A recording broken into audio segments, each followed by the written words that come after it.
preseason. Insider access, exclusive content. Sports Radio 610. The Texans play here. An Odyssey sports station.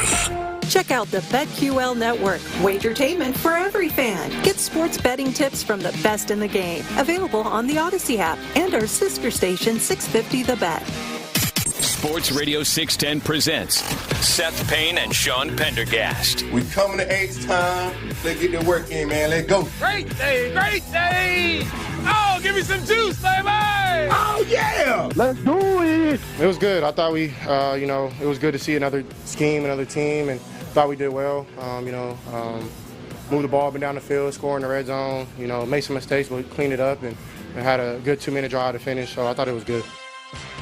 It is good. Nice, Ben. I like that. Yeah, because this is kind of a football Friday, a little bit. It is a Friday. It is a Friday, and we're gonna discuss football. What's going on, buddy? Hey, Ben. Hey, Sean. Hey, Seth. Hello, everybody. It is a football Friday. It is. It is For me, indeed. it is. I'm more amped up for this preseason game than I have any right to be. As you know, I've been walking around at a fever pitch, both metaphorically and literally, because yesterday I almost had heat stroke as C.J. Stroud was standing at the podium with a winter cap on for God knows what reason. Just the visual of looking at him in a winter cap took your body temp up another 5 degrees. I was already kind of miserable and feeling ashamed of myself for feeling exhausted from standing around for a couple hours. Yeah. But hey, I had to sit and talk for 4 hours before I stood and, That's right. and watched for 2 hours. Forget that when we're out there. I mean, they're out there. They all just yeah. We were putting in the work before all those people that got out there. 6 hours of relatively sedentary activity, if that is indeed a phrase.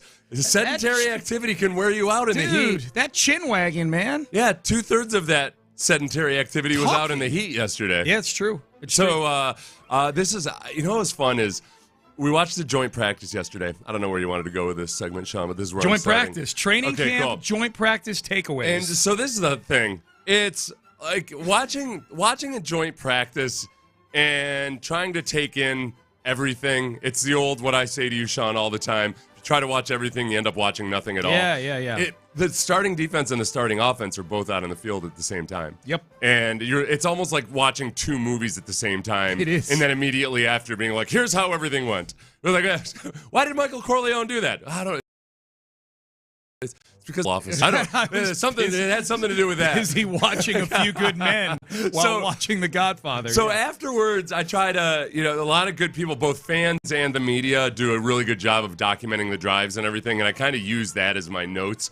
But it's interesting because depending on when somebody might have checked in on social media yesterday, there were a lot of people that thought it went really poorly for the offense because early in practice, C.J. Stroud had gotten frustrated here. He'd thrown an interception there. If you had checked in at a different time, you see that C.J. Stroud was like 75% completion, 5 touchdowns, 1 interception. It was a brilliant day for the offense. That's the trouble with these joint practices or any scrimmage at all where there's no score kept. If you want to, you can look at it through any lens that you want to look at. I did see some very promising things out of the offense in terms of pass protection. Still a work in progress with the offensive line in terms of the run. I guess I'll say all 11 because all 11 people are involved in the run game. But the run game didn't look as good as the pass game. But I think for what's the raw nerve for all of us? The pass protection. Oh, for sure. The run game's related to the pass protection, but still, we just don't want to see CJ lose a kidney at this young age. I'm just right. I don't need CJ on dialysis to get ready for a game. Age 24, yeah. Happy birthday, CJ. Here's your new dialysis machine. It's so funny you bring up the run game because one of the – I'm just thinking, you're right. You dip in on social media, and it's schizophrenic. It's either the worst practice ever or the best practice ever. And there was one video some fan took there that Nick Chubb looked like he had a little bit of wiggle, and then they kind of stopped, and then he just keeps going, and they're like, Nick Chubb going to have a big comeback season. I thought I saw that Nick Chubb wasn't as explosive as he used to be. Right. But look at him here, running for a long distance, but clearly not as explosive as he used to be. Okay, so for the benefit of people who A, are up at 6:04 a.m., and B, got all their opinions on the practice yesterday, all these divergent opinions on social media. What is the Seth C. Payne summary report card for joint practice. And again, yes, yesterday. and a lot of this was me looking at some of the people that I like, that Respect. some of the fans that are in the stands, and I won't name any of them because I'll forget. If you follow my social media feed, I retweet these guys. I try to. You combine it all together, and we had a better view of the defense than the fans did. So because the Texans defense was working on the middle field there, where the Texans offense was working closest. Well, to the and fans. some of the fans had a better view of the offense, right? Than we did, because the players made a wall there. Yeah, it's hard. 100%. Yeah. Yep. So even the one Nico Collins touchdown, I got a really good shot because of somebody it was the Texans video. But the pass protection was great. Yep. And there were times where the pass protection was really good. I know the exact play you're talking about. I'm like, it gets to like 2 seconds with CJ back there. I'm like, something's going to happen. Yeah. Like, I've been so conditioned in this Did he camp. get sacked? I've been so conditioned in this camp for him not to be able to just stand back there and survey the field that you're right. It was really good on that play. You know what I went to, too, is the Panthers. Not the most vicious of fan bases between the Panthers and the Texans. They're not out talking smack about the other team all over the place. So I thought it was some pretty even-handed analysis from the fans of both the Panthers and the Texans. Panthers fans, many of them were distraught that they couldn't get a pass rush going versus this offensive line, this Texans offensive line. Be. So I like that. I like that. Yeah, At the same time, I say, well, they had good pass protection. But it's that Panthers defensive line. Yeah. It's a Friday. I choose to look glass half full. Right. My 35,000-foot view of things. Will Anderson was very critical of the defense and himself because they made a lot of mistakes in terms of jumping off sides, penalties, some things that hurt them just from a let's clean this up standpoint. They allowed some big passes, though, too. Some of them were, I'll be honest, really nice throws by Bryce Young. Mm-hmm. Bryce Young, it was very much a reminder for me, when a 123-pound, 5'2" quarterback gets drafted, the Gymkhana quarterback gets drafted number 1 overall, there's a reason for it. He does. When he throws with anticipation, when he has time to throw, when he has Ted McMillan, the rookie, to throw to, he made some beautiful. So some of the deep shots were contested. Beat Stingley on deep shots. Some of them. Well, but the Stingley one wasn't as contested, at least from what I could see. It was more just he had a good angle on it. There might have been a safe. That's the other one though too. Anytime if Stingley's getting beat on a crosser, there's a good chance that maybe a safety was supposed to be in support. No doubt. So without seeing the all 22. Yep.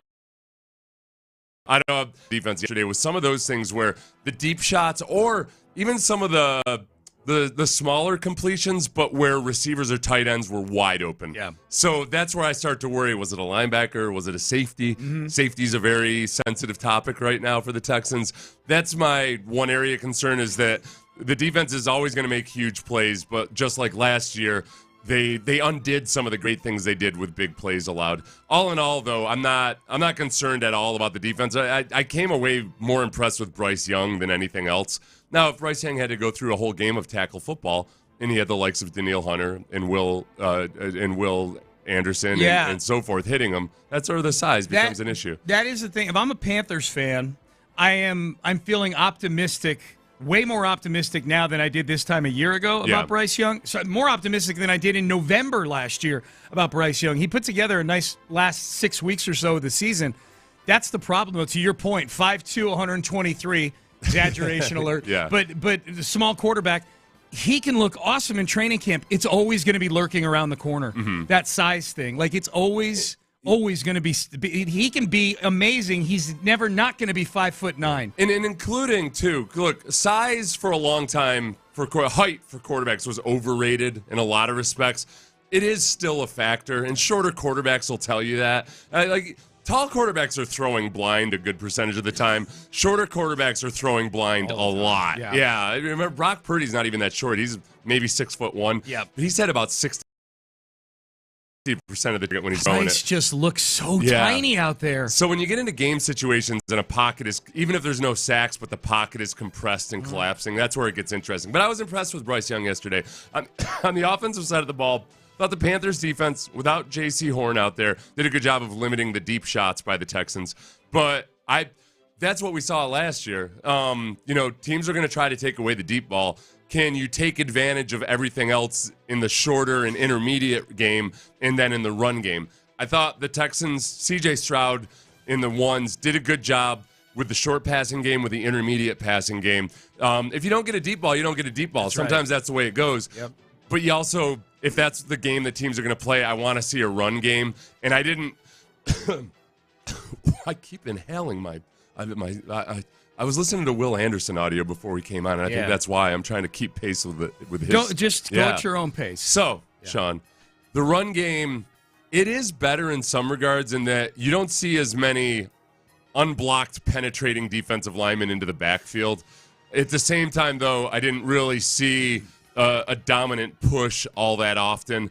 And you combine that with the fact that I don't know what Nick Chubb is. I don't know if we really will know what Nick Chubb is until we see him playing tackle football. Damian Pierce isn't practicing. Damian Pierce is out there in slides and a backpack. Yeah. He looked like Bryce Young did last year when he showed up to camp with that big oversized backpack. Yeah. I thought Damian Pierce was some college kid out observing or something. Yeah. Yeah. That's and Christian Harris, too. Didn't practice yesterday. So they really need Joe Miller better versus this Texans offensive line than he did last year. And he did pretty well last year, but a lot of it was self-made or self-created. I do think there have been some improvements, but you don't have a genuine tier 1 starter out there at running back right now. Text message early on here. Seth, I know we aren't supposed to get too high off of anything we see at camp. Is there anything you are currently low on? Are you waiting for the game tomorrow to make any judgments on the bad? What was bad that you saw? I feel like I went over the things that were bad, or at least that are still a concern, and a lot of them are the things that we've been talking about this all offseason. The defense, to be genuinely elite, needs to eliminate some of these deep shots and some of these big plays they're allowing in the run and the pass game, and we saw that bubble up a little bit yesterday. Offensively, the offensive line has been a huge talking point, but you got to include the tight ends and the running backs when it comes to pass protection or run blocking. You have to include the wide receivers as well. I think they've made improvements in the run game, but it's not there yet. Part of that is I just want Joe Mixon out there. They've made a lot of improvement in the quick game, I think. So last year, the first 5 games, Bobby Slowick almost just seemed aghast that teams would play so much too deep, take the top off the offense type of conservative defense and didn't know what to do with it. Yeah. I think Nick Haley understands the assignment and wants to attack all areas of the field. I think they've shown progress there. I think that Woody Marks in pass protection has been kind of a revelation for a rookie running back field times, especially if he's a pass catching running back, is all right, if you got Woody Marks in the backfield and he doesn't know what he's doing in pass protection, then teams are going to they're going to blitz the heck out of you, and it lets them know a little bit more what you can and cannot do.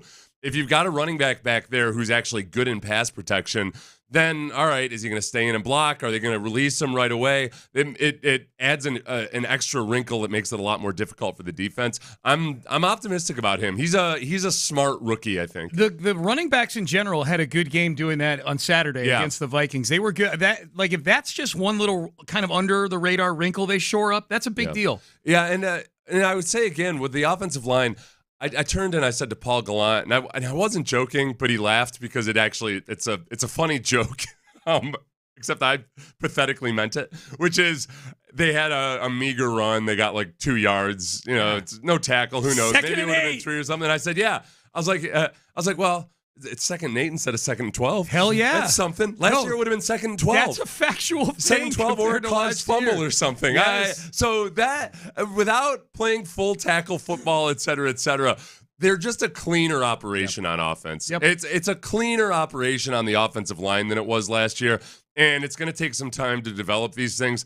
But it's a work in progress still. The good news is you have a defense that should allow you some time to get your sea legs early in the season if you're the offense. All right, Payne and Pendergast off and running on a Friday, a football. We're going to call it in the Panthers. I don't know why you're fighting it. NRG Stadium, because usually it's sponsored. Oh, yeah. Sean doesn't show up for less than and it may very well be once the season starts. But there you go. Let's circle over to the Astros. They were off yesterday, and yet a very good day. They got a favor done by a friend in the American League, but they're going to slap that friend in the face for the next 3 days. We will discuss that coming up next. Texas sinus and snoring. Is what I want to tell you about right now.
American flag. Live from the Mokaram Injury Lawyers Studios, Sports Radio 610 presents Payne and Pendergast. All right, Payne and Pendergast with you. Big thanks to the Baltimore Orioles, who, for the second day in a row, took the Mariners to the woodshed. Well, they beat them 5-3.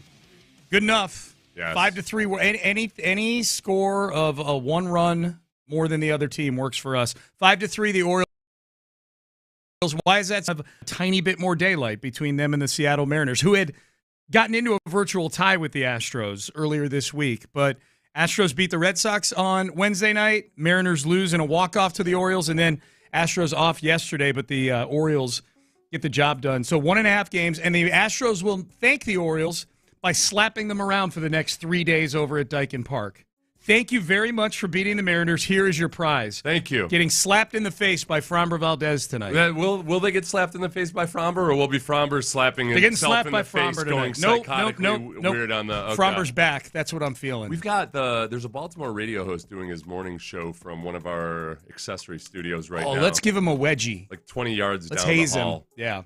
I don't. He must be. I don't know why you would travel. I don't think he's traveling because of the huge series versus the Astros. So he must be. No, they were a seller at the deadline. He must be involved with the broad. He must be with a play-by-play. Let's barge in and ask him during the next break. We could get him on at the. They're probably done an hour. On the 9 o'clock hour. Yeah. Do a little preview. Yeah. That could be fun. That's the least he can do for us letting him use our studio over there. I got booted out, and this morning I was doing some work in there. That's your prep studio. And they said, and like the Captain Mickey's producer there said, "Hey Seth, sorry, but," and I'm like, "Oh, it's Baltimore. They own us. Might as well." They probably do the Ravens too. It's just the Ravens they probably pushing us around again. They probably do. Well, let's just call it Christmas. I'm gonna go give him some. I'll just put some mistletoe up and smooch him on the cheek. That's true, man. I was about to go over and haze the guy, and then I forgot by multiple touchdowns. He's gonna run a zone read on me, and I'm gonna get stuck floundering about. Yeah, man. That's not a bad idea. We should go. We should go ask the guy if he wants to pop on with us in the 9 o'clock hour. So everybody hold tight. Coming up at 9, a guy from Baltimore to be named later. Just me and you chopping it up here is all. The Astros. Look, their schedule the rest of the month goes like this: 3 versus Baltimore, 3 at Detroit. And Detroit's not as hot as they were at the beginning of the year, but they're still very good, obviously. 4 at Baltimore, 3 versus Colorado at home, and then 3 versus the Angels. The Astros need to do some work here over the next 2 weeks. Mm-hmm. These are, other than Detroit, these are bad baseball teams. Yes. And I know the Angels have been a little better than people expected, but they're still the Angels, and you've got them at home. You got to slap these guys around. The Mariners have the Mets for 3 in New York starting tonight. The Mets have been horrible in the month of August so far. But then they're at Philly. Philly's a good team. Then the Athletics. I don't know what the Athletics record is. I just know the last time the Astros played them, they got swept and got outscored 32-7. So I'm assuming the Athletics are a juggernaut right now. I'm not going to look at the standings. I'm just going to go by what I saw at Daikin Park a couple of weeks ago. And then San Diego, who's leading the Dodgers right now in the NL West, and then Cleveland. So I think Mariners got a little bit of a tougher slate the rest of the month. The Astros, that's 15 games. You got to 15 games. 9 of them are at home. They're largely against bad baseball teams. You got to go 10-5, man. You got to go. I don't care about all these guys are on the injured list and when is Jordan going to come back. You're better than most of these baseball teams. Roughly since the trade deadline, I'm just looking at the splits. Let's say the last 14 days. The power has awakened a little bit in the lineup compared to where they've been, but just a smidgen. But we've seen specifically Correa, and that you might be getting the best version of Correa. That's probably what I'm most excited about for the second half of the season. I'm still more nervous than excited about the returning pitchers until I see a classic Javier performance, or until I see Arrighetti really get back control of his command of his control. Who's and the so 3? Forth. Who's the 3? If you have to go into, I was thinking about this yesterday. Like, okay, if I'm going to go full like glass half empty, and this Jordan hand injury that just it feels like a can that keeps getting kicked down the road. Yeah. If it turns out he can't come back, and Josh Hader, if he's done for the season, which my gut feeling is bad on Josh Hader right now. And you're going to be running in center field with Chaz or Jacob Melton because Jake Meyer's calf. In other words, if this is your squad, like Gene Hackman and Hoosiers, that's my team. Right. This is my team. Is this team good enough to win a World Series? Yes, yeah. I mean, we've gone through the exercise of, in any given year, the favorites are the favorites for a reason. But the teams have won the World Series very recently, and against the Astros at times, having the 15th best offense, having the 5th or 6th, 7th best pitching staff. That's about where the Astros are right now. And that you can. It just makes it a whole lot more random. Yeah. So the upside would be, I think that this last third of the season, they could perform better than what their season stats are right now. The Correa offensive bump and boost, it's not just a sentimental thing. His moving to third base, he said it's just so much less physically taxing that I think with him not feeling as banged up and bruised and tired, and at the plate in a place where he's really, really comfortable, I don't think it's overly optimistic to think that you're going to get the better version of him than what he was showing offensively in the first half of the season. I'm with you. They can win a World Series. Obviously, mathematically possible for sure. But can win it means you feel like, okay, you're fired up to get behind them to head into the postseason. And I'd be nervous about some things. Now, here's where I would get nervous. If you're in a series where there's going to be a game 3, you get into a game 3 of a 2 out of 3 wild card round, or, hopefully they get a bye and you start out in the ALDS, best of 5. Hunter Brown and Framber Valdez, I'm supremely confident in. And I know they've both been up and down lately, but Hunter Brown looks like he's figured some things out. He wasn't as dominant on Wednesday night as he was in June. I think he had 4 strikeouts and 3 walks. So it wasn't vintage Hunter Brown, but it was, 6 2/3 of 1 runs. I'll take it every time. And then Framber, tonight's a big start for him. It hasn't been good the last few starts. Right now, pretend we're in the postseason right now. We're getting into a game 3 with what right now is Spencer Arrighetti or Christian Javier. Right. Guys, in the last 2 weeks. In the last 2 weeks, and then when you're getting to a bullpen where great effort playing above what the expectations were for much of the season, but there's very few guys out there right now that I really, really trust other than Abreu. And Abreu does the favor of making it really interesting sometimes. He does. He keeps it saucy. Yeah. He either makes you the most confident. You know what it is? We're in a toxic relationship with Brian Abreu. Because there's times where I feel like when he's out on the mound, I'm like, how could I ever doubt him? He's rock solid. Nobody's gonna put a bat on that anywhere near that ball. And then there's other times where I'm like, this might just, the world might be collapsing right now. You're preaching to the choir. If you recall, I got skewered for a tweet earlier this season, I think back in June, where I said Brian Abreu is the worst pitcher I've ever seen with an ERA under 2.5. Yeah, that was frankly I almost went clown emoji on you on that one. Okay, Chandler. Yeah, you're a little bit like McClain when you're tweeting a game. It's not the actual rational Sean. No, it's just you shooting from you're tweeting your emotions. Yeah, there's a little bit of that. Yeah, I didn't want to say it. I was thinking spatially at the time, man. I'm excited for this weekend against the Orioles. Let's go Astros. Let's see here. People weighing in. Mariners going to Mariner like always. We don't need to worry about them. Or Mariners going to Mariner, Seth? I don't ever fall into that trap because every time, look, the Astros used to be the Disastros until they weren't. Yeah, I don't get fooled by the logo. Nope. Okay, you gotta respect whether they're the Sacramento Athletics, yep, the Seattle Mariners, yep, the Antifa Mariners, the cesspool Orioles, whatever you want to insult that team by. I respect them all. Will Framber slap himself? Someone is saying that he doesn't do That's that. What I said. Oh, you did? Yeah. You said he'll slap? Okay. So when you said slapping, I said, is he going to be slapping himself like what's his name? The old reliever back in the day. Ken Giles. Why? Is there a bee on his face? Hey, shut up. Ben! Off the top rope. People keep asking, because not everybody listens to all 4 hours of the show, why it looks like I got punched in the face. It's because Seth Payne punched himself in the face. Yeah. I pulled a Ken Giles on the bridge of my nose as I was trying to I was flailing in a particularly aggressive bee. You were. The other day. Unlike Ken Giles, who was mad at himself, you were flailing away at a creature that was 1/1,000,000th your size. It was worth it, though, because it was a kill shot. The bee stung me on the very forearm that I had hit the bridge of my nose Hit with. yourself? You killed It died as I almost broke my own nose. You killed two things with one stone, the bridge of your nose and a bee. It's never happened to me before because the bee it kept dive bombing me but not stinging my head. Yeah. That's what I'm usually super calm around bees. I honestly, when a bee lands on me, typically I'm just like, no, it'll leave make friends with eventually. them. No big deal. Yeah. Just don't make any wild movements. And there I was, wildly thrashing about because this bee kept like hitting my head, like dive bombing my head. It's a socio. But not me. Right. It was just trying. It was bullying me. Yeah. I think that bee, even though it died, feels like it won.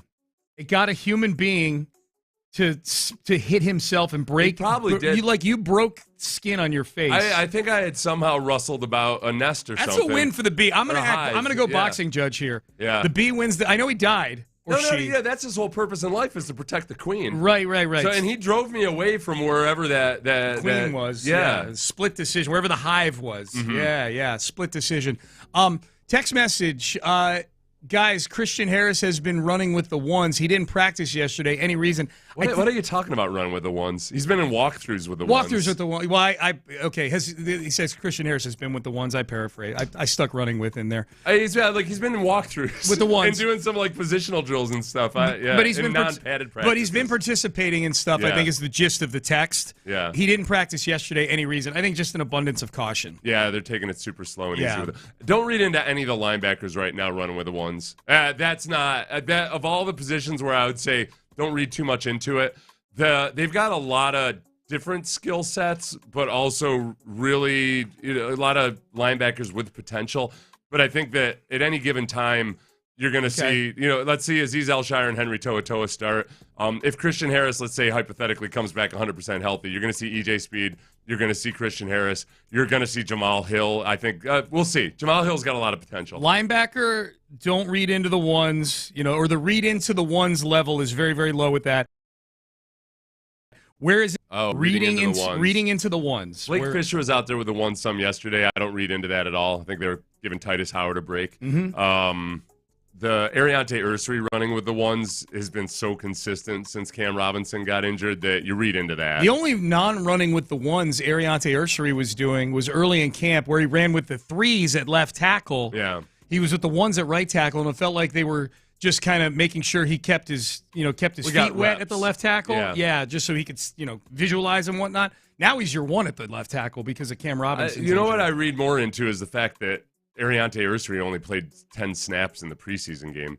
Being treated like a vet. Yeah, I mean, vet. Other guys are out there. Jalen Noel played a lot more than the first series. A lot of veterans played more than the first series. You look at different positions. Derek Fisher played until the fourth quarter. Yeah, Fisher. Did I say Derek Fisher? Yeah. Blake Fisher. Oh my God, where'd I get Derek Fisher? Still play? Derek Fisher.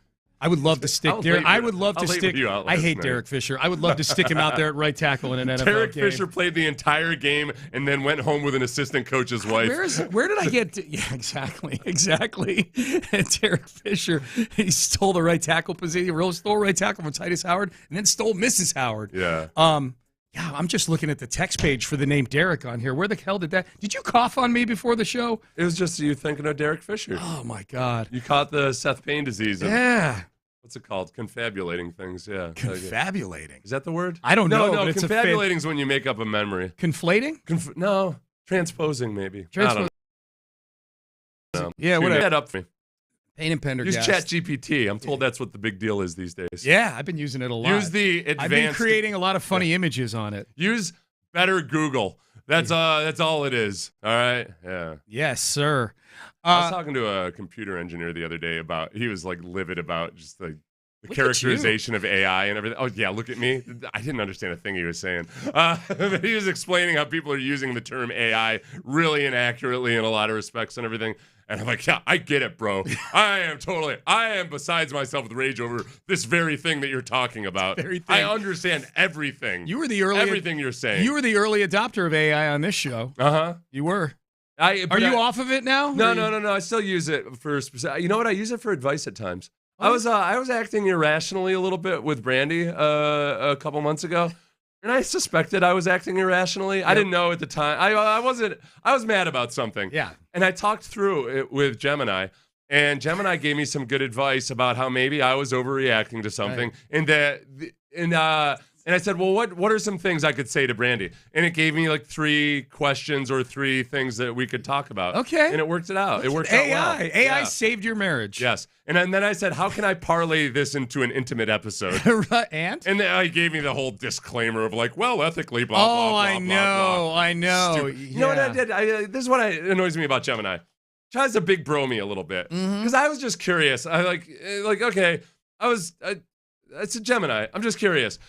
I weigh 250 pound day protein requirements if I had to from nothing but peanut butter sandwiches for a couple days. And I get like the first 2 paragraphs are warning you. Protein isn't the only nutrient required for blah, blah, blah. You know you need 2,000 calories a day. I asked you a simple damn question, Mom. Yeah. All right? Thanks. I wouldn't advise it because blah, blah, blah, blah, blah. Yeah, I just want to know when you turn into the Food and Drug Administration. If you want a little bit more hardcore, you just go to Grok.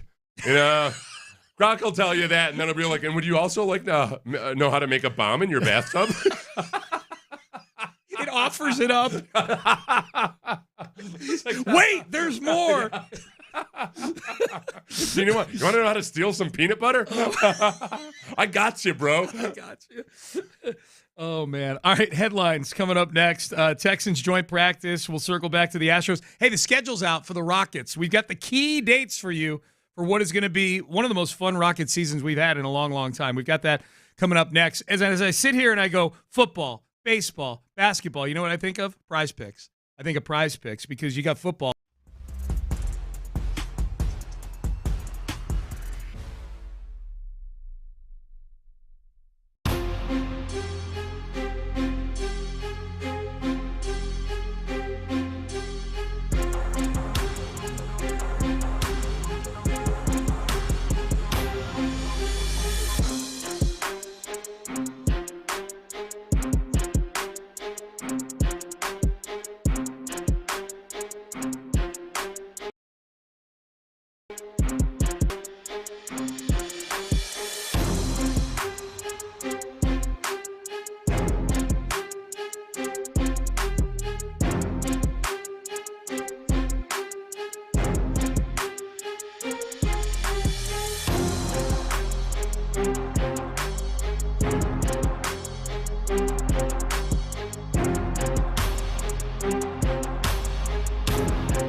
Payne and Pendergast with today's headlines, presented by Men's Tea Clinic.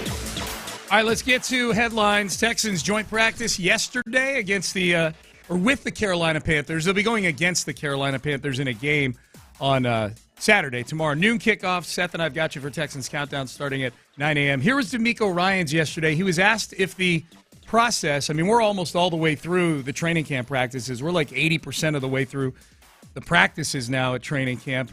Is the selection process to get down to 53 on the roster intensifying? For me, I honestly am not thinking about the 53. Just thinking about guys getting better. And that process, when it comes to for us to select 53 guys, after our third preseason game, we'll tackle that process when it gets there. But right now, what I love about our team, we got a ton of competitive dudes all across the board on our team. And I would love to keep all these guys around because, it just means a lot to me because knowing all the work, the sacrifice they put in, right, to make this team and to make themselves better, and I don't take that lightly. So that process will happen. It's always a tough process to dwindle it down to 53 guys when there's always more than 53 guys who are deserving of making the team. I really, really liked that quote for this reason, is that I don't know how most teams operate, and you get a hint of this in Hard Knocks sometimes, but I think most fans, and me myself as a fan, kind of always think of it as like the three-man roster and a depth chart and everything. Dude, and I do a projection every week. And there's a day-by-day, because we do that as fans on the outside looking in. Yeah. That you're day-by-day, oh, this guy's on the roster right now. No, this guy isn't. I love that DeMeco and Nick make it their process that, look, we don't want to – you start evaluating guys every single day like a sum total evaluation, and that's where you start creating stories in your head, and you start to have biases, or you start to think one guy's ahead of another, and it gives you blind spots. So I think this is where Caserio probably is really helpful because he, some of the books that he's advised that I read are all about overcoming your own personal biases or preconceptions about things, and that's really critical when you're trying to evaluate players. It's like the difference between being a day trader and a more conservative investor. Yep. If you follow the stocks every single day, you don't actually really genuinely care about the long-term future of of any individual company. But with a player, you want the long-term future. What is this player? Oh, yeah. So you don't make a snap judgment every single day on it. So I like that, and I think a lot of people would hear that answer and think, oh, yeah, DeMeco says he doesn't know like what the 53 is going to look like. I 100% believe what he said there. It's funny you say that because I heard that, I watched the press conference yesterday. I didn't go to the press conference. I watched the press conference yesterday. I was at practice. I was flipping burgers when the press conference was going on with Cal. But I watched it afterwards, and that person. I'm power ranking everything, and I'm going to do a 53-man roster projection on Monday for the Houston Press. Like, that's the mindset I'm in.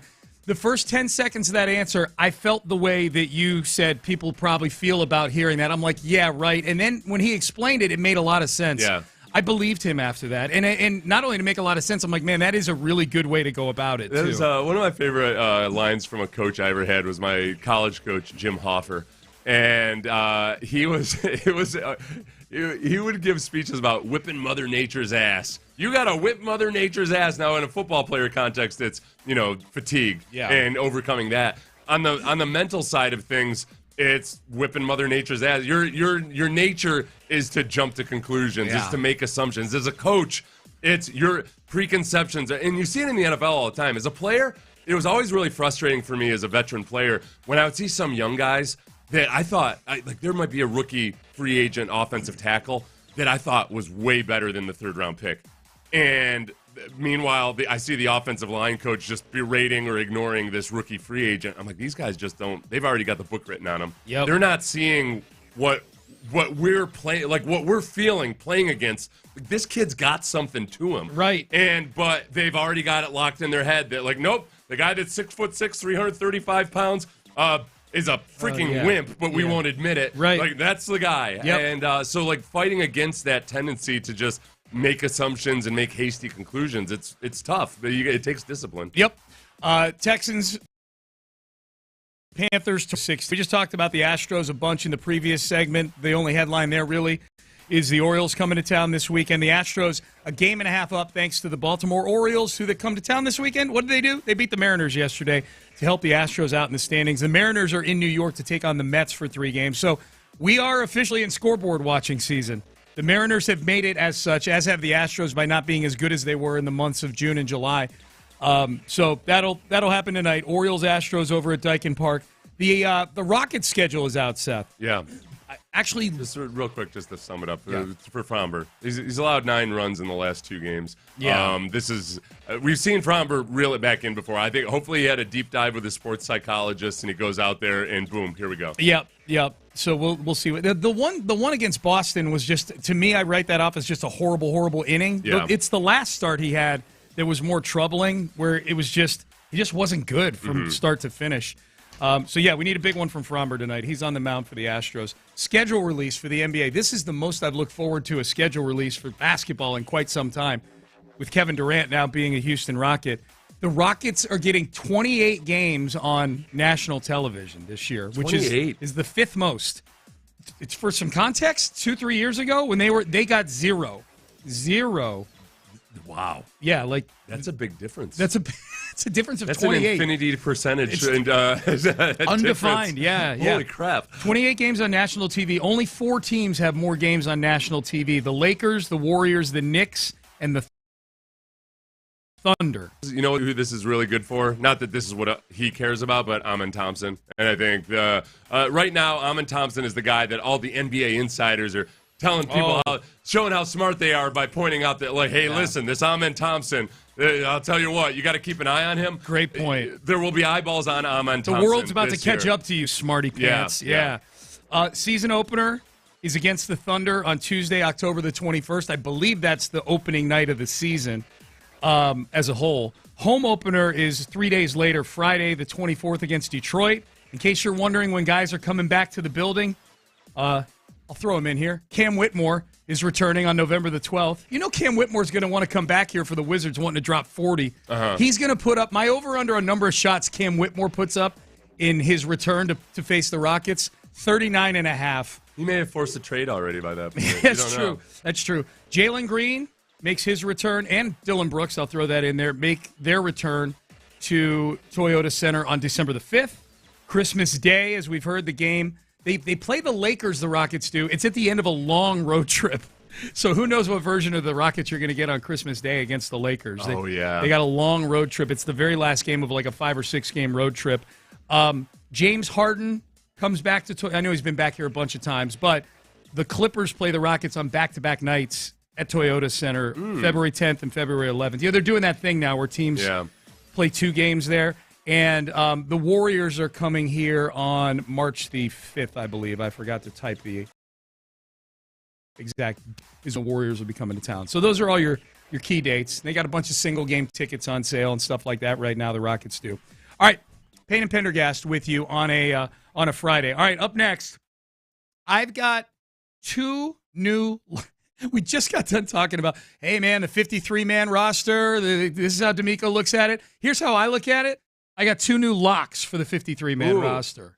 Locks based on this week. We'll have those coming up next. I just realized Jim Hoffer's quote was, "You gotta whip human nature's butt, not Mother Nature." Yeah, he wasn't going to try to take on Mother Nature, but he had to whip. Yeah, you got to whip human nature's butt. She's a woman. You don't want to do that. I'm sorry, Jim Hoffer. Guys talking about hitting a woman? Come on, man. Well, hey, hold on a second, man. I was about to have a nice, easy segue into Trajan wealth, and now this is difficult. I can't. Ben, don't start the recording. You want me to do men's tea clinic? I'll do men's tea clinic. No, I'll tell you. I'm going to tell you about whipping human nature's butt. A lot of times, hey, long-term planning, it's not in our nature. You're blessed if you can really do long-term I harshed your segue. I see what happened there. So human nature must be defeated.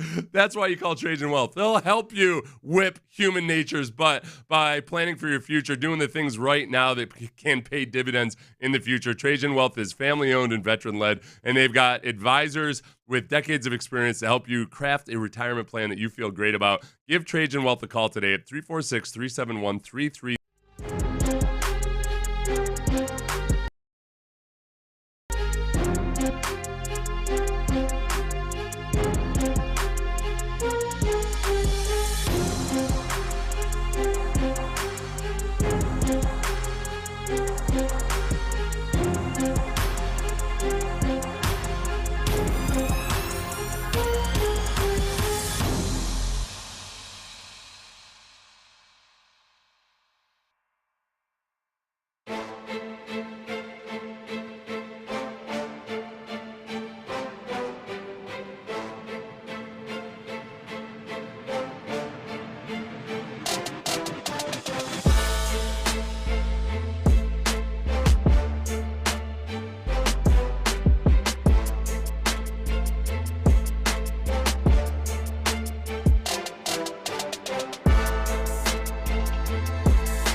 AILT FM HD2 Houston. Insider access, exclusive content. Sports Radio 610. The Texans play here. An Odyssey sports station.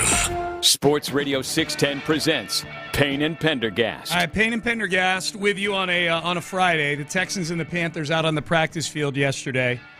And we'll talk more about that. We'll hear from C.J. Stroud in just a little bit. That'd be kind of cool for him. He and Bryce Young grew up playing not just football against each other, but basketball. Grew up in the same part of the country there. Yeah. 1 and 2 pick in the draft. Pretty sweet. It's they faced each other their rookie season, so it's not like this is the first time it's ever happened. Yeah, Bryce is 1-0 against him. The intrigue is still there, partly because it's not as it doesn't feel like as much of a slam dunk that CJ won the battle of the number 1 and 2 overall pick and which was the right pick. After the rookie season, CJ Stroud was like eight miles out in front. Yep. Bryce Young's gained a little bit of ground. I think largely people are still going to be way more optimistic about CJ Stroud than they are about Bryce Young. But Bryce Young, he gained some distance. Definitely. Well, I think the biggest thing comparing Bryce and CJ for sure, like that Bryce Young now has a trajectory where people feel like he can be a good starting quarterback for an NFL team again is a huge win for Dave Canales. Yeah, and I think that I think people have tempered their expectations partly because you see exactly what the challenges are and the thing I think people were ignoring too much was that Bryce Young he's small, yes, but he doesn't also have running ability or anything that you look at to where you feel, okay, that's how he's going to overcome being so small. Mm-hmm. And it's a lot of less identifiable stuff. You go to a guy that was a short quarterback, but not nearly as small as Bryce Young, Drew Brees. Drew Brees, it's his timing, it's his anticipation, it's his precision. All those things are what allowed him to overcome some of the physical drawbacks. So that's where Bryce Young's going to have to get it done. Tet McMillan was impressive yesterday. The rookie first-round wide receiver that the Panthers had. And they've got a better offensive line in front of Bryce Young this year. So he's in a much better position to succeed. I think expects a better position to succeed this year. Yep. All right, this was Xavier Hutchinson had another really good practice yesterday. Here was DeMeco Ryans following yesterday's practice on the camp that Xavier Hutchinson has had. Yeah, Hutchinson, first year till now, he's just gotten better every year. He's shown what it looks like when you put the work in and you're really deliberate about getting better and you want to get better at your craft, you can do that. That's what he represents. That's what he's done, and I mean, credit to him for putting the work in, not only here, but putting the work in while he's away, while no one's around. He's working all the time, and it's a credit to him, and it shows up, and now he's in a really good spot to help our team. Made a bunch of catches yesterday, had a huge practice in West Virginia the last day we were there. Massive. He shows up all the time. Yeah. Texans Jacob on X posted CJ's stats, and credit to Texans Jacob. He says that training camp stats are near useless, and this is all for the fun of it. But I do think the target distribution can tell you something. I'll buy that. Yesterday, Stroud was 15 for 21, 4 touchdowns and an interception. That includes like red zone in stuff. 2-minute drills and everything. So CJ, if you checked in on Twitter at the beginning of practice, you might have thought CJ had a horrible day. All in all, I thought the offense had a pretty good day. But when it came to targets, Hutchinson had 5 receptions on 7 targets. Yeah. Nico had 4 receptions on 5 targets. And then none of the other receivers had more than 2 targets. None of the receivers had more than 1 target on the day. Hutch was getting open, Yeah, man. Dare Gumbawale had 2 targets. Hutchinson was used a lot. Yeah. And showed up, he's showed up more than Higgins has, I would say, over the course of the past couple of weeks. Is that fair? Yeah, I think so. I think Hutchinson's a near lock to make the team. No, he's not a near lock, Seth. Yeah. He is a hardcore Pendergast lock to make the team. That's a good lock you picked. That's a good lock. You know what it is? I Googled, or I went to YouTube and put in lock sound effect this morning before the show, and it was really just like the sound of a key turning a lock. And I'm like, no, I need something with more gravitas. And Ben knows. I sent it to him. Give me prison cell door getting slammed. We put Xavier Hutchinson in the good prison. In the good prison, yeah. Yeah. The prison of the Texans' 53-man You're roster. under contract, my friend, and we like you, so you're staying He's here. rooming with Jaden Higgins, Jalen Knoll, Nico Collins, and Christian Kirk. He's at one of those federal country club prisons. Yes, yeah. You know, I mean, they not still even lock a fence around the thing. Right, but they still lock the door behind you, and so thus, yeah, bam. I drove through one of those places in Pennsylvania. It was a work camp, so it wasn't like a country club prison. But it was kind of weird that there's no fences. I'm driving through this small little town out in the middle of nowhere. It's a lot of trust, man. No cell phone reception or anything. Yeah. And there's also no fences around all these barracks that they have up at this work camp. Okay. It might have been in West Virginia. It was either West Virginia or Pennsylvania. So these are where like a lot of like non-dangerous criminals go to do things? Apparently, but I feel like it's probably still a little bit higher risk than your average citizen. Right. They can still get out and go scam people or something like that. Yeah. There's just there's no fences. There's one guy who got a great investment opportunity. Yeah. Dude, you really got screwed on your taxes last year. There's some things I could show you. Tell you drive through this part of the country, it's really dangerous. Ooh, what can happen? Can I get shot? Yeah. Could I get assaulted? No. They could walk up to you saying that they need $50,000 for a relative overseas. I got shanked by a Ponzi scheme. Exactly. So Xavier Hutchinson. Let's hear one more on Xavier Hutchinson. This is actually pretty funny from C.J. Stroud yesterday on Xavier Hutchinson. Yeah, he looks comfortable, man. He looks like he's finding his own, his own swag in the league. I think he looks great, man. He's not falling on the ground every play. He's staying up. He's running great routes, catching the ball, getting yak, reliable, knows all the plays, blocks well. He's coming into a really, really great vet, and I think he's been great. I think Kels is using him a lot, and he's like a Swiss Army knife. You got him, F, Z, and X. He moves around, and he's getting confidence. I think that's one thing that I can see him playing with from that last game we played last year to this camp was that confidence is stuck. When he said, if we had just grabbed the clip of like, hey CJ, how's Xavier Hutchinson doing? And we just had him saying, yeah, he's doing great. He's he's not falling down all the time. Dude, I didn't know when I watched the press conference yesterday. I didn't know who that question was about. Yeah. Until he said X a little bit later on in the answer. I'm like, oh man, I can't wait to find out who this is about. The other part of that was when he said the Z and the X, the receiver positions, playing the Z and the X, and I was trying to make the connection to like, wait, how is he like DMX the rapper? Xavier's gonna move you. I don't know. So at first I was kind of I liked that he was making an older rap reference. Mm-hmm. But he was talking about playing the Z and the X. Right. Yeah, thanks, Ben. Ben went to Miami. Yeah.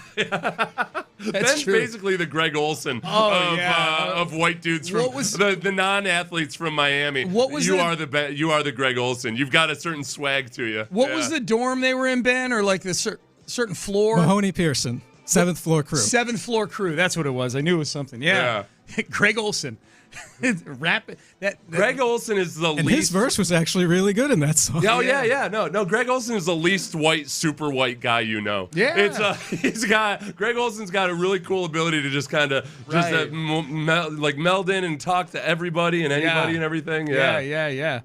All right. So Xavier Hutchinson, my first of 2 new locks to make the team. I think there's probably like 25 guys that came into the training camp being a lock to make the team. I'm adding Xavier Hutchinson to that list. So the wide receiver room now for the locks are Nico Collins, Christian Kirk, the 2 rookies, Jalen Knoll, Jaden Higgins, now Xavier Hutchinson. 3 of the 5 are Iowa State guys. Yeah. Man, if someone told you, big tip of the cap to Matt Campbell. Someone had told you 10 years ago that the Texans would be heading into a season and 3 of their top 5 wide receivers, I'd be like, oh God. Back before every college recruit was just saying, show me the money. It would have been a big boon for Matt Campbell. Big, for recruiting wide receivers. Huge. Now it still is, because Iowa State is still in that element where like they're not going to be able to money whip people into coming there. So they got to be able to put a carrot on a stick, and they can say, look, hey, they've got clips of Caserio talking about how much they love Matt Campbell's program. Nick Caley said something nice about him the other day. Yep. So they love Iowa State kids. No doubt. All right, my second lock, Daria Gumbawale has made this football team. Part of it is just circumstance. Like he's getting a lot of reps right now because there aren't any guys out there. Damian Pierce didn't practice yesterday in the padded, in the joint practice with the Panthers. Nick Chubb missed a bunch of time. Joe Mixon, we don't know what the hell is going on with Joe Mixon. And the tell to me was Nick Caserio when he was on with you and me at the beginning of camp. objective case. I'm sorry I did that yesterday. Yeah. No, that's I okay. corrected your grammar. That's okay. You and me. Go ahead. But he said this. He volunteered this about Daria Gumbawale in the interview that we did with him at the very beginning of camp, using him as an example of a vet that does everything the right way. Which I would say a good example when you look at somebody like Dare. So Dare is going into year 9 in his league. Is Dare the most talented player? Probably not. But is he consistent? Is he dependable? Does he execute his job, perform his job when he's asked to do that for as long as he's been in the league? So he showed that in Tampa Bay, and then he's been here really since we first started the program in 2021. So what we tried to do, even on the front end before DeMeco was here, was prioritize those types of players. And our feeling was if we continue to fill the building with those players top to bottom, we're going to at least put ourselves in a better position to hopefully have sustainable success. So there's the amount of trust they already have in him from his time being with the team.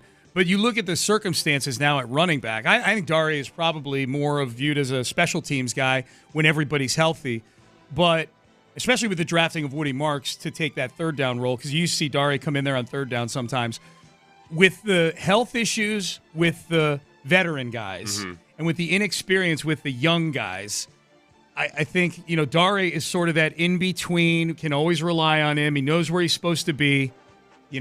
Pass pro was a problem for him at the end of last year, but it was for everybody. I just write that off to general confusion with the scheme. Dare in a lot of ways was kind of an indication of how the scheme itself was screwed up, because Dare probably, it might have been one of his worst years as a pass protector. Yeah. He's had other years where he's been really good as a pass protector, and we saw there was mass confusion at times with the pass protection, where you couldn't figure out whether it was the offensive tackle or the running back or the quarterback, some who screwed up the pass protection.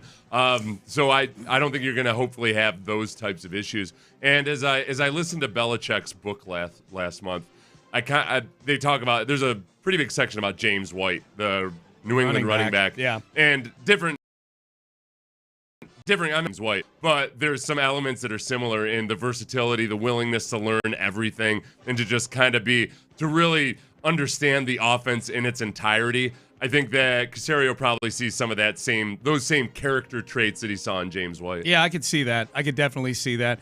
Some text on Xavier Hutchinson. Hutch is low-key turning into Mr. Dependable, and it's really for every QB he gets reps with. That is true. I mean, he since camp had been getting reps across, all three strings, 1, 2s, and 3s. But then the 1s and the 2s, it really stands out with Davis Mills. I mean, Davis has formed a nice connection with a lot of these guys. Jaden Higgins last week in West Virginia, Xavier Hutchinson. It's a pretty good battle of backup quarterbacks tomorrow. Between Andy Dalton and aging Andy Dalton, and still we don't still at this stage in his career still really genuinely know what Davis Mills is. No, we don't. And we're going to see a ton of both those guys tomorrow, if I had to guess.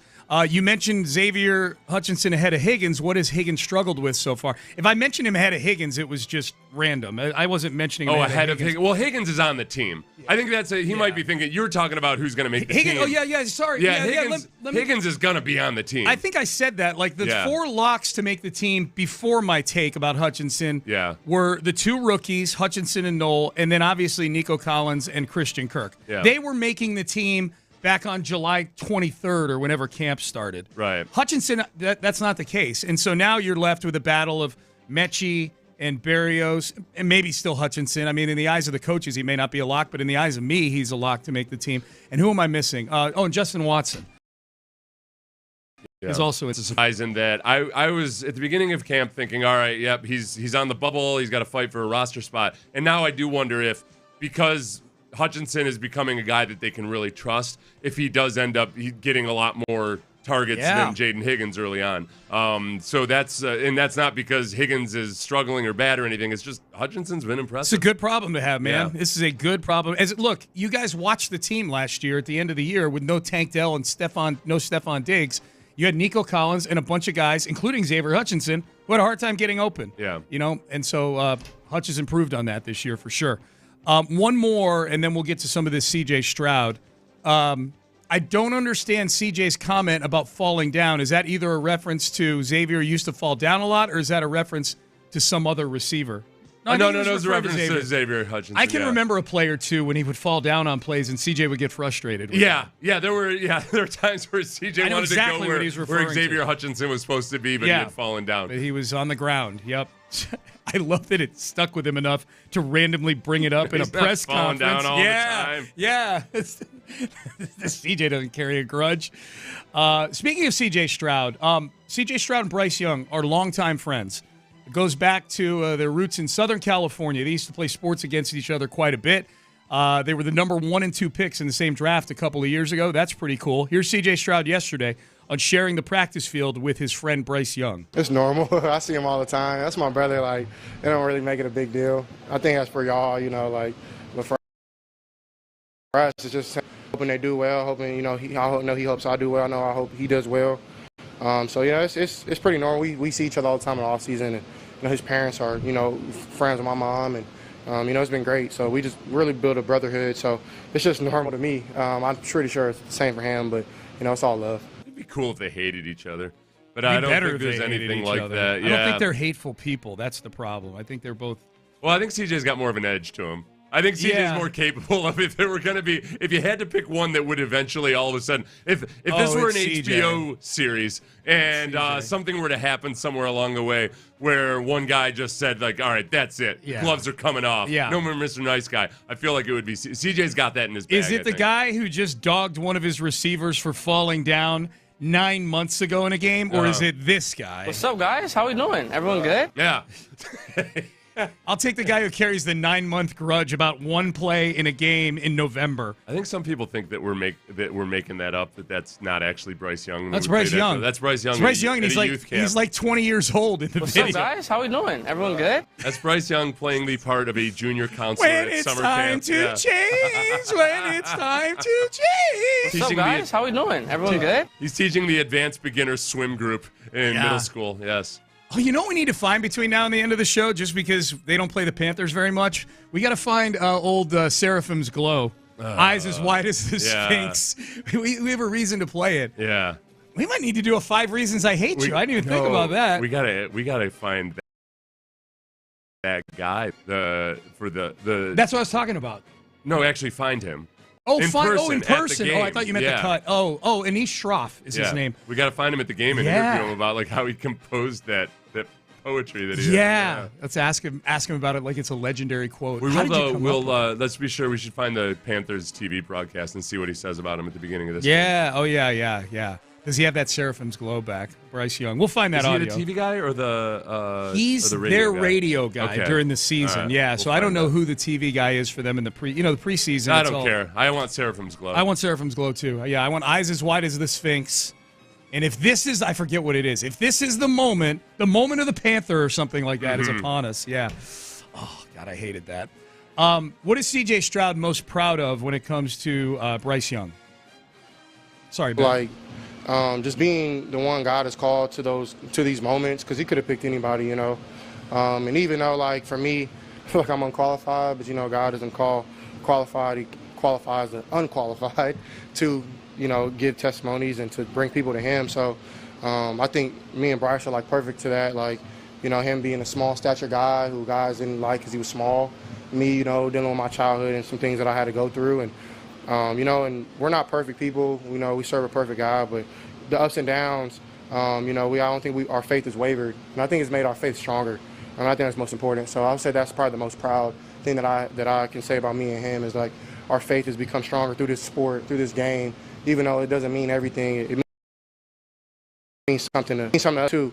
But it's a vessel now that we're using to glorify God, hopefully, and that's most important. I love how CJ acknowledges at the end, there's people out there that this means this means more than anything to. There's fans I know it means a whole lot to a lot of people.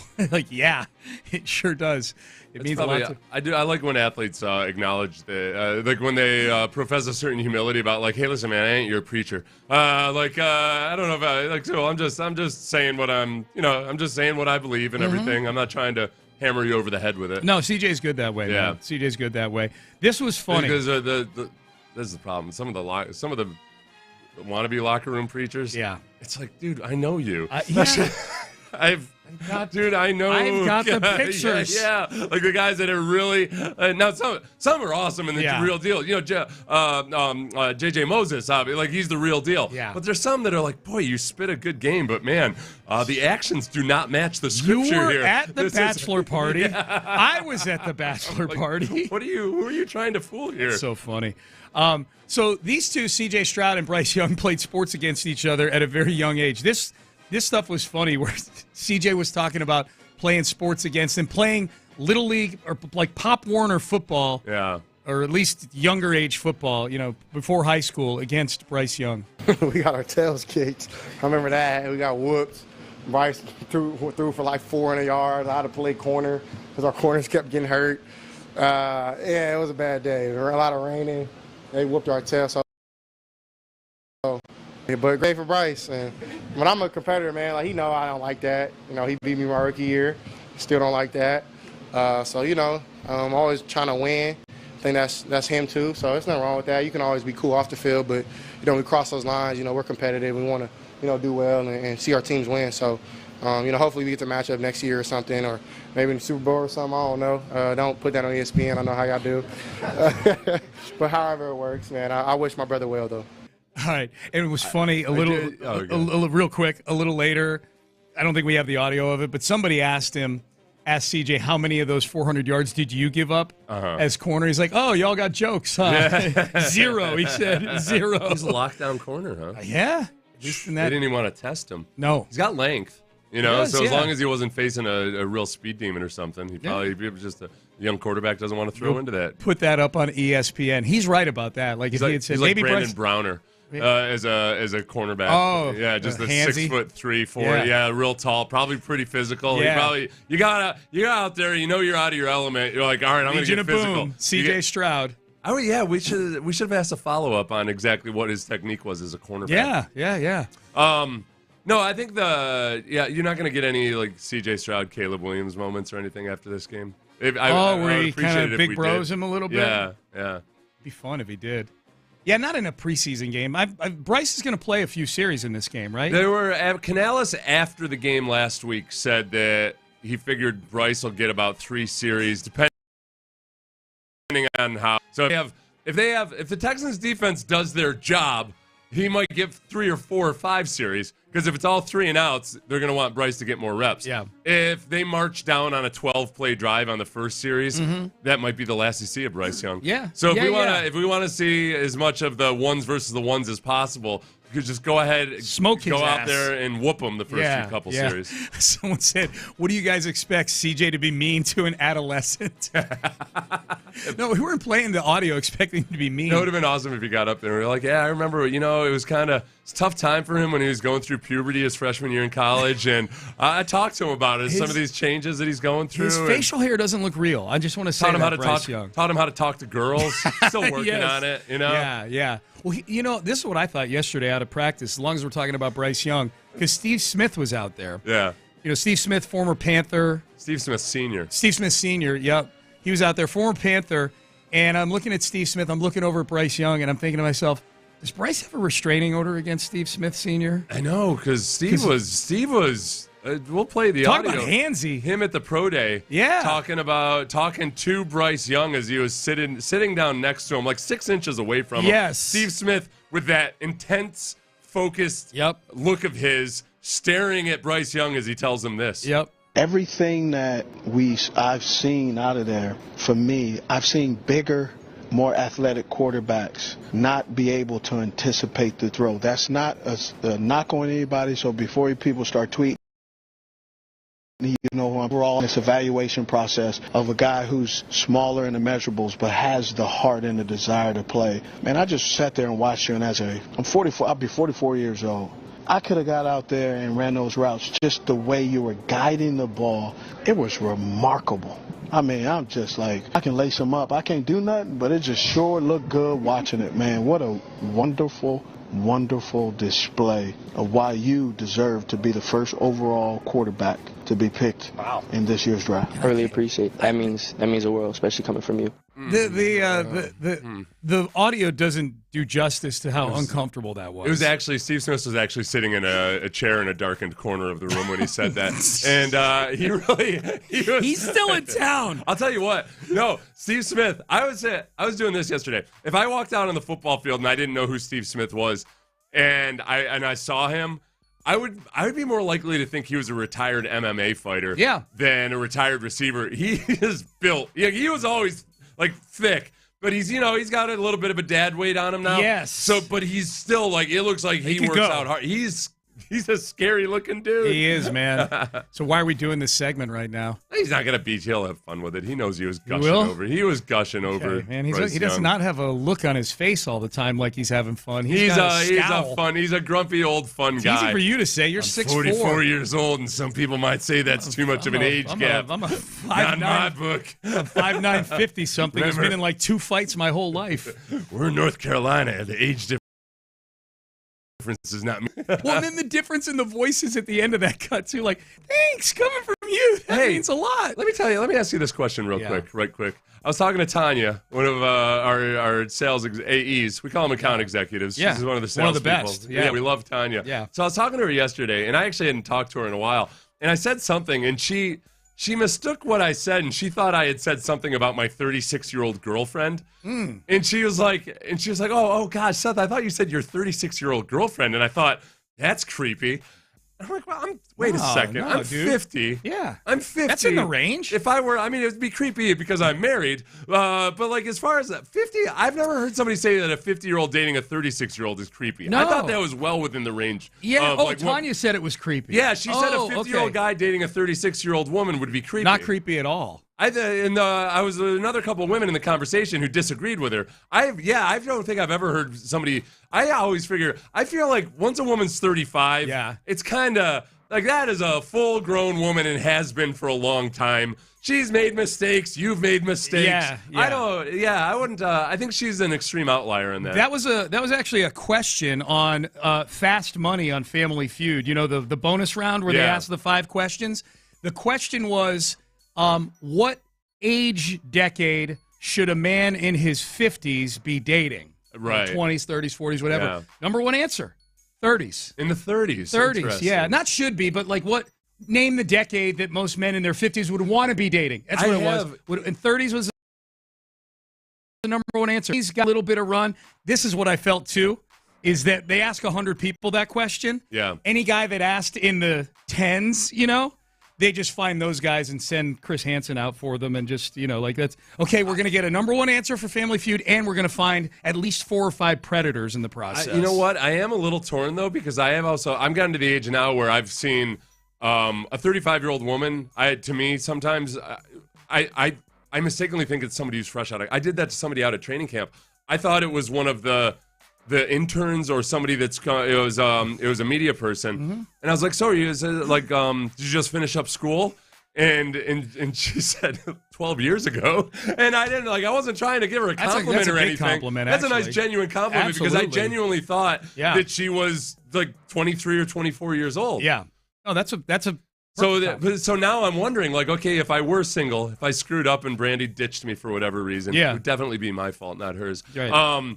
I think, 35 might be too young. Because I was looking at this young woman who I thought was like a 23-year-old. I could have sworn, I thought she was fresh out of college. Huh. But she was probably, Did she take it as a compliment, or was she, how did she take it? She was very professional about it. It wasn't like, oh, my stars. Yeah, no. Some people might. Yeah. Oh, no, maybe she did. I don't know. Yeah. I don't care, Sean. Yeah. I don't let myself enter that world to where somehow a colleague might have taken something as a compliment or anything. Yeah. And that's why Brandy's going to leave you someday. Yeah.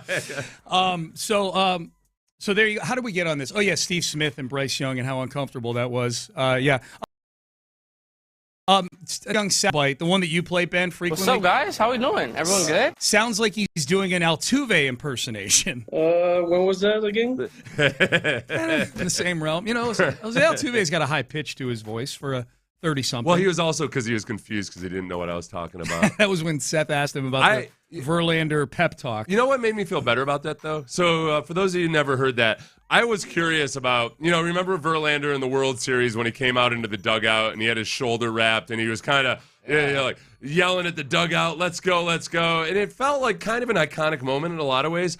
So I figured, I've never heard Jose Altuve's take on this. And Altuve had no idea what the hell I was talking about. When was that again? Yeah. That's literally the answer. And so I went back and watched it. And when you watch it, not a single person's paying attention to Verlander when he does that. They're walking past him like he's a homeless guy on the median. And it ends up being, it was a good little clip because just the 2-second clip of him yelling and everything made a lot of the highlight reels or people talked about it or anything. When you go back and watch it in its entirety, even the equipment guys walking past him, like nobody's paying attention to him at all. No, he's just a dude screaming. But I felt better about it because on Chandler Rome and the podcast. Tyler Stafford. Tyler Stafford. The Crush City podcast. Tyler Stafford knows a lot more. It's a good podcast. Tyler Stafford knows way more about the Astros than I do, but Tyler Stafford kind of made a reference to Jeff Luhnow about it. And I thought to myself, like, I don't know if Luhnow even knows what you're talking about. I watched that podcast. Did Luhnow have a reaction to it? No. Tyler just kind of said it as a joke. Oh, that's like right. I remember a passing joke. I remember that now. Yeah. He didn't have the embarrassing moment I did. That was funny. It created a good hockey. Thank you, Jose Altuve. Yeah, good job. Greatest thing you've done for the city of Houston. Good job, Texter, as well. Yeah. And someone else is saying that another Texter, Bryce sounds like Jose Altuve without the accent. We got to do this one more time. What's up, guys? How we doing? Everyone good? And? When was that again? A little bit. And texters are right. Multiple texters. There you go. Multiple. And by multiple, I mean 2. Payne and Pendergast with you. The Rockets released their schedule, or the NBA released a schedule. We know the Rockets' schedule now. 28 nationally televised games. They open the season on October 21st against the Thunder. They open at home October the 24th against the Pistons. Here was Kendrick Perkins yesterday saying that he loves the Houston Rockets. You smell that? You smell that? I can smell it because I'm down here. Damn it, the Trill Burgers are cooking. They got an easy money burger. That's that Trill Burger right now.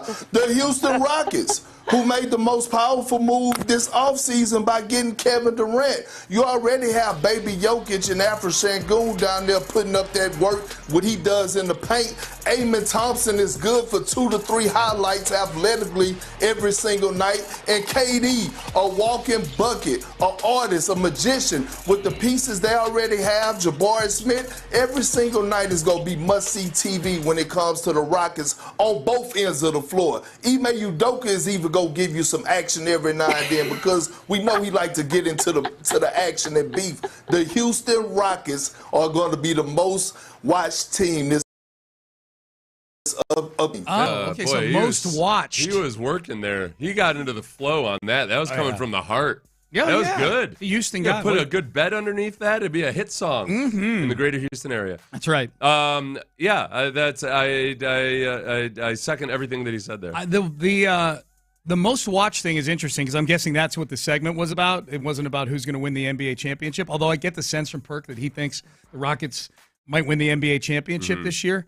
But most watched, that's big. Like the league, guys people get league pass and they watch teams out of their market and stuff. I would imagine Kevin Durant and the Rockets, especially the way they play defense, the way they run the floor, they will be at the top of everybody's league pass power rankings. There's a lot about the Rockets that I think could make them, as far as the new kids on the block, where you haven't started to hate them nearly as much as obviously people grew to hate the Golden State Warriors.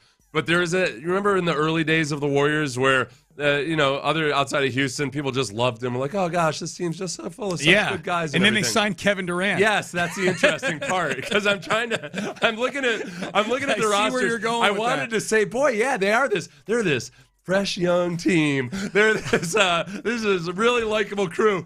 Except they do Texans are this fun young team. Yes, the Rockets are this fun young team. They do have Durant on the roster. They do now. So you guys are going to hate him because of that. Okay. And I'm here for it. Yeah.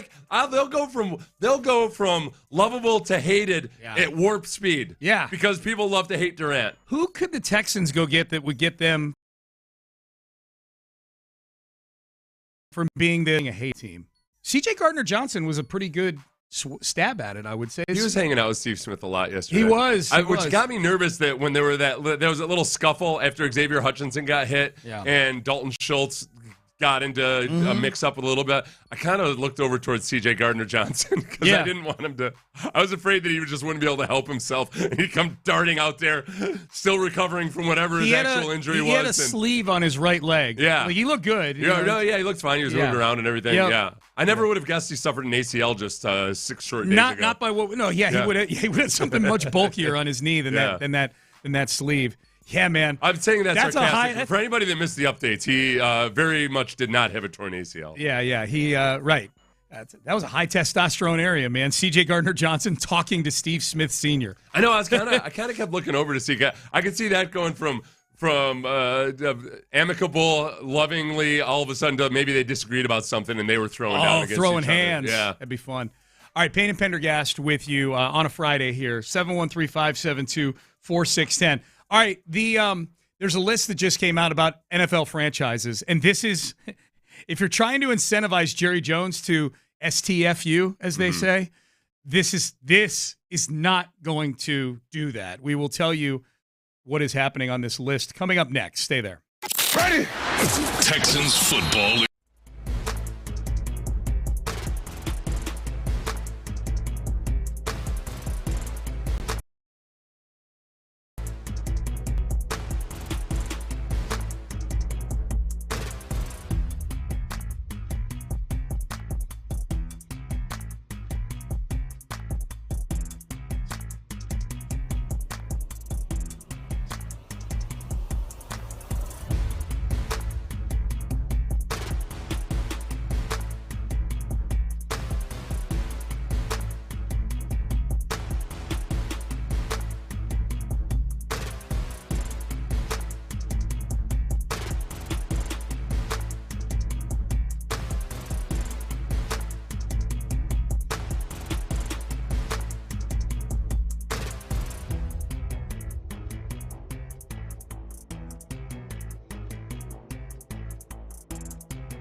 McCarran Injury Lawyers Studios. Sports Radio 610 presents Payne and Pendergast. All right, Payne and Pendergast with you. All right, so they the list came out of franchise valuations in the NFL. Before we get into it, I'd like to revisit just a piece of audio that we played earlier in the week.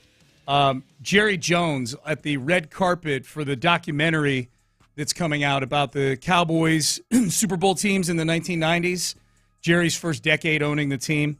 He was on the red carpet. He was asked about the drama that tends to swirl around the Cowboys, and he very much leaned into it. Well, I do believe if we're not being looked at,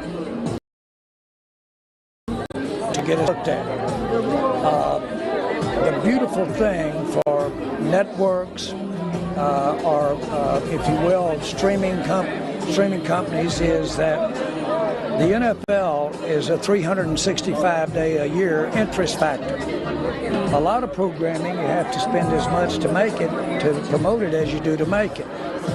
The Cowboys are a soap opera 365 days. The streaming will begin when it gets slow, I'll start it. Please take your seats. And so it's wonderful to have the great athletes, have the great players. But there's something more there. There's sizzle, there's emotion, and if you will, there's controversy.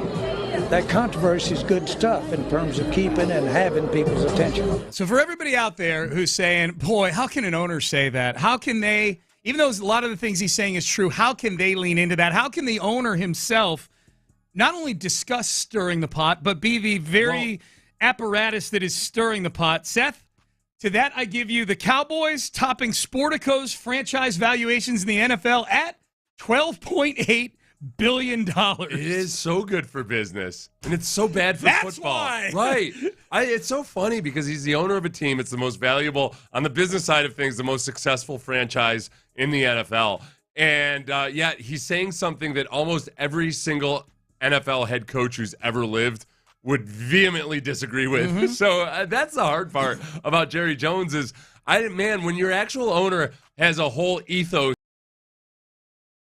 that any good football coach that you would hire, how many championships has he sacrificed potentially just because of that ethos? And yet on the business side of things, you can't deny that he's been incredibly successful. I'll answer you. Yes. At least one. At least one in the last 30 years. At least one. I don't directly tie it to him not getting along with Jimmy Johnson in the end. Oh, okay, yeah. So they could have easily won 4 championships instead if Jimmy of 3. Johnson I mean, stuck Barry around. Switzer drove the boat into the shore of a Jimmy Johnson Super Bowl team. I think if Jimmy Johnson is still there, especially in the advent of free agency, which had started 1993 is when free agency hit big, and Jimmy Johnson left like that year. Yeah. And I think if he's there for free agency and able to use his acumen to see the glitches in the matrix that the Cowboys could take advantage of, Jimmy Johnson was a genius when it came to evaluating back then.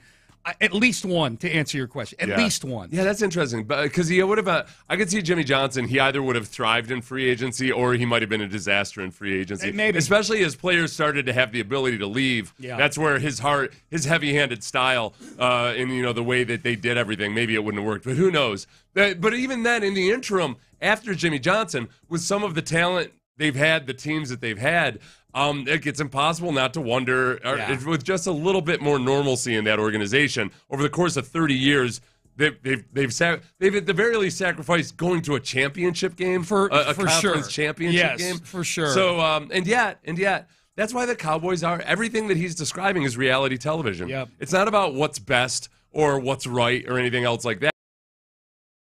And he's really, really good at getting attention. He didn't say anything that's untrue. It's a great take. He's absolutely right.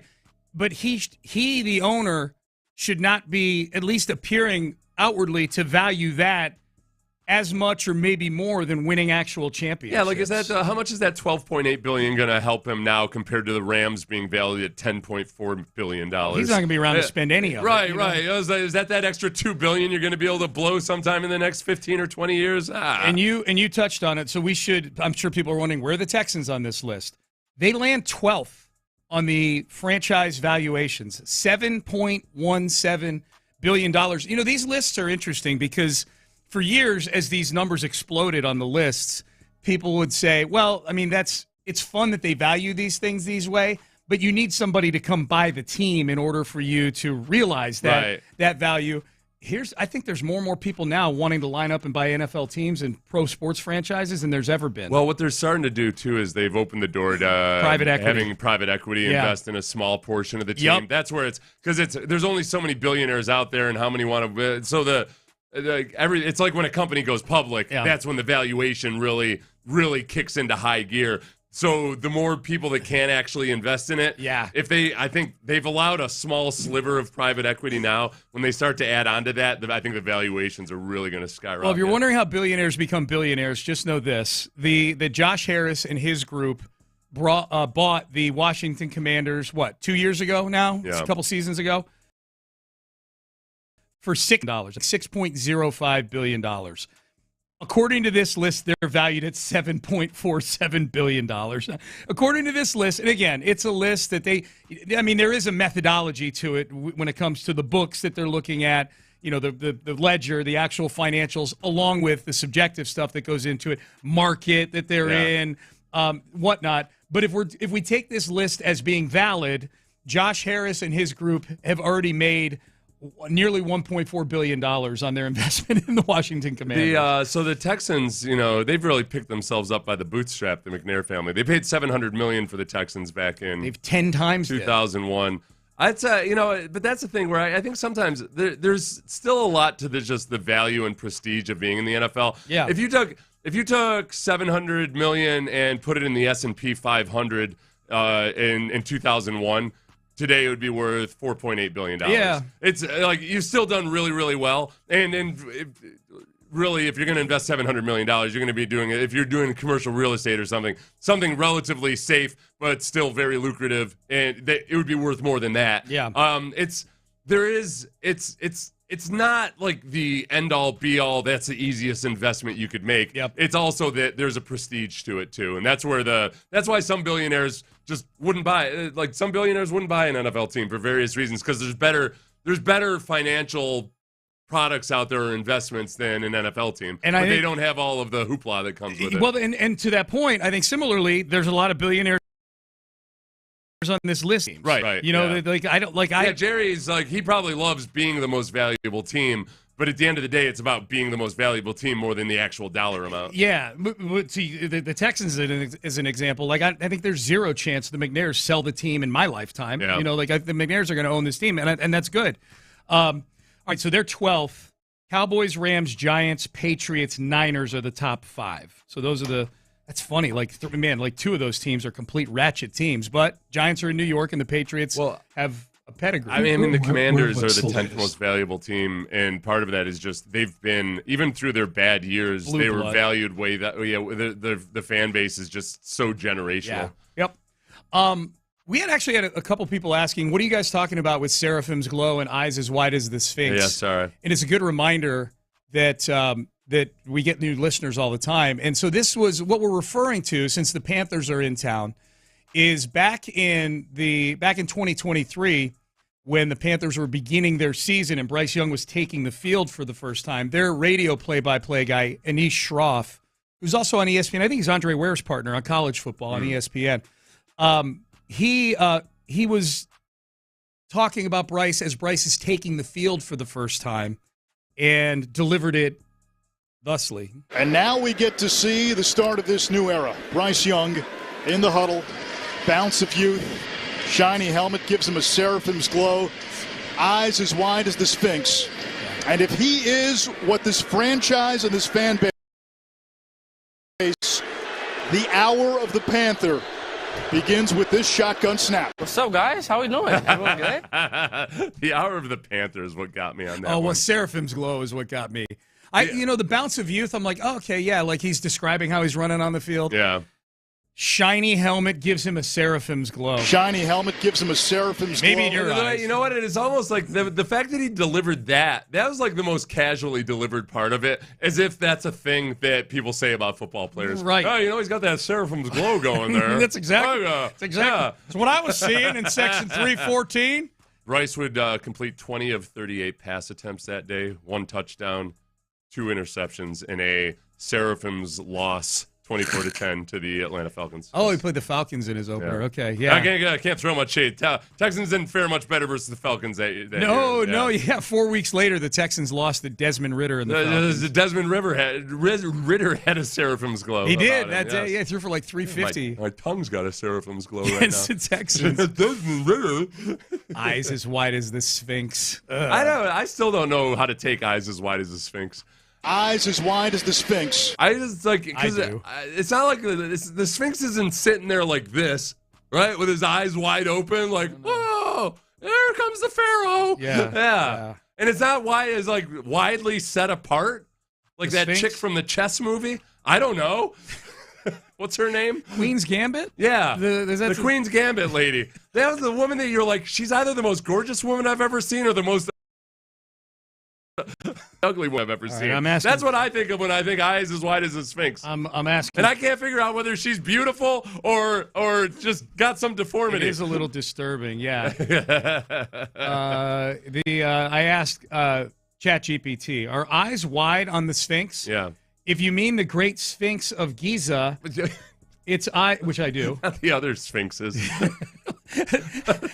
As opposed to Big Sphinxy down in Manhattan. Yeah. Its eyes are not wide in the cartoonish sense. They're proportionate to the face and fairly narrow compared to modern artistic depictions. It's the artists that have taken liberties, it would appear. Yeah. Centuries of erosion and damage have softened their detail. So that's what happened. Not as sexy an answer as you were looking for, I don't think. So they used to be wide and now they're not? They've eroded because of all the weather issues, I suppose. Okay. Yeah. I was looking for something better. Anya Taylor-Joy is who I was thinking of. Oh, okay. She's the one that, see her eyes as wide as the Sphinx right there? Yeah, they're very sphinxy. But she is. In certain angles, you see her and you're like, oh my gosh, that was like, she looks like she's created by AI. Do you watch Queen's But then there's Gambit? other times where it looks like she was like the first version of AI. Yeah. I watched Queen's Gambit. Yeah, it was good. I liked it. I mean, and I did myself the liberty of not Googling anything about it and just thinking that it was a true story, which it's not. Yeah. Oh, you didn't find out till later that it wasn't a true story? I try really hard. Anytime that I think something I stumble upon something and I don't know whether it's historical or not, I try to pretend that it's historical and historically accurate. Whether that I know is based on something historical, I try really hard not to Google anything about it. Okay. Because I don't want to be watching like, well, actually, Brandy, the Vikings didn't come to England until whatever. You enjoy it more if you feel like it's a true story. Yeah. Okay. Yeah. That's interesting. That's how I did the Titanic. Yeah. And I was like, oh, crap. All those people actually died, huh? It's crazy. That's wild. Yeah. Did he stand up and say, I'm king of the world? Both sank and everything. Yeah. Huh? Yeah. Rock bottom. All right. Sometimes I fall into the trap of, in my mind, there'll be like a brief moment where I think Game of Thrones is historically based. Oh, God. Okay, now we need to go find 10 things. I'm like, back in the day, like when Cersei did that thing. Right. Seth has a relative die. Like, where's the Red Witch? Is there a Red Witch in the Yellow Pages? Usually when I'm talking to a first cousin at a family reunion, and I'll be like, hey, back in historical times, think about like in Game of Thrones. Yeah. It's relatively common. How about you and me do a little Cersei and Jamie action, huh? All right, Payne and Pendergast with you. All right, we'll hear from C.J. Stroud and DeMeco Ryans. If you missed it earlier in the show, we had big takeaways from joint practice yesterday. We will have those for you for the 8 o'clock crowd coming up next. But first, let's get you driving in that brand new vehicle. I was texting with Chris Poulos yesterday.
to Houston. Insider access, exclusive content. Sports Radio 610. The Texans play here. An Odyssey sports station.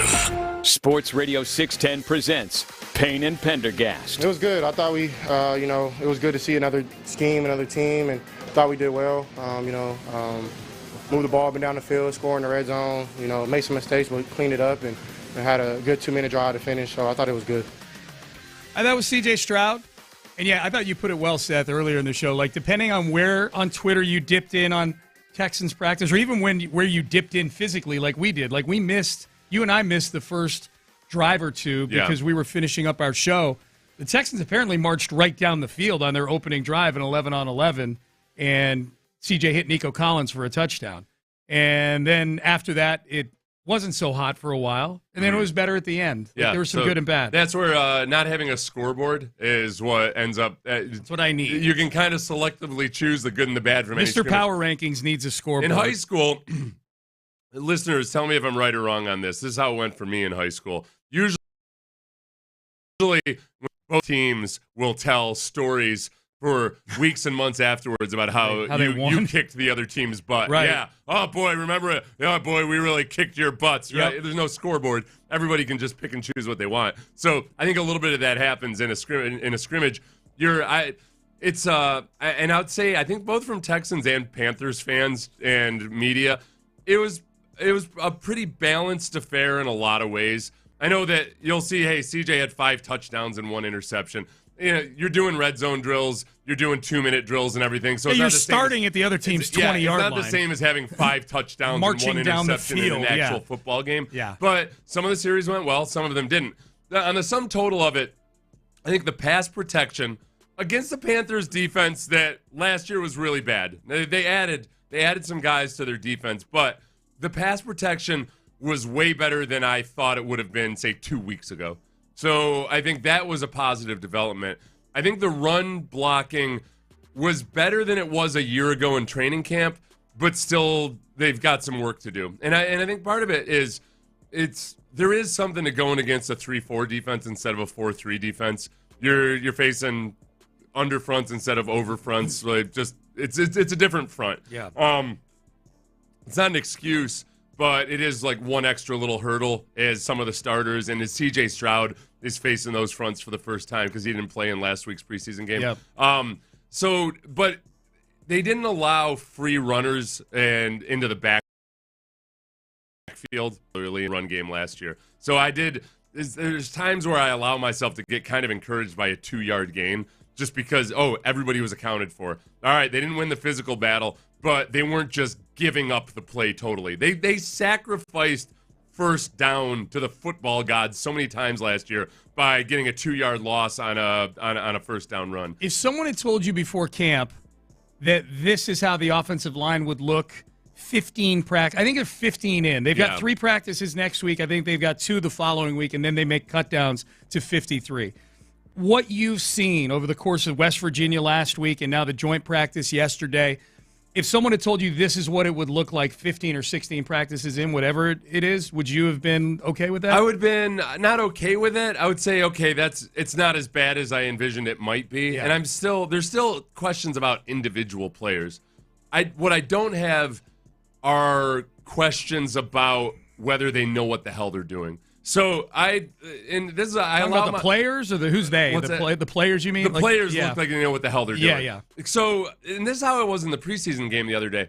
I was kind of happy that when there were issues with pass protection, it was because individuals were getting beat instead of individuals weren't even in the right spot and weren't. Because look, a lot of those guys that were getting beat last week in pass protection aren't going to be on the team, or they're young players that you're probably not going to have to rely on. So the individual battles are what they are. But last year, you had an offensive line that had 2 highly paid offensive tackles. You had a first off at left guard. Yeah, a guy making a good salary on a contract extension at right guard. And at times, they didn't know who they were supposed to be blocking. It was just a complete quagmire, and it was a mess. And I haven't seen that same lack of communication or the same level of mental errors and breakdowns this year that I was seeing during training camp last year. So no matter what guys look like on paper, if they're not in position to block somebody, you've lost the down already. So they're ahead of the game. Now, that doesn't mean that they're an awesome offensive line. It just means that that part is definitely an improvement over last year. Yeah. And again, now it's a matter of, okay, can they get better? In the very least, God, please don't regress or something. Yep. Just keep building on this. Yep. Here was DeMeco Ryans yesterday talking about the chance to go against another team. Yeah, for us, schematically, when you're in training camp, especially for us at week 3, right, we've going against offense, defense guys. They know the snap count. They know the plays they're going to see. They know the formations, and it kind of get monotonous after that third week. So to break it up, right, it helps us because Carolina, they do a lot more under defense, which our defense doesn't run much. So our offensive line get a chance to make calls and checks versus different schemes up front. They get to see different pressures, right? How are we going to pick this pressure up? And they aren't scouted looks. Like, we're not game planning the Panthers, so unscouted looks. Let's see if our rules and the things we teach from OTAs through training camp on a day-to-day basis, can you show up and can you execute just your fundamentals and techniques without having a game plan against someone? Okay. And that's the beauty of it, right? You don't know what's, but you just play within your rules, trust your technique, trust the guys around you. So the simplest way to put it, for an underfront versus an overfront, if you think about one of your defensive tackles, your 3 technique defensive tackles. So you're the guy that's like a pass rusher type in a 4-3.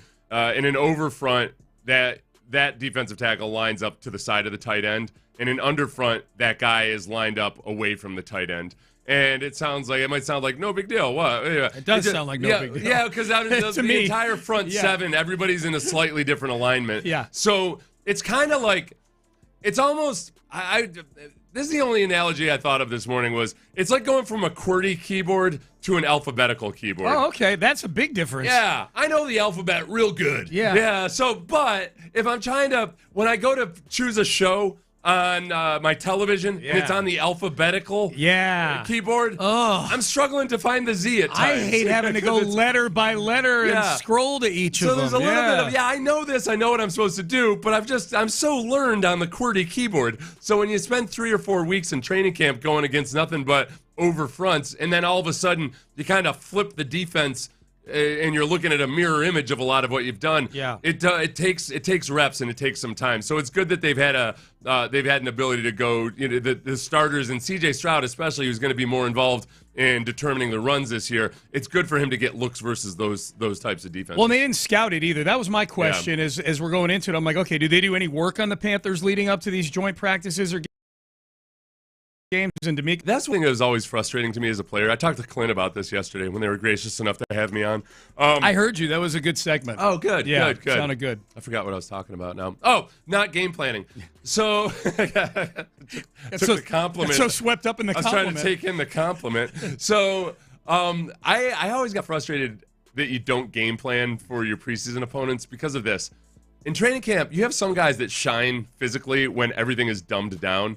And then they get to the regular season where you have to make a lot of changes from week to week, and and that you can get a big advantage by really scouting your opponent. And if that guy's not scouting the opponent, all of a sudden, hey, what happened to the training camp version of this guy? Yeah. Meanwhile, some of the guys who really benefit by game planning and can really grasp game plans and everything, they don't shine as much in the preseason. And then all of a sudden in the regular season, you're like, where the hell did this guy come from? He's all over the place. Right. I don't... How much should I factor that in when I'm doing my 53-man roster? I don't know. See, I feel like DeMeco actually had another quote that kind of referenced that dynamic. There's some guys that show up in live action in games and everything.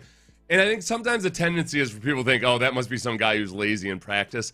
And perhaps sometimes, yes, but sometimes it's actually the opposite. It's the guys that are actually really thinking their way through stuff in practice and maybe trying new things or really like being methodical about it. They don't shine as much in practice, but it's not because they're not trying hard. It's because they're not. Well, you know what? They're using practice for what you're supposed to use practice for. Right. And then also, when you get into the game, then meanwhile, some of the lazier guys look awesome in practice, and they're jumping the snap count. They're using everything they know about the offense to their advantage. Yeah. So where other guys, there's some cheating. Yeah, there's some defensive players that will specifically try to avoid, if you're going I'm going against the Texans offense every day. I know what they're running a lot of the time based on a few things. I'm really gonna try to ignore that so I can get a clean read. Yeah. So I don't end up looking as good in practice as the guy that's using every trick of the trade to game the Texans offense. I feel like the people doing what you're talking about, which is the right thing to do, are the ones that have guaranteed spots on the team. No. It's rookies. It's anybody else that. What are you talking about? No, talking about the guys that are doing it the vets right way. What you? Yeah, they do it the right way. Okay, Are the guys like I'm going to do? I may not flash. Right, but I'm going to work on my process, and I want to get as like an honest look here as possible. No, I want to sack this guy or whatever. Yeah. I got to make the team or the practice squad or whatever. That's probably a struggle for some guys that are sort of on the bubble. What's the right way and the wrong way to do it? And that's another thing. I told you earlier, it's frustrating when you're a player on a team, and sometimes you'll, like as a defensive lineman, there'll be some undrafted rookie free agent offensive lineman. Then you're like, man, there's something to this kid. Yeah. I used to be that way with Drew Hodgson. I think Drew was an actual draft pick. He was a 5th rounder. Yeah, 5th rounder. But I was like, man, it's a pain in the ass. I used to make Drew take extra reps going against me because I really liked the work I got against him. He was a pain in the butt in practice. Yeah. And I'm like, I don't know. The coaches didn't like him for some reason. It's weird. They're looking at a lot of other different things too. Drew's skill set might have just been a good foil for me. And actually, that's probably what it was because he was a smaller guy and he was real quick. And I was more of a strong guy. So I like going against Drew because he really tested me with his quickness. Yeah. But he was also a smaller guy. But there are times where, sometimes, man, it's the worst. It's the worst when your team drafts a bust on the offensive line and you can tell it. And you know it right away. You can tell it. You know it. Like, this kid's just soft. You're like, he's just soft. This kid's a punk. And you talk about it amongst your defensive linemen friends and everything. You fight over who gets to go against them, and he's just like, this kid's just a punk. Yeah. And there he sits on the team for 3 years because he's got the tall genes. And it costs money to cut him. Right. Yeah. You're like, this kid's a punk. And meanwhile, there's like this undrafted rookie free agent who actually I respect and they don't like him for whatever reason. Do you ever see guys like the undrafted rookie free agent guys? How much more frustrating is it when they pop up across from you for an opposing team? Like down the road, they got cut by the Texans. I told you. Cut by the Jags, and there you are lined up against them. Well, you know what I thought about? And it wasn't this way. Chris Myers was just a free agent when he came to the Texans. But he was playing behind Tom Nalen, who's not in the Hall of Fame, but was a perennial Pro Bowl. Oh, he's a Broncos legend. Yeah, I don't think he's in the Hall of Fame. But I remember the first time I was coming off of an injury. We had a joint practice with the Broncos, and for all the reasons that DeMeco will tell you, like the joint practices and everything, I was really excited because I was like, man, Nalen's probably, I was really having a hard time coming off this knee injury. And I'm like, okay, but I get to go against Nalen. He's going to make me better. Yeah. Because he's awesome, and he was a technician, and I really was looking forward to it. And I saw Nalen was out there in street clothes the first practice. I'm like, crap. Then the next thing I know, I'm going against this little bald freak from the University of Miami. You went against Myers? I'm like, what the hell? And now it's embarrassing. I was prepared to struggle with my knee injury against Tom Nalen. Yeah. But this is some rookie. Not against Myers. Yeah. And this is not the look that's good for me right now. How was he? How was he back then? He was impressive. Yeah. I was impressed with him. I was like, oh crap! This kid's going to be all right, I think. Yeah. But he was a 5th round pick. Or was he higher than that? I don't know what. I know the Texans traded for him. Oh, they traded for him? Yeah, because Kubiak was in the building. Then Kubiak probably had some. Well, I mean, they traded like a 5th or something for him. It was like a day 3 pick. And I can't imagine Nalen played much longer than, however, after they traded Chris Myers away. Yeah. I think they should have stuck with Chris Myers. That was back when. Well, that would make sense because didn't Rick Smith come here from Denver? Yeah. So Rick was probably in the building when they drafted Chris Myers, and then he gets here and he trades for him. So that would make sense. Have you ever told Chris that story about? Oh yeah, I've told him. Yeah. I love Chris Myers. He still listens to the show. Chris, if you're listening, shout out to you. And he wasn't a little dude either. Why is Tom Nalen's Wikipedia so bereft of any information whatsoever? I'm looking at it right now. He was not a Hall of Famer. He's a weird dude, like in a good way. Yeah. He was eccentric. He was a classic. Like he didn't like when offensive linemen talk to the media. He would.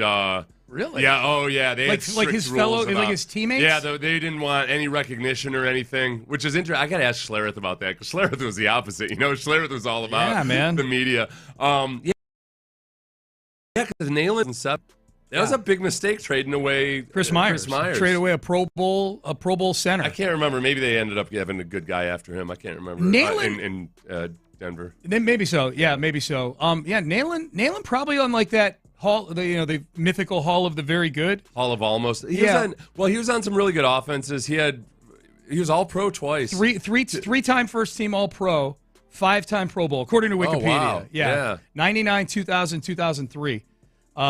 So, yeah, those were the Shanahan offenses. No, I like, now I'm going down memory lane for people that half our listeners don't remember. Never mind. Nalen was awesome. He was really good. He was an undersized center. He was really good. Really good player.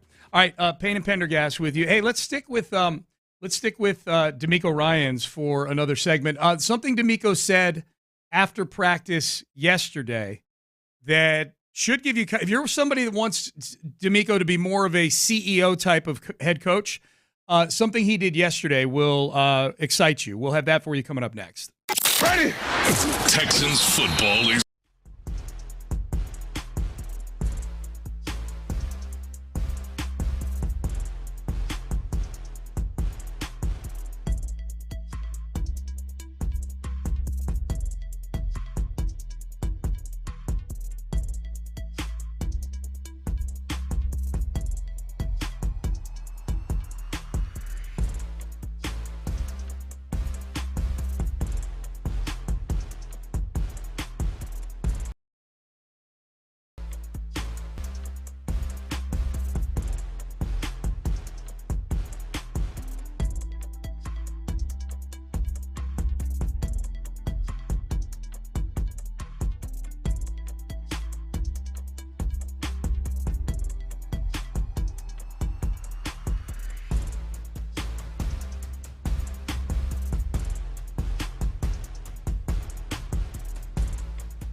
Payne and Pendergast is driven by West Point Lincoln of Sugarland on the Southwest Freeway, exit Kirkwood, and take the first U-turn at West Airport under the giant American flag.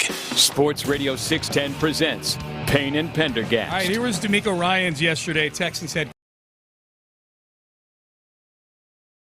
coach out of Georgia. What did you see there? There's a lot to watch. There's offense on one field for the Texans, defense on the other. What did you watch yesterday? I did not see the defense. I saw one defensive play today. And you know what I saw? I saw Derek Stingley back to try to throw a back shoulder. I saw Derek Stingley pick it off and go to the house. So if they cover like that all day, it was a great day. Okay. Oh, no, I'll tell you one thing. Don't go back shoulder against Derek Stingley. No, do not. Yeah, that was a poor choice, Bryce Young. Do not do that, yes. But DeMeco spent, as I suspected, I was watching I realized that every time I was looking at or saw DeMeco, he was on the offensive side of the field and or of the practice field. And I kind of had that thought, and then he confirmed it in the press conference that I think he spent the entire day with the offense. And that fits in with a theme of, I think, things we've talked about, but also DeMeco himself has talked about in his evolution as a coach, getting more and more comfortable and better at delegating, and that it does feel like this year it's going to be Matt Burke's defense with a heavy advisory role, consulting role from DeMeco. DeMeco's still going to spend a lot of time with the highest paid consultant in the building. Yeah. But DeMeco's trying to, he's done a lot of the stuff on the culture front really well with the defense. Yeah. The offense is lagging when it comes to establishing a culture and just having the same level of competence as the defense. So he, as the head football coach, I think, is going to go where he's needed most. And I like that. It's good to his ability as a leader and as a guy that, can help on the X's and O's side in working with the offensive coaches, but just on the motivational side or the counseling side with the offensive players. Yes. I think he's really valuable in that regard. If you believe that DeMeco Ryans is elite in all facets of coaching, not just defense, which I do, I think he's one of the most intelligent coaches I've ever watched coach, then there is value for him helping on the side of the football that prevented you from getting to where you wanted to get to last year. If this means he's spending more time on the offense or either on the sidelines or during the week leading up to it or all of those things, I think that's valuable for the team. And it's also a lot of trust in Matt Burke, too. It's a lot of trust in Matt Burke. And, Matt Burke had the same conversation as Kaylee about whether to be on the sideline or when to be in the booth. That was my first indication that, okay, wait a second. Like, the fact that we're even talking about this tells me that, this is going to be Matt Burke's defense this year. Because I can't ever remember it being a question or an issue before. Right. So I think that it's one more thing to watch. Mm-hmm. If the defense doesn't come out like gangbusters, it's going to be a conversation point by talking heads such as Sean T. Pendergast and Seth Payne. You're damn right. Somebody asked us on the live stream yesterday, and it kind of caught me by surprise, and I think it's a fair question because he said, hey, could some of these big plays the Texans defense allowed, could that be evidence that maybe it was Matt Burke as the defensive coordinator and not DeMeco? I would be really, really hesitant to read into it like that at this point because, for one of the weaknesses of DeMeco's days, like awesome, 30-yard touchdown, 30-yard run. So I can't say they're any better or any worse in that regard. It's just we've got a very, very small sample size. And then two, there isn't that much game planning and everything that goes into it. Some of it's just dumb luck in these joint practices about which defenses you're calling versus that offense. You haven't game planned for it the way you would a regular season game. All right, here's another one from DeMeco. He was asked yesterday, we're 75% of the way through the practices. We're about to be 2/3 of the way through the games after Saturday in the preseason. Are you intensifying the selection process to get down to a 53-man roster? For me, I honestly am not thinking about the 53. Just thinking about guys getting better. And that process, when it comes for us to select 53 guys, after our third preseason game, we'll tackle that process when it gets there. But right now, what I love about our team, we got a ton of competitive dudes all across the board on our team. And I would love to keep all these guys around because, it just means a lot to me because knowing all the work, the sacrifice they put in, right, to make this team and to make themselves better, and I don't take that lightly. So that process will happen. It's always a tough process to dwindle it down to 53 guys when there's always more than 53 guys who are deserving of making the team. And they're going to have more than 53 guys. Yeah, there's going to be some tough cuts. There's two things about that clip. One is that it's funny to think about how a coach and a GM might think about that scenario differently, where DeMeco is thinking, I wish we could just keep all of them. It'd be nice to keep them, but it is sure going to be fun to maybe get some extra draft capital for these guys. And yeah. It's a really good problem to have, obviously. And then especially, there a lot of these guys I think that will the Texans are a scenario now too where I think when a guy goes to the practice squad, they're allowed to sign with any team. They basically become free agents. So they're on the Texans practice squad.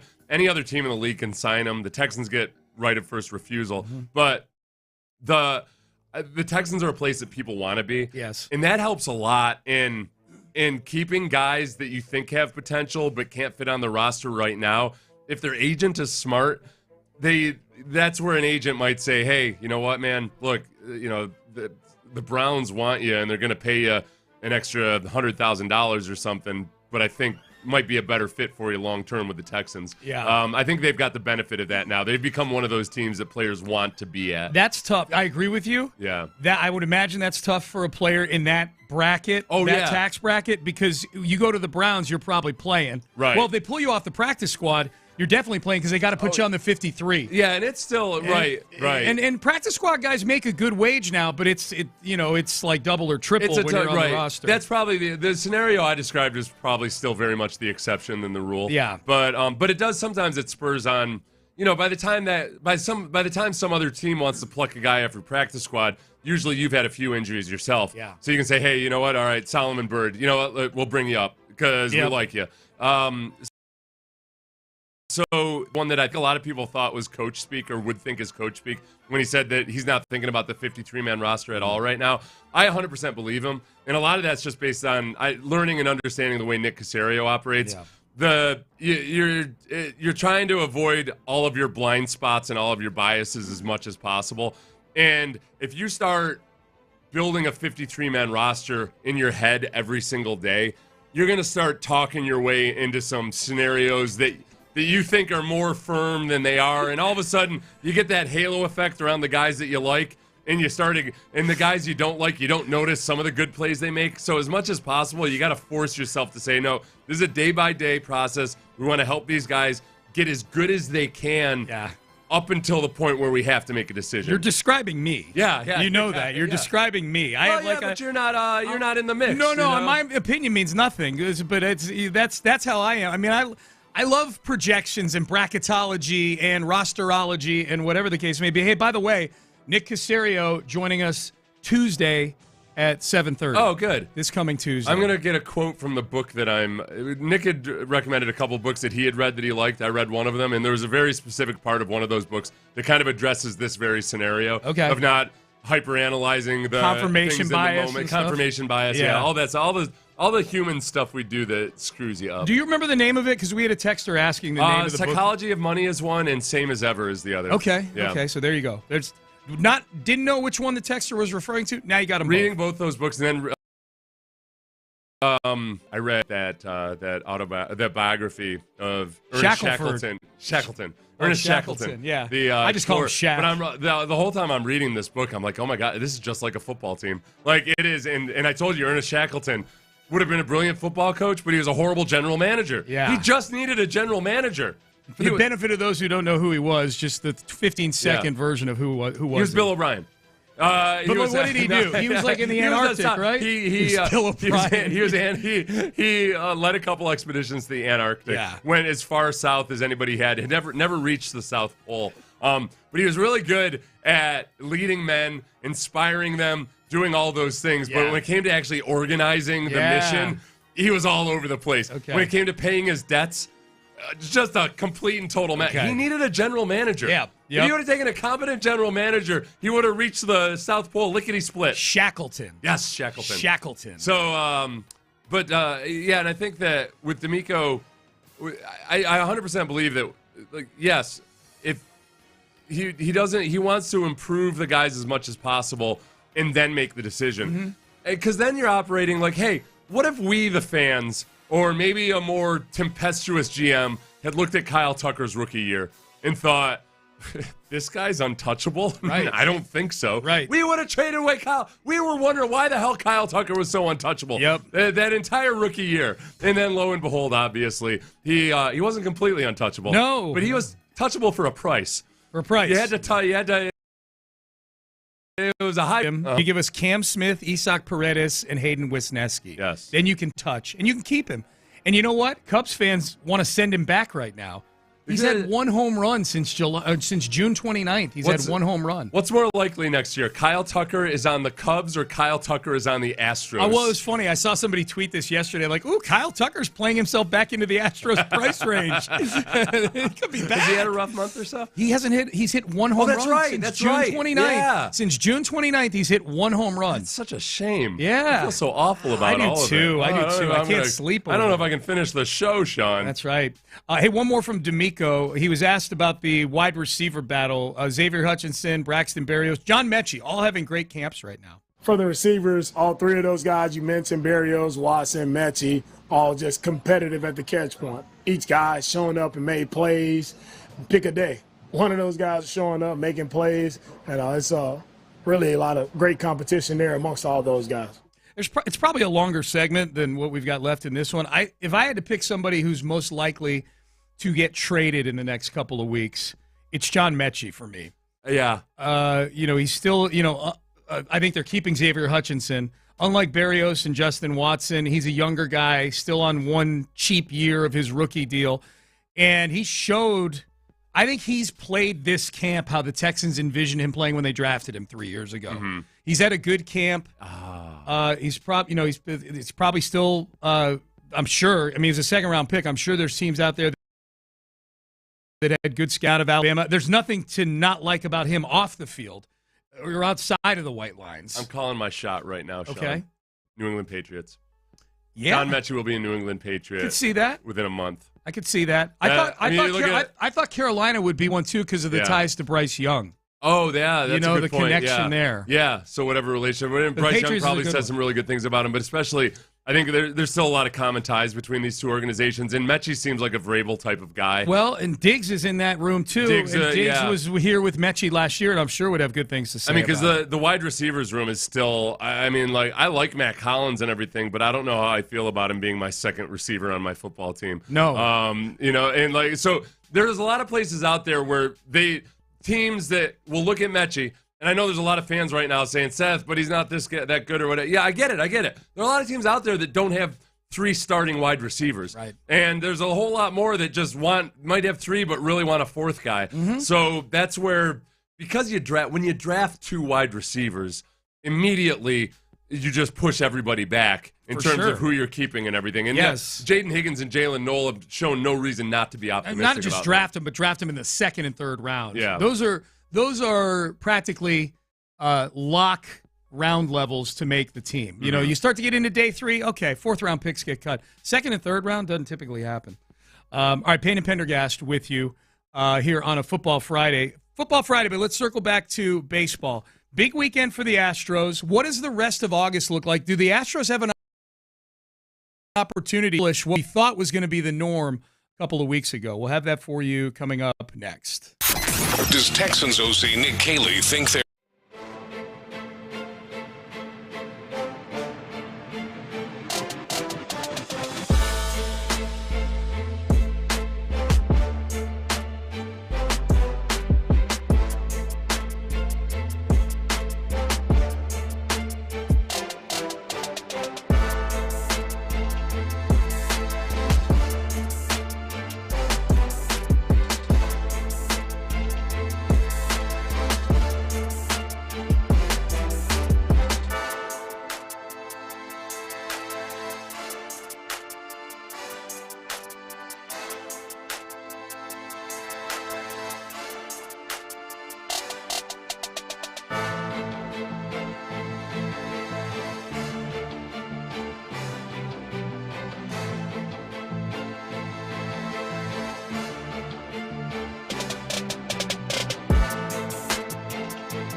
Karam Injury Lawyers Studios. Sports Radio 610 presents Payne and Pendergast. All right, Payne and Pendergast, couple texts, and then we'll get over to the Astros here in just a second. Status update on C.J. Gardner-Johnson injury, ?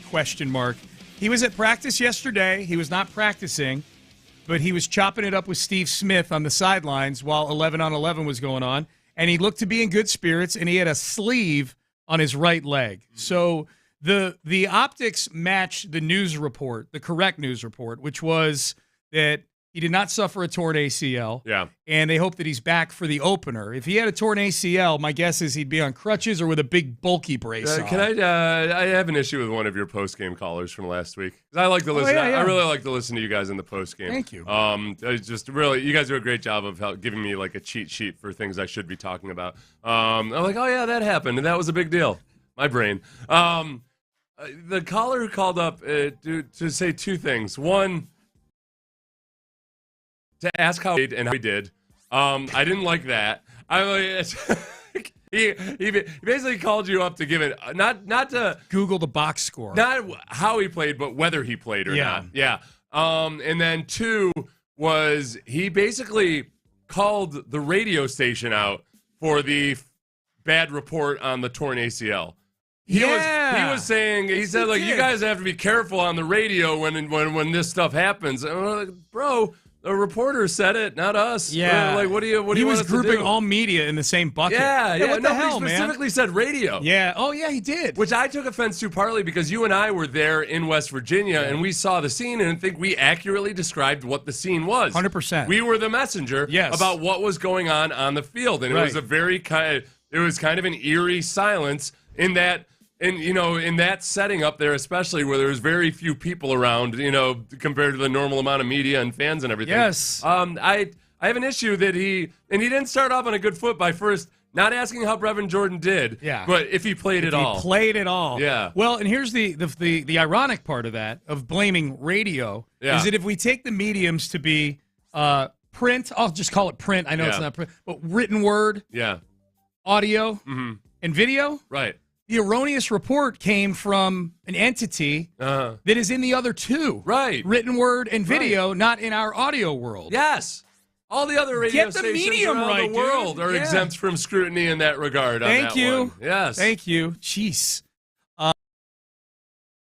So there's your sleeve on the leg. He looks good, fine, moving around and everything. Yep. Right? If you had to do it based on if he had walked out to, he certainly didn't look like some guy that was just cleared to walk that morning. If I had just been dropped into Texans camp, not knowing anything that had happened prior to that day throughout the last couple of weeks, I would have said, he's getting a vet day off for C.J. Gardner-Johnson. Yeah, he looked fine.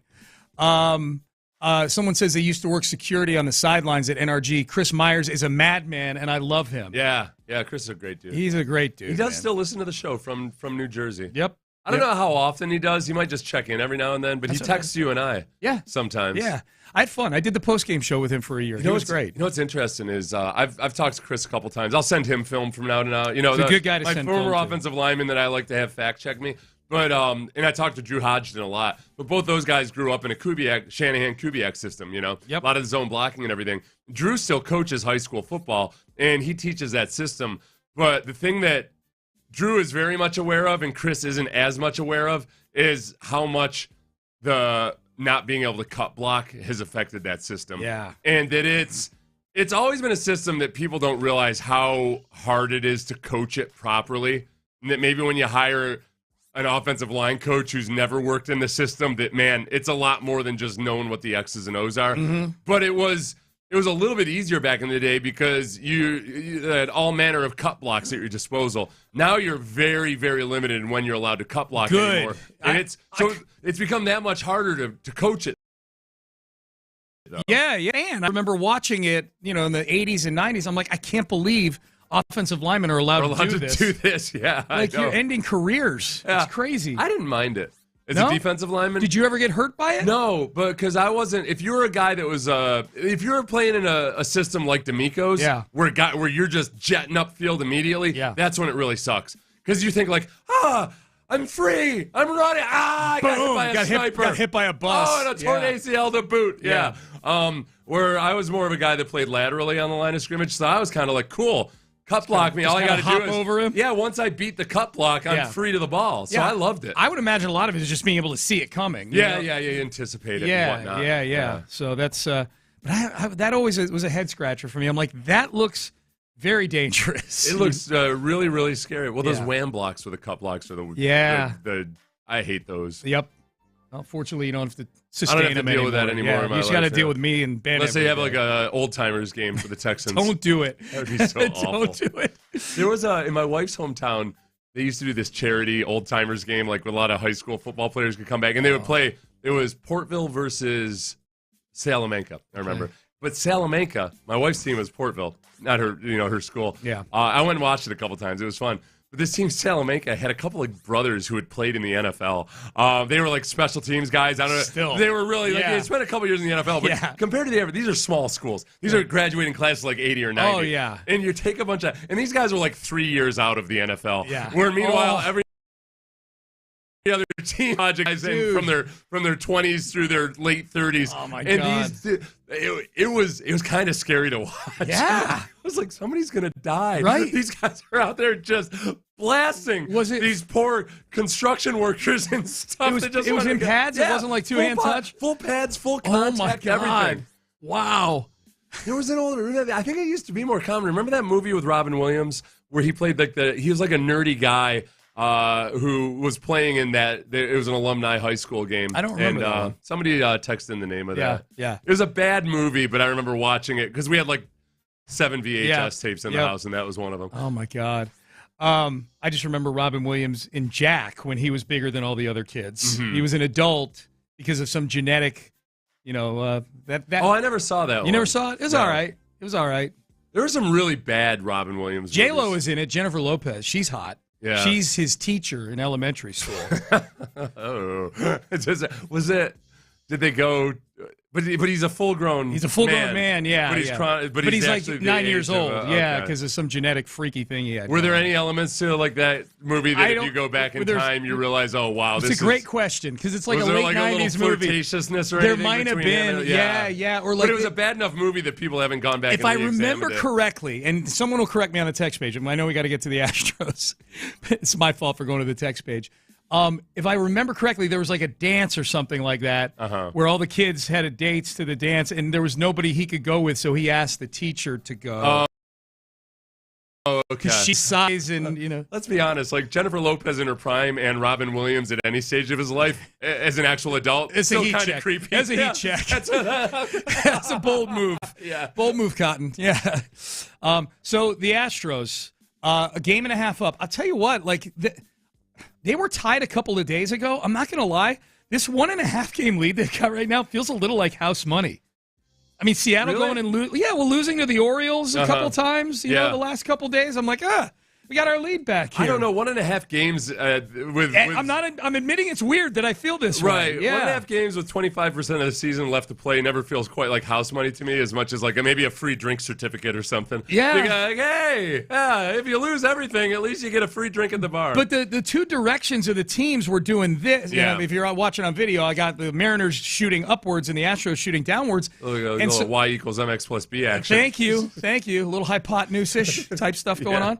I wasn't expecting to go into this Baltimore series with a 1.5 game lead. Yeah. So it feels nice. I am all for I'm going full bore into the enthusiasm I felt about the Carlos Correa trade and letting that fuel me until I have reason to do otherwise. Yeah. One thing that might be reason to do otherwise is if Framber doesn't reel it back in and look like the best version of Framber today. Yeah, that would be a bummer. Yeah. Especially against Baltimore. And he will.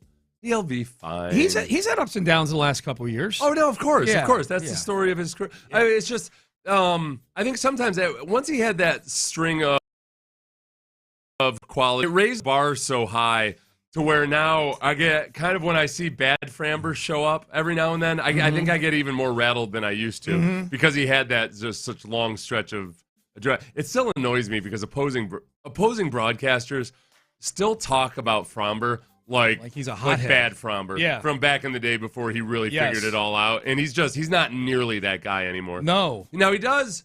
The thing that's a little bit scary for me this year is that we worried about Framber and how he would adjust to the pitch clock And he did a great job of it the first year of the pitch clock. This year, he's leading the league in pitch clock infractions. And it's like it's only 5. When you couple that with him melting down and just allowing, is it 9 runs in the last 2 games, whatever it is. Yeah. It's just that part of it makes me a little bit nervous. Yeah. Yeah, I get that. So we get Fromber tonight. I just checked. It's a big start for Jason Alexander. With all these guys coming back off the IL, with Javier coming back, and eventually Garcia's coming back. Yeah. And France and McCullers coming back eventually. Like Jason Alexander keeps pitching the way he's pitched the last 2 starts. He's basically got the old Brandon Walter role before he got hurt. This is a little bit like, it might as well be like Jason Alexander met a woman, fell in love, and she's this woman who's got a sad story because her husband was killed in action. He was a war hero. He was hero to many children, America. Mm-hmm. But he died. Yeah. But you've met this woman, and you fall in love, and then all of a sudden, lo and behold, miracle of all miracles, the former husband is actually alive, and he shows up. Yeah. In walks Luis Garcia. Hey. I thought you were dead. Just don't forget about that time we had ice cream on the boardwalk. That was nice, wasn't it? Yeah. I thought Luis wasn't coming back. He shows up and he's even better looking than he was before. Better looking, but with a jankier throwing motion than he had before. If I was Jason Alexander, I'd be like, look at his throwing motion now. He looks like he's shot putting the damn ball. Yeah. Luis Garcia, that is. Yeah. That's true. So if I don't want to play out the veteran analogy anymore because let's that would think be of like baseball. I'd be like Jason Alexander. Look at my throwing. I don't want motion. to fade. I don't want to fade the valor of this fictitious hero I've created. You created, yes. All right, into the 9 o'clock hour, dude. We have not done a Take-a-Mania in like a month because of our 2-hour show schedule and things like that. Something was missing in my life. Take-a-Mania, baby. I forgot that this was even the defending reigning champion, but we'll have that for you. Take-a-Mania. Bad takes from the last week that we will play to try to take down the champ of which underdog guy was it? Underdog Josh or Hayden? It was Hayden, right? Hayden Winks, yeah. Had a horrible Texans take like a month ago. From a really smart guy, though, too, who's not a hot take artist. That's what makes it even worse. Can he be taken down by our 3 contenders that we've got for Take-a-Mania? We'll do that coming up next. Ready? Texans football.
KILT-FM HD2 Houston. Insider access, exclusive content. Sports Radio 610. The Texans play here. An Odyssey sports station.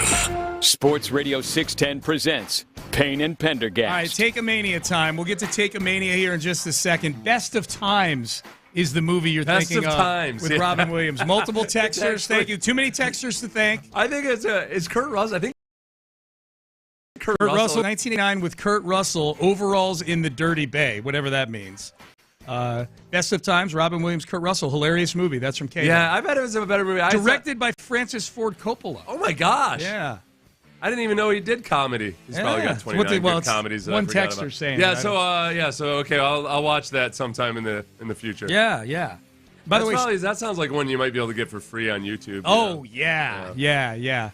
And shout out to Rob Long, who is the Baltimore radio host of which you were speaking earlier in the show. Because he does sidelines, pregame, and postgame for the Orioles on their radio.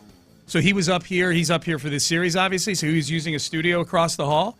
And he pointed out, he said, hey, the Orioles did you guys a solid the last couple days. And I said, we just got done talking about that. Yeah. The house money. Well, 2 Oriole wins that none of us were expecting.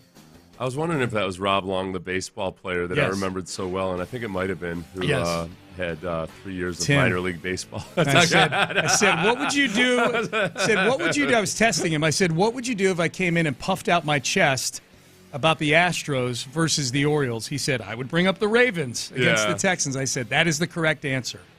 But we hope to change that in Week 5 this year, when the Texans travel to Baltimore to take on the Ravens. All right, you ready for Take-a-Mania, my friend? I'm ready. Let's do this. We haven't done one of these in like a month. Yeah, we've had a champion who's been a champion for a month, but only because we haven't played We've been a on game. hiatus, yeah. Right. Yeah. Like WWE took a vacation for a month, which never happens. Mm-hmm. Here is the reigning defending champion. This is Hayden Winks of Underdog. The DeAndre Hopkins trade back in 2020 and why the Texans won that trade. You probably think that the Texans lost that David Johnson for DeAndre Hopkins trade, but guess what? You turned out to be wrong. Wrong! In addition to getting David Johnson, the Texans also received a 2020 second-round pick and a 2021 fourth-rounder. That second-round pick, well, immediately wasted, nose tackle, nobody cares. But that 2021 fourth-rounder turned out to be awesome down the line. The Texans called the Panthers the next draft, offered that fourth-round pick and some other draft capital to move all the way up to 89th overall. They really had nobody at wide receiver, so they took developmental ex-wide receiver Nico Collins. Definitely took out some time, but Nico Collins is now a bona fide superstar and a 12th overall pick over on Underdog Fantasy. How do you like them apps? More importantly, the Texans have C.J. Stroud and Nico Collins under contract through at least the 2027 season. They've already won 2 playoff games together. In those games, Nico Collins, 96 yards in a tutty, 122 yards in a tutty. Okay. Not bad for just a throw-in. No, Tutty doesn't help. I can't even, how do I like them apples? There are no apples. There's no apple to like. For one, he's treating it like this was a DeAndre Hopkins for Nico Collins trade, straight up. Doing, yeah. He actually said it almost like the David Johnson was actually a good thing in that trade. In his bloated salary and everything else. Hey, not only did they get David Johnson, but they also got a 4th-round pick. There would be usage to move up eventually get Nico Collins. Yes. As opposed to every other thing that's ever. This is like he played some game of let me take 20 random events and see if I can link them all together. And then cherry pick the best one. And because this happened first, and then something good happened. Yeah. Oh, there we go. The good thing happened because the bad thing happened. You hate this take more now than you did when it won the championship a month ago. I do because I didn't know. I hate myself because I didn't really lean into enough that it wasn't even the actual pick that they traded for DeAndre Hopkins that was used to trade. Then it would still be a bad take, even if they had gotten the 2nd-round pick and used that pick for Nico Collins himself, it would still be a bad take because you sold an asset at far below market value, and then you used some of the scraps that you got to later on make a good decision. They're 2 independent things. And again, the funniest part of all this to me is that in that memo that Jack Easterby put out after the DeAndre Hopkins trade to the media, where there were 15 bullet points on why this trade was awesome, is that there was literally a bullet point where it said, nobody's talking about the 4th-round pick we got in 2021. Yeah. Oh, yes, they are now. Oh, they are, 5 years later, they're talking about it. Hayden Winks is the champion on Take-a-Mania, and he's talking about it. So it's a really bad take. Okay, you ready for the 3 challengers? Yes. Here we go. Jason McIntyre, Colin Cowherd's little sidekick there. Yeah. Now I'm going to apologize. This one wins already. I don't even know what it's about. I'm going to apologize. I'm going to apologize in advance because the audio quality is not great because this one made its rounds by someone like shooting. So not, and I looked everywhere for the actual like direct feed to it, but it's so bad it needs to be played. Here is Jason McIntyre. Keep in mind, prior to this take you're about to hear about the Kansas City Chiefs, they were doing their predictions for who's going to make the playoffs, and he had already put the Tennessee Titans and the Jacksonville Jaguars into the 2025 postseason when he said this about the Chiefs. The headline for the Kansas City Chiefs this season will be T. Swift drops new album as T. Kelsey drops out. Look at that. Travis Kelsey on stage with Taylor Swift. I'm sorry. I got to stick to it, guys. I've been on this boat for months. I get it. The wide receiver room should be upgraded. By the way, the Rashee Rice news today, he's going to play the first few games, but we'll see due to a September 30th hearing. I got to see it. I don't see it from Kelsey. I didn't see it in the playoffs. Obviously, we're Taylor Swift fans here on the show. I'm sorry. I see some drop-offs for the Chiefs. It's tough to stay on top forever without reinventing yourself. I didn't see the reinvention this offseason, Colin. I know it's crazy, and I'm sure Nick is very upset watching this, but I don't have the Chiefs in the playoffs. I'm sticking with it. Chiefs out of the playoffs, Titans, Jags in the playoffs. This one almost can't win because we got to listen to the audio quality again if it wins. Yeah. But it's an opinion. Uh-huh. It's an opinion. The biggest thing that I took issue with was apparently he didn't watch the Kansas City Houston game when he didn't show up in the playoffs. He didn't show up in the playoffs for 110 yards or whatever. Right. Yeah, I mean, he showed up for at least one game. Now, certainly, obviously, he didn't do much in the Buffalo game. Nobody did anything. The Super Bowl, it was just whatever. I think so. What's worse though, that the take that the Chiefs won't make the playoffs and the Titans and the Jaguars are in. That might, because Kelsey's going to fall off at some point. We've seen the last couple of years, he's just not moving the way he used to move. He supposedly refocused himself this offseason. We'll see what happens. The Chiefs showed that, though, they could make the Super Bowl this year without the offense functioning the way that it typically does. I don't think that Travis Kelsey is the one thing that's going to... Travis Kelsey not playing like himself has already happened. He's not the prime guy that he used to be, and yet the Chiefs were still a Super Bowl participant this year. Yeah. I almost want to ignore... I guess both the Titans and the Jaguars making the playoffs. That's a little bit ambitious. We're usually a little more sensitive to it's this guy's opinion, and opinions are not necessarily equate to takes. I'm with you on the whole. Okay, you can have an opinion the Chiefs won't make the playoffs. That happens. Yeah. That's just dumb to throw in both the Jaguars and the Titans. Well, and they went 15-2. To your point, they went 15-2 with Kelsey being pedestrian last year. This isn't as bad though as basically saying that the Texans traded Nico Collins, traded DeAndre Hopkins for Nico Collins. I'm with you on that. Can he do it? Cover! So Hayden Winks kicks out. I'm glad you didn't pick that just because the audio quality wasn't great. Plus, it felt a little bit like it might have been a hot take segment or something, like a bold prediction. Oh, that could or whatever. be. I try to give guys passes but Jason on McIntyre those. has so many bad opinions. Yeah, he's got a lot of bad opinions. I didn't back when he used to run that website that he did, the Big Lead, which was very successful. He would print blatantly retract or clarify or anything. Yeah. Carved out quite a career for himself, man.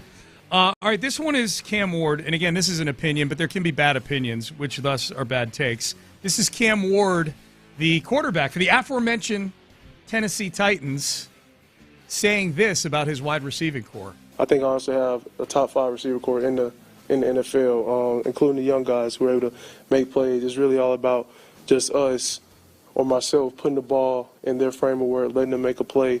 And then it's also those guys being aggressive to make plays for the team. Okay, so Seth, you tell me if this wide receiving core is a top 5 wide receiving core. Because he didn't name names. Yeah. Calvin Ridley. Oh, yeah. Tyler Lockett. Mm-hmm. Van Jefferson. That's right. Elik Ayamanor, rookie out of Stanford. Shamir Dyke. My God. Mason Kinsey. That's their 2 deep at wide receiver. Top 5. Yeah. I would say by definition to have a top 5 receiving core, you need to have a receiver that at least threatens the top 5 receivers individually. Yeah, for a player who's just trying to support his teammates, it's got to be a really, really egregiously bad take. Like usually it has to be something with some negativity sprinkled in somehow. If he had said they're even better than specifically these teams or whatever, better than any best one in the division, somehow it would have been more aggressive for him to say the best wide receiving core in the division than top 5 in the league. He's just spitballing top 5. He's trying, and he's a rookie. He's just trying to say and do the right thing. So okay, it's a bad take.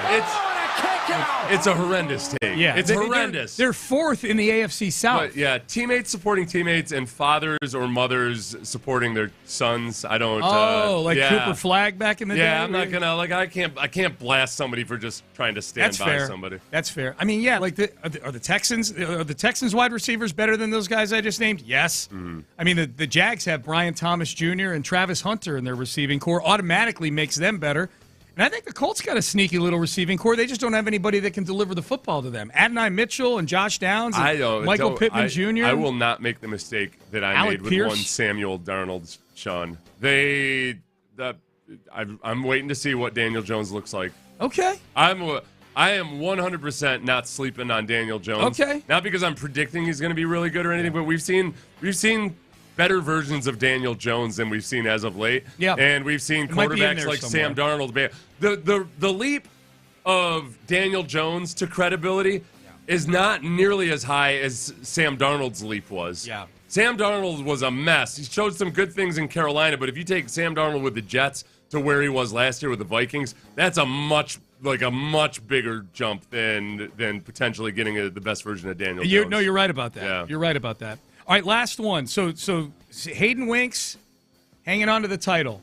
Here is Stephen A. Smith. Boy, we've been football heavy on this one. I like this. Take-a-Mania has been about baseball and basketball a lot. I like that we got some football. Stephen A. Smith is talking about the Chiefs.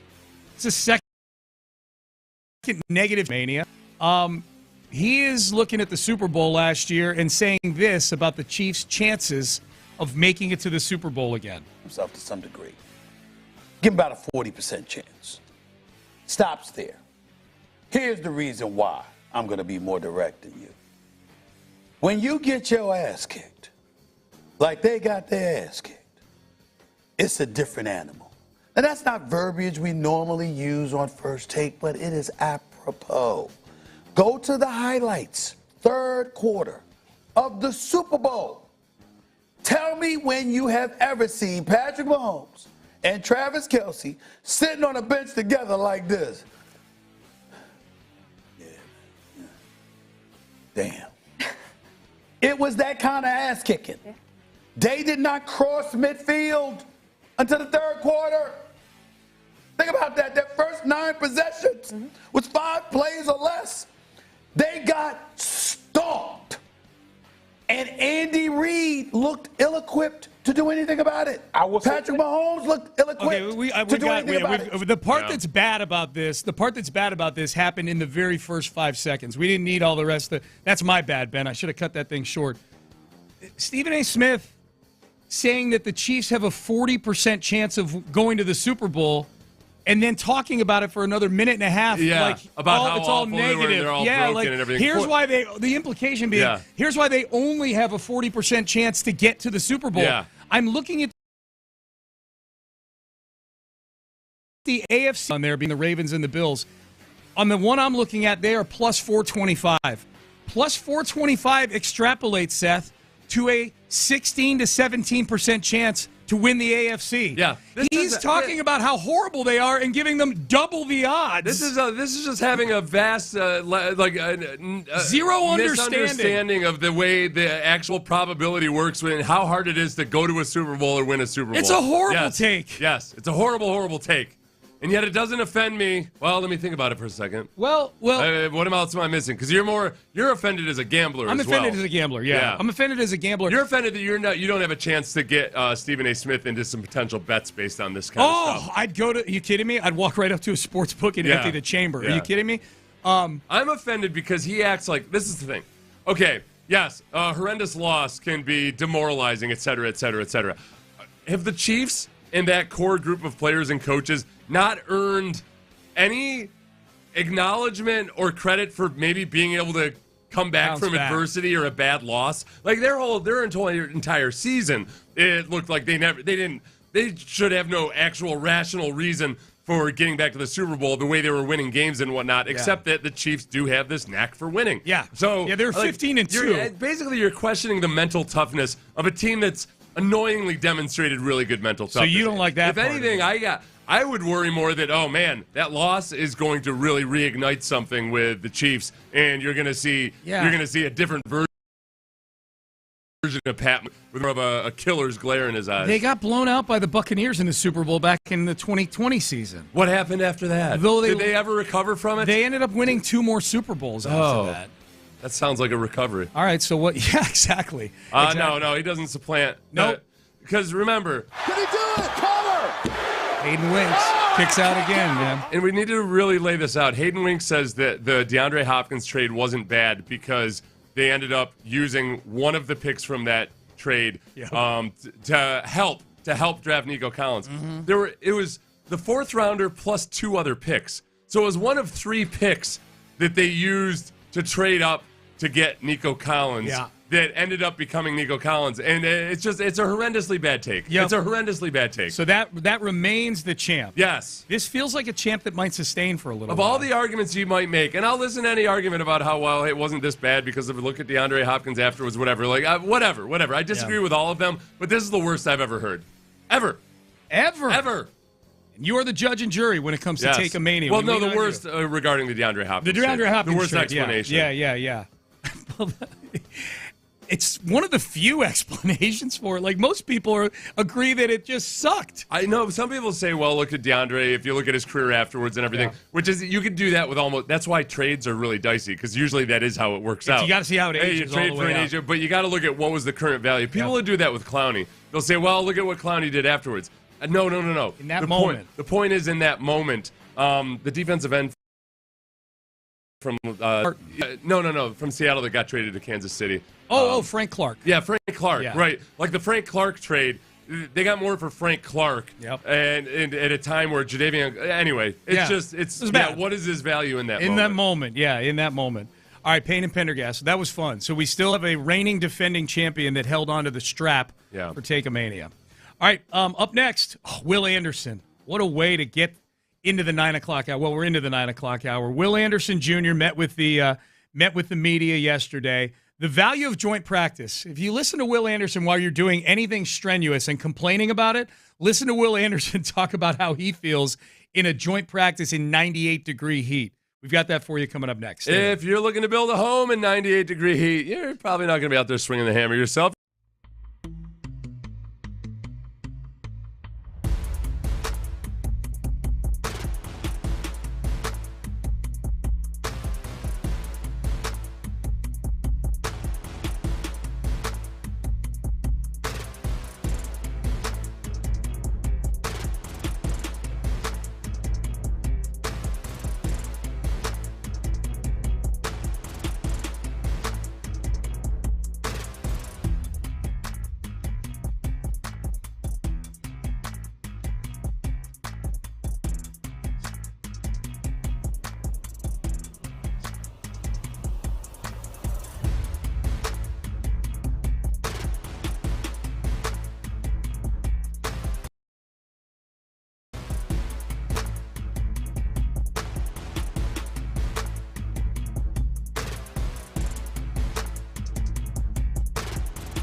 Payne and Pendergast is driven by West Point Lincoln of Sugarland on the Southwest Freeway. Exit Kirkwood and take the first U-turn at West Airport under the giant American flag. Sports Radio 610 presents Payne and Pendergast. Hi, Payne and Pendergast with you on a Friday. Will Anderson went to the podium yesterday. Those are magical words. We love when Will Anderson speaks. My favorite Houston Texan. On the value of joint practices with the Carolina Panthers. Yeah, it was good value. It was just to see something different early on before we get to the season, to see different looks, to see different schemes, go against different guys, just to see what different teams on how different teams are going to attack us. And I think it just gives us a good, clear picture of how we're going to be attacked this year on defense. You know, some of the different looks we're going to get, some of the different runs we're going to get. So I think it's very important for days like this. Okay, was that? Hold up. No, it was not sped up. I checked this morning when I was recording it. Dude, he sounds like Kramer when Kramer got all-you-can-drink lattes from that coffee company. Sean, I was recording it to get the video and then turn it into audio. You weren't at 1.25 speed? I thought I was. I checked my settings. It was at normal speed. Dude. Will always talks fast, but he used to as a young player. He would kind of get ahead of himself. Yeah. And I could empathize with affliction at times. And I thought at the time he's going to have to learn what I did, which is somehow slow down a little bit. Will said, no, hell no. Dude, he's in the damn I'm HOV just gonna lane. Get really good at speaking really fast. Yep. Yeah, 160 who's right there. Who's the little political commentator dude that talks so fast? I don't know. Who is that? Is that Ben Shapiro? Oh, yeah, he talks super fast. I don't know. That's who he is. He's football's version of that. Yeah. Yes. Wow. Okay. Are these other cuts this fast? I don't know. Because we're going to have a lot of time left in this segment if Will doesn't eat this up. I think I only we get a good 8 minutes out of this. We might get a minute and a half. I was just waiting for him to stumble. He never stumbled at all. No. He's great. Here's Will Anderson. We didn't even comment on what he talked about. What was he talking about?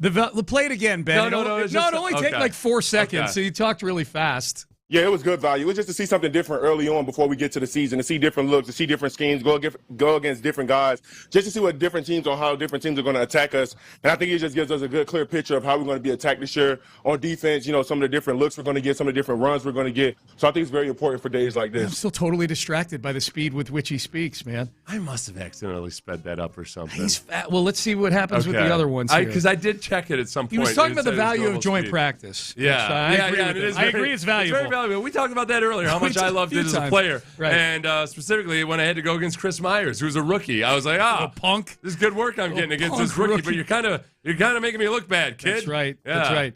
All right. Not the way we do it in the business. That's right. Here is Will Anderson. A little self-critical here against the Carolina Panthers. Yeah, we got to get better. We have to get better. We had some good things that we had done. We got to be a little bit more disciplined, man. Like I said, this is a really good chance to see where we are defensively, just to go against somebody new. And we just got to keep stacking days, keep leveling it up, and taking it each day by each day, man. And I think it just comes down to executing the right way and everybody being on the same page.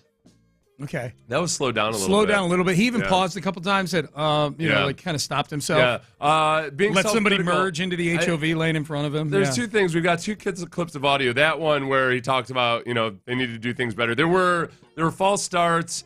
They weren't as crisp as you typically expect them to see. And now it is interesting. I keep thinking more and more about the guy on my live stream that said, "Hey, you think that has anything to do with the fact that DeMeco was on the offensive side of the ball the whole time?" I'm skeptical that it would be, but you never know. I don't know. Yeah. Could be. New guys steering the ship a little bit. Matt Burke taking full control without the presence of Nico. This is necessary broken glass that needs to happen in order for DeMeco to become the CEO of the operation. Yes, and for DeMeco to inject... Got to sacrifice a practice against the Panthers, so be it. He needs to sprinkle his swarm dust on the offense for a while, because there's lots of swarm on the defensive side of the ball. That's right. Very little swarm dust on the offense. He needs to walk up to each player on the offense and go right in their face. Yeah. Like, why are you coughing on me? I'm like, I'm giving you the swarm spitules. But this is where Will is really good, because he was asked about his confidence level in the defense despite having such a rough day. Today you have days like this in camp. This is what you get. This is what the type of day that you have to go through in order to be great and to have great defense, man. You have to go through dog days like this when it's hot outside, when you grinding, plays back to back, all that type of stuff. That's what gets you ready for the season. So I'm really glad that we got a chance to come out here and do this today. Okay, so yeah, I mouthed to Seth. I'm like, sped up, and I didn't mean sped up. I meant he was back to talking fast again. Yeah. Oh yeah. Sped up from the previous cut. That was the okay. That was the cut I was listening to. That was a cut from Will Anderson I was listening to as I was on the elliptical yesterday. First time I'd been on the machine in a while because we were in West Virginia and practice this week. And I'm like 5 minutes in and I'm sweating and I'm breathing heavy. And this guy just got off a practice field for 2 hours in 98-degree heat, and he's like, "This was amazing being out here today." And I'm like, "Oh my God, talk to me, Will." My moment was when I was watching C.J. Stroud, and I felt like. I was like, am I about to have another episode like I had last year where I pass out? And CJ steps up to the podium wearing his winter cap. Yeah, like I'm so soft. Yeah. Said he looked like an alpha male on the Polar Express. I saw that. He was funny. He wasn't. Yeah, it was almost Christmas. Yes. No, I think the Carolina Panthers are going to be a better offense this year. And we probably should have addressed this earlier because a lot of fans, I think, had this thought, and understandably so. That, all right, wait a second. This is a really good defense, and they're allowing these big plays versus the Carolina Panthers offense. And the Panthers offense was better in the second half of the season. A lot of people realized because just nobody was paying attention to the Panthers. Yeah. Well, what the heck's going on? I think the Panthers offense is going to be better. I think Ted McMillan, the receiver, they're all a defense that was their problem last year. They were awesome in so many respects, but they allowed too many big explosive plays. Mm-hmm. So that part, that's one of my kind of bullet points that I went into training camp with that needs to improve this year. And you could argue that they didn't, for that one specific practice, I don't feel a whole lot better about their ability to stop big plays. I would tell you that some of the big plays were really nice throws by Bryce Young to well-covered wide receivers. Yes. He threw one to Xavier Legette. It was classic, just between Legette and the sideline. There was a Derek Stingley. Derek Stingley allowed a big reception to Ted McMillan. I'm not so sure. I didn't get to watch the whole play, but it was a crosser. And in situations like that, I wonder if the safety help was where it was supposed to be. Mm-hmm. And that makes me nervous still about the big plays because, safety's kind of an issue right now. Yeah, big time. Two of your three best safeties are either injured or in the middle of a court proceeding or also injured. Yeah, yeah, exactly. Text message. We'll hear one more from Will. Damn, Will made me tired with that clip. Let's see. I'm going to play it directly off of YouTube. Okay, see if it sounds any better. All right, so this is. I can't hear it. Yeah, man, I was just telling Bryce how much I miss playing with him, man. And that's a later one. That's not the right one. Okay. I think that first one was a real slower in that one, slower there. Did I fake news Will with his fast talking? I think you might have 1.25'd him, man. I was complimenting him on what he was saying. Because I watched it yesterday, and I popped me yesterday in watching it that he was talking that fast. Yeah. All right, this is bad radio, and I'm doing right now. It's 1.25 Will Anderson. It's a scandal. Last one from Will Anderson. How exciting is it to be in front of the fans? Man, it's always a good time to see the fans, man. They give us so much energy, man. The energy that they bring here, it just makes us want to go a little bit harder. And we're very appreciative from just sacrificing their time to come out here and watch us, do what we love. And they get to see some action, man, get to see a little preview of what the season's going to look like. So a huge shout out to the fans for coming as always. I think you 1.25. Why are you lying on me like this? I feels like you did. I don't know.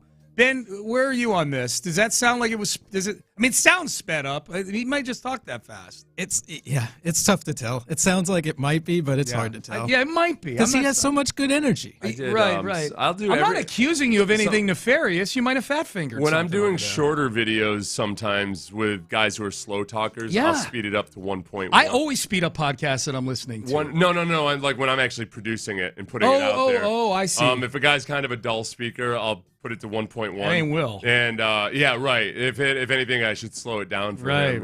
Right. Yeah.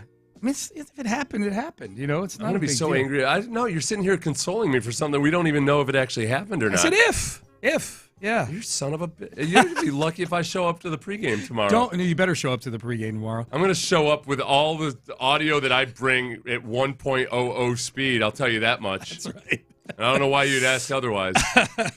Someone says, slow down, Will, on the text page. He's I think the thing that was notable about that first clip was he was fast talking without a single hitch in his delivery.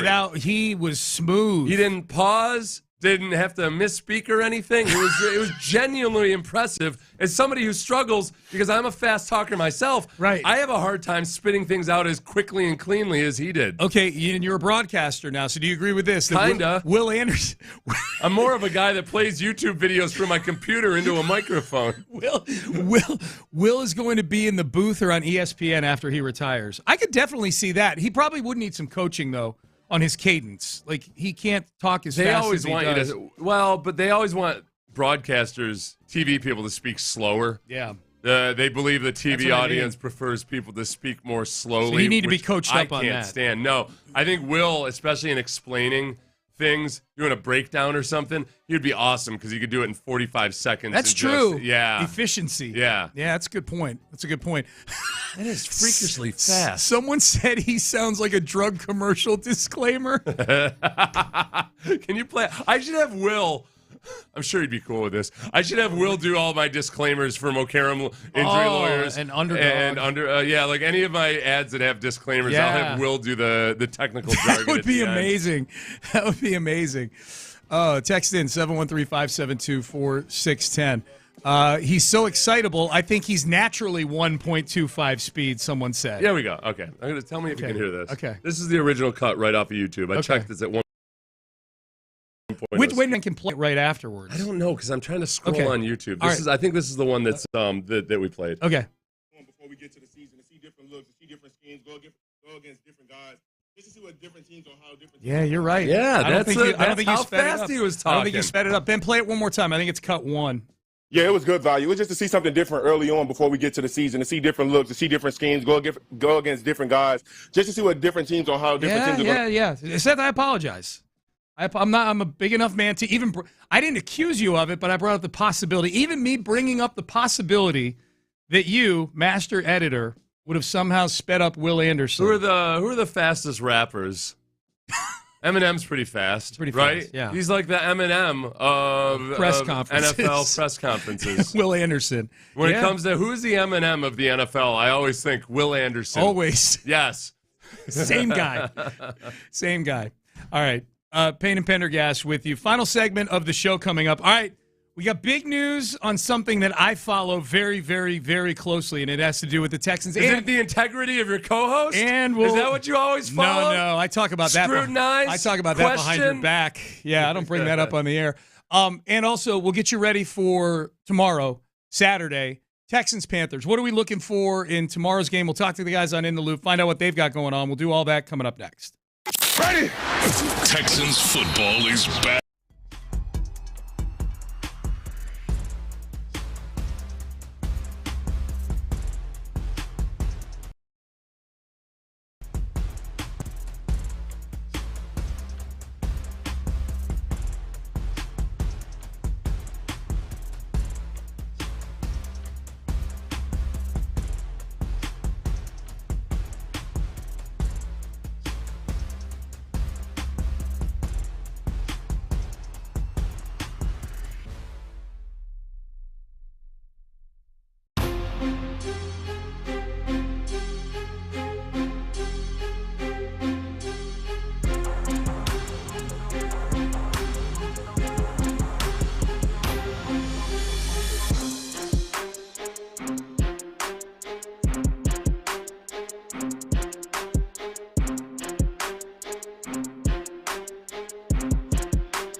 and Pendergast. All right, Payne and Pendergast with you.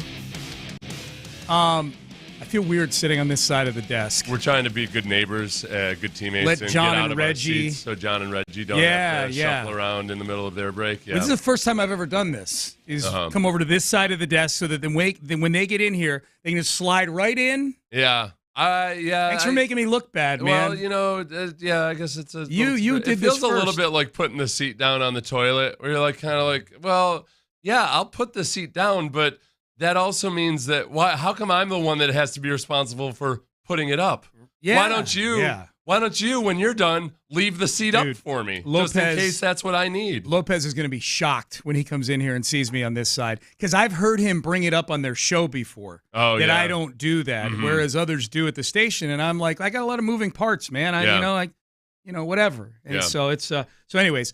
This is very inside baseball right now. If you're not watching on YouTube or Twitch, you have no idea what we're talking about. But Will Anderson could have said that whole spiel in like 3.5 seconds. Are you kidding me? Yeah. I fact-checked myself during the break. That was Will Anderson speaking at his normal pace of speed. Was it really? Which is 600 words per minute. Oh, my God. Hey, Ben, do you still have Will Anderson open? Can you play cut one again? It was good value. It was just to see something different early on before we get to the season, to see different looks, to see different schemes, go against different guys, just to see what different teams or how different teams are going to attack us. And I think it just gives us a good, clear picture of how we're going to be attacked this year on defense, some of the different looks we're going to get, some of the different runs we're going to get. So I think it's very important for days like this. I would tell if Will ever gets into public speaking someday, and he could. He's an inspirational guy. Yeah. Says you'll get paid more per word. 45 minutes is a long time. It's a to be long on time stage, to talk, especially when you're doing 3 speeches in 45 minutes. That's right. Yeah. Yeah. So and I hope he doesn't drink. Like, he can never drink coffee or anything.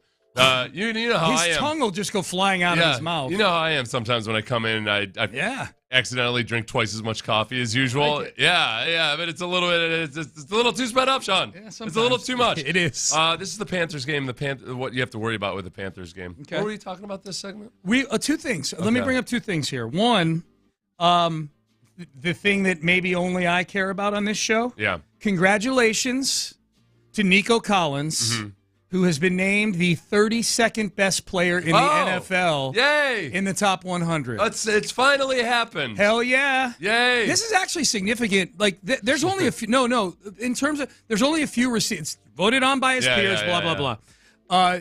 There's only a few receivers left that haven't been named, and that Nico got named number 32 playing 11 games. Right. I think it's a sign of respect. Yeah, no, I think that the book on Nico around the league is, if he could just play a full season, 32? he's probably a top 3 receiver. Yeah. No, and 32 it's 32. All players. There's 32 teams. You only get on average 1 player per team on average. So it's tough to be in the top 32. He's 32, man. Yeah, he's 32. So we have Joe Mixon 58th. Will Anderson, 46th. C.J. Stroud, 39th. Nico Collins, 32nd. And I think we're sure Derek Stingley Jr., and I'm like 99.8% for sure Danielle Hunter. That'd be a big surprise. Will Anderson made it, and Danielle Hunter just didn't make the top 100. Danielle's been on it every year, hasn't he? He was 68th last year, I think. Yeah, so he had a great season with a team that I think had brighter lights shining on it than the Minnesota Vikings did. Yeah, as J.J. Watt would point out, he's been kind of toiling in anonymity in Minnesota because they just don't get as much national attention. Which is wild because they've been a good team the whole time. Right. Yeah, I don't know what that. But when J.J. first said that, I was kind of like, I don't know. Minnesota's. I mean, they've been in the league forever. They've been better than the Texans have been during Danielle Hunter's career. Yeah, and yet it kind of tracks when you think about it. People just don't talk about the Vikings a lot, except for when they're at the top tier pinnacle. Yeah, maybe that's a quarterback thing. Yeah, they haven't really had that guy. That's right? probably what it is. Like the Texans got a whole lot of talk a couple years ago because the rookie quarterback was playing so well. Stroud. Yeah. Yep. So there you go. Okay, things that you are looking for in this game tomorrow between the Panthers and the Texans. Offensively, 2 things that we've continued to talk about, and they remain the key issues, is pass protection and can they run the football. Those are the only 2 things I really worry about. CJ in the passing game comes after those 2 things because those are the 2 things that have held CJ back in the passing game. I really have zero worries about whether CJ is going to assimilate into a new offensive system well enough or not. That's so far down the list of things I might be concerned about. Mike's assimilating is into this system. Does he have the support of a good run game, and does he actually have time in the pocket? Mm-hmm. We've seen a lot of growth and progress in the last week and a half or two in that regard. You go from the Monday in West Virginia where the offense was just a complete abysmal. mess. You can't overstate how bad they were. Yeah, they've really made a lot of progress, and I think that would probably coincide with, hey, the offense has been installed a couple of times. You install it in OTAs, you install it in the first couple of weeks of camp, and now they can get down to just executing and getting reps. And you're starting to see some progress. The offensive line looks a lot more cohesive than it did at times last year. Last year, remember, in the preseason, you barely had any of the starters out there at any point. Mm-hmm. And we're trying to figure out if it was Dameon Pierce's fault or any of the four backup offensive linemen he had in front of him on some of those run plays. So I want to see the run game look better than it did versus the Panthers in the practice and look more like it did in that first series versus Minnesota. Okay. Pass protection, just keep CJ standing as long as he's in there. Before we get to what you want to see on the defensive side of the ball, I've got 3 players that I'm looking forward to watching in this game on the offensive side. I want to see Ariante Ursary build off of the first performance he had against the Vikings last week, hopefully for more than 10 snaps this time. So I want to see that. 2 skill guys I want to see. I want to see if Xavier Hutchinson continues to build on the good week plus of practice that he's had. He's been very good in practice for the last week and change, and he was singled out a couple of times. Yeah, I mean, they were asked questions about DeMeco and CJ were asked questions about. We're both talking about him like it feels like he's the guy who's going to make this team. I think so. That's number 2. Number 3, we didn't see a lot of this in the game against the Vikings. I'd like to see some third down situations where we get to see Woody Marks do what they brought him in to do. Yeah. We didn't get to see a lot of that. As a receiver, yeah. And it's funny. I'm more encouraged and excited about the fact that he looked good in pass protection. Yeah. Because that's harder to do. And you have to just break out and go catch a ball. And it's less common. There's lots of speedy pass-catching running backs that can look good in the preseason as receivers. There's not as many that actually look like they know what they're doing in pass protection. Yep. So that was big, but it would be fun to see him as well. I think Jaden Higgins, I'd like to see, like Jalen Noel is not been running with the ones as much, and he's had some good flashes with the twos, and we saw him do some good things in that game the other day and yesterday. Yesterday, too, So, and I think they're very, very happy with Jaden Higgins. I just want to see some more of this new toy we have. Yeah, indeed. All right, what about on the defensive side of the ball? Defensive side of the ball, really, I don't have any worries about Danielle Hunter or Will Anderson, but I also just want to see them on a football field at the same time, again, in an actual regular season game, because they partly too because they've been so good against the Texans offensive tackles, which always raises, you can't enjoy it. Yeah. Because you're wondering, like, okay, well, all right. Yeah, I know it's Will Anderson and Danielle Hunter, but you guys are going to face some good pass rush in week this year. 1. Yeah. Week 1. So, like, can we get that? So, on the offensive side of the ball, they've gotten better at it. I just want to see kind of Will, because he's continued to refine his game, pass rusher, in a lot of ways. And not that he was bad before, but he just looks more polished this year during training So camp. you want to see Will Anderson and Danielle Hunter play in this game? Yeah, that's okay. That's okay. But yeah, I do. I don't. Well, but part of it is this is what I want to see is good safety play, and exactly what and who and how it looks, and then I also want to see Jalen Smith do some good things. Yeah. When whether he's in the slot or wherever they choose to play him, that's the cornerback depth. It's very few teams where you feel awesome about the cornerback depth, but with this particular team right now, if Jalen Smith can be a really good draft pick, really worth a third-round pick, and be somebody you can depend on, it puts him pretty substantially ahead of where I feel about their cornerback depth right now. And I try not to think about the fact that last year was Derek Stingley's first completely healthy season. Yeah, I was trying not to think about that either. Now you're going to be thinking Thanks about it all for pointing the time. it out. Yep. Jerk. It's funny. It's like you're reading my mind. The 3 defensive players I had written down that I'm looking forward to seeing tomorrow. Number 30, Jalen Smith. I had him on there for the reasons you just brought up. Number 52, Darrell Taylor. Oh, yeah. Because I'm guessing if we see Danielle Hunter and Will Anderson, it will be brief. A series maybe. I wouldn't mind seeing Darrell Taylor get in there early if the Panthers are going to play their ones, because they have a good offensive line, the Panthers, or at least they've invested a lot in the offensive line. They're an improved offensive line, I'll put it that way. If they're going to play their starters and Darrell Taylor get in there for a couple of those series against some ones because he's flashed some things in camp too. You know, he's not a big guy. He's an undersized defensive end, but I think he's big enough that you should pronounce it Darrell Taylor. So, is it Darrell? Put some respect on his name. Is that Sean. Is it Darrell? It is. No, but you know, is this a Taylor Trammell situation here? Yeah, it's a little bit. I went back and forth because I heard enough people say Darrell Taylor that I was like, oh, I guess I was wrong on that. Yeah, so, I've heard both. I'm not messing with you. I was trying to kind of in between pronounce it. I'm like, it wasn't full on Darrell, but it wasn't full on Darrell. I'm like, that's like Darrell Taylor. Yeah, just mumble. Well, Danielle Hunter's a little bit like that too. Danielle Manning was the one. Danielle Manning was the one where it's you got to say Danielle and like cut it off at the end though, right? But it's not Danielle. It's it's hard to masculinize Danielle. Yeah, but somehow you do it. Yeah, you do it. Oh, you better do it. Darrell Taylor. The thing about him is he's undersized. And one of the knocks against him has been because he's undersized, he hasn't been as good at against the run as he is as a pass rusher. I was encouraged by some of his reps versus the run the other day because it didn't look at all like a guy who only cares about the pass or anything. He really worked hard to stay in his gap and play his responsibility and looked stouter than I think that you might expect based on his size. Yeah. So he's on a 1-year prove-it deal. I think that there's a chance that sometimes when you get in a guy like E.J. Speed or Darrell Taylor, one of the conversations sometimes seems like, look, I know it's a 1-year deal, but we'll go ahead and, we are sure there's going to be some packages where we can really highlight what you can do. Yeah. Darrell Taylor he moves like a linebacker. So, like, with some of the blitz packages and some of the things they can do with him, maybe off the ball. Yeah. I saw him. I shouldn't. Anyway, I think they're going to do some good things with him. Okay. Yes. There you go. Yes. My third one was E.J. Speed. Okay. That I'm looking forward to seeing. And E.J. Speed's another guy, he's had some good. He's had some stack. He stacks some good days, as they like to say. What's the term you saw yesterday that they're saying now instead of stacking?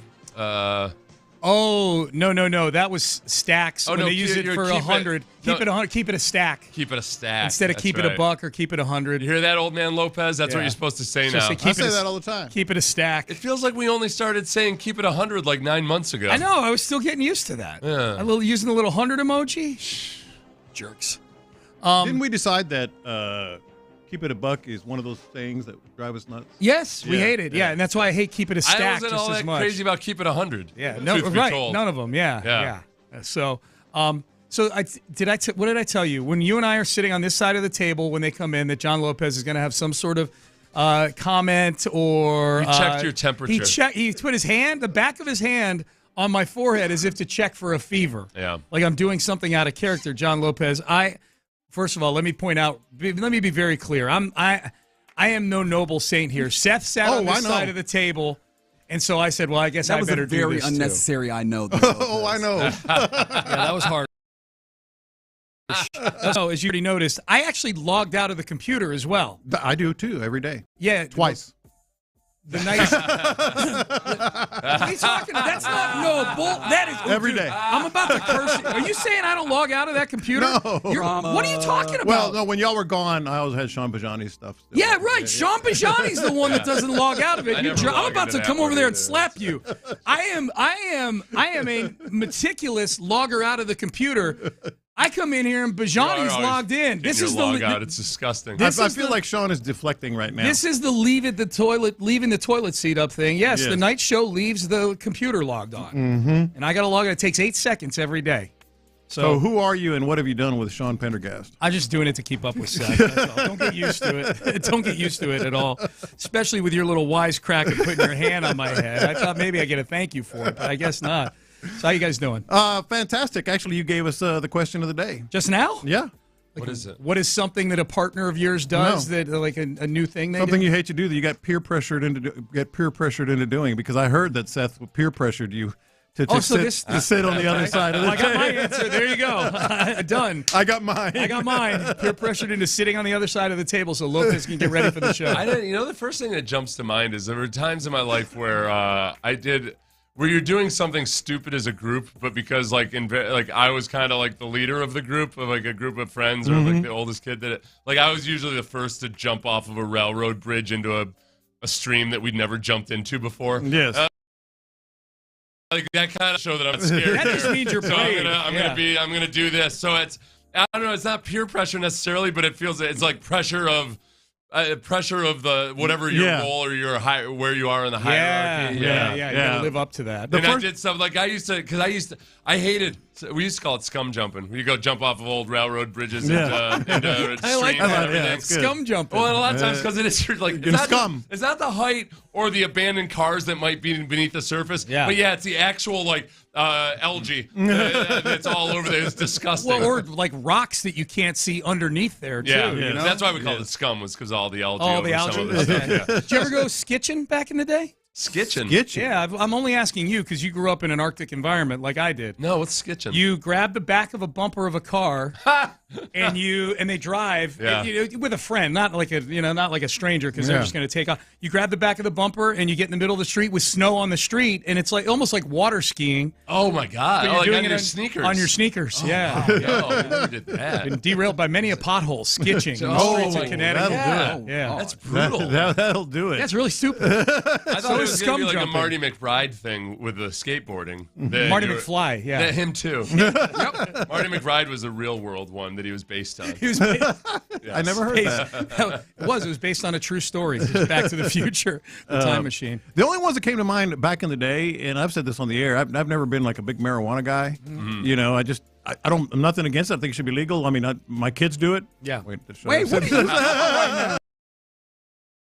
My son, my sons like get a high. chimney. My sons get high. Caught him in the middle of it this morning. When were you peer pressured into it? In college, all the time at parties. Oh yeah, all the time. I was like, well, I didn't want to be. Do it. Like people talk about peer pressure with drinking and all that, but you can get away with not smoking weed. Yeah. You know, just say, I'm just gonna have a beer, whatever. But I always went and smoked. You know what? Anyway. Well, back in the day when it was more of a scandalous type of thing, I think there's probably a part of it where people are like, we don't, the guy that's not doing it is the guy that goes and tells somebody about it or something. The mutually assured destruction of it. Right, yeah. Like if you are participating, you're not going to send yourself down. That's why you always make the new guy pull off the murder and the burglary, I've learned. To make sure he's one of you. Right, yeah. He's a good fella. Yeah. he's a good fella. The other one is a lot of times, my wife is a school director, and a lot of times I'll go to events, and they always make me be the MC. Always like, oh, well, you do radio. Why don't you do it? I'm like, okay. Sometimes I just want to go eat and drink, Yeah. I'm not big into impromptu speaking. Yeah. I can do it, but when people are like, Sean, you get up there and talk. Like, I was not planning on talking. Were we talking to somebody? I was talking to somebody not too long ago that had to deliver a eulogy for somebody you didn't know. Me. It was you. That's right. Yeah. That's a peer pressure situation there. That was exactly the case. Yeah. It was the Aggies. Big event. Every time they got hit with the hey, you talk April for a living. 21st. Yeah. So it was a general. How did it go? I appreciate the honesty of that. I can't remember because I remember you telling us that. I couldn't remember you told us before you did it or after you did it. No, I don't think it went very well. If I'm looking down someday from my clearly, like, I'll probably have the most expensive seats in heaven, of course, and I'm watching my funeral. And they roll out some dude that didn't even know me. Yeah. I don't know how I'm going to feel about that. Now, yours wasn't a eulogy, though. It was an Aggie muster. It was right. So it wasn't like event. a eulogy at his funeral. But he was supposed to speak, and he died before. Oh, wow. Go say some words about him. Yeah, that's good reason for a good haunting, isn't it? Like, all right, so I died, and none of y'all cowards wanted to get up here. Y'all just had some random I got you, Seth. I'll say some things about you. But you know him. I'm going to have Will Anderson do it. To speak. It'll be. Oh, that'd be great because we'll be done in 5 minutes. Yeah. The whole ceremony will be over. It'd be great. But he'd be real excited about it, though. You would. The passion. Oh, that's who you want. Someone excited about death. I can get Will. Yeah, I wish I could get Will. We should have Will go back in time and reenact things that went poorly in front of a microphone in Houston. Like, have Will Anderson answer for David Culley. Like, hey, Will, why did you accept this job? Yeah. I'm just so excited. I met all the people in the organization. It's just incredible. The city is. It'd be the exact opposite of David Culley. Oh, my God. Or video of famous speeches. Like, one side of the screen is the actual speech. The other one is Will reciting it. Yeah. You see how much faster he's going? That would be crazy. But it's got to be bad speeches because his enthusiasm, kids, people are going to give you all kinds of tips about public speaking. Yep. And if you get too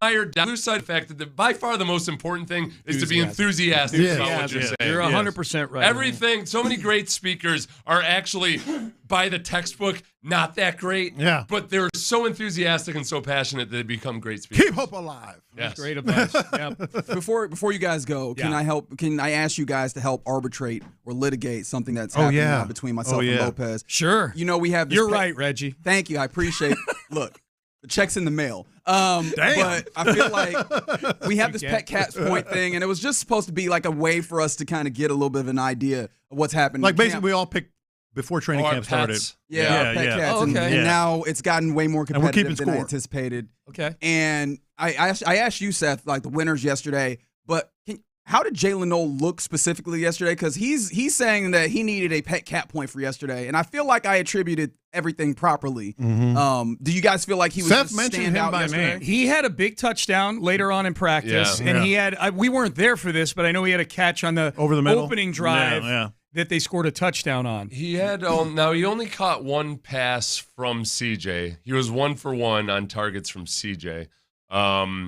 So I don't know. I think the touchdown was from Davis. You guys had asked me about his actual move, like just how he looked in general, and I kind of described him as an athlete. You gushed about Berrios. You gave Hutchinson a little bit of love. You talked about DeMeco. I don't know. I'm not hearing a pet cat point here. I don't know the necessary criteria for a pet cat point, but dude who had a great day on a day. Oh, okay. Is just generally kind of the idea here. Yeah, we can give half points. I'm not getting half. I'm not keeping up with half. Let's do decimals. 2.68 cat points. Yeah. I feel like you're already in the lead. Quit pushing it. He wasn't, and this isn't me just picking on you, John, because you checked my fever before you came in.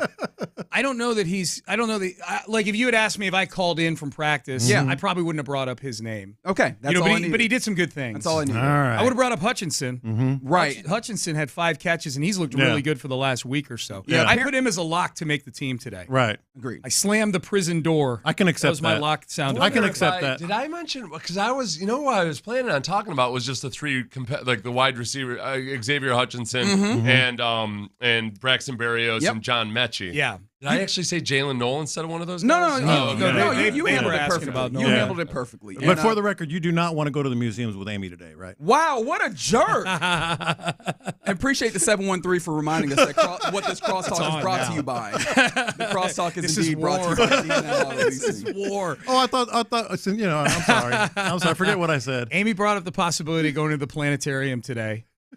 In the car this week, and in my mind I'm going, I might need to just decompress on Friday because it's been a long week. And so I specifically said to John, don't bring that up on the air.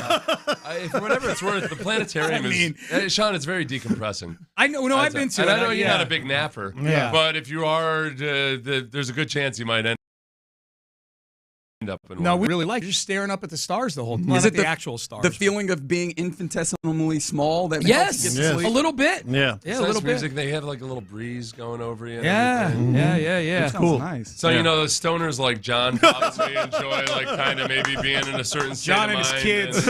I shouldn't feel bad. John outed his kids. I'm in good company. I love Jacob and BG and Leah. Yeah, John, basically an HBO series. John's family is unbelievable. All right, boys. Seth, antibodies to you. Antibodies and to Reggie. Don't Bogart John's go whatever. Cough in John's face right now. Bogart John's whatever.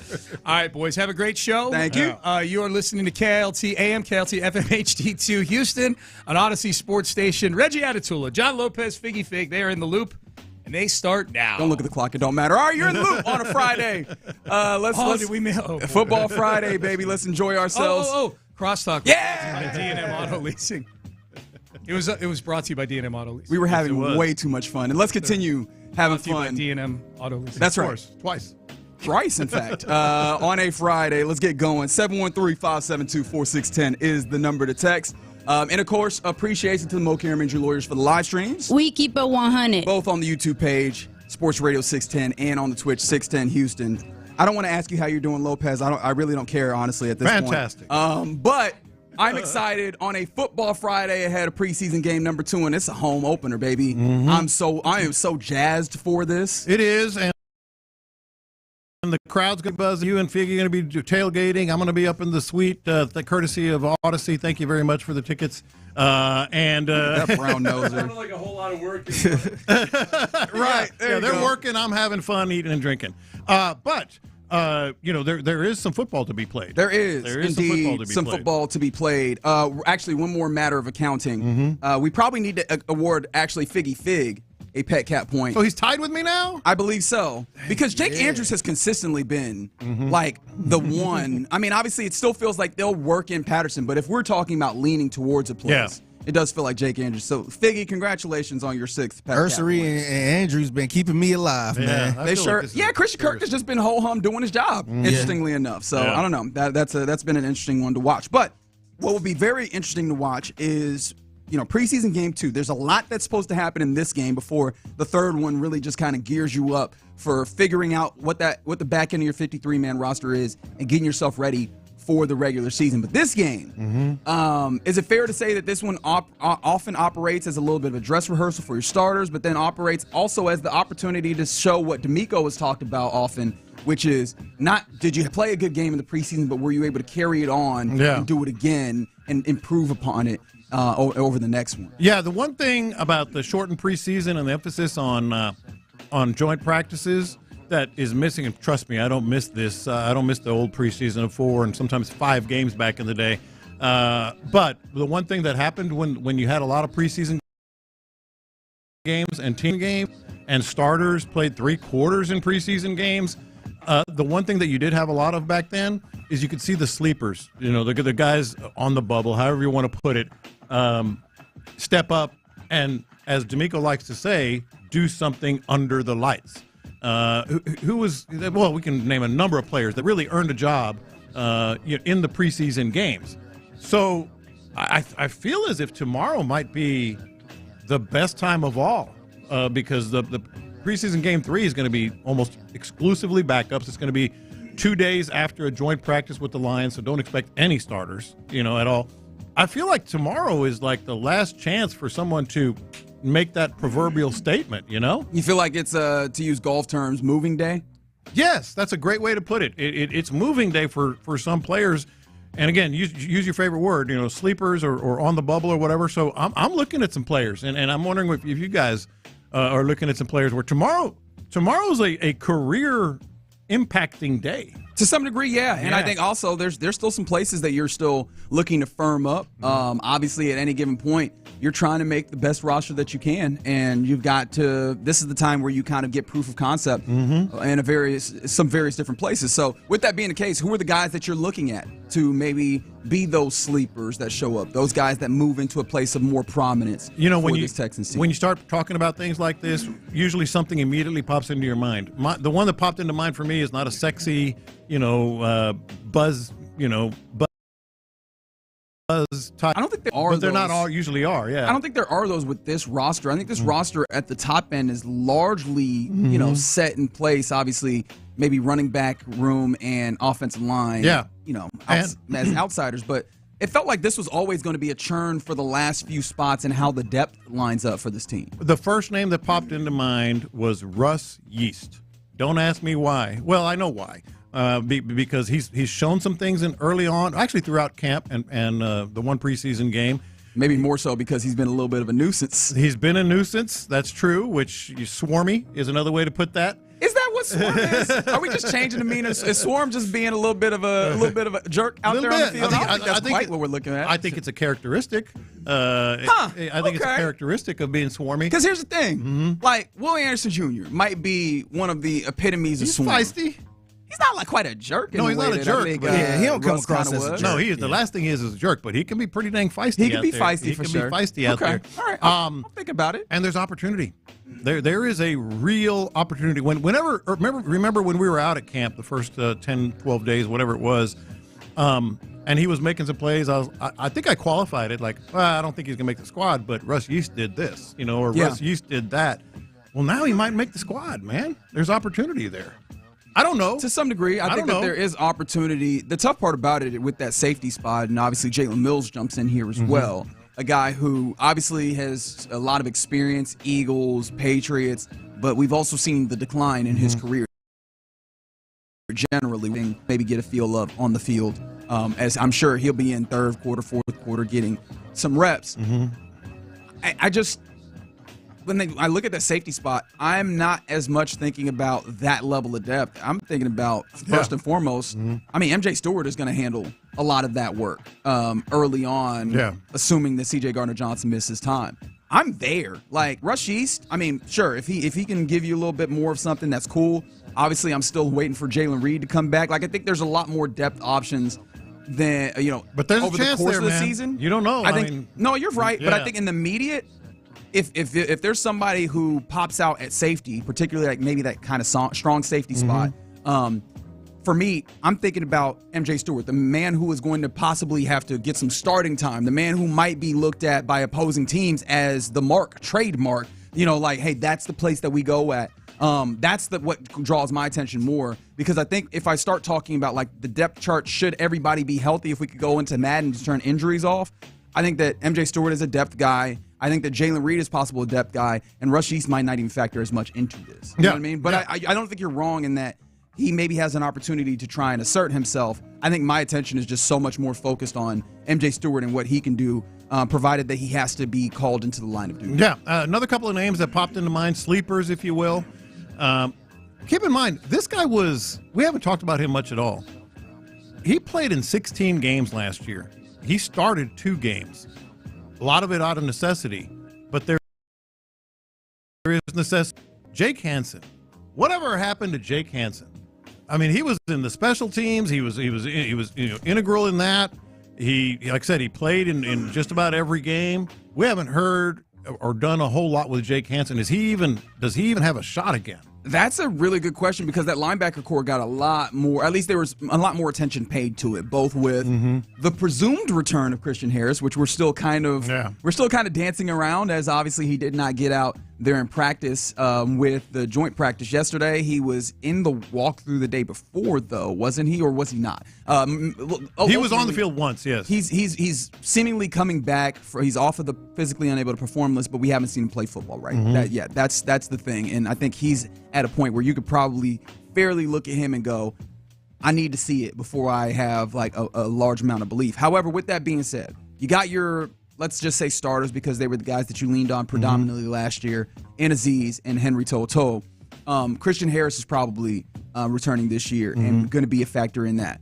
Obviously, EJ Speed has looked the part early on to have some depth.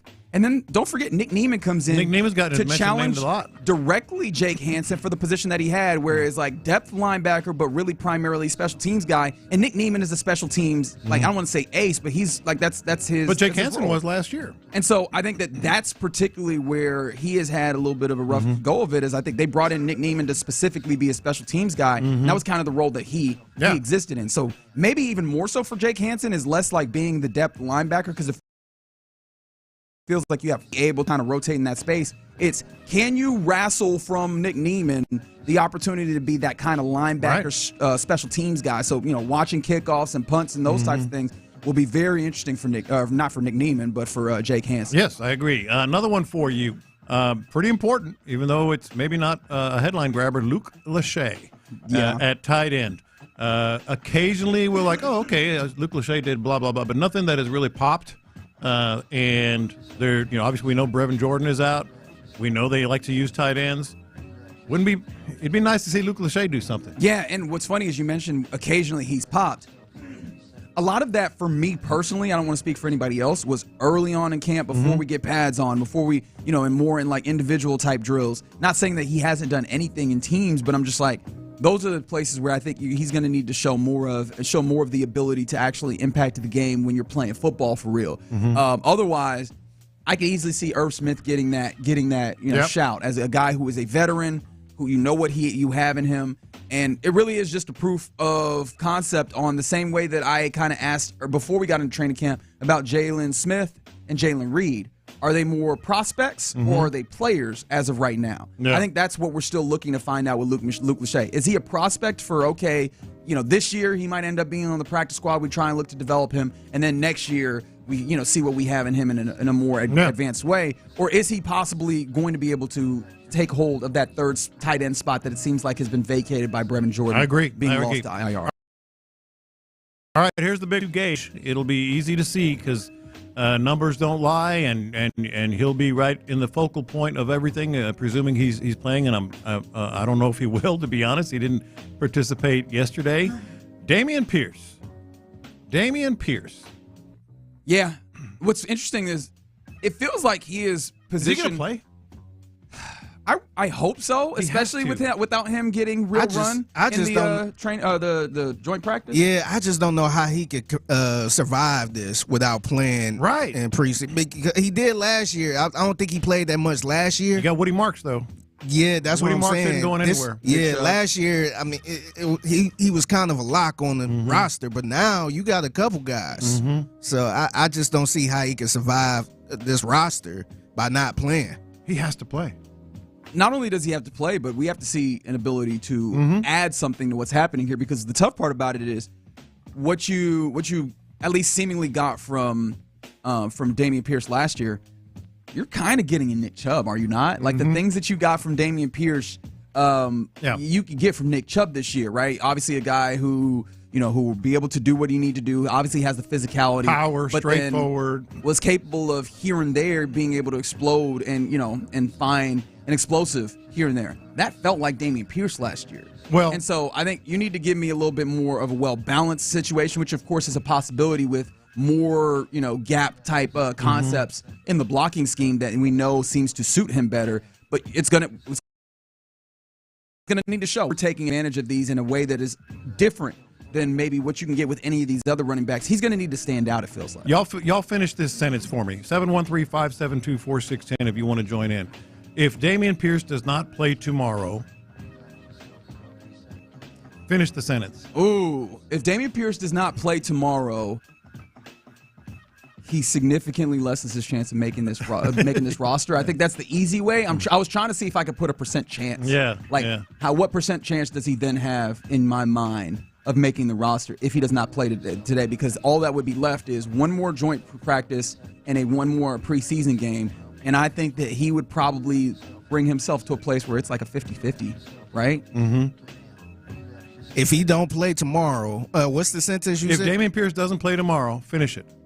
Then he might not make the squad. I think I'm with you.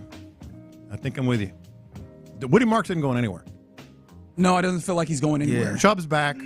Daria Gumbawali is not going anywhere. On the off chance that it would have to only be that. Well, even then, Joe Mixon is going to be on your 53, even if maybe you have to And I'm not saying that they will. I'm not saying I have any insight. Missed all the of first 4 games, right? Like because we don't know. We haven't gotten any update on Joe Mixon. But even if he has to miss time, I don't think that that's going to be a savior for Dameon Pierce in that circumstance. He's going to need a ball. Yeah. He needs to. He absolutely needs 409. If he doesn't play, he'll get traded. That's a possibility. Yeah, that's a possibility. Somebody said if he doesn't play, he will be a Cleveland Brown. Okay. Same line. It's really, we need to see time. It's really points also to the idea that really unfortunate that he's had the injuries that he's had. We'll talk more. Somebody said if he doesn't play tomorrow, he'll play next week. Technically correct. It might be true. It might be. If he doesn't play, he's a Carolina Panthers. Rather go play all 4 quarters next week. That doesn't mean a lot. All right, you're in the loop here on Sports Radio 610. More, it's a football Friday headed into a big-time preseason game against the Carolina Panthers. First one at NRG for the season. Excited for all of that. But coming up next, let's talk about the Astros. Getting a 3-game set started against the Orioles. Lopez is saying it's a lock tonight. Do you agree with them? 713-572-4610. Let's talk about the game next. Does Texans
Control-nominated sports leader is Sports Radio 610.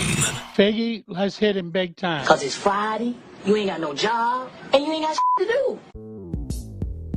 Houston, let's get in the loop. You better get ready because we're going to show up and show out. With John Lopez and Reggie Atatula. Always live, always local. Clogging the toilet like at somebody else's house and you can't find them. That's not awkward at all. When you Dumb and Dumber it? Not awkward at all. Yes, it is too. You're in the loop on Houston Sports Leader, Sports Radio 610. All right, Astros, game and a half lead now in the division. Shout out to the Baltimore Orioles for doing the Astros a solid. And what was that, like a 5-hour game yesterday? 5.5 thereabouts. Disgusting. Yeah. Obviously not just a straight up 5.5-hour baseball game. A nice rain delay that happened in the midst of it. In fact, we were talking about that before we went off the air yesterday because we were watching Mariners Orioles yesterday, and it was a nice 5-0 lead for the Orioles. They'd gone through 4.5, and the rains came down. It was pouring, and we were like, "There's no way they just keep this game going. It's a getaway game and all that." Nope. I guess the Mariners decided we want to see if we might can win need this. And they didn't. It was still a 5-3 victory at the end for the Orioles. So, the Astros stretched their lead just a little bit. And now you're saying that there's an absolute lock and an opportunity for them to continue to stretch their lead as they face off against the Orioles. Yeah, it's a lock. Lock it up. Astros going to win today. You want to see the Astros win? Go to Daikin Park today. Bring a fan. Like a literal fan. Bring a fan because it's hot in there all the time. And it's a done deal. Lock it up. Put it in the win column. Fromber tonight against the 0-6 with a 6.7 ERA, Brandon Young. And here's the other reason, the biggest reason. If I were a gambling man, which occasionally I am, and today might be one of those occasions, chalk up an Astros win. All right? That's the first part. That's the good news. Just based off of all of those things. All those things. And, by the way, I looked at the box score to see the time of game. They only put the actual time of the game, 2 hours and 42 minutes. They didn't put the 2.5 hour, whatever it was, rain delay in there. So, but on top of everything else in the Astros' favor tonight, the Orioles played 5.5, 6, whatever it was. They didn't play, but it took that long, that amount of days, and then they had to fly to Houston. Exactly, and then they had to fly. It's a dub tonight. That's the good news. Okay. You're setting this up like you're going to have some bad news on this. Well, it's a question, not necessarily a bad news thing. It's a question because after today, you got Jason Alexander. He's been pitching well. Yes, he has. The last couple outings, for certain. And Christian Javier, who I was very high on in his first outing, what I saw. And there's still room for improvement. Fair. Yes. But after that, you start talking about the bullpen. You got 10 games in 10 days starting today. Fromber's going to win tonight, or the Astros will anyway. As they still maybe need to show a little bit of something, but you feel good about it. You've got to start thinking about this bullpen, man. It's been taxed. It's been hurt. It's been, shorthanded. Yeah, some of it's just been ineffective, let's be honest. And you got to get one of these guys back. J.P. France pitched yesterday. I think 3 earned runs, if I'm remembering it correctly. And then Luis Garcia pitched, or is pitching tonight.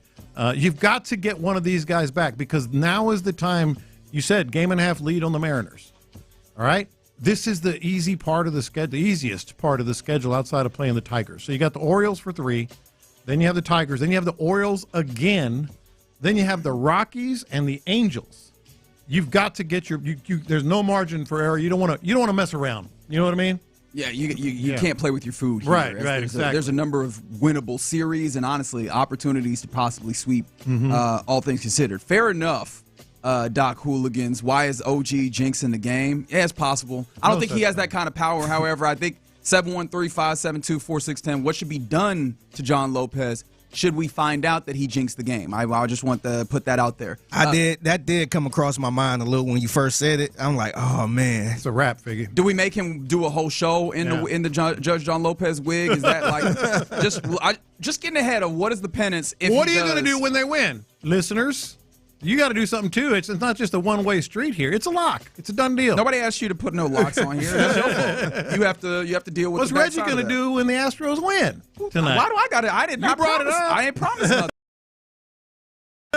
It's nothing. But JP France went 4 innings yesterday with 3 earned runs, 7 strikeouts, and the velocity is pretty solid. Like, got to get him back. I mean, because of what it does to the bullpen too. But the question that I then have, because you're right, I'm in the same place. Hey, the idea of Luis Garcia, JP France coming back, it feels like they can absolutely add to your pen. Is that enough?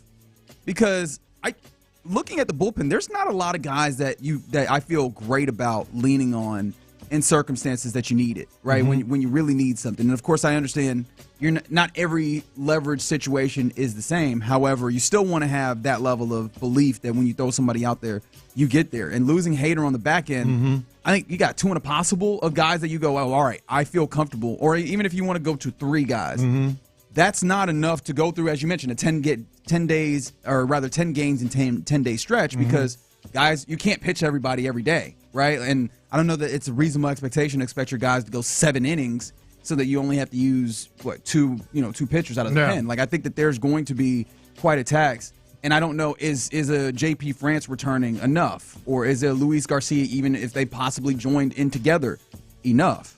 Well, then the other part of it is, yes, to answer your question, I think it could be enough. And the reason is it gives you at least another inning or 2 before you have to get to the leverage situations. And here's why. I mentioned, obviously Jason Alexander. You really want 5 out of him if you're being realistic. Well, if you can bring someone like JP France or Luis Garcia, or vice versa, if Luis Garcia you want to start him, you can maybe – it gives you another couple of innings with that extra arm. Are you setting up piggybacks here? Yeah, is that what we're setting up? A lot of piggybacking, up? Yes. I think piggybacking can work. Now, you're going to have to do some roster manipulation, but they've done that before. They've had to do that a number of times this year already. Yeah, because so what it does is, like, let's say JP France, even Arrighetti, obviously Christian Javier. If you can, the realistic thing is you get 5.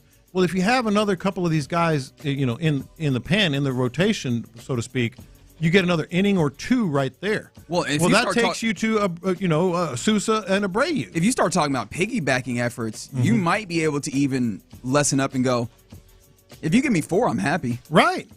And then maybe get 3 out of those guys, and because they want to start stretching themselves anyway, or reverse it. If you think, hey, Luis Garcia's a starter, we're going to start him, then you can come in maybe with Jason Alexander or whomever. You know what I mean? But that starts with getting those guys back. Exactly. That's why I said it's imperative to get these guys back. It's not the bad news, it's the question. Can you get them back? And technically, to be fair, we have to mention Lance McCullers Jr. as a possibility too. Right, Figgy? I guess so. I guess. But according to Stephen A. Smith, fair is the only place is a place that judge pigs. The mother of all blisters is still keeping him who knows where. From the 832, how about we get some hits and score some runs during this time and give our pitching staff a little support? Strong agree, but I will admit it does feel like the offense has been a little bit better about that. Now, of course, some of these instances where they're putting up some runs against Miami, and then they got New York. Both those are on the road, mind you, so you would imagine Dyken Park plays a little bit more favorably. And I mean, you got 7 runs, and then obviously you only had the 1 run in that stinker of a 14-1 game, but then you put up another 4. I think that they have an opportunity. The offense does feel like they're turning things over enough. They're getting enough timely hitting to give a little bit of a cushion to these guys, but you're still going to need them to come out and deliver. So I do feel good about this 3-game set. I think that you know this about me. I keep looking at the Orioles and not seeing a very good team personally, but I guess I can't say that. I agree with you. When they got a series win against the Mariners, they did. But all those things that I talked about yesterday, and I always get a laugh when people you throw out the question about what should he do if they lose, and they go to the extreme. Smelling salts, like shave his head. But this is one that's to the extreme that actually made me laugh out loud. Stone him. Well, like go full old school. Stone him. You were just talking about earlier getting stoned. I don't know what's the point. Not that kind of stoned. Oh. Like they used to do to witches. Did they stone witches, or I thought they burned witches? They burned witches. I thought who'd they stone? I feel like this seems like people who'd had sexual immoralities got stoned. If memory serves, I don't know. I'm just this sounds like assuming. a question for ChatGPT. Yeah. No, it doesn't. Stop it. Cut it out. Are we gonna make you do what Nick Wright did to that cup of coffee that one time? Oh, all right, man. You're in the loop right here on Sports Radio 610. That might be a great answer for the question of the day that's coming up. What have you been peer pressured into doing?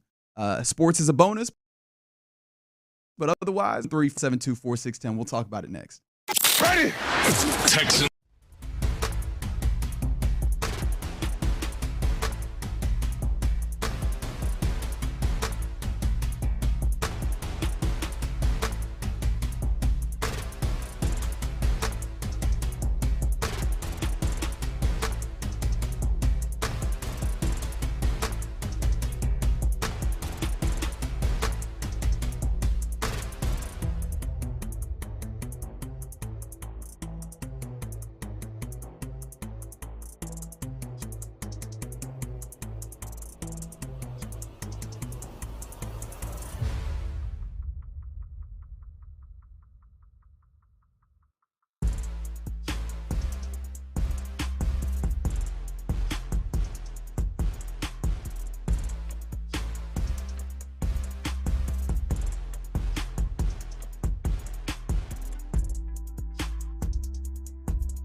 from America's most revered messenger. Shorten your cold at the first sign with cold shortening products from Zicam, the #1 cold shortening brand. Available in stores or see where to buy at Zicam.com. Live from the Mokaram Injury Lawyers Studios, Sports Radio 610 presents In the Loop with John Lopez and Reggie Atatula. All right, question of the day time, 713-572-4610. What is something that you've been peer pressured?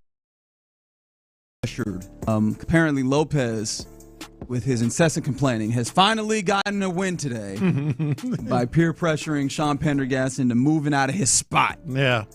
I wish I could take credit for it. It was Seth that peer pressured him. So behind the curtain here in the studio, there's 2 seats in front of us, 2 seats in which we sit. And a lot of times out of the, just being, a nice enough fella, every day, in fact, I move to the other side of the table so the guys in the afternoon can sit here and get rolling with their show right away. Yeah, and be able to see the producer have a very comfortable seating position. And the reason we do this, too, because we don't have a break at the top of the hour. Right. We used to have a break at the top of the hour to give us a good 5 minutes, 6 minutes to get in our spots and all that stuff. So, and Sean Pendergast never does that, except for today, because Seth, hell of a nice fella, was considerate enough for Reggie that he moved to the other side of the table, and Sean was like, "Well, now I guess I gotta."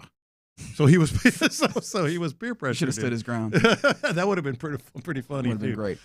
So peer pressure. Yeah. And it can be a hell of a thing. But judging from some of the texts come in, it can be quite stupid sometimes. It absolutely can. That's the fun in doing this. You know what's funny? Because the first couple that I thought of, actually the first 3 that I thought of are all actually good.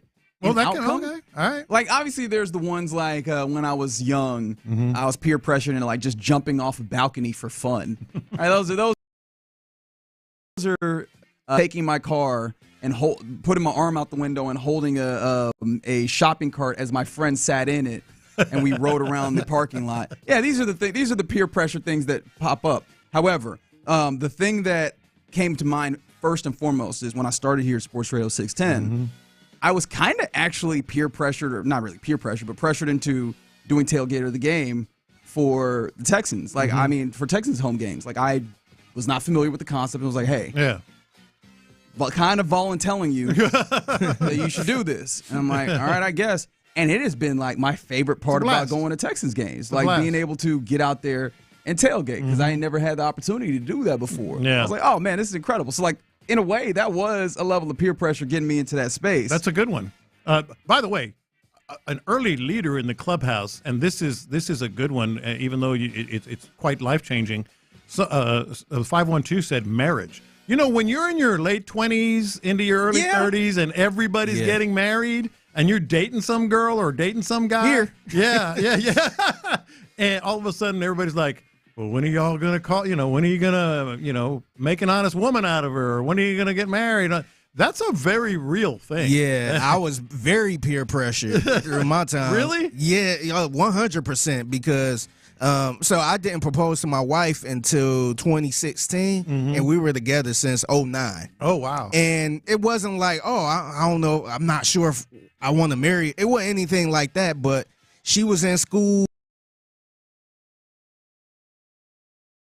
Hours and all, it didn't make sense to try to get married during that time. Yeah. So, but all of her friends were just popping up, getting engaged and all that stuff. She'd be like, "Oh, look, Susie got engaged."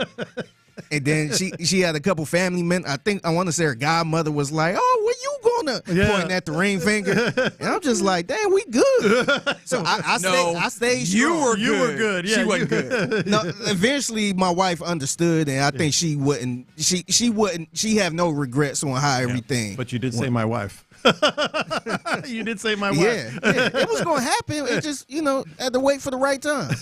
Somebody from the 832 is, man, we just say F it. She already moved in. That's hilarious. Can I give you one more sports one that actually happened I can't remember exactly when it happened. Now I think about it, but maybe a few months ago, when T Mill was trying to get some boys together to go to the Astros game. Oh, I have one that just came in on my bat phone. I got peer pressured into sitting in the lower bowl because, look, I treat my budgeting the same way that Lopez apparently treated his dealings with a particular recreational substance. Let's say, which is if I break the seal, this might be a thing.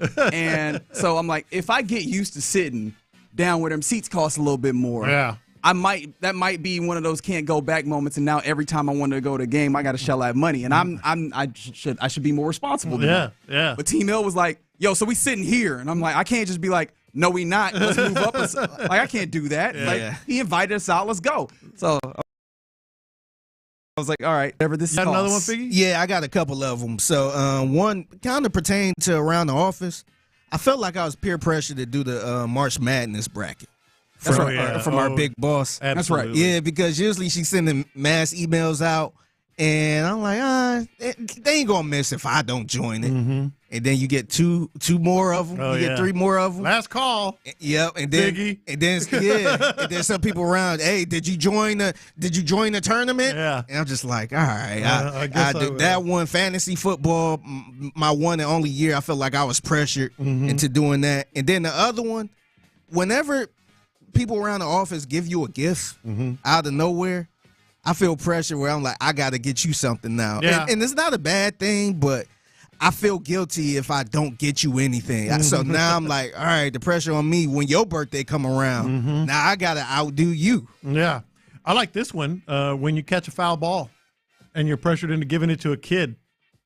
Everybody's sitting around. There's some kid with a sad face. You're like, I guess I'll give it to you. That's right. That's right. You should have caught the ball as a child. Sorry. Hand that to that child now. Yeah. Do it. I appreciate this from the 346. They said they were pressured into ordering steak medium well.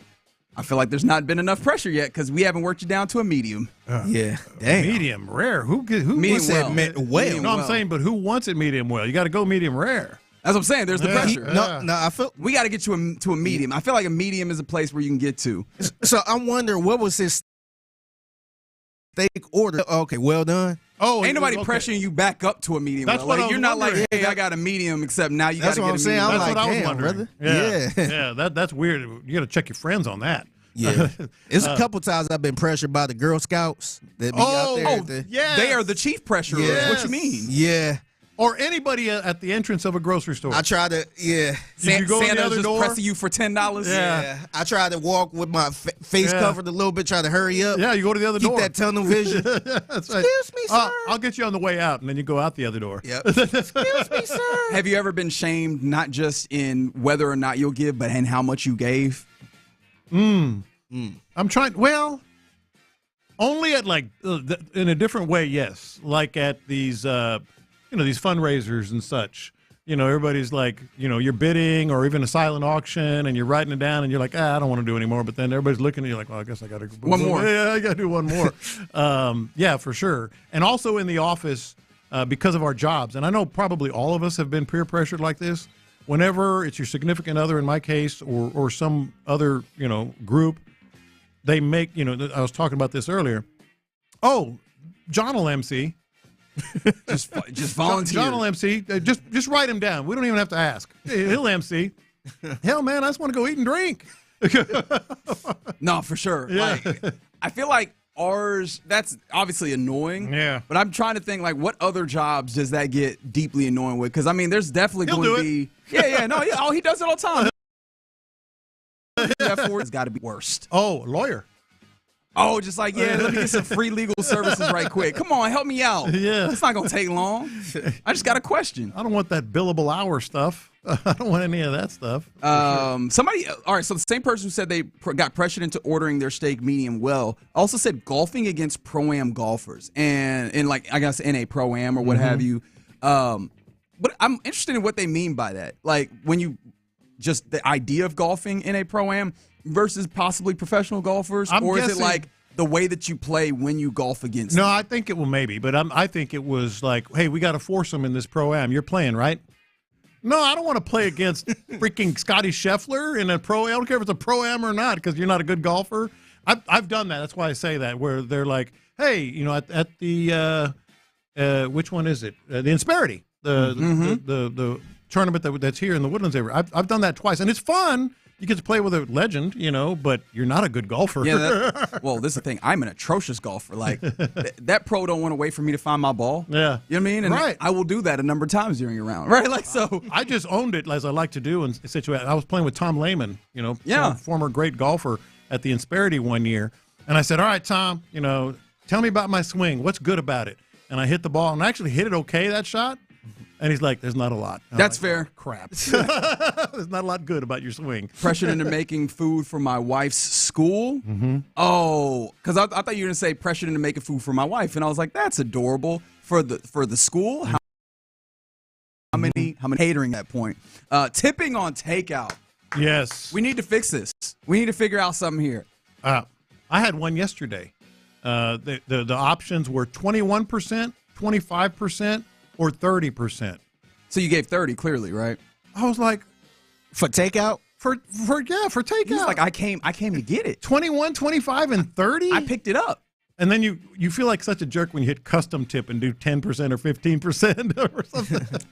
I'm sorry. I don't. Like, hey, the cost of the food was the cost of the food. Wasn't it? I thought we had already calculated but the I think the thing is, too, because I kind of went through that at Starbucks when I used to work at Starbucks. And you, as the customer, you feel like you're being disrespectful if you don't tip or you leave a little tip. But these workers, man, sometimes they don't give a damn, man. Like, man, like you ain't got to, don't feel pressure to leave $1.25 or something. Yeah. Sometimes I feel like customers kind of think a little too much, and the workers kind of just be like, "Do whatever you want to do, bro." You think so? That's how it was at Starbucks. Because they live in society. They know what time it is. I never judge anybody if they didn't leave a tip. Maybe that's different at a coffee shop. But I never looked at somebody as like, "Oh, he said no to the tip," or I didn't really like mess up his coffee or something like that. Right. Oh, see, this got to be a bad person. This got to be a bad one, rather. Someone who clearly works in some level of IT or whatever said up until their dad passed, he would just randomly hand them a phone and be somebody on the other line looking for IT or like, help me out here. I'm like, I don't even know who I'm talking to. Yeah. Did you turn it off and turn it on again? Exactly. Beyond that, call your local IT person. All right. You're in the loop here on Sports Radio 610. All right, let's get back to football, headed into a football weekend, week 2 of preseason. And coming up next, not talking about preseason, week 1 of the regular season continues to look more and more interesting for your Texans because of this particular news note. We'll talk about that and more next. Texans OC Nick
KILT FM HD2 Houston. Insider access, exclusive content. Sports Radio 610. The Texans play here. An Odyssey Sports. Let's go around the NFL in the loop style. Why are you smiling? Because I love football. Here's John Lopez and Reggie Adetula. I'm going to tell you all about how much fun you're going to have this season. On Houston sports leader, Sports Radio 610. All right, let's go around the NFL here in the loop on Sports Radio 610. And I'm going to reverse some things here, Lopez. I usually try and end around the NFL with your daily update of the top 100 players as voted on by NFL players in the league headed into the 2025 season, except we're going to start there for, I think, an obvious reason. Another Houston Texan shows up. So we were looking at this, and I think we had gotten to around the 34 and 35, or 34 and 33 range as we are really working our way back. We're finally getting towards the ends of this. We mentioned Budda Baker of the Cardinals and Josh Jacobs yesterday. Well, number 32 is Houston Texans wide receiver Nico Collins. And number 31 is George Kittle, who's a tight end. George Kittle had a fall. But Nico Collins, I didn't think I realized this. He wasn't ranked in the top 100 last year. And this year comes in at number 32. Well, that's big time respect. And 32, it doesn't seem, it actually seems pretty high to me where I thought he might come in. I mean, keep in mind, there's quarterbacks, there's other receivers, there's the big-time running backs that are still out there, defensive ends, rush ends, all the TJ Watts of the world and, all that stuff. 32 dang respect. If you want to put this in like draft talk, that's the 32nd pick pretty much. In the league of the out of established everybody. Players, yes. Yeah. And when you look at some of the players that have not, the receivers that have not yet been named, I just did a cursory search, and Justin Jefferson, Jamar Chase, all these guys, Amon-Ra Ross St. Brown, you would expect them to be higher, than that. I think that's great respect. No, absolutely. Yeah. Really, really good respect. As we mentioned, they've been doing little vignettes the NFL has leading up to each release. This is some of the stuff that came off of the video for Nico Collins. And I'll start with Zaire Franklin, obviously the linebacker for the Indianapolis Colts, division rival. This is the praise that he had for Nico Collins. I think Nico is special, though. Like, Nico Collins is the real deal. Deep threat, and you got to hit him. He's a big boy, so Nico like that. He's faster than you think he is. I didn't really recognize it last year. He's a lot better after the catch than I thought he was, too. Production speaking for itself, even though he missed some time, so definitely a lot of respect for Nico. Yeah, I mean, I think that's what really came to the forefront the last 2 years, but especially last year. I was a little shocked at the surprise that Zaire Franklin was seeming to give on Nico Collins' ability after the catch. I figured that players in the league, especially someone who sees him twice a year, would have had some level of understanding of not just is he tough to handle with the size that he has, his catch ability, his radius, and those types of things, but his ability to move and shake as with his legs, the fast, long legs that he has, but then also the amount of wiggle and smoothness that he has. I was kind of impressed, and I think that probably speaks to it as much as we saw some of that, particularly not last year, but the year before.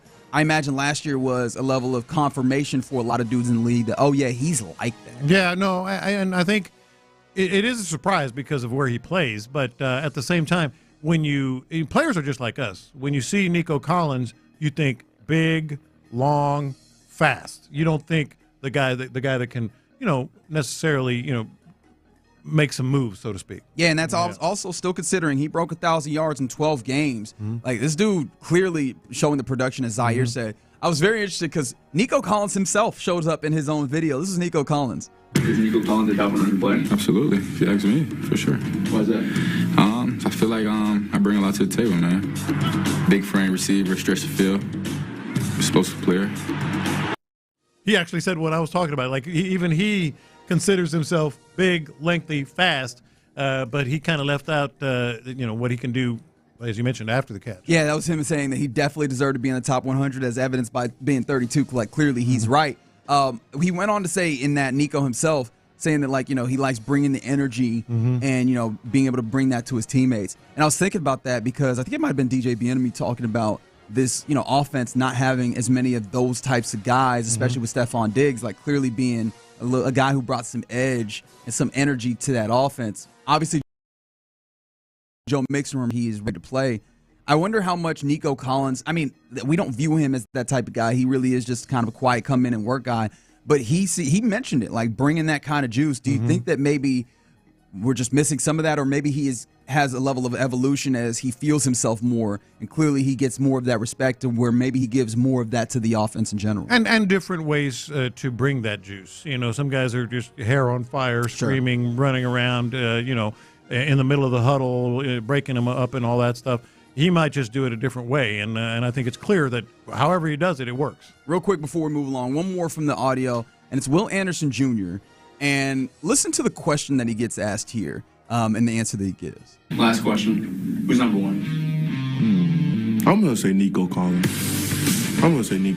I feel like Nico is very underrated, and I feel like he deserves so much more love. Nico is a big threat in his league, and he had a little time off from everything, but, I 100% guarantee you if he didn't, he would be breaking all types of records. Who's number one was the question. I can't say specifically if that's who's number one in the top 100, who's number one on the team, who's number one on the offense, who's the number one wide receiver. I don't know which of those questions it could have been. But the idea that he goes Nico Collins for any of those answers is deeply interesting. I would guess receiver, and obviously bias involved. That's his teammate. He's going to want to say it, and you is being videotaped. But it's still, you don't necessarily think, oh, you're crazy. Your immediate reaction is, oh, you're nuts. The accolades or the acclaim that like the Justin Jeffersons have, and he will be number one in my book. But you don't immediately discount it. You don't discount it immediately. No, so I do love that, man. He's getting his love. He deserves to get this love, and it only makes me more excited for what he can do in an offense that would be, better suited to his talents, gives him an opportunity to move around and actually get some more advantageous looks. And I think one of the big things for me of that Nick Caley's offense promises, at least over what we know Bobby Slowick's didn't give as nearly as much, is having the scheme create things in addition to the players themselves. That is so very interesting, because if you extrapolate that out with a fully healthy Nico Collins where you get maybe 16, 17 games and a more productive Nico Collins, that sounds like a cancel Christmas type situation. Well, what's the running game going to do? Because I think his big plays are going to come off of play action. Given the way that they're setting up the offense, it could be game over. If their running game is just significant enough to give him the opportunity to make those big plays on a play action. Speaking of game over, as we continue around the NFL, we're continuing to look forward to the start of the 2025 season, which for the Texans runs through SoFi Stadium in L.A. against the Rams week 1. And I am getting even less and less confident that Matt Stafford will be there with the Texans on the field. Apparently, he's going to test his back with another workout tomorrow, and that they're going to try and have him go for this game. But that back injury went from, oh, no, we're just kind of monitoring it and dealing, like basically that they're just kind of just trying to manage it a little bit to we'll test and see. I don't know. We'll give it a try. It really feels like this is not going to be a good thing for Matt Stafford this year, particularly for week 1. To me, it feels like Yordan Alvarez hitting off a tee. It really does. Because Matt Stafford, they didn't say he's going to practice this weekend. They said he's going to start working out. He's going to work out this weekend. Yep.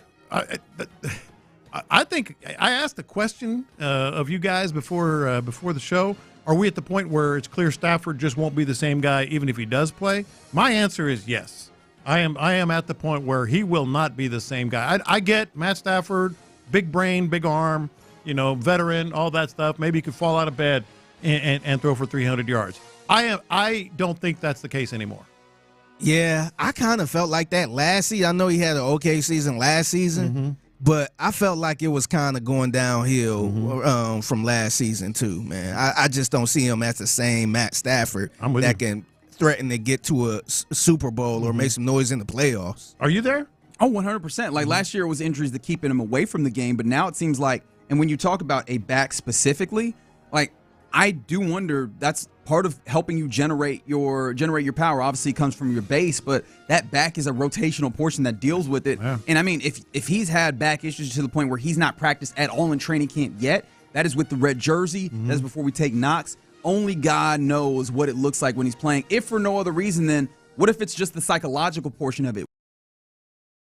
If they get the ability to actually throw the football physically, the psychological part of protecting yourself changes. Now, the name that comes to mind here, you got to take it with a grain of salt because I don't know how much people believe in his game just generally. But Kirk Cousins, you could see the difference when he started dealing with injuries and he was just trying to get rid of the football to avoid all level of contact. The level of game that he previously had and the level of game that he was playing with last year became so abundantly clear that it was lesser than. And I can only imagine what that looks like for Matt Stafford.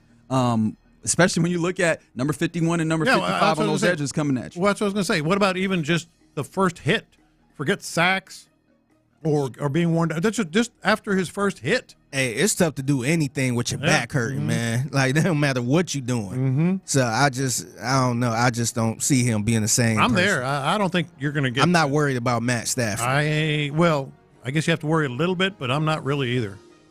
You're good on it? I'm good on it. Wow. Okay, I find that to be very interesting. Some other things that are happening around the NFL. I was reading an interesting story in ESPN about the strategy of organizing an NFL locker room. Because, some of the conversations that were had, like talking about the Falcons, Michael Penix Jr., who actually in one of these preseason games had a very unfortunate lower third, or actually it wasn't a preseason game, but I think one of the local news channels tried to put Michael Penix's name up there, made the very obvious misspelling. And so we're in this place, baby. We are already here where we're getting the jokes, the man anatomy jokes. Except it wasn't their job on TV. That's neither here nor there. The story kind of talks about Michael Penix and his positioning, where his locker last year was next to Jesse Bates III, big time safety that they acquired with the Falcons. And even he did not realize that this was probably intentional, because they went back and forth all season long, kind of Jesse Bates giving Michael Penix kind of game on, the things that he's seeing from a defensive perspective, the things that he would do. They pass the iPad around. There's other instances of, like J.J. McCarthy being next to Harrison Smith in Minnesota, and Darius Slay having a locker next to then rookie corner Quinyon Mitchell, so on and so forth. And that got me thinking, for your Houston Texans, who are the guys that you're hoping are sitting together? Yeah. Or in that locker room, maybe giving game to one. And first of all, you know this, but maybe some people don't. It's all planned. 100%. Every last seat in that locker room. And I'm talking like head coach and general manager get in on it. Like, where do you think so-and-so should be in the locker room? Now, a lot of times, which is interesting in the case in the example that you gave, a lot of times offense and defense are separated. Well, sometimes. But not always. I think it was Kyle Shanahan of the Niners. He makes it intentional that guys are not sitting next to dudes in their same position group. Right. And I do wonder, because, again, I don't have a full accounting of this, and I really wish that we'd had an opportunity to talk to B. Scott about this, who is frequently in that locker room, to get a feel for what he has seen from DeMeco Ryans' tendencies here on the locker room kind of situation. And if he follows in line with someone who on Shanahan, where he's having guys who are entirely outside of their particular position groups, and maybe offense next to defense, not necessarily boy girl like it's an elementary school, but kind of getting guys in different perspectives where they might get some different game, but especially for the rookies, like a Jaden Higgins, right? So that's the one I was thinking of. Jaden Higgins with Nico Collins and Jalen Noel with Christian Kirk. I think Jalen Noel might actually be next to Braxton Berrios, the way that they've communicated. But even if it's not like Christian Kirk, though, man, he's we heard some. I think it was Jalen Noel talking. I don't know who it was, but talking about just his professionalism. It was Jalen Noel. Like his attention to detail, etc. Christian Kirk can give him so much. Yeah. You know what the answer is for me when it comes to Ariante Ursary? Who? It's not anybody on the offensive line. I think that Danielle Hunter. Have him next to D Hunt, and because it seems like Ariante has already gotten a decent amount of experience and a decent amount of game from playing opposite Danielle Hunter, and he even talked about it in one of those earlier weeks of training camp. The idea of, and what we were talking about of the best players have that same level of standard even when they're tired. That was a Danielle Hunter joint. That was something that he got. So, like, I can only imagine the things that he continues to get all season long being next to Danielle, who I imagine is not a huge talker, but if you're locker room, locker neighbors, so to say, I imagine you get more opportunities for that as well. Yeah, probably in the locker room he's more so. Yeah. Or even just a little small talk on, hey, I like that tape back, or just that because they're going against each other in practice, so that could be some extra time. Who do you sit Blake Fisher next to? Ooh, that is a good question. That is a really good question because I still don't know if it's anybody in. You want to sit him next to somebody nasty. Okay, like to try and engender some of that physicality. Yeah. Could that be a C.J. Gardner-Johnson situation? Oh, that'd be a good one. Oh, the conversations would be awesome to listen into. I'm like, could that be a C.J. Gardner-Johnson? Because I also think that the out-of-the-box pairings, of course, I think, again, if you see it on ESPN, it was a story about. Or Al-Shire. Aziz would be the great answer. That's a great answer. Yeah. Now, are y'all trying to sit them next to a defensive player or just anybody? Just to learn. Okay. Because my big complaint with Blake Fisher has always been I don't know how nasty he is. I don't know how much, The first person I thought about was Titus Howard, because Titus Howard is somebody who came in as a project and worked his way into probably one of the better offensive linemen on this team. Yeah. So I felt like he could probably learn a little bit how to get to that point. Sure. But of course, one of the things that I thought was interesting was just the ways in which, some of the coaches go with a guy that's not in that same position group, not on this, and sometimes not even the same side of the football. And there's just different perspectives. I always think of it like, I kind of view college in some ways as we've gotten to a place where we've made it into job training, where I view more college as an opportunity, a different way of thinking.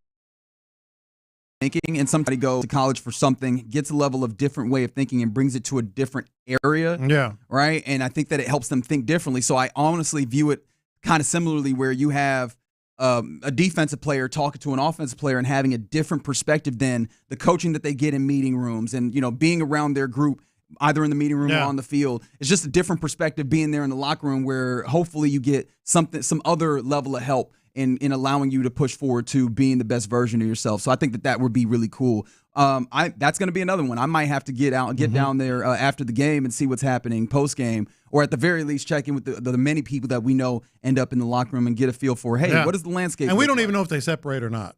Offense and defense and all that. No, and so I kind of want to get a feel for what the Texans are doing maybe with that locker room. And we know that the locker room is tight-knit, right? We know that those guys really vibe together. So I'd be interested to see maybe what some of those pairings are. Somebody said Blake can sit by the trash can for all I care. All right. I got one on my phone that said sit Christian Harris next to Lance McCullers Jr.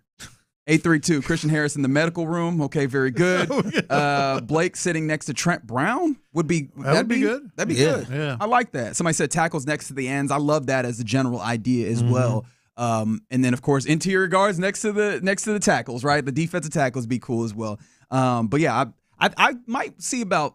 I might give that as an assignment to B. Scott or whatever, or maybe Bijani, somebody that heads down there to the locker room, or I might even take that should be a question to one of the players, to be honest. Yeah, not a bad one. I might see about that tomorrow, because we got football, baby, noon at NRG Stadium between the Panthers. All right, coming up next, I do want to circle back again to another ESPN thing, but this one actually regards position groups. They did rankings across the NFL of various different position groups. How do the Texans stack up, and what are the position groups that you're looking to still see improvement from over the remainder of training camp? 713-572-4610. We'll do it next. Ready.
in all of the country. Nominated sports leader is Sports Radio 610. Live from the Mokaram Injury Lawyers Studios, Sports Radio 610 presents In the Loop with John Lopez and Reggie Atatula. All right, let's get into some more of the Texans in a different way. ESPN put out an interesting piece this morning, I think is when it came out, to be honest. And they went around looking at the NFL's positional group rankings, the best, the worst of these team units. And I thought this could be an interesting way to come back around to the Texans and talk about where they are as a roster and get a feel for how we're feeling about the confidence level that we have in the way that this team is built. Because, I mean, you are 2 weeks away, less than 2 weeks away even. August 27th is when the 53-man cut down day is.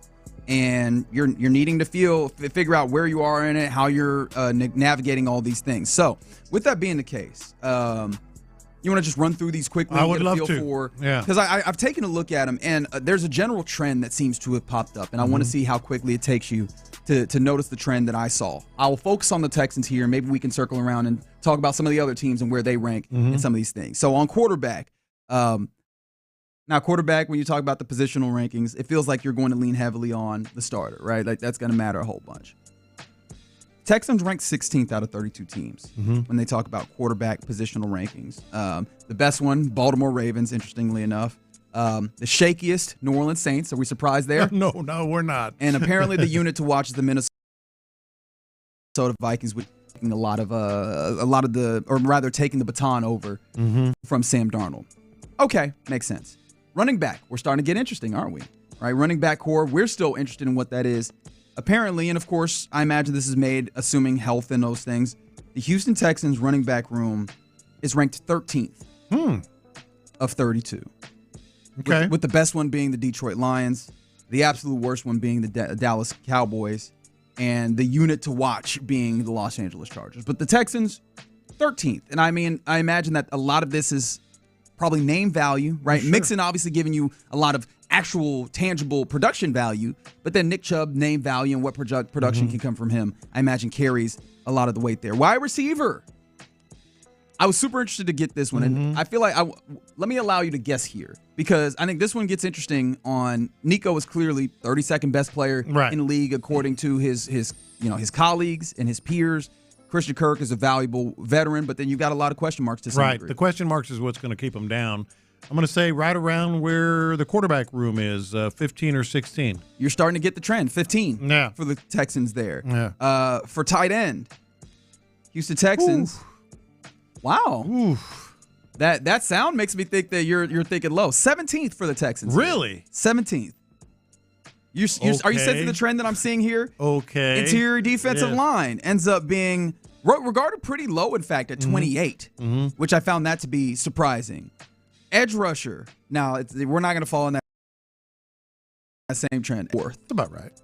With the Steelers, the Giants, and the Vikings ahead. Vikings ahead of them feels kind of wild because they're doing a lot of what they did generation. last year. They did a great job last year, but I was like, okay. No, that seems about right. Off-ball linebacker. Off-ball linebacker comes in at 21. Okay. Which I think we probably feel makes sense. Cornerback, second. Only to the Baltimore Ravens, who just added into their cornerback room. And then safety, interestingly enough, safety sits at, and of course I lost it, 4th. A lot of love for Caleb Bullock. And then obviously you added 4th. C.J. Gardner-Johnson. Now, of course, I imagine this is without injuries. Yeah. But you're seeing where a lot of these different places seemingly rank, and a lot of them are in the middle, thereabouts. Which of those kind of jumped off the page most to you? Quarterback, really? Okay, why is that? Quarterback should be probably top 10, to be honest. Davis Mills, one of the best, most proven, started in the game, backup quarterbacks. They're clearly just ranking. It feels also, not only are they kind of bunched in the middle in a lot of these groups, but they're also putting too much value on just the starting position. But I think you have to add more value to the starting position because that's going to be a majority of what you get. All of it. Not all of it. Not all of it for sure. Not all of it. And I think especially at the quarterback position, where yes, the starter, you have to put a lot of value on how far this quarterback can take your team. But if your starting quarterback goes out, some teams it's like game over. For the Texans, I feel pretty good. Like if you have to go 3 or 4 games without C.J. Stroud, you're going to have a chance depending on the schedule. I feel like we feel that way from this camp, though, because was that the case from You know last what? That's camp? true. Yeah, That's true. Yeah, because I don't know if we were singing the same tune about Davis Mills last Yeah, camp. you're right. That's a good point.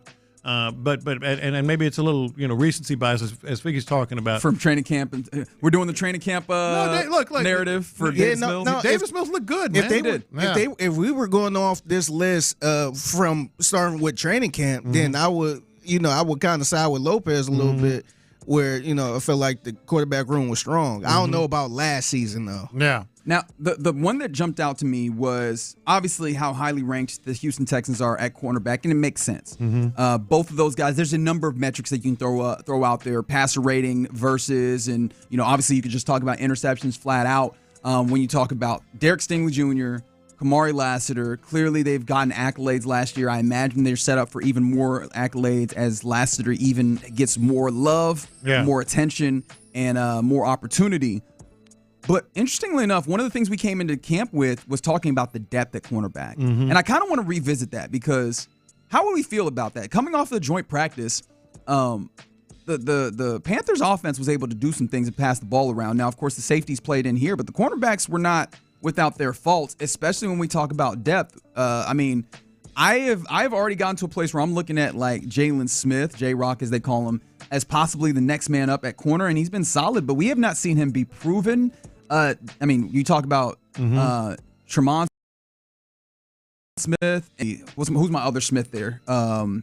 Your other Smith. there's Damon Arnett. There's one more cornerback that I missed. Oh, no, it's Tremont Smith, and then Damon Arnett and Jalen Smith are kind of some of the cornerbacks in addition to like D'Angelo Ross. How are we feeling about that? Because that does matter. We saw cornerbacks have to be drawn into action, and we weren't happy with it last year. No, the Panthers, kind of had their way against the second group.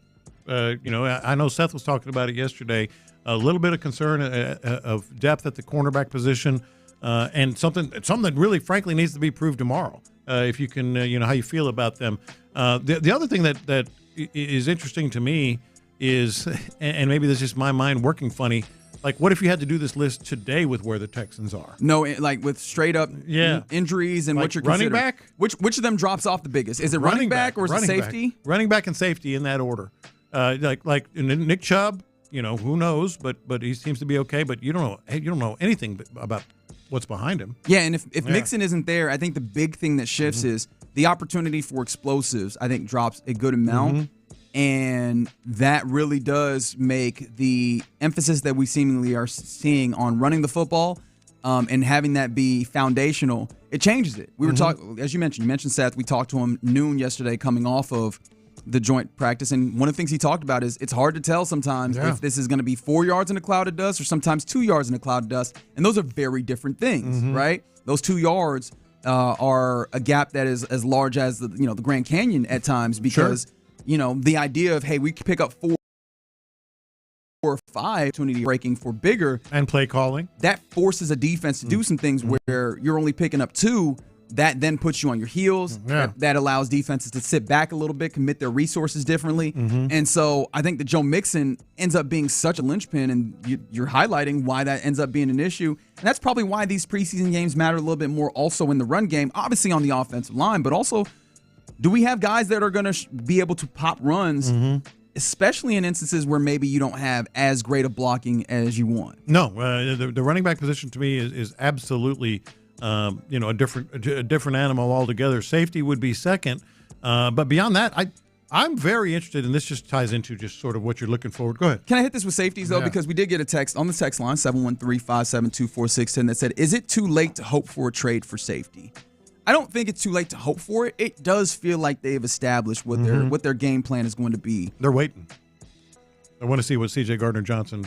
I think they know when he's probably going to be back. Right. Do it seem like they waiting, or they kind of trust what's behind them too? I think it's a tandem of both. I think they feel like, because they've been kind of known for like trusting the players they have. Make do. We got spaghetti at home is basically what Nick Casario was telling the rest of the group here. No, I mean, the news that there was not actually a tear in the ACL for C.J. Gardner-Johnson was a boon to this, and I imagine that the idea that he could possibly still play in week 1 or in the earlier weeks of the season helps this. But then you look over and you go,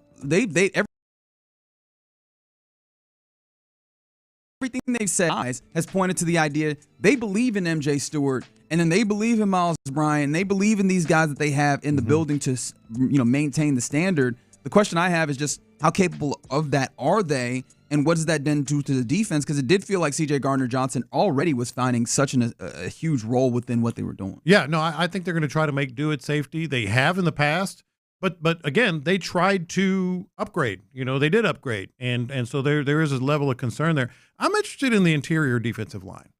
I think that's something I'm going to, and it just speaks to one of the things you can kind of keep an eye on tomorrow, especially with the quote unquote ones and twos and all that, is what they do on the interior defensive line. Obviously, we've talked about Togiai a lot. He seems to be angling his way in there, but I think he's firmly in what he is. I think he might be. He's a guy who's just.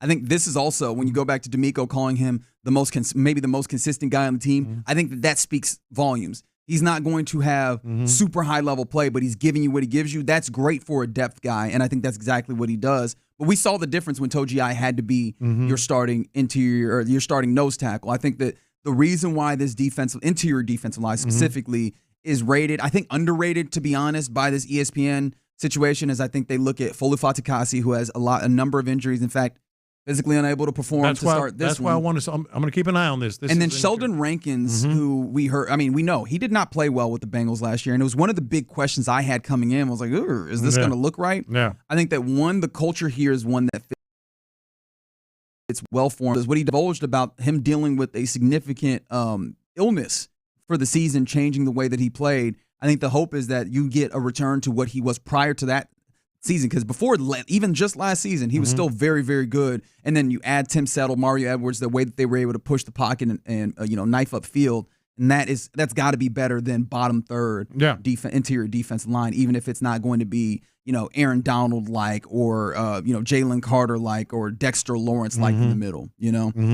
All right, you're in the loop here on Sports Radio 610. There's still an opportunity to get a little bit better feel on all of these as we get a game tomorrow. But coming up next, let's get into what's popping, including an update on Andre, the people who tried to take from Andre Johnson. And we'll get that and get ready for a weekend of Astros baseball next. Does Texans OC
coverage and access details at T-Mobile.com. The biggest stories in sports and entertainment. Sports Radio 610 style. In the Loop presents What's Poppin'. All right, let's get into what's popping here in the Loop on Sports Radio 610. If you're a Hoop fan, man, we're getting the. I mean, this is the dead part of the season for NBA because we're just waiting until October, really. Mm-hmm. But you got a little bit of a taste, and we'll talk more about this later.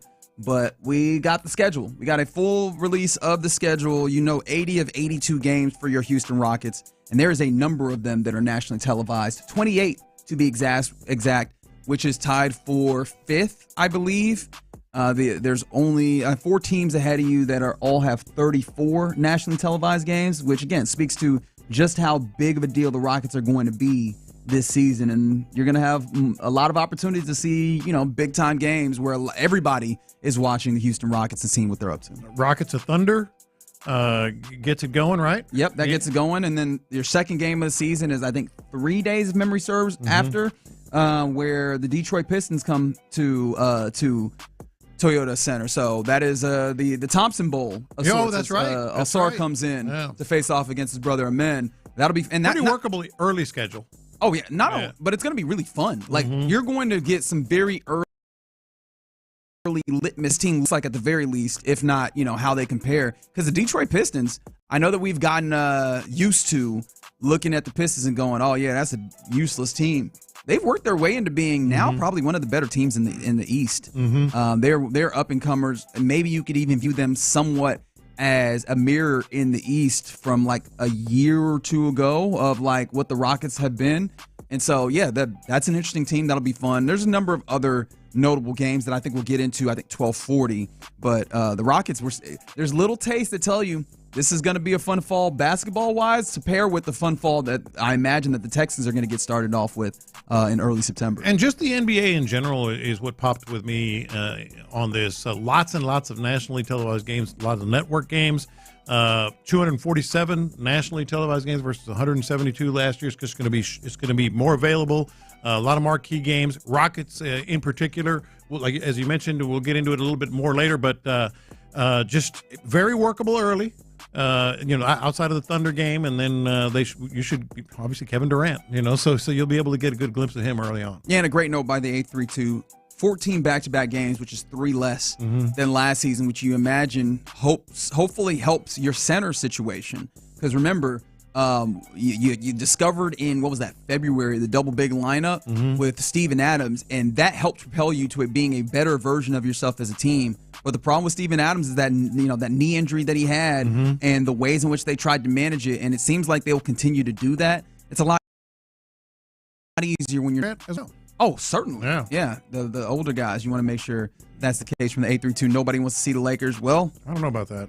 Sorry to tell you, you're going to have a lot of national opportunities too. I'm not saying you have to see them. Nobody's going to force you to sit in front of that TV. I'm just saying there's going to be a lot of opportunities. Lakers, Knicks, all the usual suspects are on the most. They are. But we know what the game is. I wonder how y'all probably don't know, but I wonder how many games Boston got. Boston has 24 nationally televised games. Okay. Don't try me. I'm a sicko. Yeah. No, I was just double checking, man. No, I was surprised at that because obviously they would have had more. Probably they would have been up there with having 10 more themselves. But they got a lot of injuries, and it's going to be a weird year for them. Yeah. That's a great point. Tari Eason also wasn't playing back-to-back games, and he becomes even more prominent this year. So, yeah, that'll be interesting. We'll talk, like I said, we'll talk more about it at 12:40. I do want to talk a little bit more about Kevin Durant in a different way, though, because he done linked up. He's really establishing himself in Houston, ain't he? Because he linked up with Trillberger. They are doing something special. So from today through August 22nd, which is next Friday, so you got a whole week, both of Trillberger's locations will sell the Easy Money Burger, which, according to a news release, is made with Kevin Durant's favorite toppings. How does this burger sound to y'all? Obviously, it's the meat, the patties, the buns, mayonnaise, ketchup, pickles, American cheese. Sign me up. Yeah, that's a classic. That basic ass burger. That's a classic. Mustard though. Mayonnaise, ketchup, pickles, American cheese. You gotta throw some mustard on there. Gotta throw. But that's a lot of content. Now, to be fair, I'm not really going to joke on the burger because it's also all for a good cause. It's a fundraiser for flood relief in Central Texas. So obviously all of these things, good cause, continuing to ingratiate KD, but then also Trill Burger and obviously Bun B in the community as they always are. I just looked at that burger and I was like, so just a burger then, or usually when you get the special name burger on it, you get a little something, you add some flavor to it, don't you? Yeah. But I do think the box of the burger look cool. It does. It's nice. Yeah, I think it's the image from him playing at UT. So I think it was like a little legendary image of him kind of chilling. Yeah, I like the box though. Somebody said that's on the kids menu. All right, be nice. That's a basic backyard barbecue. Hey, Reggie's making hamburgers for the entire station at his apartment. It's probably going to be a burger like that. But do that tell you? I guess do that make you kind of judge the way KD eats? I guess. Oh yeah. I'm style. Like it makes. I'm not going to say this for certain because I don't know that man, but it does make me wonder. Do he be eating real basic? Is he a chicken tender? Yeah, is he a chicken tender adult? You know what I mean? I'm glad that we said that in unison. Because we all know the chicken tender adult. Like, really? Yeah. Chicken tender is what you're getting? Yeah, because clearly they probably came to him like, hey, what do you want? What's your favorite burger? Yeah. Like, if I came to you, Lopez, and said, if that was your burger, what would you have? You gonna go the OG burger? You gonna go all out? Absolutely. Yeah, you gotta have some grilled onions. Something like that. That's what's always on mine. Maybe a little, obviously some OG sauce. I love that on my burger. And of course pickles. I'm a big pickles guy. Yeah. Yeah. So grilled onions are big, man. Yeah, that's and cheddar, not American. Yeah, I agree. I agree with you there. Cheddar sharp, super sharp. Yeah, I like cheddar. Yeah. No, that's a good call. That's a unique burger right there. Yeah. It wasn't just a backyard. That's my go-to burger. Yeah. But it would track. It would track if KD is like a chicken tender cat because y'all both said it at the same time. And I don't say this. Well, I say this with as much respect as I can muster. There's a little bit of disrespect in there. I've got to acknowledge. But it would make sense because KD operates his life as if the only thing he cares about is hooping. Like he don't care about nothing else really, but just being a great hooper. And that's great for our purposes because he's really good. Well, that and just dealing with trolls on Twitter, which. That's his hobby. He is doing again. He hasn't stopped doing, and he has continued doing. As if you follow him on Twitter, just this week he was going back and forth with some dude that, admittedly, the dude was basically trying to like wave away his claim as like one of the greatest, if not the greatest, scorers of all time in the NBA, which he is. Like I would argue that he absolutely is the greatest scorer in the history of the NBA. I don't know about that, but he's one of them. I knew that you would balk at that, but I believe he's one of them. Certainly. All right, some other things that are popping. We got some confirmation from a number of outlets of what Lil Kiki said. Not that we didn't believe Lil Kiki. Andre Johnson's home was indeed. There were several items stolen, and we got a little bit of insight. The very sentimental, valuable thing, if not, obviously there's some other things, but one of them, his Hall of Fame ring. Come on, man. That was tough. A lot of jewelry, clearly professionally done. A window was broken. The bedroom door was the only door open, so they went in there, or not the bedroom door, the room where the stuff was. They went in there knowing what they needed, what they wanted, and got it, and all this. That's one of those things. Now you can certainly get another. I think you can get another Hall of Fame ring, but how are they not going to be caught? Well, I don't know. Like, what do you do with that? Is there actually a black market to move these things? That's what I'm saying. What do you do with with types of things that I imagine happen in movies, but I don't know for real. Yeah, I have no idea, man. Yeah. Like, I wouldn't know what to do with a Hall of Fame ring that said Andre Johnson on it. Yeah. Like, what do I do with it? And even some jewelry, which you can always trace the jewelry at some of these, fences, some of these places that sell them and resell them, Yeah. And then we were talking about it the first time this came up. The dude that got the pawn shop owner that got popped in the Joe Burrow case. He ends up, pleading guilty. So I think now all these folks, I imagine they probably already have been, but especially now they're on high alert that, hey man, you don't want to be doing business with these stolen goods. Yeah. So I imagine it's going to be hard for you to just get out here and pawn that as well. There's got to be a lot of places that are like, nah, I'm not taking that. I ain't touching that. Burn my hands. Yeah, unless he a Andre Johnson fan and just want to put it in this man cave or something. Or like buy it and give it back to Andre. Like, all right, Andre, I was able to get your stuff. Here you go. I forgot people used to do that too, man. The chains, to get chain back. Yeah. They was doing that with a lot of rappers. Nasty business. Look, they'll get caught. They will. And It's been a minute, though. They've waited a little long. The story been around for at least a week. More than a week. Maybe more. Yeah. Somebody said they'll melt all the jewelry down and get the gold. It's like $3,000 an ounce right now. It's not just gold, though. There's some diamonds on that junk. Yeah. Nah, that would be real sad though if his Hall of Fame ring just gets melted down for parts. Like there's a level of value that's in there besides. Yeah, you could have left that. Man. I'm sure he had some other jewelry. Yeah. Oh well, they took that too. They took a lot. Yeah, I would have at least left the Hall of Fame. They took that too. Some other things that are popping. Baseball's going, baby. Baseball. We got a 3-game set versus the Orioles at Dyken Park to finish out this 6-game homestand before they go on the road again, and they will see Baltimore in that swing as well. But it's Fromber on the mound today versus what'd you say his ERA was? 0-6. He's 0-6 with a 6.7 ERA. I'm not going to ask you to say it again, but then we continue the summer of George with Jason Alexander out there on the mound on Saturday, and then we'll get the redemption, or the second time around rather, because I don't want to say that Christian Javier's first start was anything that needed to be redeemed, but Christian Javier out there on Sunday. How do you like the three guys that you're sending out there? Oh, this is about as much as you can hope for right now. We talked earlier about how important it is to get some of these other pitchers back, but Fromber getting it going with an absolute lock of a win tonight, and then you just keep laying it on really thick, it's a total lock. I can't wait. I'm going to personally acquire those smelling salts for you to have if you have to pay your penance. What are you going to do if they Jason. win? You're saying they're not praise, which apparently is probably better than anything else I could do for you in this instance. Is it not? Oh, it's a lock. It's easy. It's not even that hard to figure out. Yeah, I mean, they played for 5.5 hours yesterday. Got on a plane, came to Houston. They're the Orioles, who are not good. They're facing Fromber Valdez with a tomato can pitching.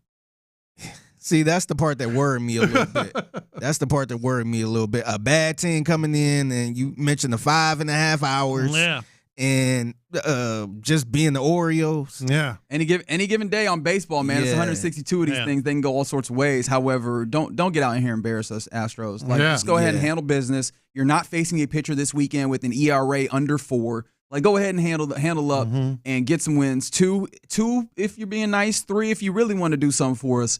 And widen that gap versus the Mariners. That's all I can ask for. Also, you mentioned Lance McCullers Jr. He is on the mound, obviously not for the Astros. He's going for the Sugar Land Space Cowboys this weekend. So that'll another opportunity to see if he's overcome the blister, and maybe more importantly, if he can have good control over his stuff and really execute an outing, because that'll be huge. We talk about, the pen or the starting rotation. Another guy, if Lance is back and, delivering and operating the way that he wants to, gives a spot of more flexibility when it comes to pitchers. He said if Lance is back. What? What? So I can't even talk about the hypotheticals? What do you want me to do here? How am I supposed to talk about this if I can't even do that? I'm focusing on Luis Garcia and JP France right now. We'll see. You're not wrong, but we'll see. Damn. I didn't even say definitively that he would be. I didn't say that he'd be back doing really good. Yeah. Damn. Can't say nothing around here. All right. You're in the loop here on Sports Radio 610. Appreciate you rocking with us on this Friday. Big game tomorrow. Well, any game's a big game, but it is a big game, especially as we're trying to do further evaluation on what this offensive line is as we continue through training camp. And if you really think about it, there's only a few more chances to get some real good data points on this offensive line. What are you hoping to see? What do you need to see so that you're comfortable going into L.A. The first week of the season? 713-572-4610. Let's talk about the offensive line next. Ready? Texans football is back at NRG Stadium tomorrow. Cue the Texans' second preseason matchup with the Panthers right here, with pregame coverage starting at 9 a.m. Kickoffs at noon with Mark Vandermeer and Andre Ware on the call. Then Texans postgame gets going as soon.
LTFM HD2 Houston. Insider access. Exclusive content. Sports Radio 610. The Texans play here. An Odyssey sports station. Sports Radio 610 presents In the Loop with John Lopez and Reggie Atatula. Yeah, we're gearing up, and I'm super excited for the home preseason opener. Obviously, not to be mistaken by the Monday night. Is it Monday night? Yes, Monday night game versus the Bucs, right? The home opener, week 2. Yeah, Monday night. It's Monday night. Yeah, Monday night. I was about to say, the way that you looked at me at first, I was like, damn, I messed up, didn't I?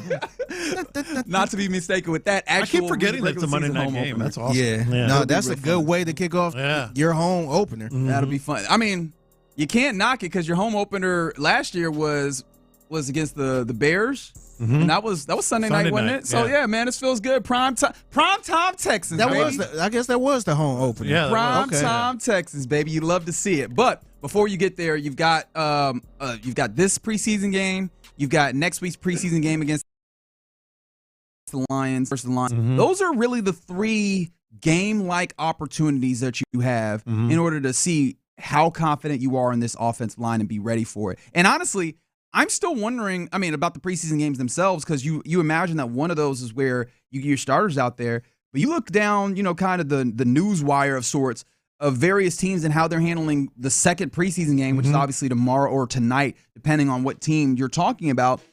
And there's more of them that are getting out here that are saying they're not going to start their starters in this game. I know that Todd Bowles said that Baker Mayfield won't play in this game. I know that there's been other teams that are like, actually, you know what? We're not running our starters out this week. I don't know if that means that they'll go back to week 3 being kind of a dress rehearsal of sorts. Maybe. But are we actually going to even see this offensive line in full, at least the starters out there?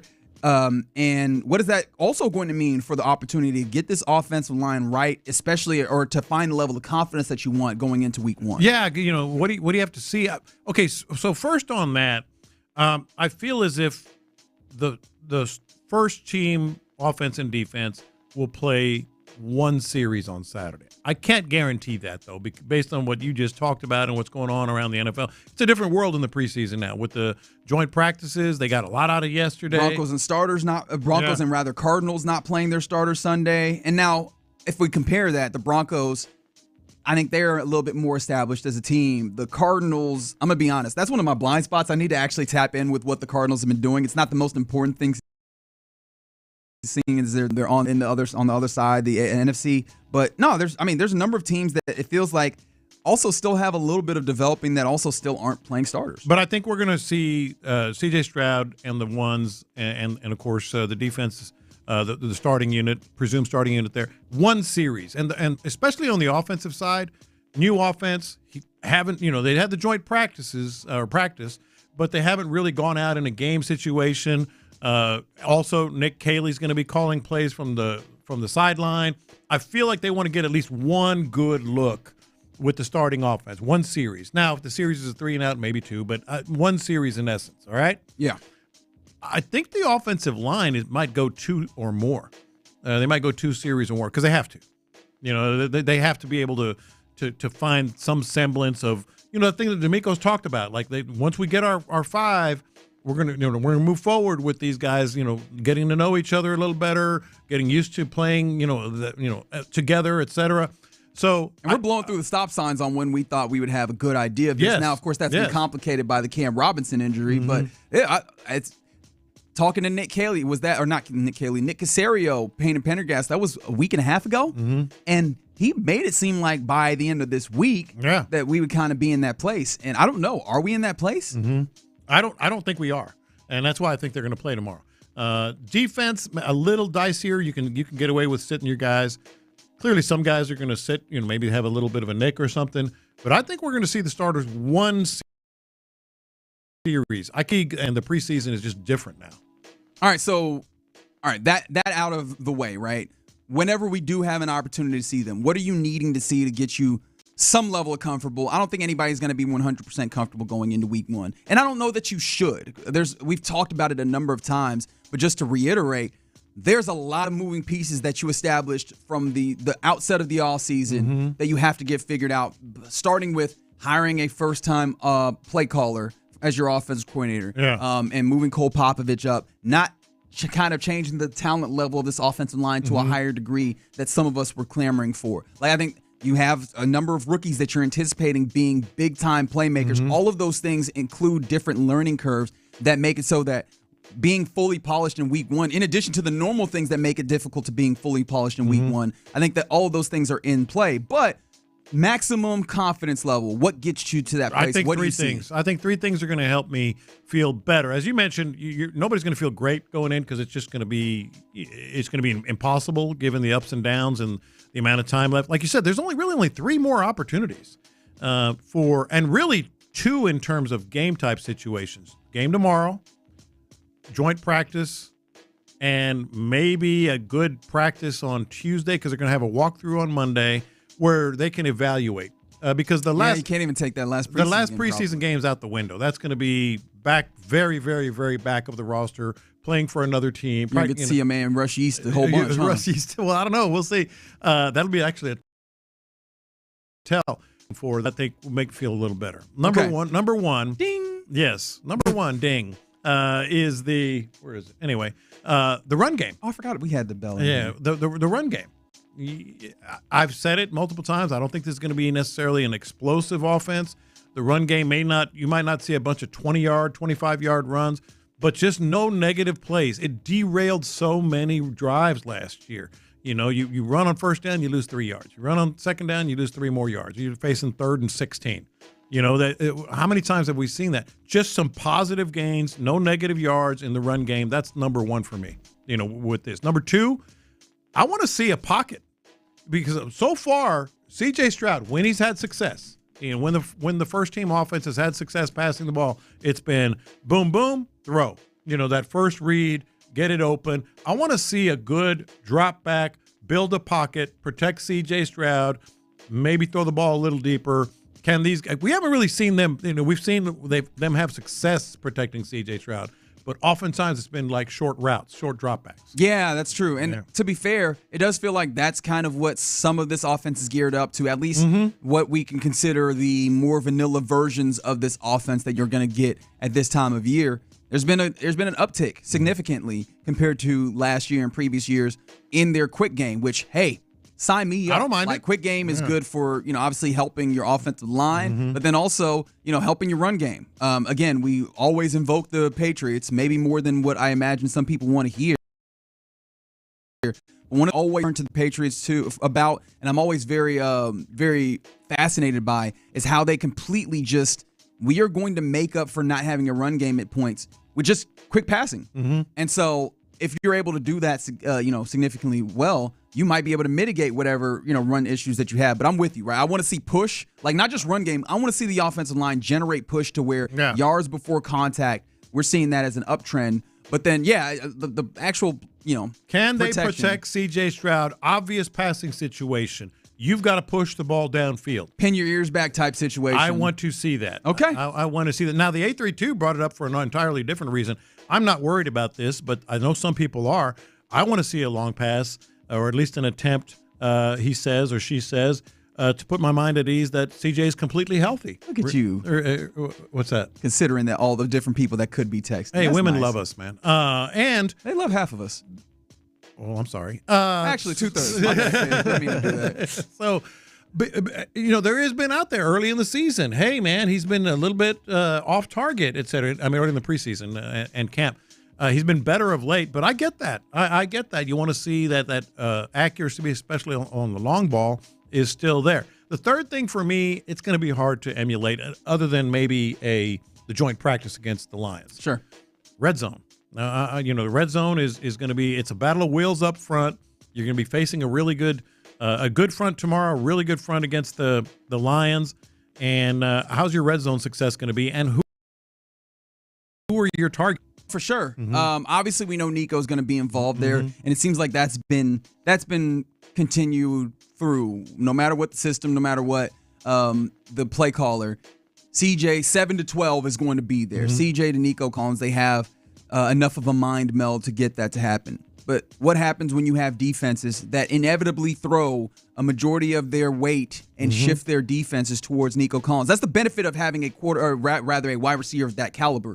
It's one of the reasons why Amon-Ra St. Brown gets a little dicey with me personally, and maybe I'm being disrespectful. It's possible. I recognize that. But I look at wide receivers, and I rate the wide receivers the highest that force defenses to change the way that they play, to gear up attention towards them. And Nico is absolutely in that. Who are the people that you have that can step up in those spaces, particularly in the red zone? Is it Dalton Schultz, right? Is it Jaden Higgins? Yeah. Is it possibly someone like a Christian Kirk, or, I don't even know who you would then. Braxton Berrios, who we saw in the red zone situation that you got in the first preseason game. Is it, are you utilizing speed? And running. Or is it like the likes of Woody Marks or guys that out of the backfield? How do they get to various different ways of attacking in the red zone? I think that's a very fair point that I would love to get a feel for. That, as you mentioned, is probably more of another joint practice type situation. Well, and let's think about it. If we're saying there's only going to be 2 or 3 more real opportunities, because let's be very clear about this. Going into the final preseason game, they're going to have probably 50, or if not more, of their entire 53 pretty much mind made up. So if you only have 2 or 3, more opportunities to prove these things, if game on Wednesday, what if they don't? What if they're still? That's why it's so important to see these things.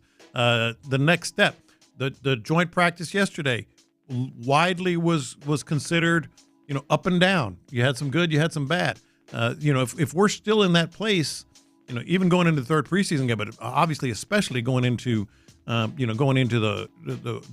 opener against the Rams, we're gonna have some real reluctance about this offense. I don't. I'm going to be honest. I don't think that you are anyway. I don't think you're going to get out of that space. Yeah. I think that there's going to be, because again, I'll feel better though. The question is, what would make you feel better if these 3 things happen? No, for sure. Yeah. For sure. And if you continue to see, one of the things that make me feel better is, hey, get Cam Robinson healthy.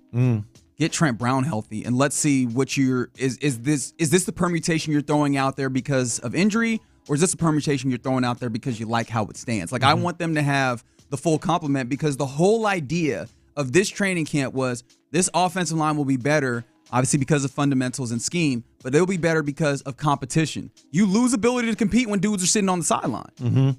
Right? We're not getting competition in that way because you're missing some of the guys at the top end of your offensive line. So, that's, outside of what you're talking about, and clearly we're trying to talk about what's happening on the field, but it can't be ignored. And I like Tay getting his reps on the left side, but I think that part of having that is having those guys involved in the entirety of the situation. No, you're right. Is there anything else that would just make you, because it's about the offense the rest of the way? I get safety is a question. We've talked about it. There's an interesting place that I want to watch. But that's not with the ones necessarily. It might be tomorrow. But with the team that's going to trot out, at SoFi, if you can run the ball and show something in the next 2 or 3 opportunities where you're going to have real tackling, real hitting, et cetera, if you can maybe stretch the field a little bit and protect C.J. Stroud. We haven't seen it. We haven't seen a drop back pass, and there's that pocket, and he pats the ball, and he goes to his second look or his third look. We haven't seen very much of it. Well, I was going to say, and that's where it's tough that unfortunately we weren't able to actually be out there physically and see joint practice. But from all accounts, obviously Seth. Well, even the touchdown to Nico was boom, boom, boom. There he comes across the field. Got him. Well, there's been some instances, and you even get the benefit of seeing this somewhat through videos the Texans put up. There's been instances and opportunities where the line is held up. I want to give them that credit, because in order for it to be up and down, we can't simply talk about. But I'm talking about when he's coming off a receiver and then looking at the next one. Yeah, and I'm talking about you need 3 full, if not 4 seconds. Yeah, and to be fair, there were a number of kind of coverage type sacks or would be sacks at joint practice. Yeah. That was more about the secondary for the Panthers than it was about their front line. Now, the front line isn't incredible. You always talk about Derek Brown in the middle, obviously making havoc, but they held up decently in those situations passing wise. But is that going to be a consistent? Is that going to happen, as you mentioned, on clear pin your ears back downs? I think that there's obviously more stress testing that can be done for a level of confidence going into week 1. But I do want to give them their props. They have game and has been for the Texans. I've always questioned how far that game plan takes you when it comes to what you want in the offensive line. And we'll see as they continue to do that. From the text line on the text line from the 832. There we go. How open are they with players who are on the bubble? Lopez, you want to answer this? How open are they? The Texans. Like, what do you mean open? How open? How much are they willing to give you on players who are on the bubble? If you're talking about explicitly telling you words, they're not going to do that. Yeah. But interestingly enough, they've done some things that have given us some idea. Wide receiver room is one of those places that we've been really interested in. Xavier Hutchinson. I know that earlier this morning, Sean Pendergast he said that with his whole chest that Hutchinson is a lock. And I don't know. I'm like, I don't know. I like giving myself a little wiggle room, but 95% chance that he's there. I mean, he's gotten run with the ones in a way that feels significant to where I'm looking at, is he going to have the opportunity to be a quote-unquote starter at times? So it does feel like you're getting some of those. So you're paring down what's happening that way. And I imagine if we start talking about just off the top of the dome, and I know that you have that roster in front of you, who's on the bubble in your mind? Because I know that obviously Mechie is on the bubble. I imagine Watson's probably on the bubble, and maybe Braxton Berrios on the bubble wide receiver. I think Berrios is making the squad. Okay. Yeah. Right. But just technically, I guess you would have to classify that because Mechie's been playing better. Obviously, Watson is in the mix. I would say Watson at this point. You think he's odd man out? Mm-hmm. Well, Watson and Mechie, it's between those two. Yeah. Any other offensive ones that you go, because wide receivers, I mean, linemen, it's kind of been. Well, Blake Fisher. Well, yeah, he's clearly although it does feel, do you feel confident that they'd be willing to pull the trigger on getting rid of him for this season? Well, as Sean would say, it'd probably be a trade, but on the bubble for this squad. I don't see it, man, because this is his second year, too. Second round pick? Mm-hmm. Yeah, I don't know. I just think being a GM, I don't think you could part ways with somebody that early. Well, they have a lot of pride in a GM. That's what I'm saying. Yeah, they don't want to look bad. Off the strength of that, I think I don't see them cutting. I think he's on the bubble. I absolutely do. I think he's a little more disappointing this year, but I don't know if he's on the bubble. Yeah, we'll get some more telling data points. And again, that's one of the things that gets more telling if you have your guys healthy. If Trent Brown is available, if Cam Robinson is available, we get a little bit better idea. That's a big factor of how they feel about Blake. Defensively, I think it feels pretty cut and dry. But I mean, you mentioned Jake Hansen. I imagine he's in that space where you talk about. Hansen's the best one right now. Nick Neiman is in that same look. And then I'm intrigued as to how the cornerbacks fall between Tremont Smith. Well, Damon Arnett feels like he is the last in that group to me right now. And I guess we'll continue to watch that. And D'Angelo Ross, those guys. But yeah, you're in the loop here on Sports Radio 610. Excited for a noon kickoff there at NRG Stadium versus the Panthers tomorrow. I'll be out there bright and early because it's tailgate time, baby. Let's get to our lunchtime confessions. And I'm going to be honest, I'm already getting into the college football vibes. It's a little tease for me. We'll do that next. Texans OC Nick Caley is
Sports Radio 610. Sometimes it's sports, sometimes it's not. Whatever it is, Reggie and John are keeping it real. It's In the Loop's Lunchtime Confessions, presented by the Men's Clinic on Sports Radio 610. Watch this. These are my confessions. All right, kind of hurts me to say this, but it's got to happen. Somebody's got to say it. Do they? Yeah, they do. Nah, I don't know if this is something that absolutely needs to be said here. For the NBA should probably go ahead and just raise the white flag on Christmas Day. It ain't gonna happen. It ain't gonna happen. The NBA released its schedule yesterday. Fantastic Christmas Day game. Well, remember they talked about they released Christmas Day. Was that last No, week? I know, but the whole schedule was released, and so now with the NFL games, etc. I'm going to give you some NBA games on Christmas Day. Cavaliers at Knicks, Spurs at Thunder, Mavericks at Warriors, Rockets at Lakers, Timberwolves at Nuggets. Damn good slate. Yep. Yeah. Damn good slate. One problem. They go against Cowboys at Commanders, Lions at Vikings, Broncos at Chiefs. All divisional games too. And it's the NFL. Like that night game is a monster too. Dude, Broncos Chiefs. Look, they don't want to admit it. I get it, etc. Raise the white flag. You don't own Christmas Day anymore. It's over. Yeah, they are bullies. The NFL's bullies, and they're not wrong. I think it was Roger Goodell was saying that they don't view themselves as a competitor to sports leagues now. They're trying to view themselves as competitors to like Apple and Google. I mean, and it's sad kind of because we used to all kind of start watching the league at large. Oh yeah, on Christmas Day. Yeah, there's always great game. The NFL is going to wipe the floor with these games. I do find it funny though that, and I know this is not everybody, so I don't want to paint it with a broad brush, but like people want to try and neg the NBA by being like, oh well, the NFL laughs at you. The NFL laughs at everything else. Like it's they do.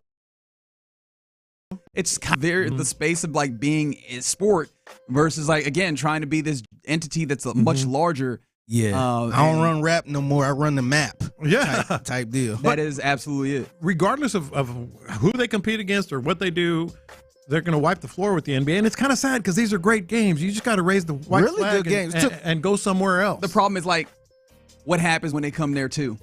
You know what I mean? Like, I'm not saying that that's not the way that you're. Yeah, you're but not Christmas wrong. is special and different. No, sure, but my larger point being, all right, we'll vacate this block because the NFL said they want it. What happens when the NFL comes for the next block? You know what I mean? Like, at what point is that block? Is it like a Tuesday on in I don't know. But Christmas Day is a mark in time. It's a big event. Sure. Just sometimes you just got to take the L and move on. Yeah, but I feel like you gotta fight for that one because that one was not just yours. That was yours in a very special way. I'm not saying that you're gonna win, but to quote we're quoting various media, I will again quote The Wire as I love to.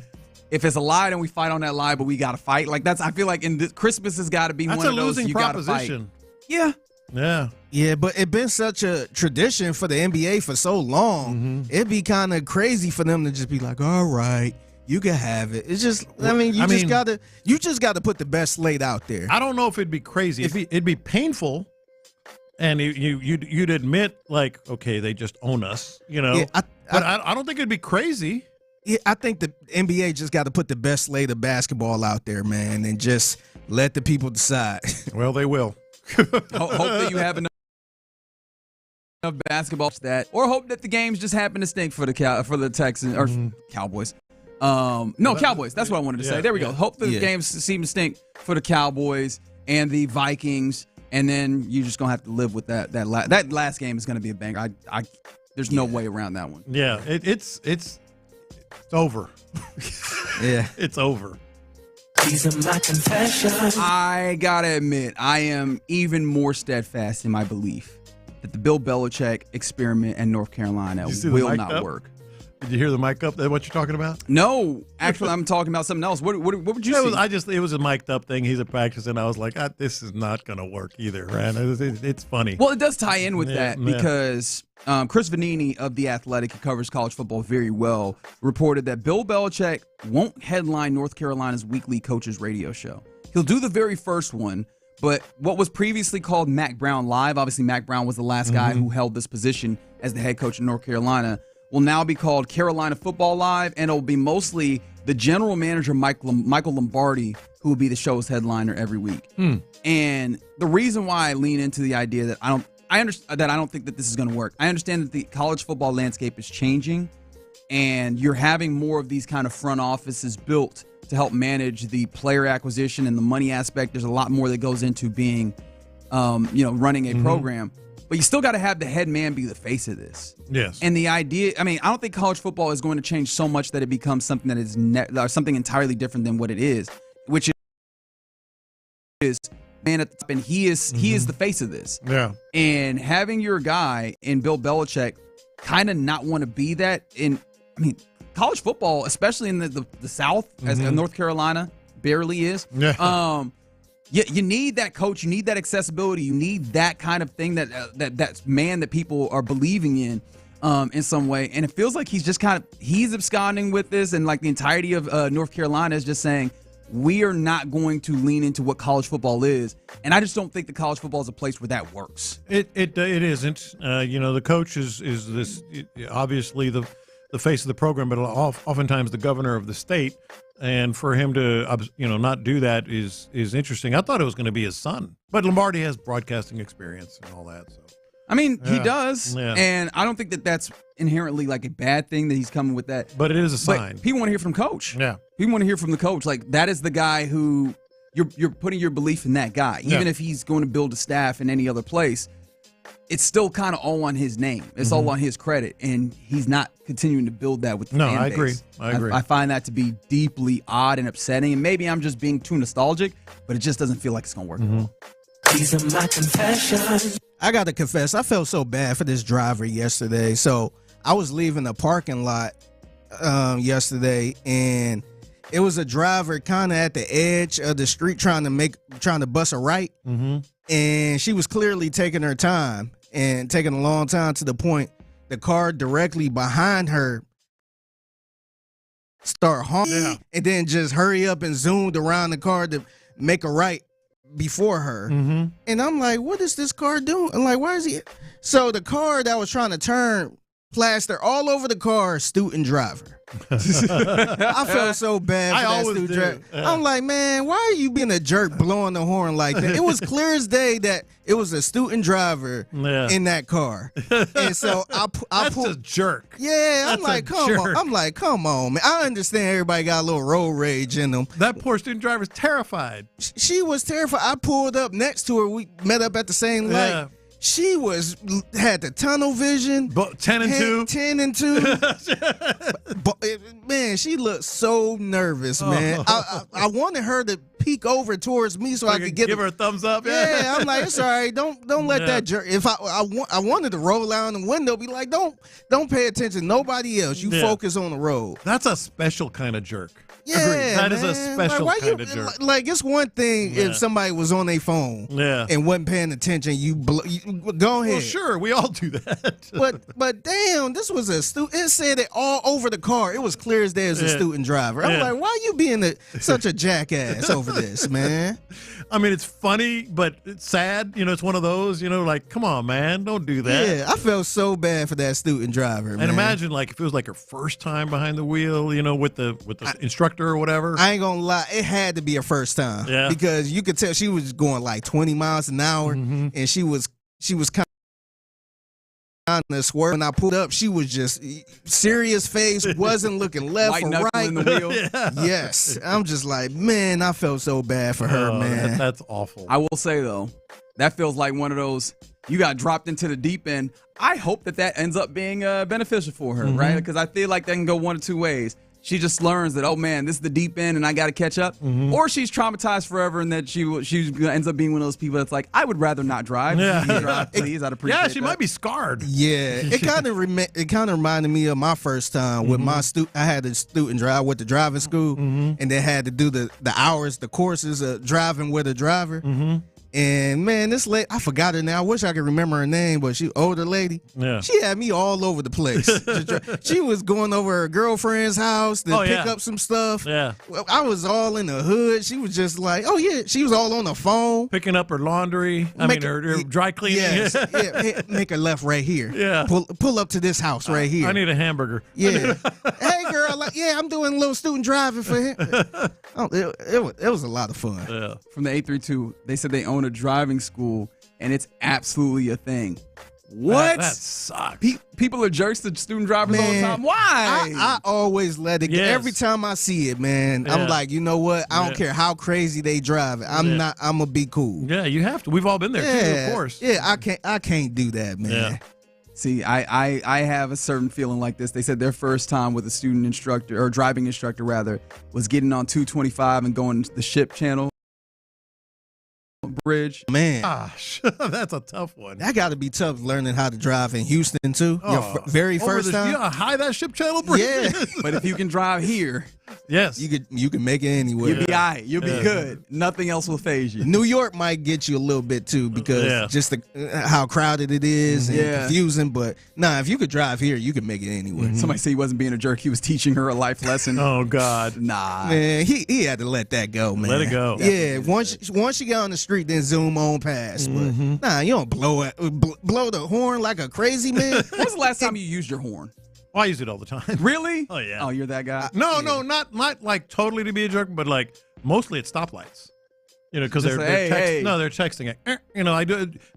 How you use your horn is very key. Why don't we have two horns? We should have like the I'm trying to let you know some horn, and then just like hey, Just an alert type of horn. And I always feel bad when I try to just do the little tap and it's longer than it. Like I'm being a jerk. I'm like, well, sorry. I was really just trying to get you. No, have you ever hit the horn by mistake? Yeah. You wasn't even trying to hit the horn. Yeah. And you just beep. Oh, my bad. You was like, oh, I'm so sorry. I ain't want no smoke with you. We good. You ain't do nothing wrong. All right, those are your lunchtime confessions here in the Loop on Sports Radio 610. Coming up next, we got the schedule releases Lopez was mentioning.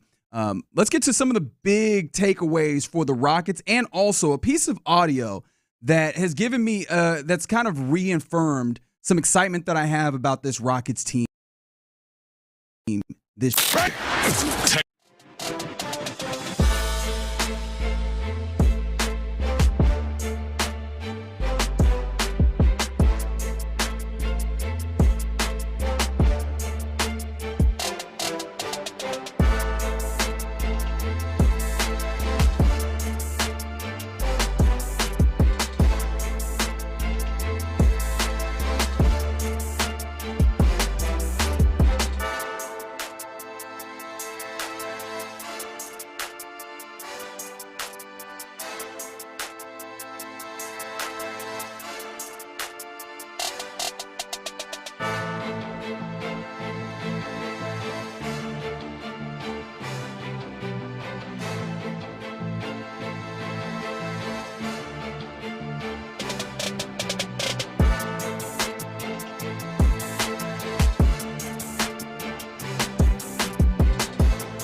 The Old Spice NFL Collection available at Walmart. Smell like the greatest smell in the NFL with Old Spice.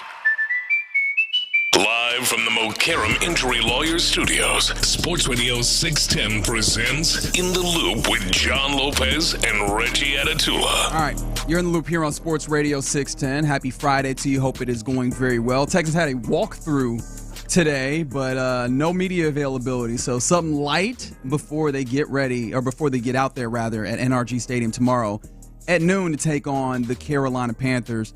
And it is funny because I guess not thinking about the fact that there was no availability. They really asked, hey, DeMeco, what you doing with the starters? So this will kind of be one of those things that we get a little bit of a surprise It on. is. Yeah, you're right. So you definitely want to keep it locked to the pregame show starting at 9, I believe, right? 9 a.m.? Yep. When you have an opportunity to hear Sean and Seth get you going. And I imagine as soon as they know, they will let you know if those starters are active and ready to go, or if maybe those starters aren't. And then you go, all right, we know what time it is. But yeah, that'll be important to get a feel for in this game, whereas we're still trying to figure out, as we mentioned, a number of things, including what does this offensive line look like, and how confident are you heading into the season. Speaking of heading into a season, we are a couple of months away, and maybe a little less than a couple of months away from the Rockets getting their season going. Or no, a couple months away, because October 21st is the first game of the season for them. And the reason why I know that is schedule release yesterday. And so there were some notable things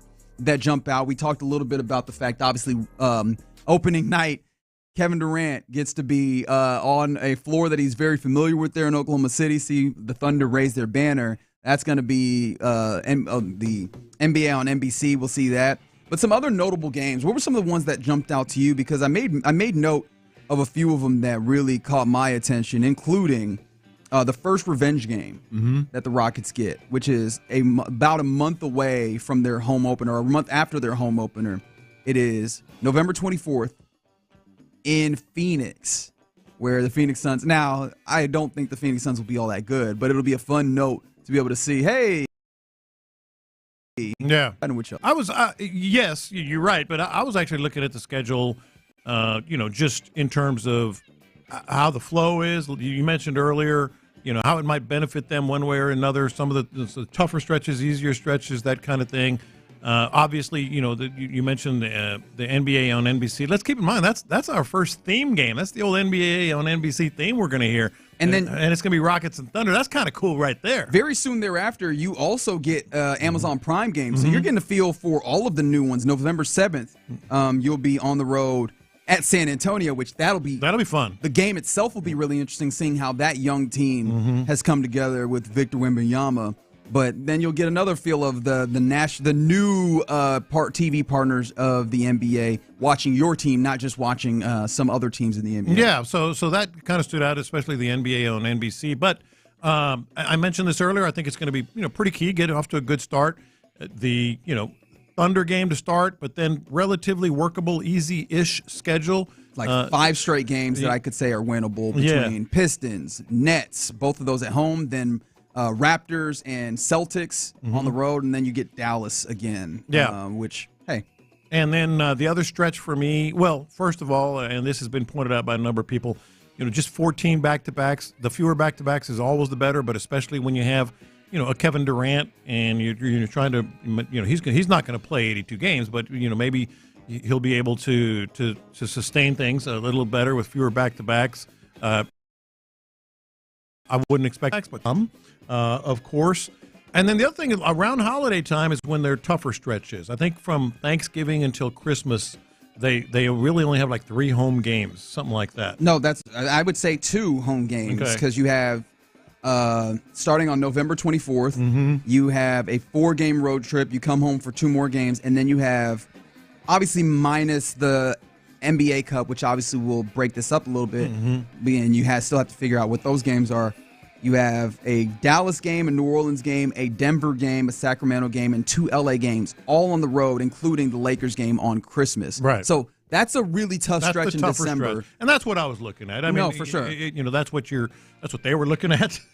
And you mentioned, or I said Denver in there. You get Denver a few times early on in the season. You get Oklahoma City early on in the season. You get Golden State, who I don't know what to believe in just yet, early on in the season. You get a few challenges pretty early on before you even get to Christmas. Now, of course, there's some fill in there, but I looked at that and I was like, okay, that's really interesting that you got a feel for what this team is by the time you get to the unofficial start of the season at Christmas. You do. So that's what I would say. That would be my big takeaway on the schedule.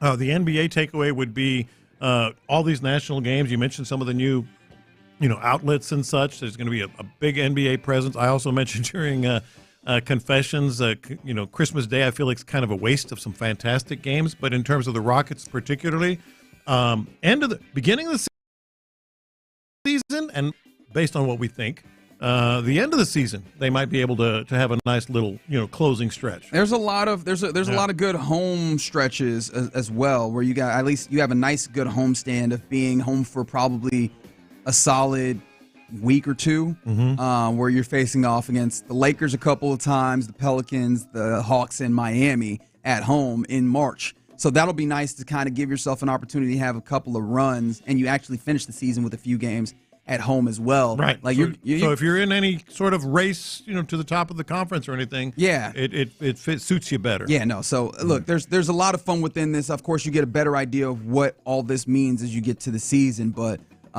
I was very, very intrigued by some of the things that happened early on. I like the way that the schedule kind of falls together, and excited for this to come around. But one of the main excitements that clearly we all have is Kevin Durant joining this team. We mentioned earlier that he's already ingratiating himself to the local areas, obviously to Central Texas where he played college ball, but Houston teaming up with Trill Burger to have the Easy Money Burger for the next week. All purchases go towards relief for the flooding in Central Texas. But I'm even more excited after hearing this piece of audio that came out. And I of course, as soon as I'm going to go to, I forget the podcast, but it is Quinn Cook talking on this podcast. Quinn Cook, you'll remember, kind of just an NBA kind of vet guy, played with the Golden State Warriors in that time period when the Warriors won a couple of championships. And obviously one of those was at the expense, at least on the pathway there, of the Rockets.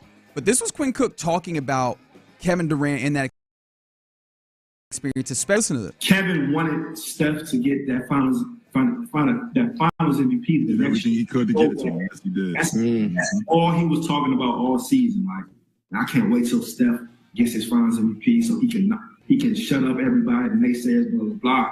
But I think game 2, that's when Steph broke the record. I think he just game 2 had 9 threes. Yep. In game 3, we were struggling. Steph was. And Kevin just accidentally just walked into 40, whatever. And then you just look at the numbers statistically. I think Kevin had a triple-double to game 4 to seal it. He wasn't even as aggressive. That's how good he is. He even wasn't as aggressive, and he just accidentally got the finals MVP back to back. I love this. And I wonder if you can tell the things that draw me in here. First and foremost, in the midst of all of the, obviously Kevin Durant, you went and formed a super team or whatever, you went chasing a ring. In the midst of all of that, I've always said that he was the best player at that time, as evidenced by him winning those finals MVPs. All during that time, he's thinking about his teammates and trying to get them into that place. So for anyone who has had some level of, he's a team, he's a cancer, or he's, not been a winner type mentality, I hope that gives you a little bit of pause in seeing that one of his teammates is looking at this and saying that he is actively trying to help someone else get to that accolade. And I think that could easily and very much should be his role on this team in some ways, is helping bring out the best of some of the guys he's playing with, particularly an Alperen Şengün, an Amen Thompson, Jabari Smith Jr. One of the things is how can you help some of these other guys step into a larger portion of himself. But also, I love the idea of, as he's doing that, when it's needed, and not even as he's trying, here comes a 40 ball for you. Yeah, and that those are two different things that you can talk about with Kevin Durant. The first one, I think it's a little different here with the Steph thing. Kevin Durant is always angry at outside narratives. You can look at his Twitter account and know that. Sure. He is a you don't know what's going on in the locker room guy, and he's not wrong. I think that was a big factor there. Was we got to get Steph this thing and show everybody, whatever. I think here it's different. I think here he's just going to put on a different hat and maybe be more of the sage, veteran leader. Not like I want to show them. It's more like I want to help you. I can help you. So it's a kind of a different way that he's going to be that guy here, I think. It might be different, but I think it comes from the same place. Sure. And just the idea that, hey, that has existed in there for anyone that had any doubts. But I do love the idea of the 40 ball. And the reason why I bring that up is I saw a stat that I think for the last few years, number of years, a handful of years, Kevin Durant has not led a team in field goals attempted while also clearly being a scoring menace on all these teams. And that, again, points to the idea of just how good of a fit this particular star player added to this team is, because there's still offensive development that needs to happen for all the guys we talked about, Amen Thompson, Alperen Sengun, Jabari Smith Jr. And Kevin Durant was not quite trying to make himself smaller and get out of the way, but he was very cognizant of making sure there's room for everyone else. And I think that was one of the questions, one of the things that I think a lot of us have said, hey, get Kevin Durant, but don't lean your entire offense on it. Now, that's still Ime and his coaching staff that needs to, lean into making sure that's the case. But he very much has the capability of, I'm not taking the most shots, but my presence will be felt in this scoring, which feels like the best of both worlds and what the Rockets need specifically. Yeah, but there are going to be times when, please take all the shots, Kevin. Right. Okay, yo, Kevin, please take all the shots. That's the whole reason he's here. The whole reason he's here is you want to be able to say, go score. No, 100%. No, you want to be able to do that, but I don't want that to be. No, I get it. Grand picture, et cetera. Yeah. And again, in the smaller case of, and it's not smaller because it's a bigger stage, but like smaller in guys, I guess like scale to some degree, is he can try and push himself to the back in order to make sure that somebody else shines, which I think is going to be something that's beneficial. And he also, again, is super efficient. It's something we knew, but that should help hopefully grow the offense for this Rockets team this year, as they've got a lot of opportunities because there's a lot of good games and then a lot of nationally televised games as well. Starting off with the first NBA on NBC game since 2002. It's awesome. There in Oklahoma City versus the reigning champion. So it's fun. I'm excited, but we got a couple of months till we get there because the Texans will get us there starting tomorrow, noon game. Preseason wise versus the Carolina Panthers. Excited for that. In fact, speaking of that, let's kind of talk a little bit about that and getting off. What are we looking forward to all the way across, including what sleepers could possibly pop up for your Texans in this game? 713-572-4610. Let's talk about it next. Does Texans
Sports Radio 610 presents In the Loop with John Lopez and Reggie Atatula. Welcome to preseason week 2.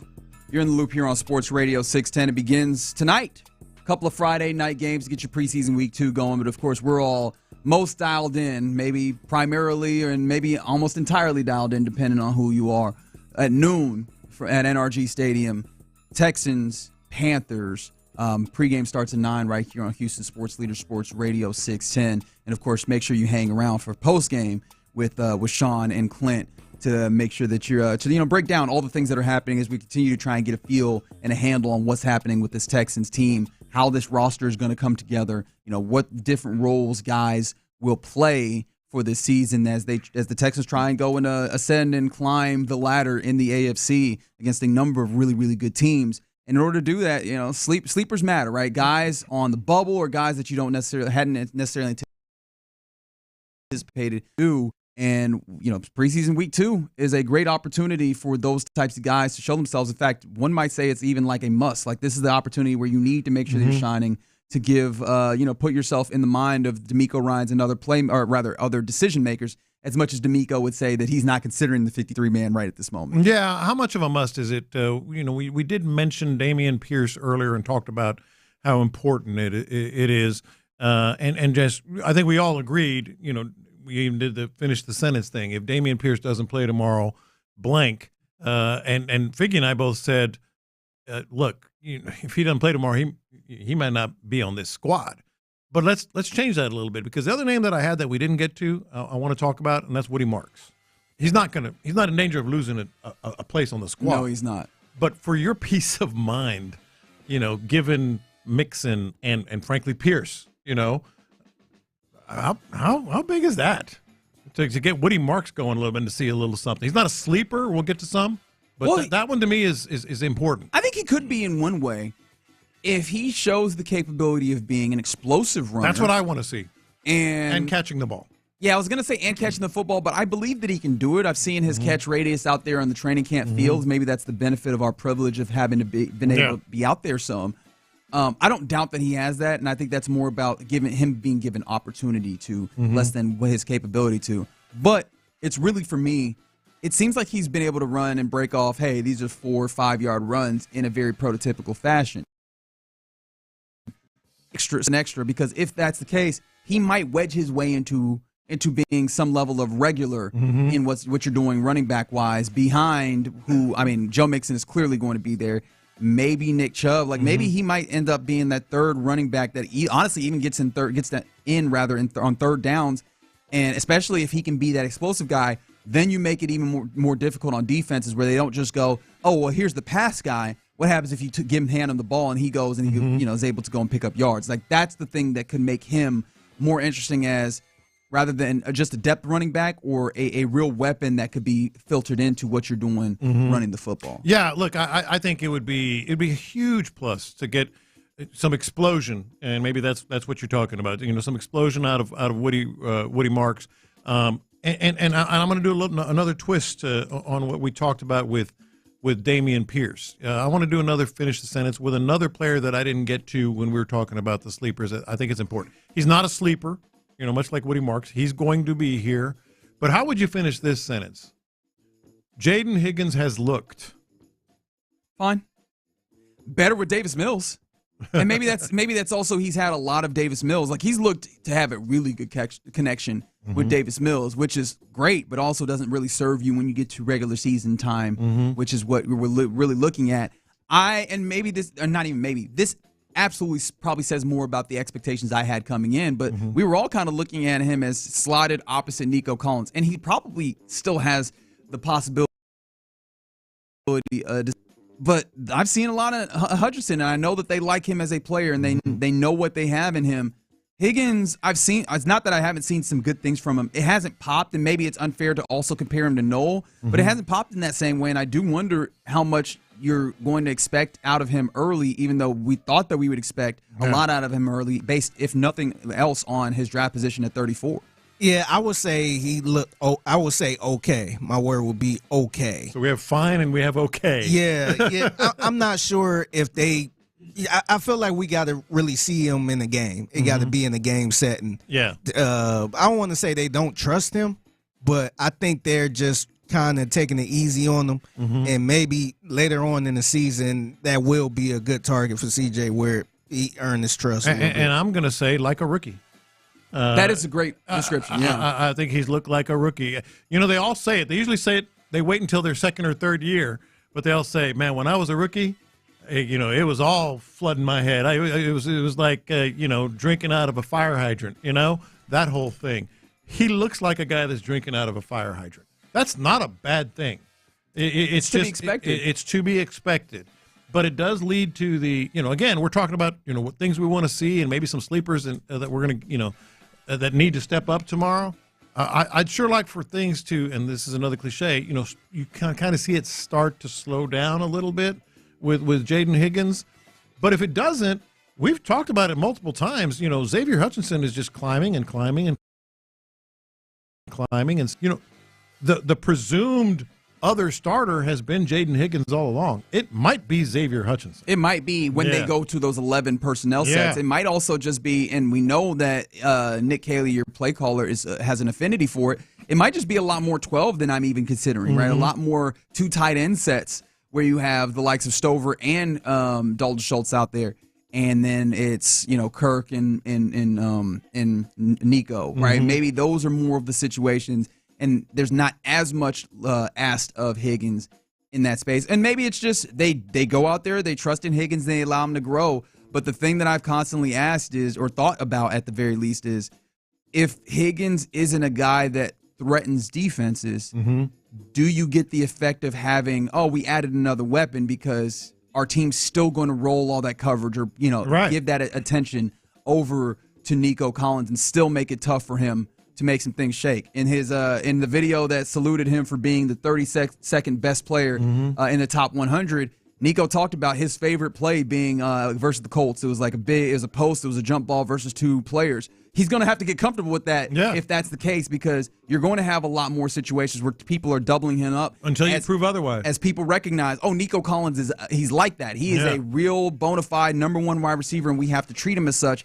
And then you look over at the other wide receivers and you go, we feel like we can defend that with the other guys. Until you prove otherwise, and maybe that's where, maybe his head swimming a little bit where Jaden Higgins is, and now that Xavier Hutchinson can. So let's get into some of these sleepers that, go ahead. Can I ask you, because this came in on the YouTube page, again, that's always available to you. Kicks Rocks throws out British Brooks.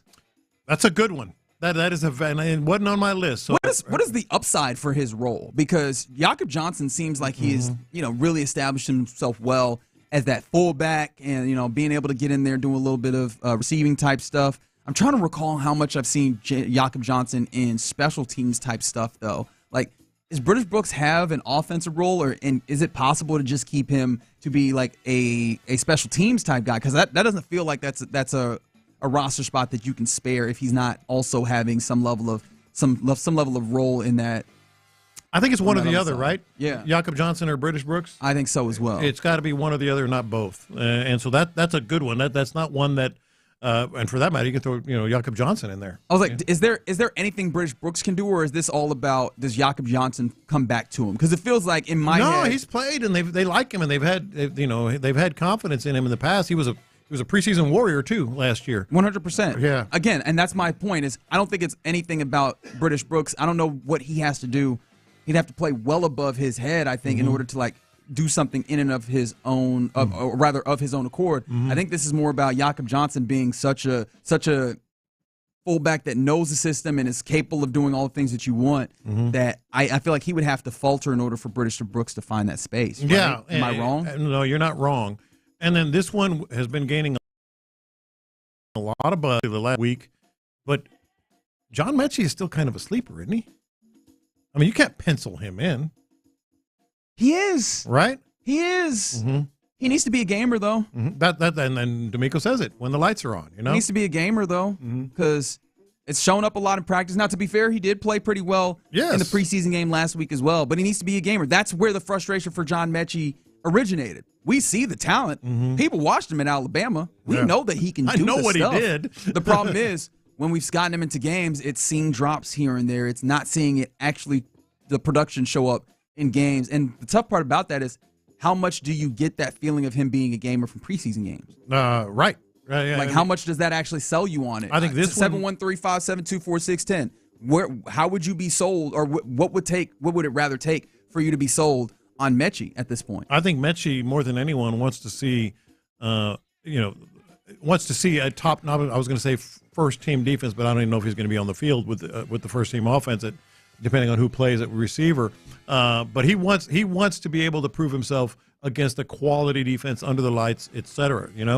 Let me ask you this: where does Juice Scruggs land right now? He's a depth interior lineman. I think he's a valuable depth interior lineman because of his ability to flex both to the right and the left. I think that absolutely keeps him in that 9 that we've kind of been penciling in as the number of offensive linemen that you're going to carry. Yeah, but Zach Thomas is a tackle, obviously, but I have Juice above him. Just like if we're going just O-line. The number game is what I'm talking about. I think he's above Ladarius Henderson. 100%. Ladarius Henderson is such a funny situation. He had like 15 minutes. Well, it was all talk. Yeah. It was Nick Caserio mentioning him without being asked, and I think that got a lot of attention. And really, this is kind of one of those. And I say this with respect to Ladarius as a dude. He's an NFL player. Like, he's a guy who is one of the best, right? So I don't want to say this crazy, but he kind of has existed as like a meme of sorts. He has been a fascination of the fan base more than I think he has been a player that stands to be helpful to this team in the way that you need on a 53-man roster. And I mentioned this. Let's go to the defensive side now, because we're looking at sleepers, sort of playing for a job kind of thing. I mentioned Russ Yeast earlier, but Damon Arnett has been in a different position, but in the secondary. Damon Arnett has been sort of up and down as well. How do they play that out there with the depth problem, et cetera? That's one that I told you I'd kind of cooled down on, because I was doing a lot of, hey, how do we feel about cornerback depth? Because I keep thinking about that Jeff Okuda 1-2 and being like, no, I'm good here. I've circled back around to that in the last couple of days, and I don't know how I feel about it, because I really do like Jalen Smith. And maybe I want to see a little bit more of him when you get out here when it comes to the cornerbacks. And then D'Angelo Ross is still in that space. He's still there. Tremont Smith has been fine. But I think that, the third cornerback being there gives me a little bit of – Damon Arnett is a guy that is standing real high up here. I don't know, because the drop-off – I don't think he's done very much that has made me feel – he feels like he's very much the last guy in that room. You think? Yeah. My point on this, on the quarterback room, is I don't know if there's a bigger drop-off maybe in the league of your starters and the backups. And it's not helped at all by your starters being absolutely That's what I'm saying, because incredible. Because they're so good, but generally you got some guys that can, all right, we'll even at safety you could argue here. They get some guys that they might feel pretty good about, playing a few games with. At cornerback, I don't know. I don't know how they feel there. No, and that's absolutely fair, especially when you consider there's also still like the depth piece. Miles Bryant, though, I think he ends up being an interesting piece. They trust him to play all over. He has played all over. Cornerback, say like that nickel spot in safety. How comfortable do you feel if you ended up in a place where you had to play him on the outside? Not good. Okay. Like I'm saying, it's a big drop-off. All right, let's do this. I kind of want to see if I can quantify this. 1 to 5, 1 being not at all, 5 being absolutely. Confidence in if this guy has to play. Jalen Smith. 1 to 5? 3. Okay. Yeah. Miles Bryant. 3. Same as Jalen Smith. Well, as a nickel. Okay, but if he's on the outside? 1.5. Okay, very good. All right, and then D'Angelo Ross. Ooh, Figgy, that's because he's had his moments and he been has around. a moment, yeah. D'Angelo Ross, and I almost feel bad saying it. He seems like he's always around the play, but never the guy to make the play. He's all over the field, but he ain't. He is the guy. He is Forrest Gump. He's just always around when something happens. I was going to say 3. I think I'm going to say 2. Yeah. And so that's the thing that I come to is, look, if you have one of these guys maybe, that has to miss time for some reason, hopefully you can knock on wood that neither of them miss time and you get 17 games from both Stingley and Lassiter. Yeah. But one of those guys misses time and I go, Yeah, there's not a lot there. I like Jalen Smith, but he's also a rookie. I think there's still space to be He's seen. the one I have most confidence in. 100%. Right? I'm right there with you. Mm-hmm. So that's the thing that still gets me a little bit when it comes to the cornerback depth. But I think we're better than where we started. Because I didn't know if Jalen Smith was a prospect or a player, and it looks like he's a player. Maybe just a little bit more confidence in that also would help me in tomorrow. Don't make me miss Jeff Akuta. What are you talking about? Don't make me miss Jeff Akuta. I don't know how you could look at what you got and then You miss see him Jeff get Okuda. smoked? He made all the rounds on Twitter yesterday. Again? Oh, big time. Big time. There will always be Ohio State, Jeff. There will always be Don't bring Ohio State into this. I mean, that was with the good times. What you mean? Yeah, okay. It's like you ain't got to bring them up. I was trying to say that there was good times. Hey, the past is the past, man. We talking about You now. said why you talking about old stuff? It looked like James Harden when he was licking his lips. That's how bad he got crossed up. Why are you doing this? Yeah, that might be, and Cornbread's right, that might be a place where you scour, because I'm always very hesitant when people are like, oh, well, yeah, when the cut, I'm like, that buddy, that's not how offensive line works. That is a position of scarcity.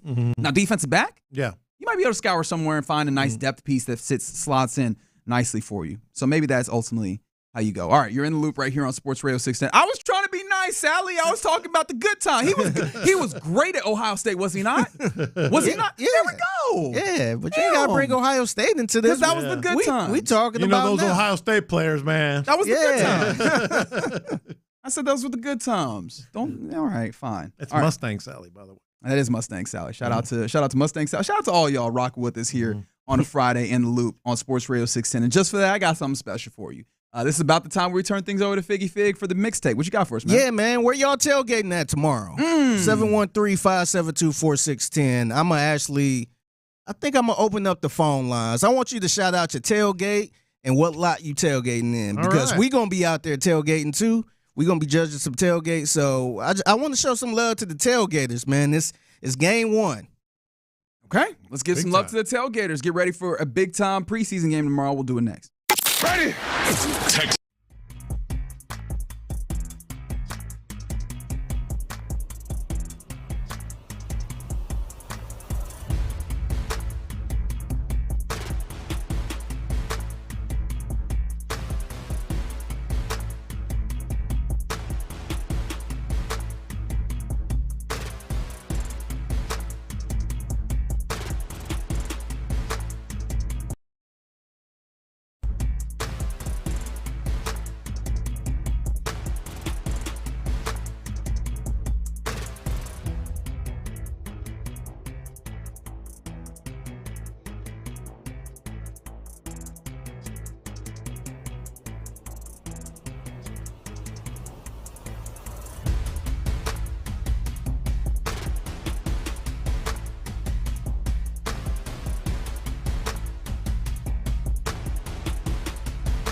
Coney-nominated sports leader is Sports Radio 610. I want every radio host in the city to hear me and hear me well. Pass the aux cord and crank up the volume. Figgy Figs in the driver's seat. Sit back, relax, and enjoy the ride. It's time for Figgy's Mixtape on Sports Radio 610. Yes, it is the mixtape. Andre Ware in the loop. Sports Radio 610. It's your man Figgy Fig holding it down on a Friday. Happy Friday to everyone out there. I gotta play this again right here. I want every radio host in the city to hear me and hear me well. So for those who don't know where that came from, so I want to say it was last year, around in this time last year. No, it was during the regular season because he remember Damian. That's right. Yeah, that's Damian, right. Yeah. Yeah, that was last year though. Yeah. And Lopez was very critical. He was very critical of Damian Pierce. Rightfully so. He didn't have the best year or the best couple years. And Andre Ware had to let him know, like, hey, I want. See, let's get this straight. He was talking directly to you. He said radio host. Like, he didn't say people or anything. He said radio midday host. radio host. Hear me and hear me well. Hispanic midday radio I host. want every radio host in the city to hear me and hear me well. In the city. In the city. Keep criticizing Damian Pierce. Well, the funniest thing about it, whoever that radio host was right. So it was about you then. No, I said whomever it was. Keep saying that he's not the same guy he was a year ago. Again, that unnamed radio host was right. Look at Lopez. Want to take the credit, but That's don't right. want it to be about him. It really is a heady play if you think about it. It's a good bit. Anywho, it's the mixtape in the Loop Sports Radio 610. We're going to be out there tailgating and all that good stuff. That's why it's a big-time preseason game. Yes. Salute the HEB and all that stuff. Tell me where you tailgating at. 713-572-4610. You can line them up on the phone line. I got some good play. I got to get a couple shout-outs to some really good tailgates that I've been going to over the years. I got to give a shout-out to Nuff Said Tailgaters. Always. Man. Always. Yeah. So salute the Shameless. That's a heady play too, No isn't shame. it? No shame We about to have a whole bunch of food up here next time. I'm all about it. Yeah, salute the Nuff Said Tailgaters. They are in the blue lot. Shout out to Marty, Leslie, Freddie, who be rocking the fireman suit and be hot as hell in it. And, I bet. Yeah. Shout out to them boys there. Gorilla Meat Tailgaters. I want to say they won Tailgater of the Year. I want to say 3 times. You said gorilla meat? Gorilla Meat Tailgaters, man. I got to take Is that you there. actually what's up there on the on the tastes like menu? chicken. Oh, okay. No, I don't think that's it. But okay. really good tailgate, man. Salute to Russ and Pat over there. DSND, Dad's Sons and Daughters Tailgate. A really good. Have I been to that one? I think You might have been to it. Yeah, it sounds familiar. They do it big as well. They have really good cook, man. I forgot my man's name, but he be on the grill a lot. I think I had a big old, some type of big old burger on a stick, pretty much. Burger on a stick, huh? Yeah, it was something like that, but it was pretty good. How does the burger on a does it go through the middle, like in the axis? Yeah, go through eat the around side? it. No, it was kind of like a kebab a little bit. It was like a kebab type of style. Gotcha, but it had the bread. It was like all type That's of a meat good on it. idea. Yeah, no, it was really good. I think I got the picture of that. I'll probably tweet the picture out. But the Big H Tailgaters, they are in the blue lot, and they won a couple years ago. I know them, yeah. Yeah, they do a good job. Bulls on McNeed Tailgaters, they are in the yellow lot, and they are known for their lot sucks. Wow, we got intra-lot beef? They got a little beef going on. Are they man. are they the ones with the cheeky bar? No, I think they're around there. Yeah, okay. Yeah, so that's the whole yellow lot. It's a good vibe in the yellow lot too, man. I didn't know it was inter-lot beef. Oh, yeah, man. Let me jump in real quick because this is one of my favorite things about Texans, and I'm sure it's not exclusive to them, but definitely Texans tailgating. Each lot has its own vibe. That is true. 100%. That is 100%. The blue lot is definitely like big time, decked out, bring the fire truck, bring the trailer, take 6 spaces. Yellow lot is a little bit more of like kind of Like, we're setting up, we're cooking, we're partying. You know, we're not going to mess around with all this big stuff. You know? And I think with the yellow lot, too, because they're a little further away from the stadium, it's kind of like you're there. Yeah. Like, for the game, but you also just going to an event. Too. Yeah. And Orange Lot is very underrated. Yeah. Orange Lot is one of the We'll be in the Orange Lot tomorrow, man. Yeah, very underrated. I like the Maroon Lot because those are the people that are just – because those are purchase tickets, purchase parking passes. So they're like, we don't come to every game. You know, so they make it big time because it's just a one-shot deal or two-shot deal. You know what I mean? Each lot has its own vibe. Yeah. Gorilla Meat tailgaters are in the Maroon Lot. Red Lot is a little froofy. Is it? A little bit. What was that word? Froofy. Did Merriam-Webster, did they weigh in well, on that maybe word? because they don't put they put anything in there these days. 936 said it's preseason, fellas. Hey, get out there and I'm glad he texted that in because if you rolling with HEB and you trying to win tailgater of the year, hey, this ain't no preseason game. This the real deal, man. So whoever win tailgater of the game tomorrow, they're qualified to be in the running for tailgater of the year. So this ain't no preseason or just we just gonna take it light. Nope. Nah, this a contest. This game one for tailgaters. Yeah, you don't ease into anything right here. No, that tailgating is serious right from preseason. Yeah. Nah, I kind of went into it when I first started doing it. Oh, it'd be like, nah, they went hard on the on the preseason game, man. So. Keep texting them in 713-572-4610. If y'all see some, just blurt it out. There's a couple of them on the YouTube page. They said shout out to Mojo1 in the yellow lot, Shotgun 30. Somebody else said backyard smoking meat in my. Oh, they're just in the backyard. They're my lot. Let me see. They said shout out to Bear with Invaders tailgaters in the yellow lot. One tailgaters of the game last year for the Sunday night game versus Detroit. All right, there so you they go. were there. Yeah. Oh, J-Lo, they said you were dancing with their buddy's wife. I remember that day. Oh, yeah. J-Lo was cutting a rug, You boy. dancing with somebody's wife? Yes, he was. Right. Oh, man. I knew it was something fishy about you, man. Nah, we were doing I think we were doing a cumbia. I can't recall specifically. I might have had a few shots. She could cut it up, too, now. I do recall that. Yeah. Y'all were moving. Yeah. I do got to give a special shout out to this tailgate over in the yellow lot, too. H-Town to Brewtown tailgaters. I'm familiar.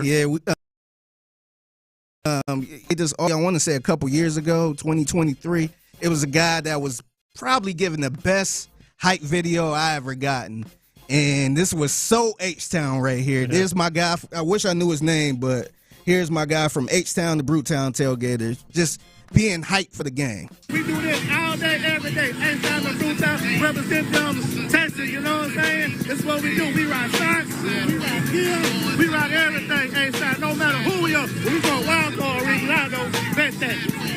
They got so much, but let us be H-Town, Houston, Texas, HEB, tailgaters, club game, you know what I'm saying? We appreciate that. This is what we do every single home game. We gonna represent it. H-Town, Texas, and HEB, all day, every day, baby.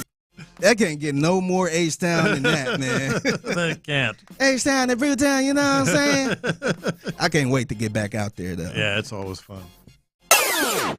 All right, as we continue the mixtape in the loop, Sports Radio 610, I got to talk about something that was so silly and so nasty, in my personal opinion.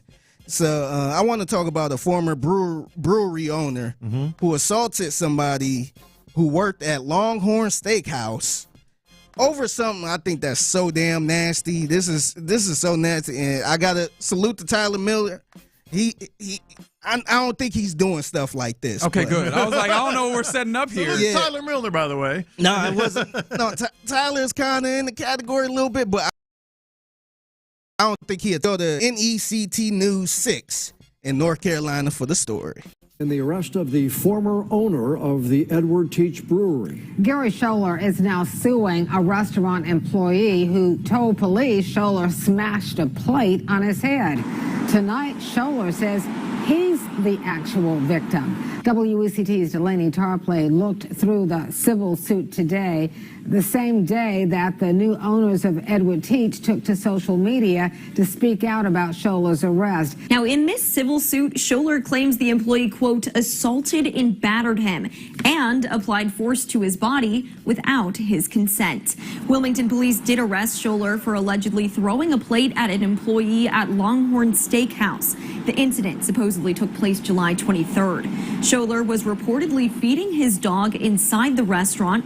When the employee told him that wasn't allowed, Scholar allegedly got angry and threw the plate at the employee, leaving him with a hairline fracture. Dang. Buddy, you got your dog at Longhorn Steakhouse eating from the table? No, you can. Wait, on the table? Yeah, it was. For some reason, I thought it was like, all right, put the plate or put some food down on the. Which again, not everybody would be very happy about, but I would like the dog just sitting up like Air Bud on the seat. Yeah, he was at the table, sitting up there like Wishbone. Yeah.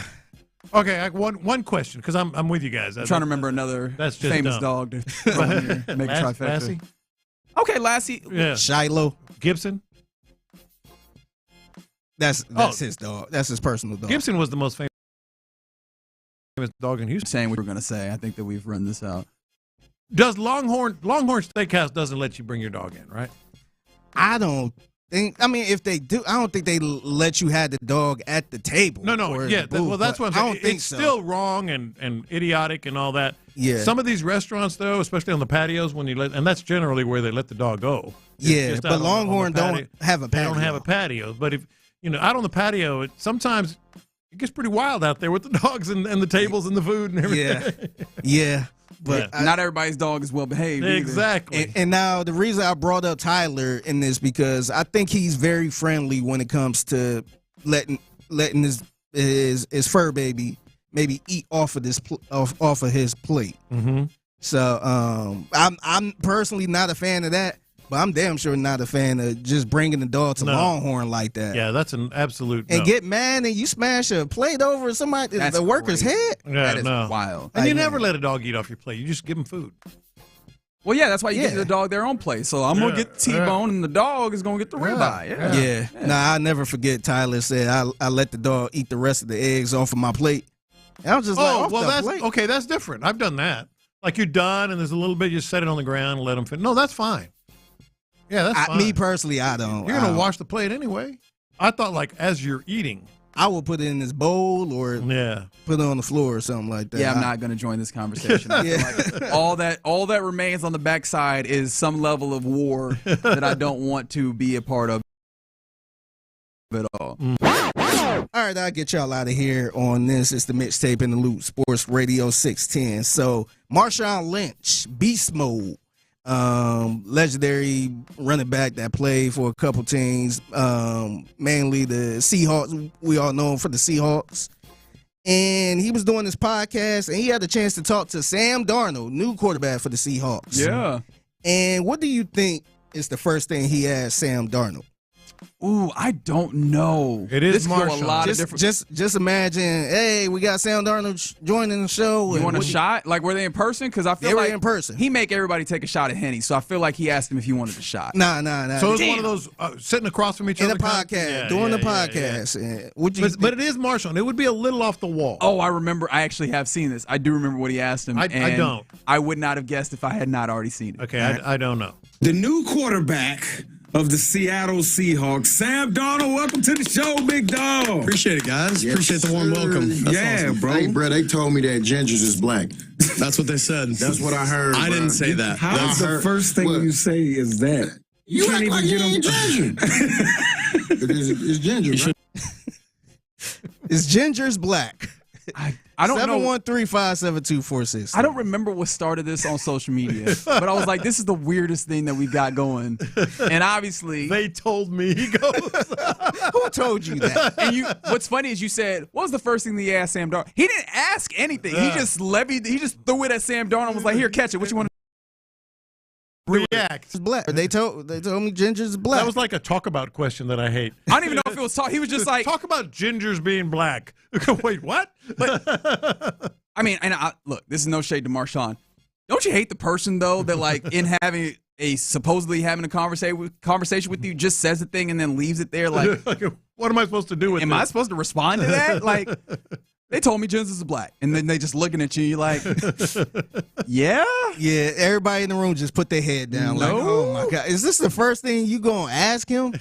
That's the first thing on your brain. Oh, I do love that. Can you play it one more time? Because Sam Darnold got immediately into defense mode. Like, this is a well-trained, media-trained quarterback in the NFL. Quarterback of the Seattle Seahawks, Sam Darnold. Welcome to the show, big dog. Appreciate it, guys. Yes, Appreciate the warm welcome. That's awesome. Bro. Hey, bro, they told me that Gingers is black. That's what they said. That's what I heard. I didn't say that. How's the first thing you Hands say flew up. He said, that's what they said. I didn't say that. All right, so I looked it up. Apparently, it's become a TikTok thing like everything has, but it was sparked by a video creator who playfully suggested that redheads have historically faced prejudice and discrimination, which that is true. Akin to other minorities. Okay. You always hear about the redhead stepchild. Yeah, the redhead is true. stepchild. Yeah. So it actually makes a little sense. Somewhat. Such as it is. I guess. Does that mean they're black, though? No. That's okay. But I don't know. I don't know. Or they have some things in common. There's an understanding of a similar struggle, I guess, is the way that we have to put this. That's how I will leave that, I guess. Yeah, Sam Darnold like, bro, I still got a job in the NFL, man. I got to watch what I say. And I'm the quarterback. So I can't say the wrong thing. It's kind of a blindside right out of the chute, man. Right out of the chute. But look, if somebody needs to learn how to work with their blind side, hey, Sam Darnold, make sure that you cover your blind side, brother. Yeah. Make sure that you cover your blind side. All right, that is Figgy's mixtape. Right here in the Loop, Sports Radio 610. One more thing. I just want to make sure everybody that's tailgating, make sure you stay hydrated.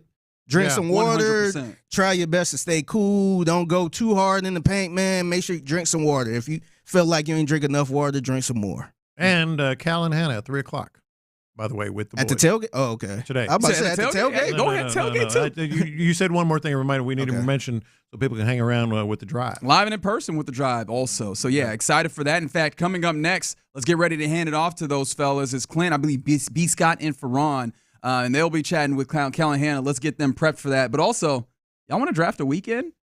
Oh, it's been a minute. Let's draft a weekend next. Texans OC.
Lift wouldn't drive. See ties and toughness with the Old Spice NFL collection available at Walmart. Smell like the greatest smell in the NFL with Old Spice.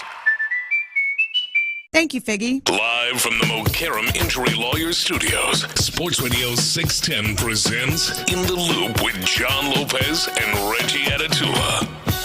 It's it's a funky football Friday. Put it all together there, and you get all those vibes. You hear the funk, the football. Obviously, we'll get to even more so, and you'll have a lot more fun as you ride home with the drive. It's Clint and B. Scott we'll talk to here in a second. They will be joined at 3 p.m. Mark your calendars. Set your alarms. Be by your radio. 3 p.m. as Cal and Hannah McNair sit in with the fellas live in studio. So maybe get on one of the Mokaram Injury Lawyer live streams, both either on YouTube or Twitch. That'll be good to check out what's happening there. And hopefully nobody else is getting pranked around these parts. Yeah. Hannah said, thank you, Figgy. I'm going to say you're welcome, Figgy, for this song. Yeah. You are welcome, Figgy, for this song.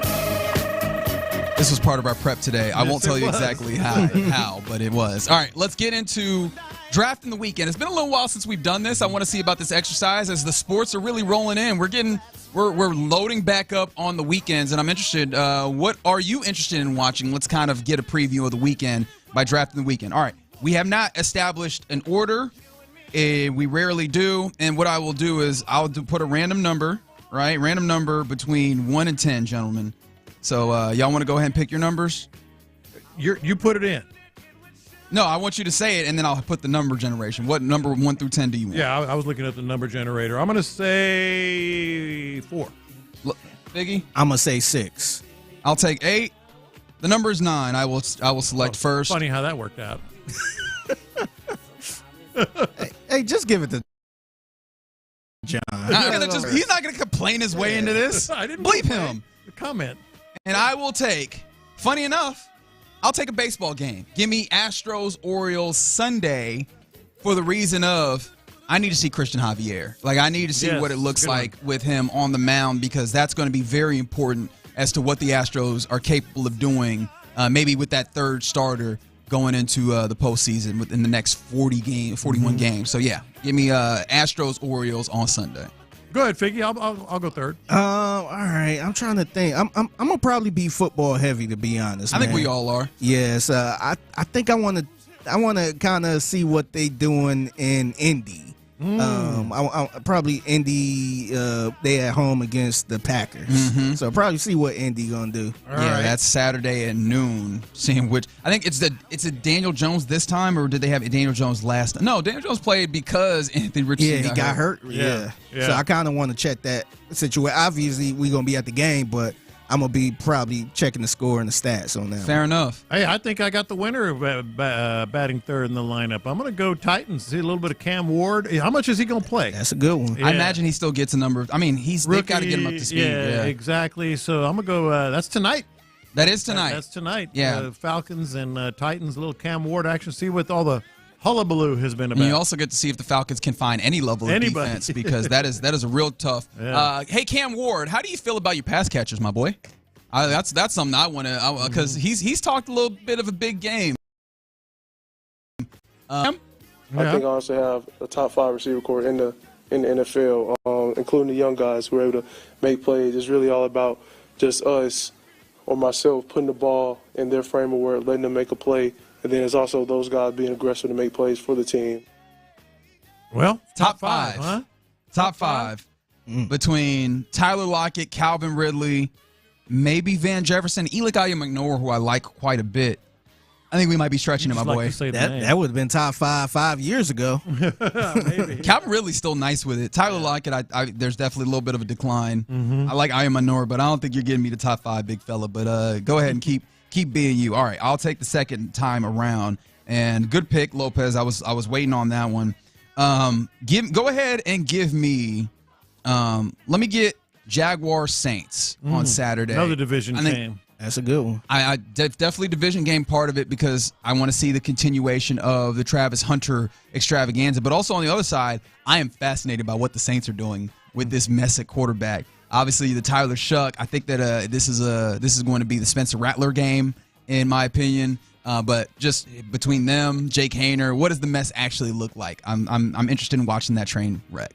Yeah, so apparently I'm looking at different divisions, trying to keep an eye out on our teams and our divisions because I'm going to go to baseball. I'm going to check out the Mariners and the Mets. Good call. It's kind of I don't want to call it hate watching because it's a close race, but definitely scoreboard watching that one. Okay, so judge me if you want, but I think it's going to be pretty darn fun. I'm going to watch a little bit of that Little League World Series. Good call. Lamar Little League is going to be out there. I think they arrived today to Williamsport. So I think that's a good 1-2 punch right there. A little Titans action, then go to the little guys, see what they're doing. No, that's a great call. I haven't given enough love to Lamar Little League. We got to definitely support our own out of Richmond, Texas. No, that's a great call. I will circle back around, and I have 2 games that I'm interested in.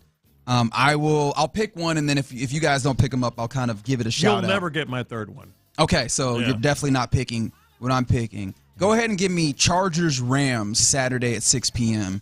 I want to see what Jimmy G looks like in this system. I think we know who Jimmy G is largely, but I want to see what he looks like in this system because there's a possibility you see Jimmy G week 1. I'm still not believing this Matthew Stafford back is going to fix itself. I agree. I think that you might see Jimmy G week 1 as the Texans. Yeah, I'm good. I'm finished. Oh, he said I don't need another one. Yeah, because mine's gonna be just a random ass. Mine's preseason random game. too, but it's gonna start in about an hour and 5 minutes. Premier League opens. Oh, that's a great call. I like Premier League opens. That's a good call. And it's Liverpool. Your against, championship, Liverpool. Go ahead and get it off. Liverpool against Bournemouth, and I'm gonna be watching that when I get home. I think that's a good call. The one that I was thinking of that I also wanted to get to was Niners Raiders because Ashton Genty had 3. I know Clint's gonna have it on in here. I'm sure he would. I'm sure he will. Hey, you the hobby, cuz. I got a hobby. Go fishing, man. As part of Genty had 3 carries for -1 yards last time. I want to see if he bounces back because my fascination with Ashton Genty. I'm so glad Clint walked in when knows I said no bounds. He's like, I ain't even heard of that second team you named. Bournemouth. I ain't never even heard of it. What? I got Man United Arsenal this week too. This is the season opener. This is it. The real. This is the regular season opener. I'll tell you where my fascination. I'm assuming we're talking about soccer. Yeah, yes, sir. Yeah. I'm gonna tell you where my fascination. It's a fair assumption. He made it. He did it. There's a couple of documentaries out there that where these actors. What are the actors that bought? Oh, the one with Ryan Reynolds and That's where I think. What's Rob's last name? That's where I think I'm going to try to start my. My learning and but I'm fascinated with that. But it's going to take some different angle versus just showing up and watching it. No, you're right. Only because not because I'm not interested and I don't have respect, because I respect the hell out of soccer is the one sport that's growing up that I was like, I ain't got it in me. Yeah. I just ain't got it in me. Forget about it. I can't do it. But now it's one of those kind of like hockey where I just don't know all the rules. I know they're trying to kick it in the damn goal, obviously. Yeah. So it would take some serious schooling. Like I had to go to a couple games with you, J Lo, or you, Reg. You had to be like, all right, and here's what's going on. Yeah. I did it with rugby this past year. Oh yeah, you talked about that. That's fun, dude. Yeah, I was gonna say the thing about it is I'm similar to Clint, but it's always a good time. Like I've never been around a soccer crowd or a match. It's fun and not had a good time. Now because I think for the same reasons as Clint, sometimes I'm not as engaged because I don't know everything about the game. Right. But I can tell that everybody I'm able to kind of get into that. And you just got a brew in your hand. I'll be at the R Bar there on Sunday watching United Arsenal with the Houston Reds. So shout out to them. The other part of this thing is, boys, when I was in Dallas, the hockey team there, the Stars, were a pretty good team. Yeah. And I did attend a few games, but I was in the midst of my peak hunting season. And the Stars games that's good hunting for you, buddy. That is good hunting. If you're in Dallas and you're looking for particularly a white woman, that is correct. You go directly. I'm glad that you said to it a Stars explicitly. game. Well, this is where I was going to go, and I have not been there, but I'm going to assume. I like how he said it like that was a mystery. Just in case you weren't. Just in case you were wondering why I was there, and it is very fertile hunting grounds if you're looking for a white woman. In case you're surprised you don't find no sisters there. Now, look, you are in Dallas. They're gonna be. That's true. They'll be around. Hey, come on now. But they're. I'm going to assume that the fertility of the soccer match is of the Latino flavor. So I'm gonna guess. Yes and I'm yes. gonna guess that Reg is sliding through there. Yeah, I like a little soccer, but there's also some scenery in them damn stands too. I would imagine. Not bad. It's not bad. It's not bad. I will say that. Reg over there cheesing, boy. Reg got some nice teeth. If anybody out there was wondering, you got to always check on what the vistas are, no matter where you are. You know, I feel like that's part of it. It's a good place for scouting. I mean, look, those days nice are long gone for me, but boy, that was fun. It adds a different dynamic to attending an event when you know you can go in there and you're not just watching the sport, you're also playing a sport yourself. Yeah. You go up to Clint. You like soccer? Man, I love it. Oh. I don't know what to do. I tell you what. It's the best. It's like, do I like soccer? But I love how they throw it. Every time I see Why, a you soccer, want to take me to a game? Yeah, I'm in. Every time I see a soccer highlight, Cindy's in it. I'll tell you that. This is great. Oh, man. I'm telling you. Yeah. I mean, hell, if that's indicative of what's going on, boy, I mean, there was a time when your boy had been knee-deep with you. Hey, that's a good point, though. Like, beyond just your sport, what else can you offer? Yeah, what else as an entertainment product, as a communal experience? What else does your sport offer? You can put soccer talent, yeah, maybe number one internationally, especially. Maybe number one overall. In fact, one thing I tell you, when World Cup comes around next year, you're gonna have a good time. Yeah, you're gonna have a good time. I think number one. I think Reg is speaking for himself. He said, "I'm gonna have a good time regardless." Speaking from experience. Yeah. Hey, come on now. Know where they at? Come on now. I mean, you talking about sports, football. That tailgating is part of that. I'm geared up for tomorrow. Absolutely, ain't nothing like it, man. You get a good, solid tailgate situation. Whether it's the situation as a whole, as you have here in Houston, or if it's, I mean, like up with Arkansas, like we're not known as one of the best tailgating places, but I got a group that I went to school with that have all done pretty well for themselves, and they've got a tailgate to die for up there.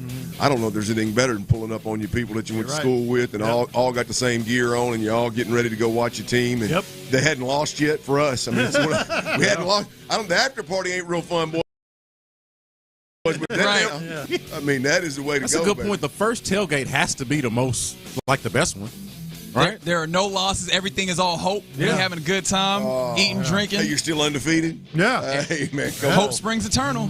Yeah. The safest good one, because you know it's going to be good every time. 100%. Every time. 100%. And obviously what's helped facilitate that is the ownership of this Houston Texans team. They understand that Houston. They coming here? They understand that Houston is in that tailgating vibe. And so I'm excited to hear the conversation. 3 p.m., right? That's right. 3 p.m. 3 on the dot, baby. Cal and Hannah McNair, and probably not Joanna, but I can never tell, on with the drive. Fellas, I'm excited to hear you go. You can't tell them apart? I can. It's a joke. I was gonna say, man, you gotta be around, but they got some distinct. Well, I say that I can. I believe myself to be able to when Hannah does not actively coordinate with Joanna to try and fool me. Yeah, there you go. That's the tough part. I imagine they will not do that today. But I'm excited for the conversation and all the other lead up to what is, I think, a very important preseason game, too. So we will get out of your hair. Excited to hear what you have between T-Mill, B. Scott, and Clint. That's the drive for today. You're listening to KLT AM, KLT FM, HD2 Houston, and Odyssey Sports Station. And right now, the drive is live. Yeah, we are. Ron Hughley is out. Ron the Show Hughley is out. Turks and Caicos, boy, I tell you what, between Ron and Tyler, they make me feel bad, man. They make me feel bad for not taking my damn wife on more vacations. Hey. I mean, I look over there and I'm like, gosh dang, where is Tyler? He's out the country again. Where is Ron? He's out the country again. Hell, I don't start damn honeymoon. And stamping that passport, babe. Good gosh, I can't even talk about my friends at work because my wife's like, well, damn, how come you don't treat me like that? But I tell you, Turks and Caicos, when Ron is out, my boy B. Scott is in. Yesterday we had Luke Morrow. Appreciate Luke Morrow in the building yesterday. And today it is B. Scott. B. Scott, it's always good to have you, my man. What's good? Yeah, man, I'm feeling good. I have not been out of the country since May of last year. I went to Tulum for a wedding. But I don't think I've done it either, man. I'm right there with you. I got married 4 years ago. It's almost that. Oh, so you're talking about a way longer then? Yeah. Yeah, no, it's about that time. But even for me, man, I think for both of us, man, we need to reconsider that, stamping that passport, man, like y'all are doing. Yeah, we got to make it happen. We got a good show lined up for you today, no doubt, as we do every day and all day on the drive. By the way, 6A to 6P, we're always locked in, and the Astros They start a 3-game set with the Baltimore Orioles tonight here in Dyken Park, right here in H-Town. And B. Scott, we got to dig into not necessarily this game. We'll have plenty of time to do that, but we got to dig into what the next. I looked it up and I settled on the next 20 games. I mean, guys, for all the Astros fans out there, this is a real opportunity for the Astros to make a real move here in the standings. When you look at the Astros, we're 1.5 games up in the division. Is that right? Yep. Did Seattle? Correct. Seattle didn't play last night. Or we watched them lose yesterday. Yeah. We watched them lose yesterday. So that was at half. So the Astros are 1.5 games up in the division, and the Mariners have been playing absolutely lights out. The Astros have literally won 3 straight series, and somehow lost ground on the Mariners because they were on an absolute tear. And so tip the cap to the Mariners. They have played some really good baseball. The Astros, had a rough stretch there for a couple series and then have played pretty good. But the reality of it is, B. Scott, the Astros schedule lightens up a little bit over the next 20 games, and the Mariners schedule, I think, gets a little bit more difficult. When you look at what the Astros have, again, they start a 3-game set with the Orioles tonight. Little weekend series, Friday, Saturday, Sunday. You got Fromber on the bump tonight. I think it's Jason Alexander and then Christian Javier, if memory serves me right. That's your 3 starters in that order this weekend versus the O's. But if you look at the next 20 games for the Astros, they've got 7 versus the Orioles, and the Orioles are bottom of the barrel. Yeah. I mean, they ain't quite with the Rockies yet, but they're not having a good year. Those are very gettable games. Yeah, they're actually a disaster because they had much higher expectations and have not met those, to say the least. Right. So you can say it's even worse than their record because their expectations were to compete for a World Series, and here they sit. Right. Exactly. And they've got 7 versus the O's in the next 20. They got 3 versus the Colorado Rockies, which, Tyler, we are definitely betting the money line on those 3 games. You ain't lying. They've got 4 versus the Angels. And so that game where you're going to be heavily favored. And then you got the Yanks and the Detroit Tigers. The Yanks are the Yanks. I'm not ever gonna doubt them. I know we like to poo-poo on them around here, but it is the Yanks. I think it's going to be a good series. And Detroit, obviously, in the middle of this Orioles series here, earlier in that 20-game stretch. But really, B. Scott, where I'm going with this is the Astros schedule, I think, lightens up a little bit over the next 20, and the Mariners schedule, they got the Mets, the Phillies, the Padres, the Guardians, the Rays. I mean, they got a stretch here where they only get a couple of breaks in the next 20 games. So this should be a stretch here of ball games, a couple of weeks, 3 weeks worth of ball games, man, where the Astros should be able to extend this lead a little bit in the division. Yeah. Get a little bit of cushion here to finish that game, the season out. Yeah, what you're saying is that this is an opportunity for them to separate themselves. Absolutely. Like, this is a prime opportunity to separate themselves, and you're looking at the next 20 games, and we can focus on that. And as you just laid it out, who the opponents are. But really, the rest of the season, man, like, it is. If you look at it, and you can check this out on Tankathon, tankathon.com. Only 3 teams in all of Major League Baseball have an easier strength of schedule than the Astros, and none of them are in the Astros' way because they're all National League teams. So out of all the American League teams, they have the easiest remaining schedule based off of strength of opponent, right? So, I mean, I cannot. Is reminded me of last year, how you get to the end of it and they're like winning the division there toward the end. Like, it's very reminiscent of that. I think it's one of those situations where you can't count the Astros out because every time it seems like they're sliding, every time it seems like they're fading, they kind of remind you of who they are.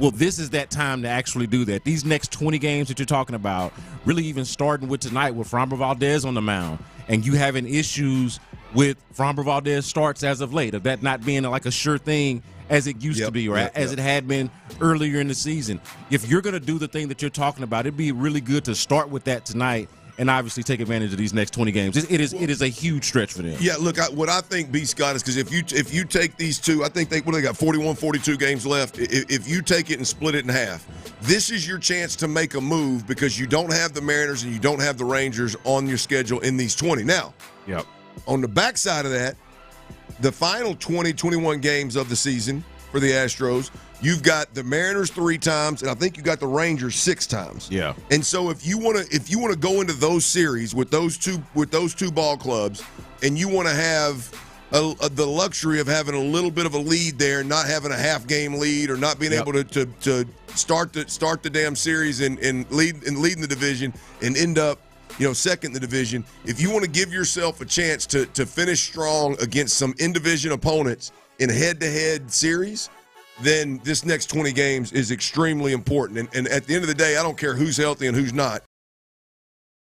I'm not going to what else to get it. But I'm talking about the guys that are right now are injured. You're still going to go into a boatload of these next 20 games and being the favorite. And so they should be able to stretch this thing out. How far can they stretch the lead in the division over the next 20 games? And then how much cushion can they give themselves when they do have some head-to-heads with the Mariners and some head-to-heads with the Rangers? That's the question. Let me ask y'all and the audience, how confident do y'all feel that they can actually do that? Because my confidence, if I'm being honest, is pretty high right now, even if they haven't necessarily, like they've been a little bit inconsistent. But just overall, like the fact that they've been able to overcome all of these things throughout the year, like they've had no name, sometimes minor league lineups out there and have still been able to figure it out. And now they are starting to get whole. At least they're getting some of these guys back. Like I actually feel pretty confident about these next 20 games as we talk about it. Like I don't know where y'all feel, if y'all are nervous about it at all, but I feel good. I'm not nervous about it at all because I'm just Astros, man. Get healthy and get in. I don't care how you do it, and they would have to just completely fall apart the way the Mariners did last year. I guess they would have to completely fall apart to not at least be a wild card in the playoffs at this point in time. So I'm not concerned at all, but I agree with you. Your premise is less about the lead they have in wild card and more about, hey, how confident are you in this baseball team? And I just, like right now, Jason Alexander has had 2 back-to-back outings against really good baseball teams. I believe it was the Mariners and the Yankees. Is that correct, Scott? I believe that's right. And pitched really, really well. Right now, I don't know if he's going to be able to do that in the playoffs if he ends up having, hopefully doesn't have to. But I'm not saying this guy's going to be in the rotation in an important playoff series or anything. Ideally, he's not. Ideally, he's not. But my point is if you're talking about confidence in this team right now, we got to talk about confidence in Jason Alexander. He's going to be a guy that's going to have to choose some innings over the next 40 games. How confident are you in it? By the way, I feel pretty good about it. Yeah. It doesn't strike me as a guy that the wheels are going to come off the way that some of the unproven guys do. Well, Christian Javier coming back from the injury. I know it was a small sample size, but I feel what I watched, I feel pretty damn probably feel too comfortable with, to be completely honest with you. I mean, that was too good, too quick to think that he's going to go out there and consistently give you that every time he starts. But I feel like it's possible. Yeah, so the Alexander thing is cool because, like, when you talk about pressure and this being a pressure moment, these next 20 games, this little stretch here that he has to kind of make an impression, but hopefully he's not as much of a factor in the postseason. At every turn, Jeff Blum was making a really good point about this the last time the guy pitched. It's like, man, for the majority of his career, every outing is like an audition for his next one. And for the most part, obviously he's not perfect because that wouldn't be his story. But for the most part, he answers the bell. He gives you a reason to say, you know what, I'll throw him out there again. I feel at least confident enough to throw him out there again. And they've had a number of guys like that throughout the season where it's like, you know what, in an ideal world, he's not playing, right? Because we got guys injured and we got guys trying to work their way back. Moment, I think this guy can pull it off until those guys that we actually believe in can get there. And so they got that. The Astros, they first pitch tonight, 7:10, right, Tyler? 7:10. Fromber. I believe that is correct. Yes, sir. Fromber Valdez tonight. Yeah, it is. I'm looking at it right now. Orioles come to town, 7:10, first pitch tonight. Fromber Valdez on the bump. Tomorrow, 6:10 p.m., first pitch. Alexander on the bump. And then Sunday, little day baseball, 1:10 p.m., Christian Javier with his second start on the bump. We'll see. We'll see if the Astros can't take care of some business here. I do want to just say, since we opened the show with this, like a message for the Astros: don't play with your food. Like, you see what you're saying about these 20 games and how important it is, how sorry these teams are. No disrespect, but that's the truth. And like I mentioned, really, there's some more games against the Angels after this. Like, I know you kind of laid out the imbalance of the 2020. You finished with the Angels, I believe. Yeah, so I mean, you've got really overall these next 20 games, but really the last stretch of your season, whenever you're playing any of these teams, do not play with your food. Go out there and handle business. These Fromber starts are another example. Don't waste Fromber starts. Like, it's not like Fromber's, but he's had some moments where are regrettable, but he's still Fromber. Don't waste those moments. The Hunter Brown and Fromber starts have to be starts where you to your point, you don't find a way to waste them. Since we're talking about the schedule, by the way, conversation here, the next 20 games are extremely important for the Astros. Real opportunity. 14 of the next 20 games are games they should be heavily favored in, and they should be able to extend this lead from a game and a half back to where they were before. Maybe not 7, but up into that 4.5 range would be really, really nice before you hit them final 2021 games. Since we're talking the schedule, you are right, B. Scott. The Astros, for what it's worth, they do finish the season with a 3-game set. With the at the A's, well, my eyes are getting bad, and a 3-game set at the Angels. So let's see. Right, I thought I had mine. Look, this is how I'm a rookie. I'll go ahead and get my specs. I'm a rookie eyeglass wearer. I brought the damn case, man. I didn't even bring my Lokes. But you got the case, no glasses. Hell, man, yeah, case, no glasses. I wish I could find my case. See, once you become a real glasses wearer, you ain't gonna know where the hell that case is. But you better have them glasses on your face. But the Stros wrap the season up with 6 straight games against the A's and the Angels, and that should be an opportunity again, if need be, for them to make up some ground on either the Mariners or the Rangers. We'll keep you up on that as well. Programming note here, I think we mentioned it out of the gate, but the owners of the Houston Texans, Cal and Hannah McNair, will be joining us. They'll be in the building in 45 minutes at 3 o'clock. And 713-572-4610. Does this count as us being on your show? This will, actually. Yeah, you damn right. Hannah, in studio? Yeah. Absolutely. I'm excited about this, Absolutely. Man. Shout out to Ron for being gone so I could be a part of this, So you can be a part of it. That's big time. 713-572-4610. I want to try this, Tyler. Not a call. I want text. So somebody's got to have the text line open. I'm not mature enough to handle it, so one of y'all going to have to do it. We get in, we will ask the ownership of the Houston Texans. We'll ask Cal and Hannah a question. We'll pick one from whatever gets sent in the next 40-45 minutes, and we'll ask Hannah and Cal that particular question. So a little question from the fans, 713-572-4610. Go ahead and text them in, and be serious here. Be serious here. All right, I don't want no bull jive. Keep it real. Trying to do something serious here now. We're not joking around. I know it's a drive and we like to have fun, but damn, be serious now.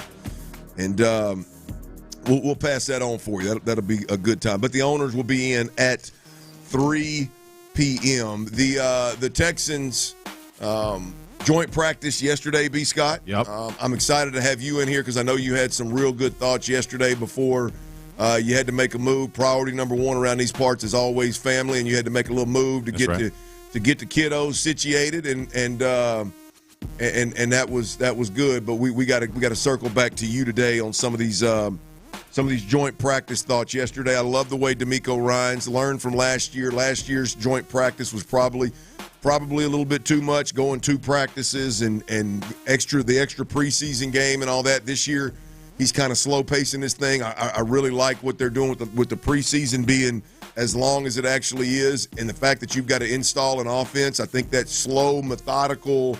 Let's make sure these guys can do the simple things savagely well. That's what I always say. I mean, if the ability to listen, this offense, man, the basic, just be really good at the basics, and then we'll add the bells and whistles as we go. I love kind of the way that they're approaching this training camp on the offensive side of the football. So we got to get into some of those things. This is what we're going to do next. I want to hit B. Scott with this. The top takeaways from joint practice yesterday. I know I've got mine. I talked a little bit about them yesterday. I've narrowed them down to 3 player-specific takeaways from joint practice yesterday. I'll have those for you, and B. Scott will have his immediate takeaways next right here on Sports Radio 610. The Sign and Save sales event is going on now at Clayton Homes, LUV Homes, and Oakwood Homes, but only through August 31st. For a limited time, you can save up to $5,000 instantly on your new home. That's $2,500 off a single section or $5,000 off a multi-section home. Experience the quality, luxury.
Thanks for listening. Thanks for interacting. Thanks for making us not just Houston's sports leader, but one of the best stations in all of the country.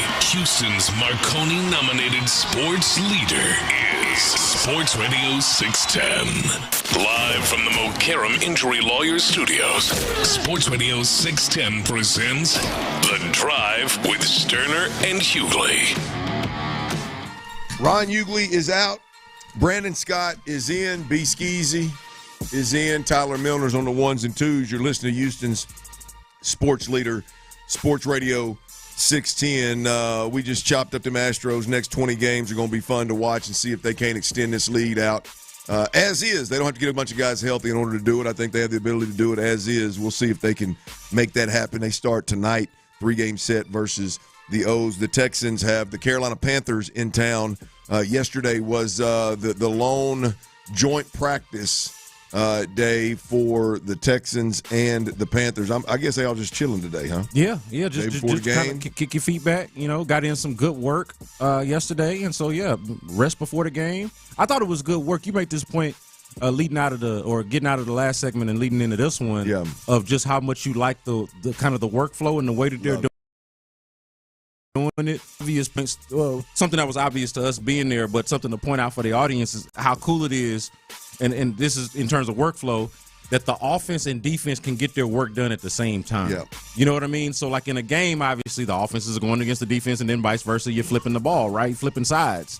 But they're able to get equal work at the same time on opposite sides of the field or on different fields, and that's really a big part of the value in it. The amount of work that you can get in, the sheer number of reps is tremendous. The fact that you're getting that work and you're getting it against a team where you don't know every tendency. Like, I don't know what every receiver does right before they drop their weight so I can sit on routes, or I know their routes. Like, you don't know that. Training camp, you get to a point where DBs know that about certain receivers. And hell, even the snap count, Clint. Sure, like the guys up front. All of that. All of it. I mean, it's more realistic when you get another opponent in here, and then when you look at it, man, and you get, because you look up and we're seeing right now, Michael Penix Jr., who I'm a big fan of, but the biggest news story, of his NFL career is how he was in the middle of a scrum with in a joint practice. The Cowboys have fought so much that their coach has them running gassers, but when you get two organizations together that seem to be, I'll be honest with you, I don't know about Carolina. I don't know how well they're coached or not, but I think when you get a dominant squad like one that's coached by DeMeco Ryans, who comes in and says, hey, we're gonna have a joint practice, and this is how I think the other teams typically just kind of fall in line. I think that's how it is here. But when you get two teams that understand, hey, man, we're going to take care of each other. We're not going to fight. We're going to give each other good looks. We're going to get great work, and we're all going to go home. Like that is what you get with a DeMeco Ryans coach team. Hell, I watched DeMeco Ryans yesterday. I watched a Carolina linebacker take a running back to the ground, and DeMeco Ryans and that linebacker kind of had a back and forth of like, hey, man, stay up. And the linebacker was like, well, yeah, you can see he was chirping it. And DeMeco said, hey, I know, just stay up, baby. That's all I want. Hell, he's talking to Carolina squad. Right. So when you get a guy that has the ability to do all these things the way that DeMeco does, which, by the way, I think you're going to get again with Detroit, the last preseason game when there's a joint practice there with him and Dan Campbell. I think you get two very similar guys that can do certain things on a football field that, quite frankly, a lot of coaches can't do.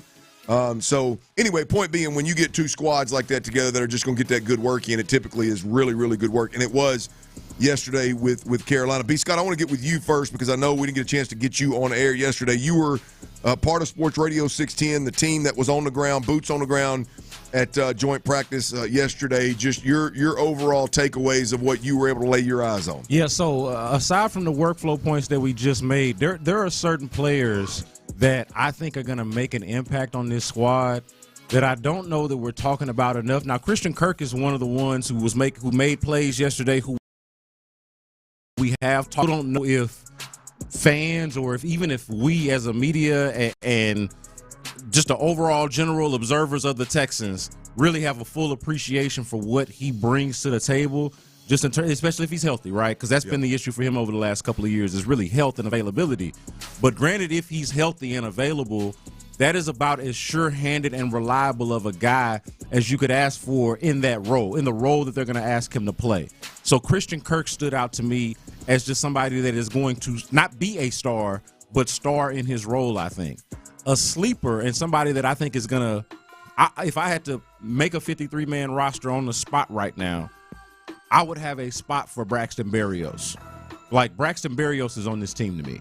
I think because he's going to be their kick returner, but I think he's also going to offer something in the passing game, in the short game, in the quick game that's going to be valuable for this team. Yep. And we talk about being sure-handed and reliable and knowing where you're supposed to be, being like an experienced vet and professional. He is another, to a lesser degree, of a Christian Kirk, but he is another one of those guys. And so those are two players specifically that stood out to me. I would also point out Woody Marks as we try to figure out this running back room. I had an opportunity to have a conversation with Spencer Tillman on the sideline as we're observing practice, and that's somebody that he's really high on. He even pointed out to me, and as we know, Spencer does, a college football, kind of like you said, a college football legend and does college football commentary himself, points out that, outside of Ashton Gentry, running backs in all of the country last year in Woody Marks. Yep. And so he's probably one of the better players that we don't talk about because of how crowded that room is and the fact that he's a rookie that we haven't actually seen play yet. So those are three players that really stood out to me on the offensive side, which is a lot of what we watched yesterday. Of course, y'all talked about, I'm sure, and heard DeMeco talk about Derek Stingley's interception. I got a chance to ask him about MJ Stewart. Would love to talk about him at some point. But those three specifically are guys that I think are still somewhat under the radar. Christian Kirk less so, but I still think underappreciated. All three guys that are under the radar that are going to have fairly significant contributions to this team. The Woody Marks thing is interesting because he's been in two different systems, played well in two different systems. Now they're the same systems, just different coaches. But go back to he left the place that he left both places he was in college better than he took it over. He's an older player, 5 years in college, so he's more mature and more apt to be able to transition into the league without too many hiccups or without needing 3 years to do it. And so I do like the Woody Marks thought there. I've got three quick takeaways from joint practice as well. Cade Stover, the wham block on Big Boy in the middle. What's Big Boy in the middle for them? Derek Brown. Derek Brown in the middle. And we all heard it. We saw it. We heard it. I mean, it was – and if you were there, if you were a fan that was fortunate enough to be there, impact, like a serious business. Well, this is where you know my affinity for the tight end that can never come off the field. Like, I think if you got a guy like a Dalton or a guy like Brevin, I love those weapons. But when you get a guy that can put his hand in the scrimmage, where he can stand up, he can help you in the pass game, he can pass protect, he can get real physical in the run game. You get one of those guys, man, and that guy is extremely valuable, and I just think Cade Stover has a chance here in Houston to do that for us. We'll see. Braxton Berrios is the crossover between you and me. The weapon, all the stuff that you mentioned, there's a certain skill set there that nobody else brings to the table. And let's be honest, throughout training camp, since the longer we get in training camp, the more the ball seems to find him. And when it does find him, it seems to find him in situations where he's scoring touchdowns. So the Braxton Berrios thing, I agree. The other one is Darrell Taylor. Now, this isn't just a joint practice deal. Now, I did hear Seth talking about it. I did hear a couple of different comments after practice about Darrell Taylor. I know we got Will Anderson and we got Daniil Hunter here, and this guy is neither. I'm not trying to say that he's neither one of those guys. But when you talk about that second wave, or if one of those guys is not able to go in a game or gets, hey man, this Darrell Taylor cat is a twitchy, fast, explosive defensive end that in the pass rush game is going to give some tackles some serious problems this next year if he can get snaps. And so the Darrell Taylor is one. 52. I didn't even know who he was early on. I was calling him 52. 52. Yeah. It's Darrell Taylor. I know went exactly David Culley on us. Yeah, well, hell, that's what my old college coach called me 14 until I started about 5 games for him. And I'll say to that, I get football heads and guys that play the game do that a lot with the numbers, but when Culley was doing it, that was because he didn't know who Culley didn't know no names. Hell, I'm not sure Danny Ford knew my name, to be honest with you. I don't think he really. A little news here. I don't know if it's breaking or not, but a little bit of news here on the Astros front. Their big closer. We got some details. I want to share that with you right here on Sports Radio 610 next. Does Texans OC Nick Caley think they're any closer to nailing down the starting offensive line? Yeah, I think we're working towards that every day. I think it's a good problem to have in the sense that it's a highly competitive group, and they've shown progress across the board. So we're going to continue to see who the 5 most consistent guys are, and when we see a clear separation, we'll make a decision on that at the appropriate time. Insider access, exclusive content, Sports Radio 610. The Texans play here. From the Attorney Steve Lee Traffic Center, 713, call Lee. Your traffic report is sponsored by West Point Lincoln. I-45 the Gulf Freeway, southbound at FM 1959. It's an accident that has 2 right lanes blocked. West Point Lincoln, located off the Katy Freeway, wants to remind you that Ford Motor Company assembles more U.S. vehicles and employs more U.S. hourly auto workers than any other automaker. They've been doing the right thing for over 120 years. It's the Ford way. I'm Laura Reynolds, Sports Radio 610. We've got to always look out for new ways to interface with the community, new ways to grow our products and services, new ways to serve.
Make it today. Live from the Mokaram Injury Lawyers Studios, Sports Radio 610 presents The Drive with Stoerner and Hughley. Ryan Hughley is out. Turks and Caicos got to be kicking his tail right now. I mean, we got a selfie today? Multiple not today, but we have gotten multiple selfies, of course. Yeah, right. That's the other thing. Ron likes to rub it in when he's on vacation and send selfies. Like just his big. I think he just likes the way he looks, Clint. Just his big ass head and a selfie to me and Tyler. Yeah, he is the most selfie sending male that I know in my life. Facts. Oh, he got 2 pair of new glasses before he left. Now he got 2 new pairs, baby. Oh yeah, Ron jacked my swag in here, B. Oh, did he? Ron saw the clear frames that Tyler's rocking right now. He saw them about a month ago, and he bit it, man. Has he seen my Burberrys yet? The Burberrys that if you're watching on YouTube or Twitch right now. Probably not, because he'd buy them. I got at least 3 today. One of which was Steve Smith. Really? Yes. I had a little chat with Steve Smith about the wide receivers. You know, I pulled him aside right before he left. Right. And he got distracted. He's like, well, hold on a second. Them glasses, man. And he wanted to know how much they cost, all of that. Like, I was surprised to hear this. Yeah. He said, if you see me with Burberry glasses, you'll know the reason why I got them. Should have been like, give me a follow real quick, bro, because you got to shout me out on Twitter when that day happens. I'm gonna be watching them. I'm gonna shoot you a link. I'll shoot you a link on Twitter. Next time I see him with glasses on, I'm gonna be checking to see what kind he got on, see if I inspired any of Steve Smith's swag. All right, we got Cal and Hannah McNair, the Houston Texans owners, coming up next right here at 3 o'clock on Houston Sports Leader, Sports Radio 610. Before we get there, though, we got to talk a little bit about these Astros, y'all. There's some details coming out on closer Josh Hader, who was put on the 15-day IL. I don't know, probably, I guess, a week ago maybe, or 3 days ago, 4 days ago. Well, it was retro to the 11th, so it hasn't been that long. So 4 days ago, yeah. So Monday, Tuesday. And then a report came out, and Joe Espada didn't want to give any details. Josh Hader was going to get a second opinion. And, you know, what I think stuck out in that report was Joe Espada ultimately said, I don't think the 2-week window is going to be enough. It's going to take a little longer than that. So here we are. We got a little news here on the Josh Hader front. Josh Hader has a left shoulder capsule strain, according to the Astros. Strain? Yes. Okay. Left shoulder. Did I strain or sprain? Oh, I thought you said with a P. With a P. Okay, sprain. Okay. Yes. All right. Yeah, I just want to, because especially with the Astros, sure, we want to make sure everybody hears the difference between sprain, strain, and obviously tear. Boy, the Astros' tendencies or inability to communicate, injury updates accurately, along with the gibberish that I speak. Boy, we could be in some trouble here, boys. That's why I'm here to check us all. I appreciate that. Help keep us all honest. It is definitely left shoulder capsule sprain, according to the Astros. The team says he will not throw for approximately 3 weeks, and after that, the next steps will be determined. So. Man. Joe Espada was correct. It is going to be longer than a 14 or 15 day period here to figure out what the next steps are for Josh Hader. Your thoughts, B. Scott? Hey, I don't want to be the sky is falling guy. Y'all saw me come in earlier with the vibes, and I was, had good spirits, positive energy in here, and I want to keep that up, but I also don't want to lie to y'all and pretend like I feel better about this than I do. I'm just gonna be straight up with you and honest, man. I don't like this. This does not make me feel good. Like when you read off to me that he's not gonna throw for the next 3 weeks, and then we'll determine, like not 3 weeks, and then this is the next step, and like he'll be back, and then we'll determine the next steps after 3 weeks from now. We don't like that. Nah, that doesn't make me feel good or confident or inspired or anything like that. That is we will rest for 3 weeks and see how the shoulder responds to just simply being off of it, and determine from there what the next steps are. So, not good news on the Josh Hader front. Not awful news, but damn sure not good news. Now, on the backside of that, B. Scott, another thing that I wanted to talk to you about yesterday, but didn't get a chance to. The one game where I think it was the first game since this Josh Hader issues come up, where Abreu had to pitch tonight. Yep. In the third game of the series where the Astros won 4-1. I think that was Wednesday. On Wednesday night, yes. I don't know if it's just I get down with the way Abreu approaches the game, the intensity that he shows, the emotion that he shows. But I feel pretty comfortable about Abreu in the night. Yeah, and his willingness to challenge hitters. Like he is not scared either from an emotional and mental and like an approach standpoint, but also like his execution. Yeah. Like he's gonna challenge you. And his stuff, honestly, like Brian Abreu has been kind of an Astros clubhouse darling for a long time, but way before we really started talking about him, back when Brent Strom was here, Brent Strom famously loved him some Brian Abreu. But again, before we even really knew who he was. And that always kind of piqued my interest. I got to talk to him at spring training in 2020, again, when he's not really in the mix. Yeah. He's always been somebody that they have looked at as someone who could perhaps carry that load or be in a role like that, have potential to be in a role like that. Much of all the right stuff to be in that position. He has never really been my concern. Like if something happens to Josh Hader, can Brian Abreu be the guy that takes the ball in the ninth? I, for the most part, always had that confidence. The issue that I think we have, and this showed itself a little bit throughout the week, in the little sample size that we got since Hader's gone down, and I think it's something for us to monitor, especially over these next 20 games, like you're talking about, the importance of these next 20 games. And now it looks like we're not going to see you're not going to see a Josh Hader for at least 3 weeks, which coincides with 20-something days, right? So like over this next little stretch here, how do they get to Brian Abreu? Yeah. What does the bridge look like? Okay, we talked about them not necessarily doing well in the start to their best pitchers, and then now your closer is out and your eighth inning guy is your closer. How are you getting from the 6th to the 9th? And hopefully, preferably, from the 7th to the 9th, if you can get that far, right? Like, so what exactly does that look like is more of a concern for me when it comes to the Astros than just Brian Abreu, because if we get to the 9th and it's in Brian Abreu's hands, I feel pretty confident just like you do. Yeah, the getting to them was going to be a problem, I think, or a question with the Astros down the stretch here anyway. Now that question is just an inning longer, right? Because now you include the 8th where Abreu could take them. Which is key because an inning can do you in, right? One bad inning. Yeah. We saw this with Dubin a few nights ago. It got through a third, but gave up a couple of home runs. Like it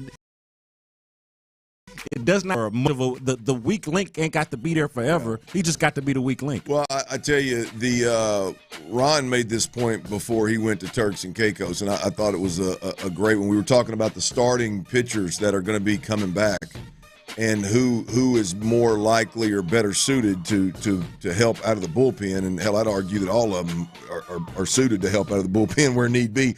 But his point was Luis Garcia is the one that he would bet on, and I agree.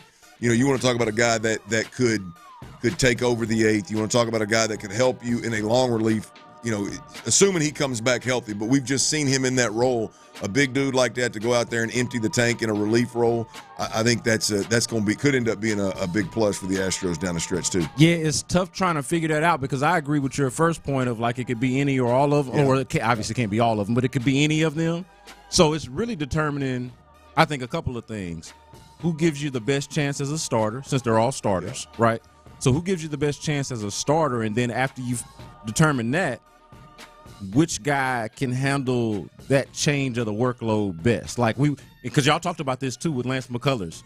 The way he talks, not only does it seem like from a pride standpoint he just really views himself and wants to be a starter, but also it seems like he prefers the certainty and the particular workload or workflow of a starter versus, hey, you could be called upon at any time and at any moment as a reliever and multiple days in a row and that sort of thing, and not being used to that.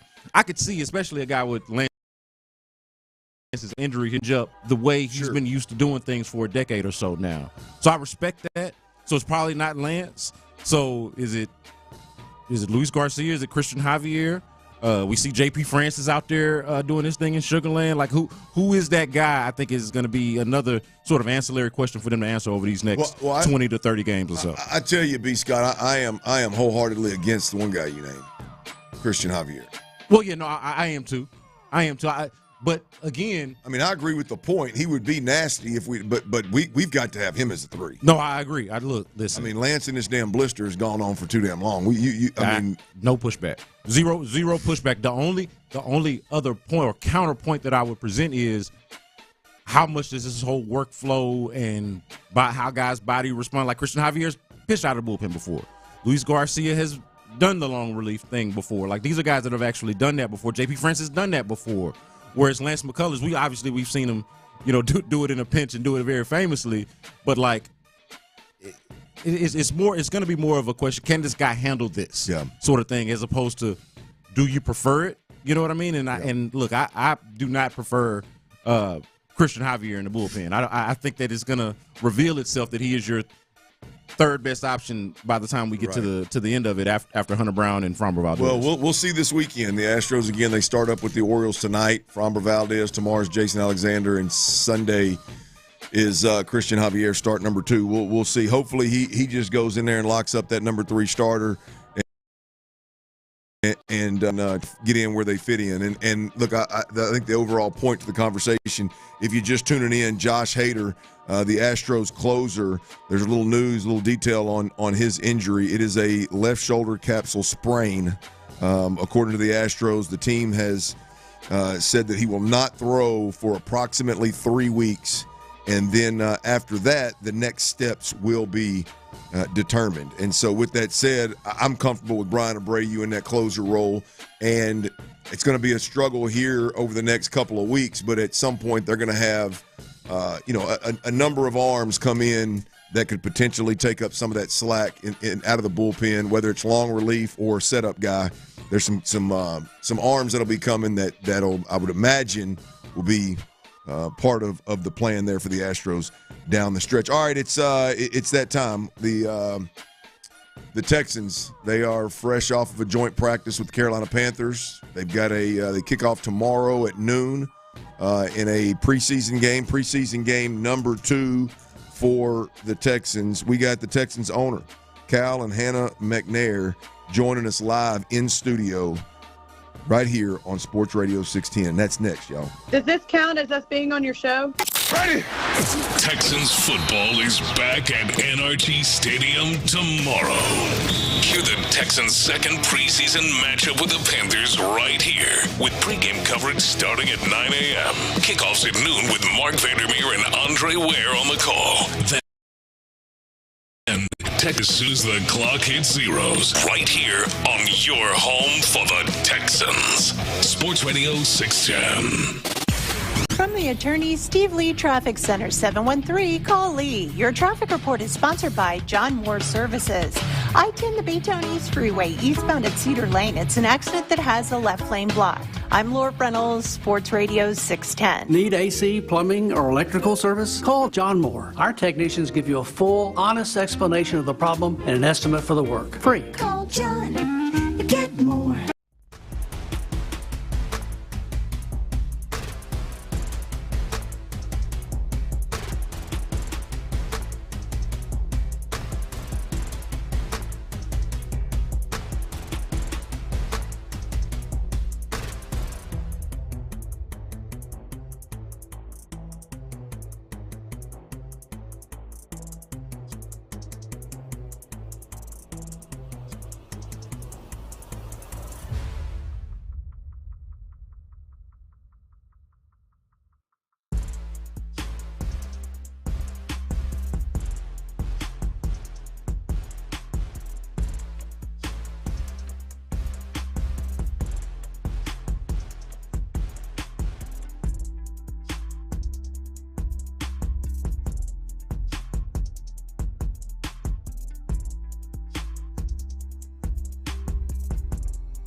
play here, an Odyssey sports station.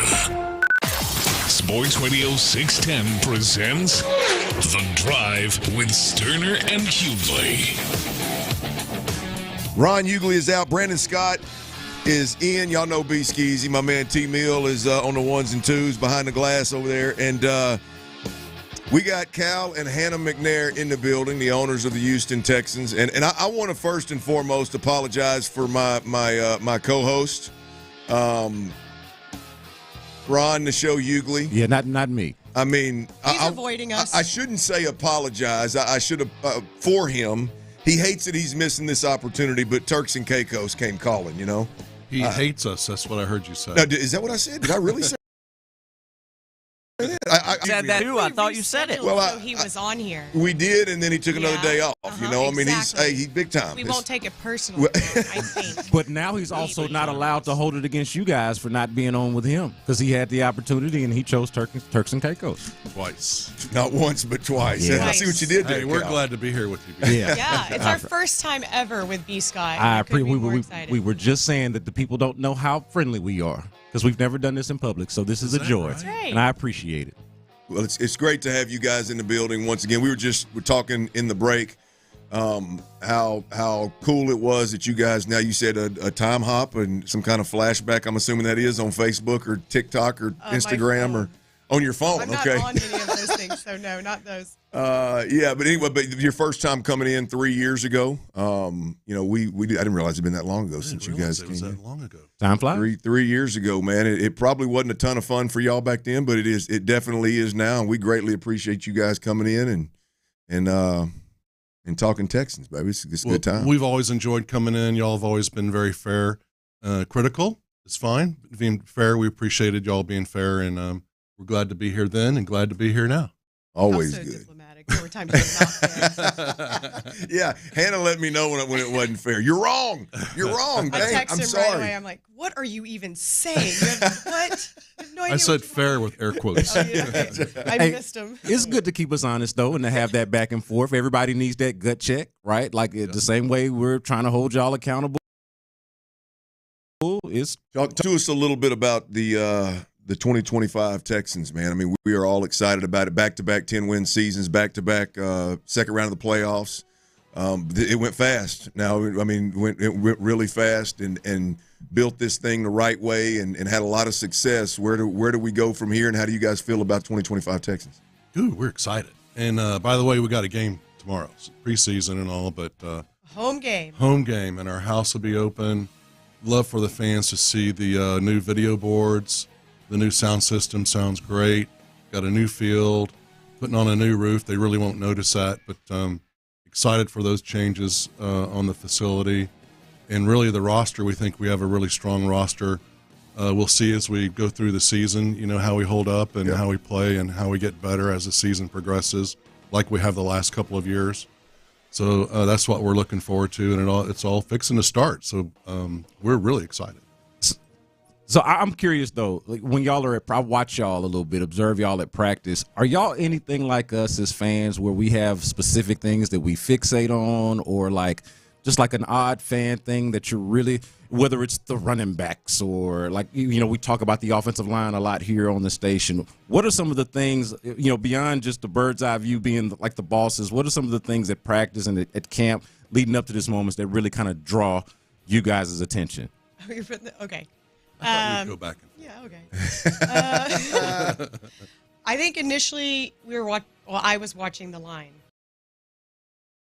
Both sides. We're watching line. Yes. Okay. Well, thoughts? So when I first started dating Cal, I said, well, what do you, like when you're looking at this and when you say predict what's going to happen and what you think if it's a good team or an okay team, what do you look at? And he goes, it starts up front. It starts with the line on both sides.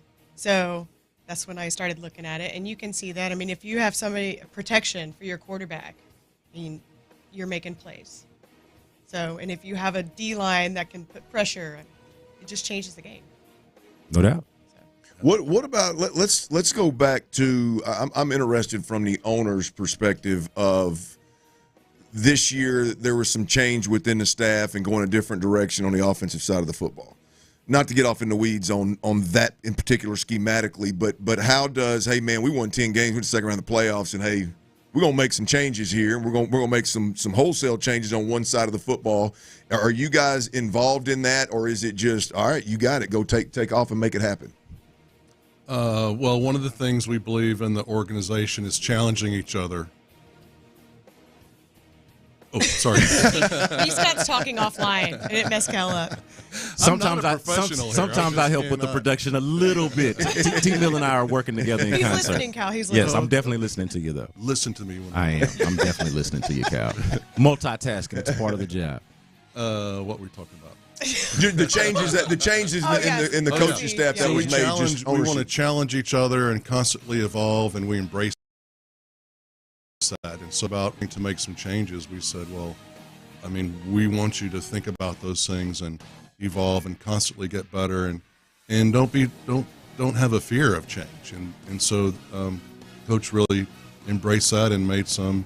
I mean, there were big changes, but we were totally on board with him and supported him in those efforts. One thing I love, Cal, about, and I think obviously you guys are involved in these decisions behind good and bad, by the way. I don't care to dig into the weeds and just the negative ones, but with DeMeco and Nick and DeMeco, it happened before DeMeco got here, but y'all's ability to make decisions with a sense of urgency has been so fun not fun to watch because somebody's moving on, but it's been so fun as a fan to watch. Okay, that's not going to work. Let's move on, because I think a lot of times it's easy to go, well, let's go one more year. Let's go 2 more years. And then you look up and you're like, what the heck have we done? Where you guys, the sense of urgency that DeMeco and Nick and you guys have made decisions and moved on. Now they've all worked out in your favor recently. So, but that is just refreshing as a fan, man, to know that you got an ownership group and guys running the team down there that are doing everything they can right here, right now to get better as a team, man. That's been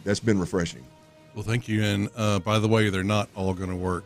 I mean, they're not. But we're going to try to make great decisions and challenge each other and have good dialogue and talk and debate and all those things and come up with good decisions. Well, you hire the right head coach, and then the ownership gets behind them and gives them that level of confidence, man. That's powerful. Cal is very, very patient, so know that he wants. Yeah. When he's got his vision and what he wants to do, he's unafraid to make those decisions, those hard decisions. I mean, you saw back-to-backs, right? Like, those are not easy. Yeah. So, but he knew which direction he wanted, and he was willing to take the heat for it and say it with his chest. And here we are. Yeah, they worked out all right. Yeah. Those two worked out all right. Definitely the ones that we're working with now. I'm curious what communication looks like from a leadership standpoint for you guys. Like, balance. I'm sure you guys deal with a delicate balance of allowing the people that you hire to do their jobs, but also wanting to have an open line of communication and clear communication from a leadership standpoint. So, like, I don't know how involved you are in the season, or if more of the communication is during the off season, or if there's a flow or balance. Like, how do you guys navigate that? What does communication look like in sort of delivering the expectation and the standard for how you want things to go, for like determining what the next step is going to be, or if something's not working? How do you guys kind of go about that? Good question. Well, in training camp, I think y'all saw we were there for all the practices, and so we're available. So if something comes up and needs to be addressed, we're there on the field. We're available. Talk to the coach, talk to the GM. Then we'll have regularly scheduled meetings with both of them. Weekly. So we have weekly, regularly scheduled. But outside of that, we see available if something comes up, and there's an ebb and flow in the season where sometimes they need more input from us, and sometimes they really don't need a lot of input from us. But we have constant contact, and the door's always open. Well, let's talk about some of the superstars we got over there, y'all. And another Lindsay owner, and Omar. There's no doubt about that. Not the obvious ones. The 3 superstars in this group are behind the glass: Omar, Foxy, and T. Meal. There's no doubt about that. But again, another obvious ownership, communication, participation, involvement here. You paid Derek Stingley, right? No brainer. I mean, the guy's the best, one of, if not the best in the league. as fans, we're sitting here looking at the back-to-backs you just mentioned with CJ and Will, and those contracts are fixing to come up and have to get signed off on. For you guys, when it comes to those types of decisions, how involved are you, and what does your process look like there? Well, it's already started with the two guys coming up. We stay informed. We stay informed, and we make plans, to be able to handle that. And that's what we want to do. We want to draft really well and then be able to sign these guys to second contracts and keep the team together that way. And Nick's showing that he has an ability to draft really well. Yeah. And now, we're going to get him under contract and keep these really good players with the team. It seems like y'all do a good job of building relationships with these players, too. I mentioned observing y'all at practice. I saw y'all see him out there. Seems like y'all have got a real affection for some of these players that are, especially some of the homegrown ones, some of the ones that you guys draft and they work out. The way Tank is and was, obviously the injury has kind of derailed some things, but what is it like for you guys building these relationships with the guys that you draft and are now, the faces of this franchise? It's an integral part of what and who we are as an organization. You have that. So DeMeco sets a tone with all of the guys, right? We're a family. We work together. We keep each other accountable. But that is throughout the organization. That also starts at the top with going through the business side, going through the football side. You really want to know who's in your building. You want to be able to set the culture. And to me, yes, it starts with DeMeco, and yes, with Mike Toman, but ultimately it does go all the way to the top, and where Cal sets the tone with that. So the culture is very much a part of it. We care about all these guys. I mean, we really do. You get to know them on and off the field, and so have a lot of respect for all the work they put in and the sweat they lay out on there and the blood they leave out on the field, both in the practices and in the games, is just something we have a lot of respect for. Big game tomorrow, y'all. Big game tomorrow, kickoff at noon. By the way, we got Houston Texans owners Cal and Hannah McNair in the building live on Houston Sports Leader Sports Radio 610. But big game tomorrow, 12 o'clock kickoff. What does game day look like from y'all's perspective? Get up in the morning, get your coffee rolling. Yeah, let us know the routine. It's game day. Preseason is a little bit less stressful, so I might eat before we go. But during the season, I can't eat. I'm so stressed. Just excited stress, right? You're really looking forward to it. And so we wake up, and Cal generally, his starts the night before. He gets pretty quiet, gets into the zone. What's stressing you out, sorry, though? Am I not talking loud? I'm curious, though. What's stressing you out? Is it just the game, the result, the overall operation? I mean, y'all are in charge of the Everything. whole thing. I want everyone to play well. I want Each the coaches game to is coach so well. important. Just everyone doing their part. And when you have everyone working together, the games are so fun, especially in front of your home crowd. To hear that stadium erupt and this city erupt, it's so much joy. It brings me so much joy to hear our fans scream. It is so much fun. Cal, I'm concerned for you if and when we make that run to the Super Bowl. I'm concerned for you. We're gonna get another hallway. We're gonna get another hallway video. I almost want a live. I want a Hannah live cam. No, look for the greater good. I know you don't want it, Hannah, but for the greater good, if hell, it's AFC Championship game, Hannah live cam. We can navigate. It doesn't have to be all. Let's go back to 2020 on my birthday against the Bears. I became a meme because people thought I was sleeping. Yeah, I remember that. What happened was we dropped 2 end zone passes, and I slumped in my chair. I was still. And we couldn't. Not indifferent. We couldn't tackle. Yeah. I mean, it was so frustrating. She was so mad. And I just sat back and I was like, "What do we have to do?" Yeah. And I became a meme. Yeah, it should. They were comparing me to the Talladega Nights owner's wife, which was pretty funny. That was my favorite meme. Well, that makes you likable. That's what I'm saying. That moment should have probably been a more likable moment than she's so sleeping at the game. No, she cares. She's invested. So since that moment, and I'll tell you, my family said they were watching it on TV going, "Hannah, move. Hannah, move. Hannah, move. Wake up. Hey, wake up."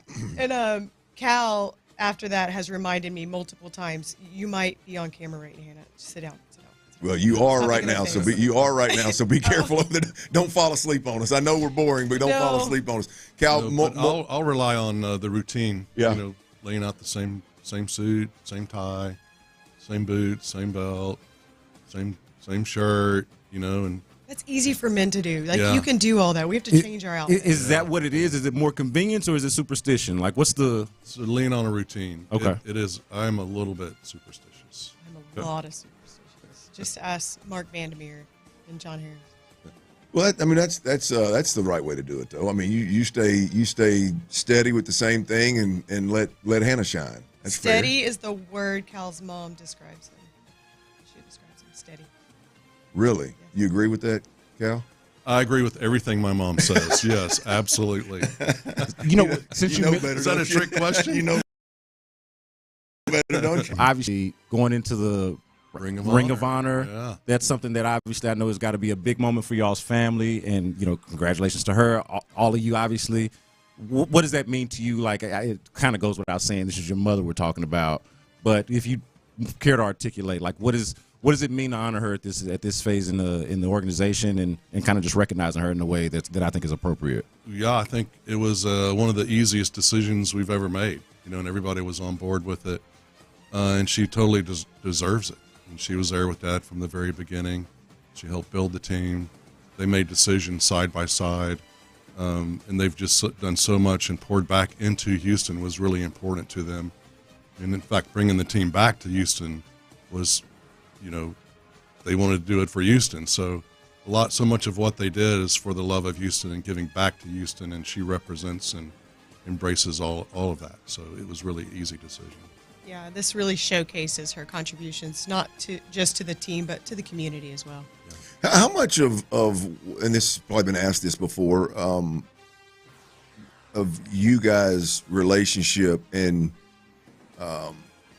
collective effort is you saw it for so long, and now this is just the way you two work? Oh, from them? Yes. From your parents, yes. To the kind of the way you guys operate right now. I don't know. I don't cover any other teams, so I don't know how many other wives or husbands, whoever is not the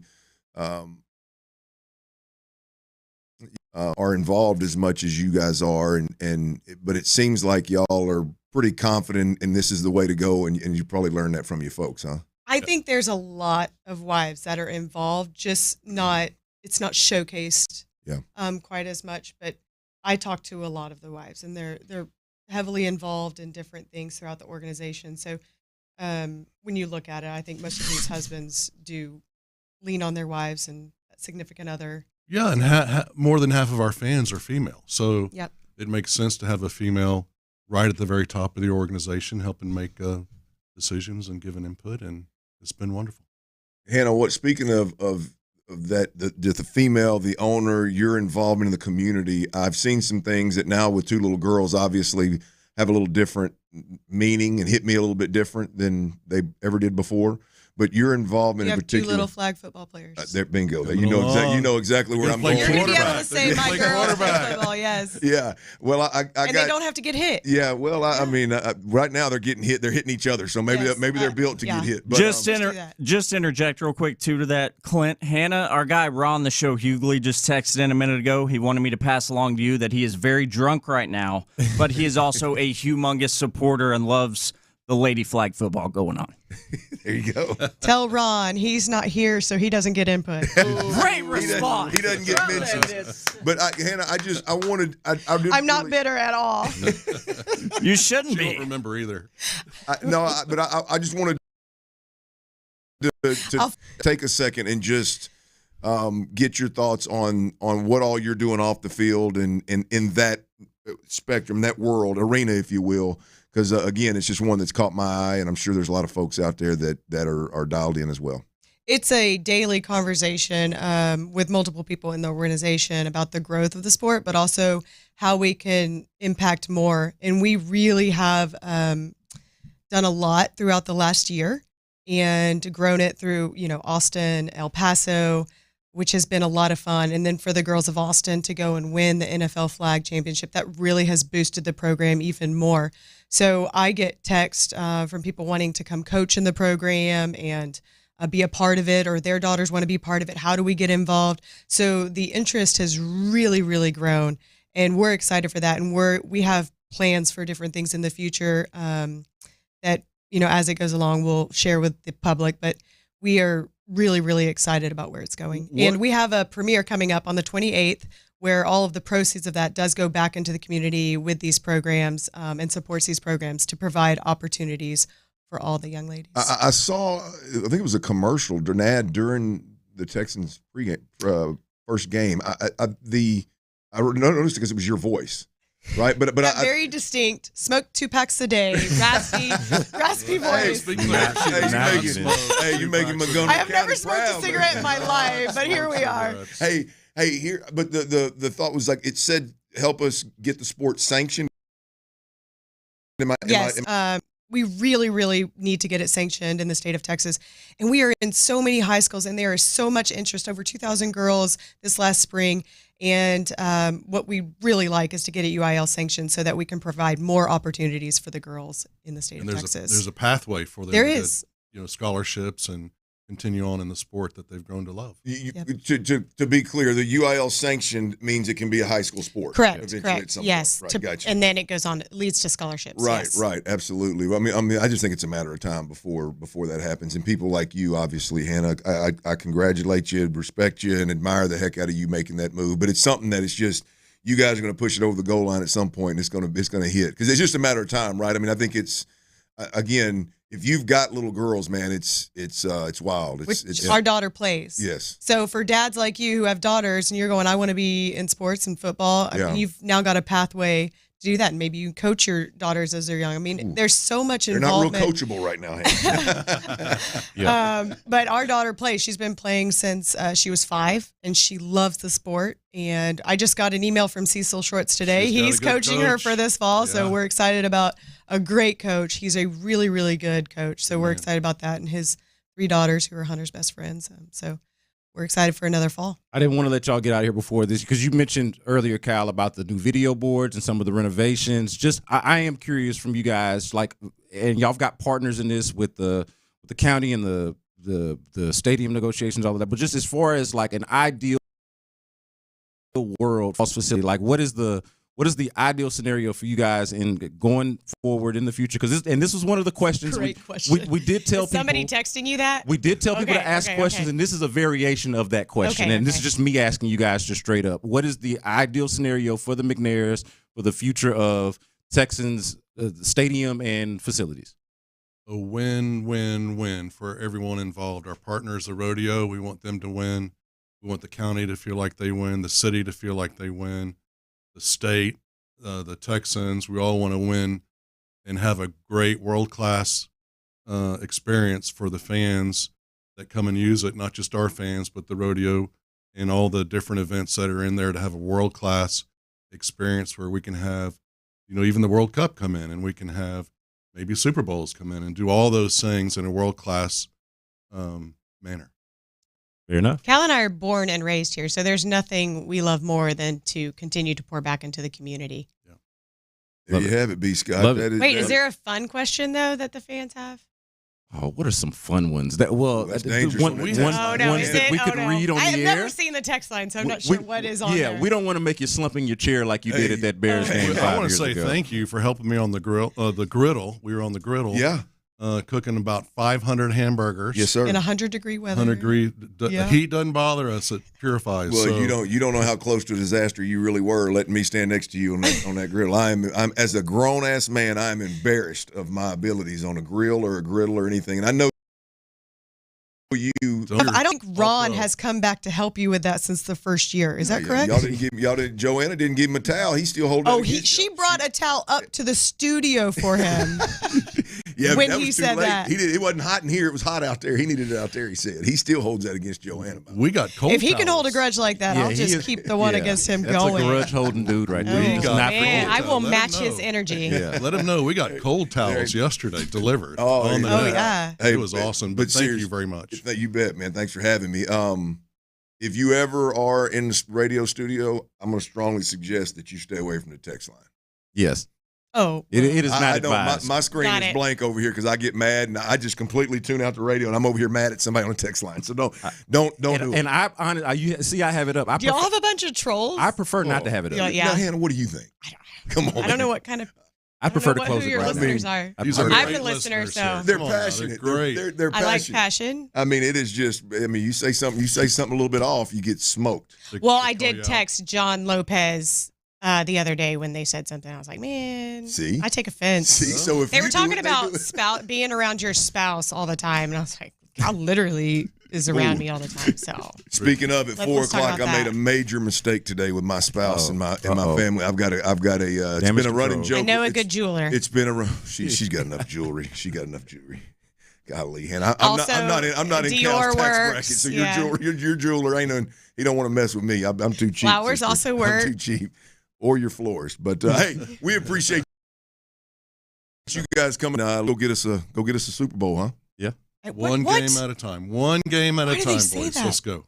What can you say? on wood. Okay, one game. Hey, let's One go game get. at a time. Oh, come on. Let's now. go get them Panthers. Y'all Didn't been we saying, tell you wait we a were minute. Wait a minute. superstitious? Y'all been saying everything with your chest for at least 3 or 4 years now. Come on, man. We're out here trying to go get a Super Bowl. Falls in the superstitious category. Yeah, Hey, I hear let's- you. And we can't cash that check ourselves, the 4 of us sitting here anyway. So. Superstition. Let's go win that ever important preseason game number 2 against the Panthers. Huh? Right. What do y'all Well, say? let's play well. Shall we have a good All season? right, How man. about We appreciate you guys, and again, best of luck this upcoming season. Thank you you guys for having coming us. in. Thank you. And See, Scott, this does count, Hannah. This does count. This counts as a visit.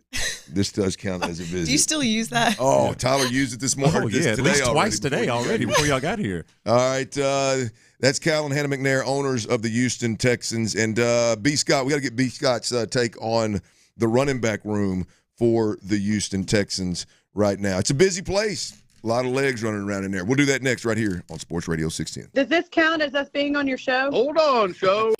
Texans OC Nick Caley is excited about the progress he's seen from Jaden Higgins and Jalen Noel. They've just continued to get better, and the more experience.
every bit of 30 minutes. Sorry about that, Tyler. I know I put you in a little bit of a pinch right there.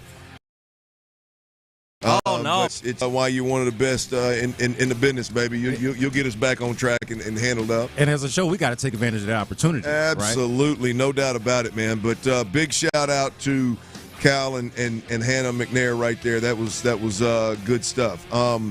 Now, there is a joint practice going on. There is a training camp that we are in the middle of with the Houston Texans, and there's a roster that's got to be cut down sooner rather than later here. And Brandon Scott, I know you and I talked a little bit at training camp yesterday. One of the position groups that you have your eye dead set on is the running back room. And here's the deal with the running back room is Joe Mixon is injured and not practicing. I don't know that we've even seen Joe Mixon. Have you seen Joe Mixon in practice? Have not laid eyes on him. So there's the Joe Mixon news. I don't know where he's at. Don't know exactly the extent of what's going on yet. Worth noting, by the way, as I mentioned in the last interview with Kyle and Hannah, we have seen Tank Dale is at practice. Yeah, Tank Dale's walking around. He's visible at least. Absolutely. So you've got that going on, and then Nick Chubb has been in and out. I think there was a concussion. I know there was concussion protocol at one point when he was in the red jersey. That's right. That's right. Non-contact. That's right. There was anyway. He's kind of been in and out, and but he was back in the joint practice working. Dameon Pierce has yet to be seen. He has been on the side. Again in street clothes yesterday. Well, did one walkthrough, I think, at the Greenbrier. Yeah, did one walkthrough. And that's it. Been in street. He was in street clothes yesterday. And beyond those three, you got Jordan, you got Daria Gumbawale, you got Woody Marks, you've got British Brooks, and J.J. Taylor. You got J.J. Taylor. Yeah, those are your running backs. B. Scott, I know you've got some thoughts on that running back room just in general. I'll be honest with you, I'm at a spot where I think I'm probably letting the name Nick Chubb cloud my judgment a little bit. Boy, I want that sucker to be nails for damn sure. Yeah. But I don't. That may be unhealthy for me. But I know you've got some thoughts on the running back room. Well, Nick Chubb, and I think Sean Pendergast was the one that made a good job of making this point when they first signed him. Just him being signed and on the roster at all made that position group a very interesting numbers game going into camp, in part because of the name, because he's Nick Chubb. And so you have to, put him into the mix. This isn't just any old running back that they've signed that they're bringing in to compete. This is Nick Chubb that we're talking about. Yeah. And so if you get 75% of Nick, anywhere from 60 to 75% of Nick Chubb, that's absolutely somebody that you want to have on your team. The interesting part about it for me, watching practice, having watched the practices, and specifically being out there yesterday, is that Nick Chubb has yet to really stand out. And I don't know if Nick Chubb, when you talk about maybe the name clouding your judgment a little bit, I don't know if Nick Chubb is in a position where he needs to stand out in practice, or if they just need to be monitoring how he's moving and feel good enough about his health and then just say, hey, we believe in Nick Chubb. How much does he need to do in practice to have to prove himself versus some of these other guys? But as far as practice look like and I said this earlier on the show, I think earlier in the week on Wednesday, I know that they want to be physical and that they want to run the football. I can't tell based off of the pecking order and the guys that are available who they want to run the football with and who those guys are going to be. And so, and if I had to guess right now, Nick Chubb is somebody that I would leave off my roster, right? And I wouldn't have said that going into camp.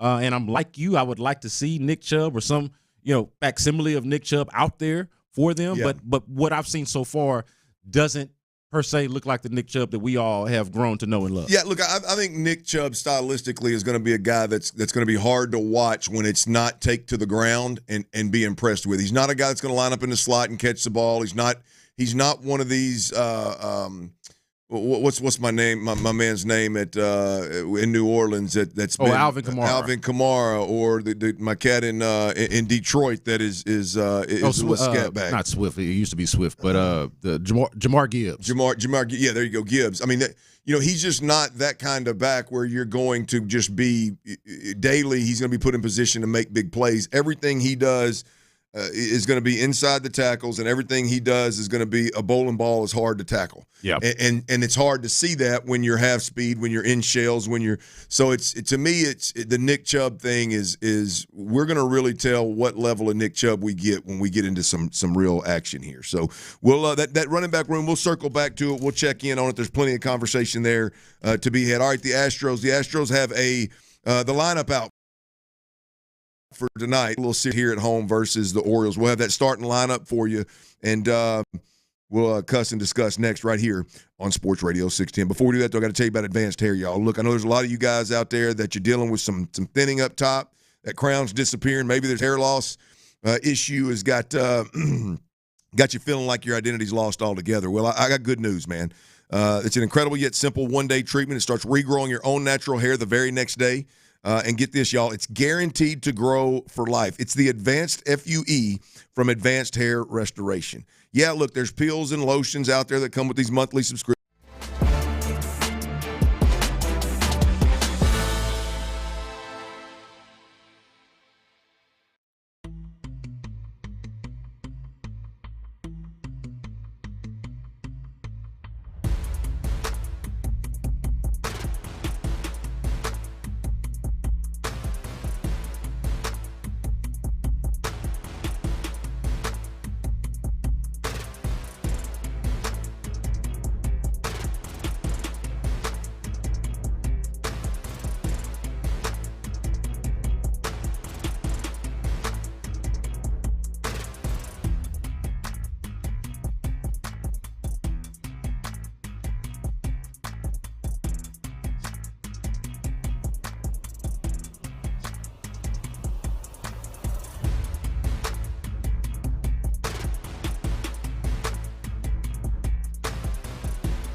Homes only. Exclusions apply.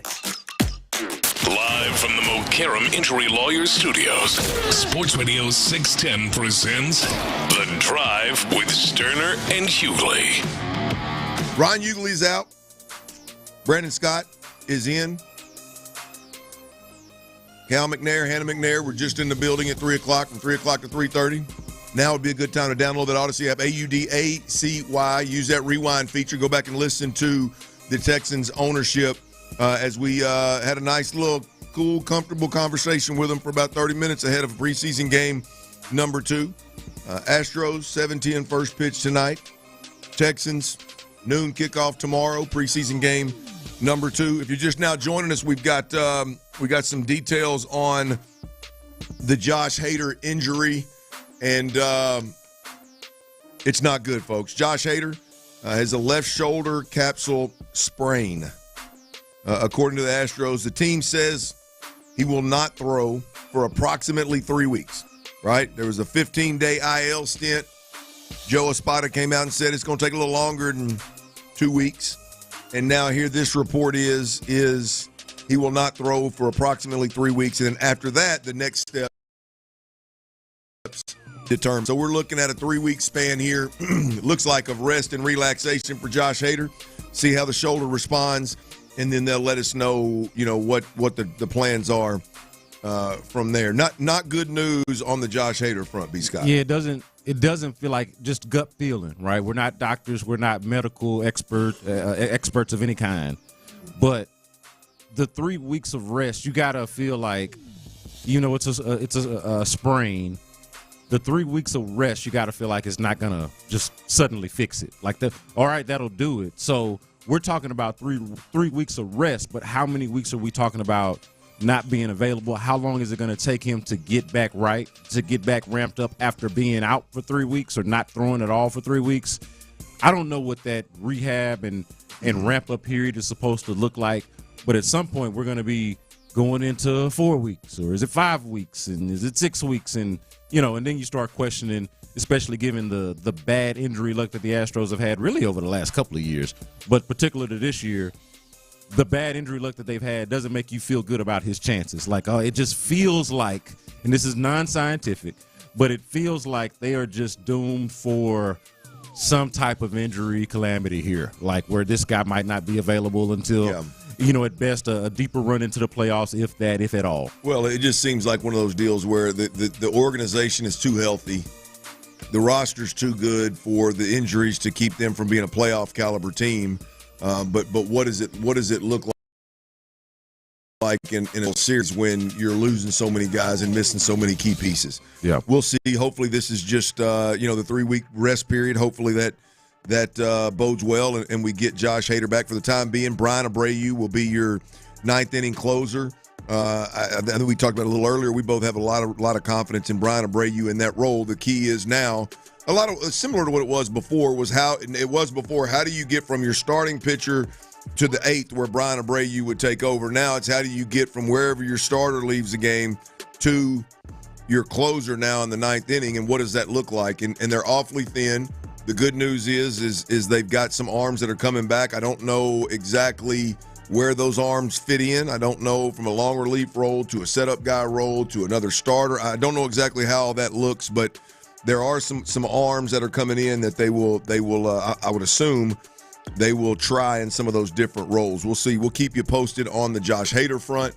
Like I said earlier, the Astros first pitch tonight, 7:10 versus the O's. It's game 1 of a 3-game series here at home in Daikin Park versus the Orioles. Framber Valdez tonight, Jason Alexander tomorrow, and then Christian Javier in his second start back from injury for the Astros. This is a stretch of about 20 games where the Astros, in 16 of them, should be favorites to win those games. So the Astros, they'll have a shot to maybe extend their game-and-a-half lead in this division over the next handful of games. We had a texter earlier, Clint, that made a good point about how the Astros can help remedy this Josh Hader back into the bullpen or the bridge part of simple and straightforward. What do they got? Score more runs. Yeah. Like if they can tap into the Astros of old, and obviously like we look at the lineup that they got out there today, it ain't the Astros of old, and we've been watching them. They've had their moments, right? They've had their offensive outbursts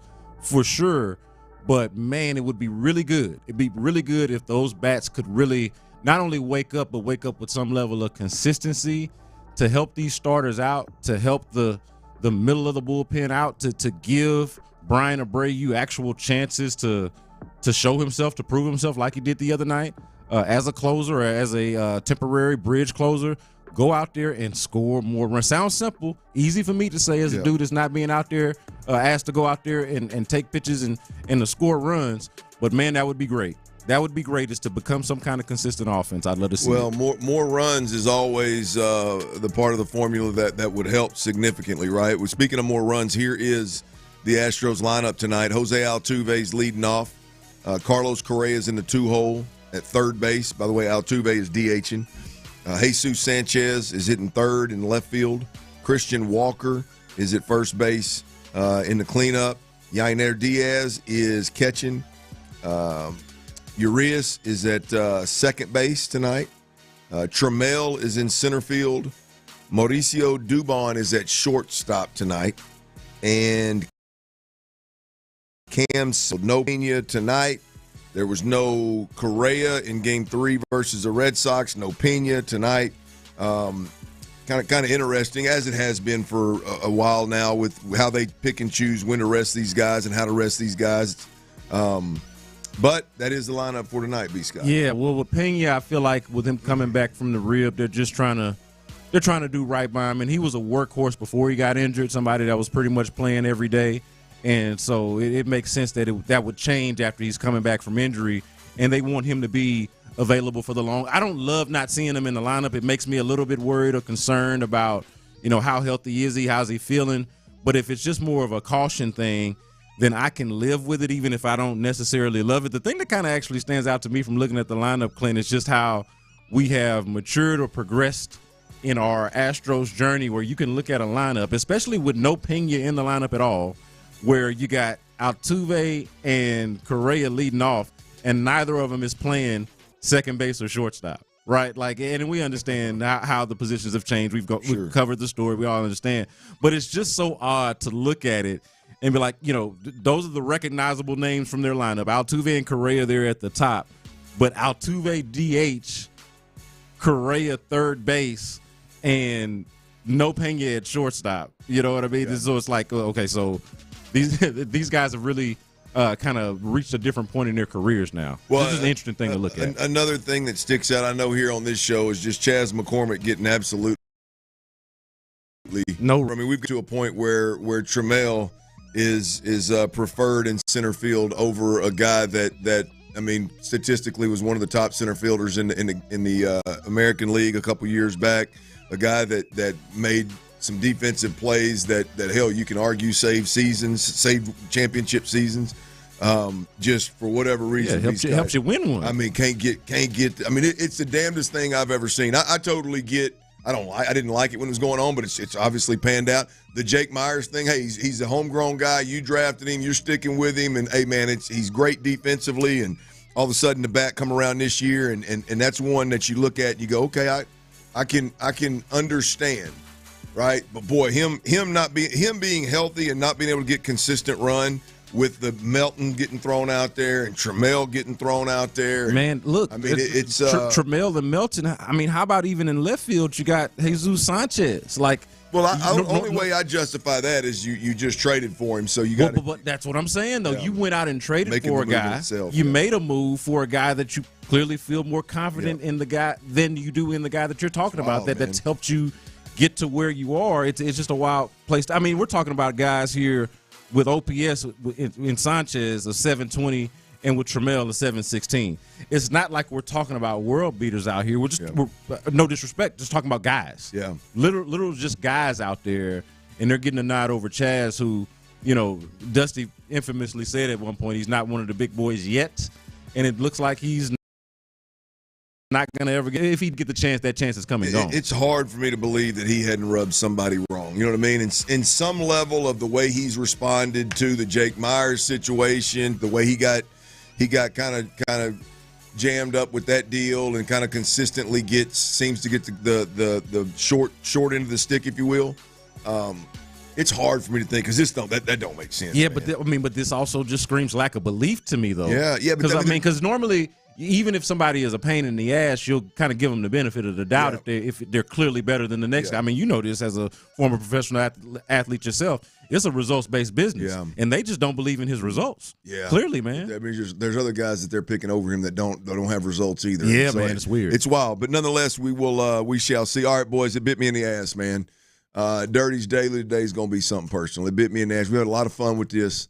It bit me in the ass today, and I might be in a little bit of trouble. All right, I'm going to tell you what that is, and we'll discuss next right here on Sports Radio 610. Before we do that, I got to tell you about Dr. Matoran. No, breathing is one of the most essential parts of living, y'all. You got to breathe well.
available at Walmart. Smell like the greatest smell in the NFL with Old Spice. KILT FM HD2 Houston. Insider access, exclusive content. Sports Radio 610. The Texans play here. An Odyssey sports station. Quiet on offense, loud on defense. Let's go. Sports Radio 610 presents The Drive with Stoerner and Hughley. Dive into the mind of former NFL quarterback Clint Stoerner. I like a good time. I like to have a party. I know you do. It's Dirty's Daily, presented by Mokaram Injury Lawyers. Lawyer, hard as hell to say, easy to dial, 281-222-2222. If you or a loved one is ever injured in an accident, you know exactly who you need to call to find folks over at Mokaram Injury Lawyers. 281-222-2222. Now, again, if you're listening on an AM FM dial, we greatly appreciate you. I personally listen on the FM HD2 dial in my truck.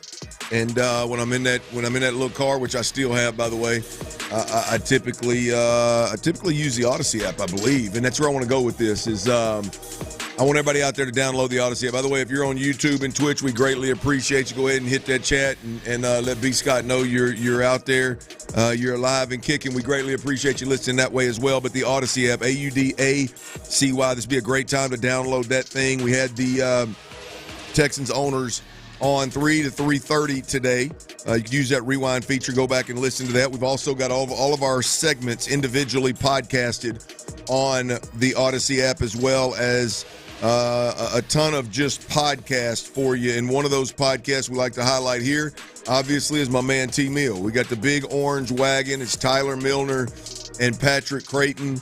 All things Astros rocking and rolling there. Download the Odyssey app, AUDACY. We got the Astros in action tonight. We got the Texans across town here. Joint practice yesterday. Preseason game number 2 tomorrow. Noon kickoff. Tailgate, like you always do. Have you a great time.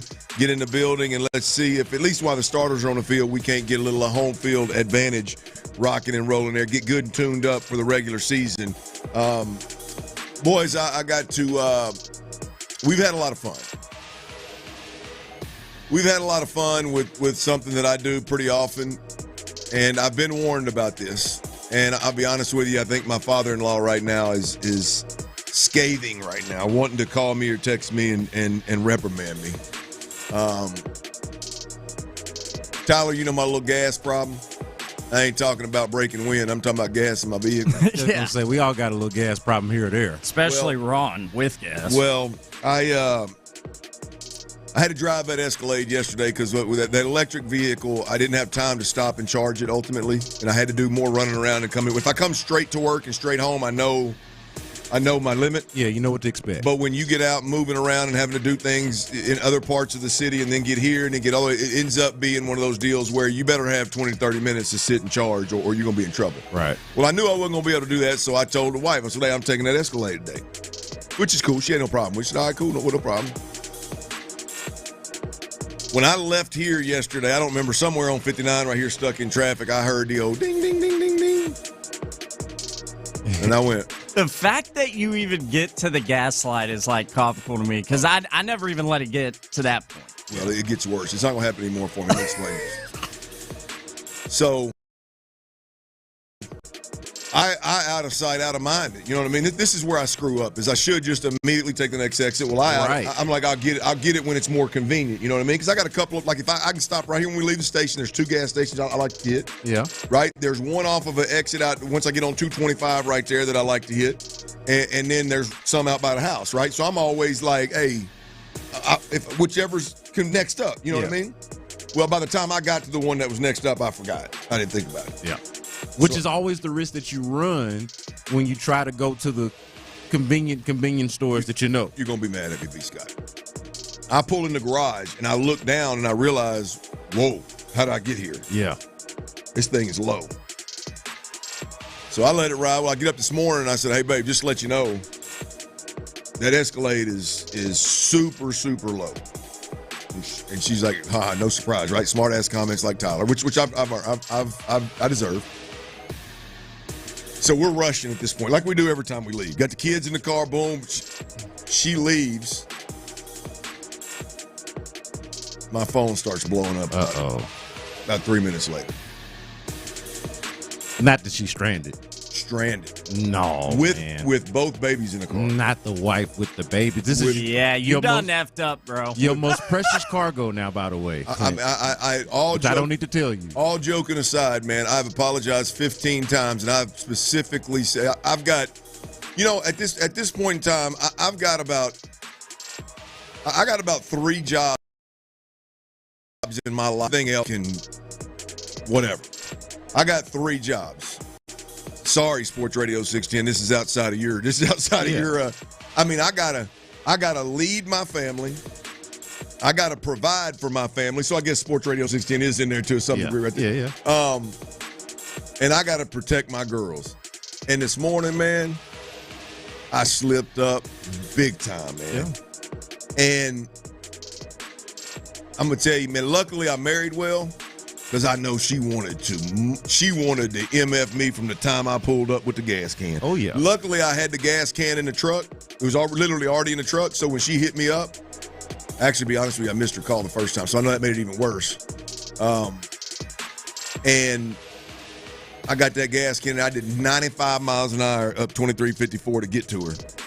My mother had left right before her and was going with her to my little girl's horse riding lesson. Yeah. So my mother had got the babies in her car and took them on to horse riding lessons. So when I pulled up behind the Escalade in the middle, she's in the. I wanted to be like, how the hell are you in the middle lane? You could have turned off anywhere, get off on the shoulder. Yeah. She's in the middle lane, flashers on, and she's standing outside the car. I'm pulling up on this thing, and I'm like, and I'm not even the kind of. Like, I got to wear this one. Yeah. You know what I mean? I'm not like, oh, hell, what's she going to say? I'm like, whatever she does at this point, you earned it. I got to eat it. Yeah. I got to sit there and wear it. Chief, she didn't even speak to me.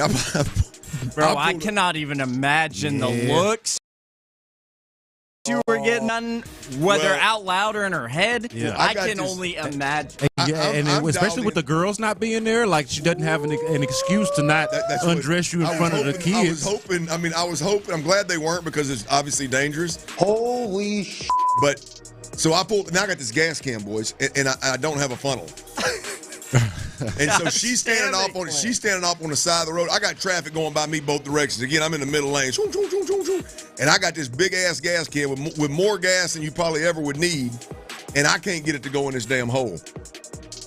So I go back over there. I find a piece of in the console of the truck. I find a piece of hard cardboard, and I bend it enough to get it down in that hole. And MacGruber, hey, MacGyver, bro. Hey, SNL was MacGruber. Oh my bad. I'll be MacGruber. That's more me anyway.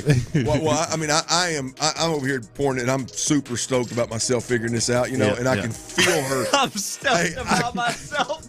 I'm super proud of myself of like, boy, I'm getting this gas in this thing. This is nice. It's all going because it started out. It was running all down the side. I was gonna say, mind you, gas is probably everywhere at this point. Well, it was the first time I tried it. It was all over, right? That's what I mean. So I got this thing, B. Scott, and I got it. It's rolling in there good. I said, hey, come try to start this thing.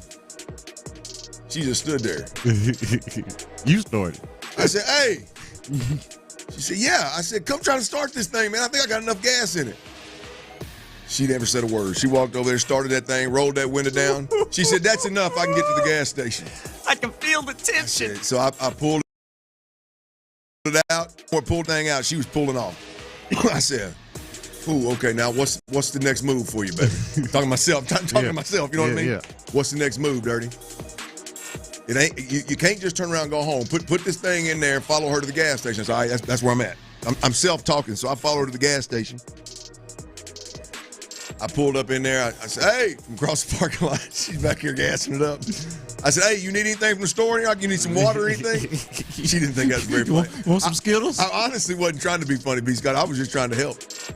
Well, I come back out and I walk over and I said, babe, I want you to know I'm embarrassed. I'm sorry. And all I can tell you is it won't happen again. Yeah. And that's a lie. She said. Well, maybe for her it's not. It's not. It's a lie for you. She looked at me. She looked me dead in the face and just straight face, didn't change the tone. She said, "I have never been as mad as I am right now." Ooh. I'm not even gonna laugh at that because when a lady says that is for real. Yeah. I said, look, and again, now I'm self-talking, right? Because I'm trying to, I said, look, baby, and you got every right to be. You got every right to be mad. I'm just telling you I'm sorry, and I got one job in this world, and I failed today, and it won't happen again. And she said, I was just unbelievably scared with the little girls, and I said, and right now my heart, she just ripped my nuts. She just ripped my heart out of my chest at this point, right? Yeah, I'm like, I would have been too. I totally get it. And I said before I walked off though, but he had offered to put that gas in that truck before you pulled out. You were almost home. You were almost home. I did. Before she backed out, I said, babe, you want me to put this? I got some gas in the gas can. It was in my truck. I said, you want me to dump it in there? No, I'm all right. Because we got to have a point. We cannot just humble ourselves to not have, even if we actually got a point. We got to verbalize it. Just that. Yeah, see, that's the thing that you didn't do. You didn't resist that urge to get that little opinion in there. Well, I disagree, B. Scott, because see, and maybe this is where I married well, or maybe I do the marriage thing well. I saved it for the right time. Yeah. See, if I'd have pulled up behind her and been like, I told you to let me gas this damn thing up. Gas this thing up early? That would not have went off. She may have come across that full lane of traffic and got me. I saved it until she was right at her cracking point, and right after I apologized, and when I said it, she smiled. Yeah. She said, I knew you were going to say it. Don't you even think about it. Get the hell out of here. Yeah. I said, all right, baby, be careful out there. I got you. But see, this is the thing that you know yourself is that, and especially in retrospect, given how things worked out, that the offer of gassing that thing up was not good enough. Right, like if you never should have been in the situation. Yeah, if you knew well enough to offer it in the first place, done it 30 minutes you should have just done it either 30 minutes before you leave, stayed up a little extra at night, and hit one of those gas stations that's by the house that you're talking about. Like, I've done that a time or two where it's like, okay, I know I'm not going to do this in the morning. I'm either not going to have time or I'm going to forget it. So on my mind, 11 o'clock, 11:30, and I prefer to be in the shower or be in the bed at this point. I'm gonna go ahead and get this, even if it ain't but $12 at the gas station. And I purposely did not make this part of the story because I don't want to make it my screw up any less heartbreaking than it really is. Yeah. But my defense of that is when I pulled in, I noticed it. I was like, I should run up there and get this thing gassed up. But I literally have 45 minutes before they go to bed. Yeah. And so I went in to spend time with them and put them to bed, and then I should have went, and I didn't do it. Yeah. And that is where I screwed up. But hey, I failed my girls today for the first time. It broke my heart, and I'm gonna tell you, it took this. I ain't playing with no gas gauges no more, T. If you get in my car, I want to believe you, Clint. If you get in my car and the gas light's on, I'll kiss your ass in Town Square to city meeting. I'll give you $1,000. It ain't happening no more, man. I can't. I don't care about me. Yeah. I mean, because look, be honest with you. Luckily, I get that. Luckily, all of the times that I screwed up and did it, I knew what I needed. I had a tank full in the truck. Yeah. And I knew what I needed to do to get that gas tank open to get that damn thing. I didn't need to call somebody else to get all that figured out because I have already done it. Yeah. and a man on the side of the road or a man sitting in the middle, a grown man like yourself sitting in the middle of the lane, we don't got a whole lot of sympathy for. Yeah, we might try to help you out, but we don't have a lot of sympathy for. Yeah. A woman with her 2 babies, small. How old is your oldest? 3? 1.5. Oh, 3.5. 3.5. So 3.5 and 1.5. Yeah. Right. So we're talking about toddlers. Yeah. Little girls. And your wife, man. So, and I think for you too, Clint, you and Lo as the parents, y'all much more so have the liberty to disrupt their routine just the slightest bit. By 10 minutes, maybe they go to bed 10 minutes later, and y'all can deal with that much more so than you can deal with the danger of them being in the middle of the road like that. And my wife is not one that deals with danger well. Like it ain't no, you don't play with that. You know what I mean? She ain't. It ain't no joke. She don't play that in her world, much less with her babies. In her own world, she doesn't. So, hey, we all do it, fellas. Yeah, man. Everybody falls short at some point. I know I have a mini. Fortunately, I married well, or I may have came in with a black eye today, boys. I mean, I spent some time with a few chicks in my past that would have blackened my eye or attempted real quick. or would have attempted to. So luckily, I married well, and we're all good. The babies are safe. Mama's safe. Hopefully, Daddy's not in the doghouse when he gets home. We will find out. All right. I do love, though, how you've got a story, always got a story, whether it's electric or gas. It's unbelievable. Yeah, it doesn't matter either way. One way or another. It's going to come to a head with Clint. I'll be honest with you. I don't know what's more embarrassing, my run out of gas or battery frequency, or my inability on a grill like I was talking about with Cal earlier. Those two things right there make me feel like less of a man. And now that I put my family in harm's way, I feel even lesser of a man. So, yeah. But I'm going to grow from it. It's not going to happen again, and I guarantee my wife and kids ain't getting in a car that ain't got a damn full tank. I promise you that. Good man.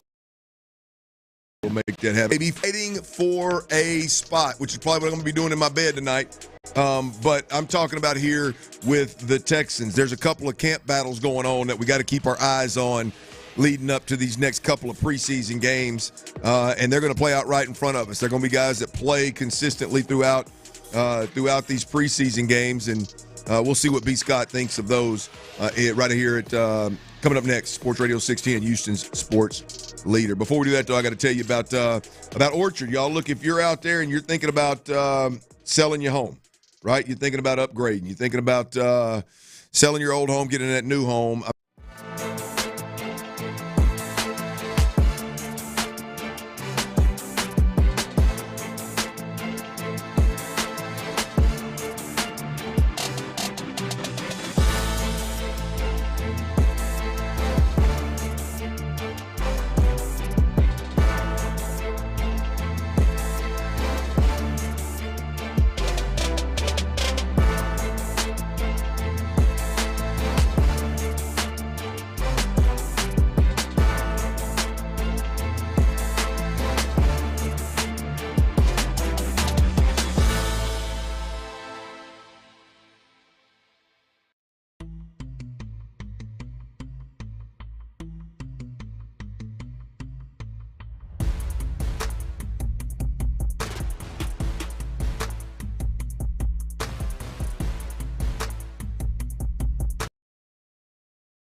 Houston's Marconi-nominated sports leader is Sports Radio 610. Rock and roll, meow. Sports Radio 610 presents The Drive with Stoerner and Hughley. Ron Hughley is out. Brandon Scott is in. T-Mills on the ones and twos, baby. You're listening to Houston Sports Leader, Sports Radio 610. And it's that time of year, y'all.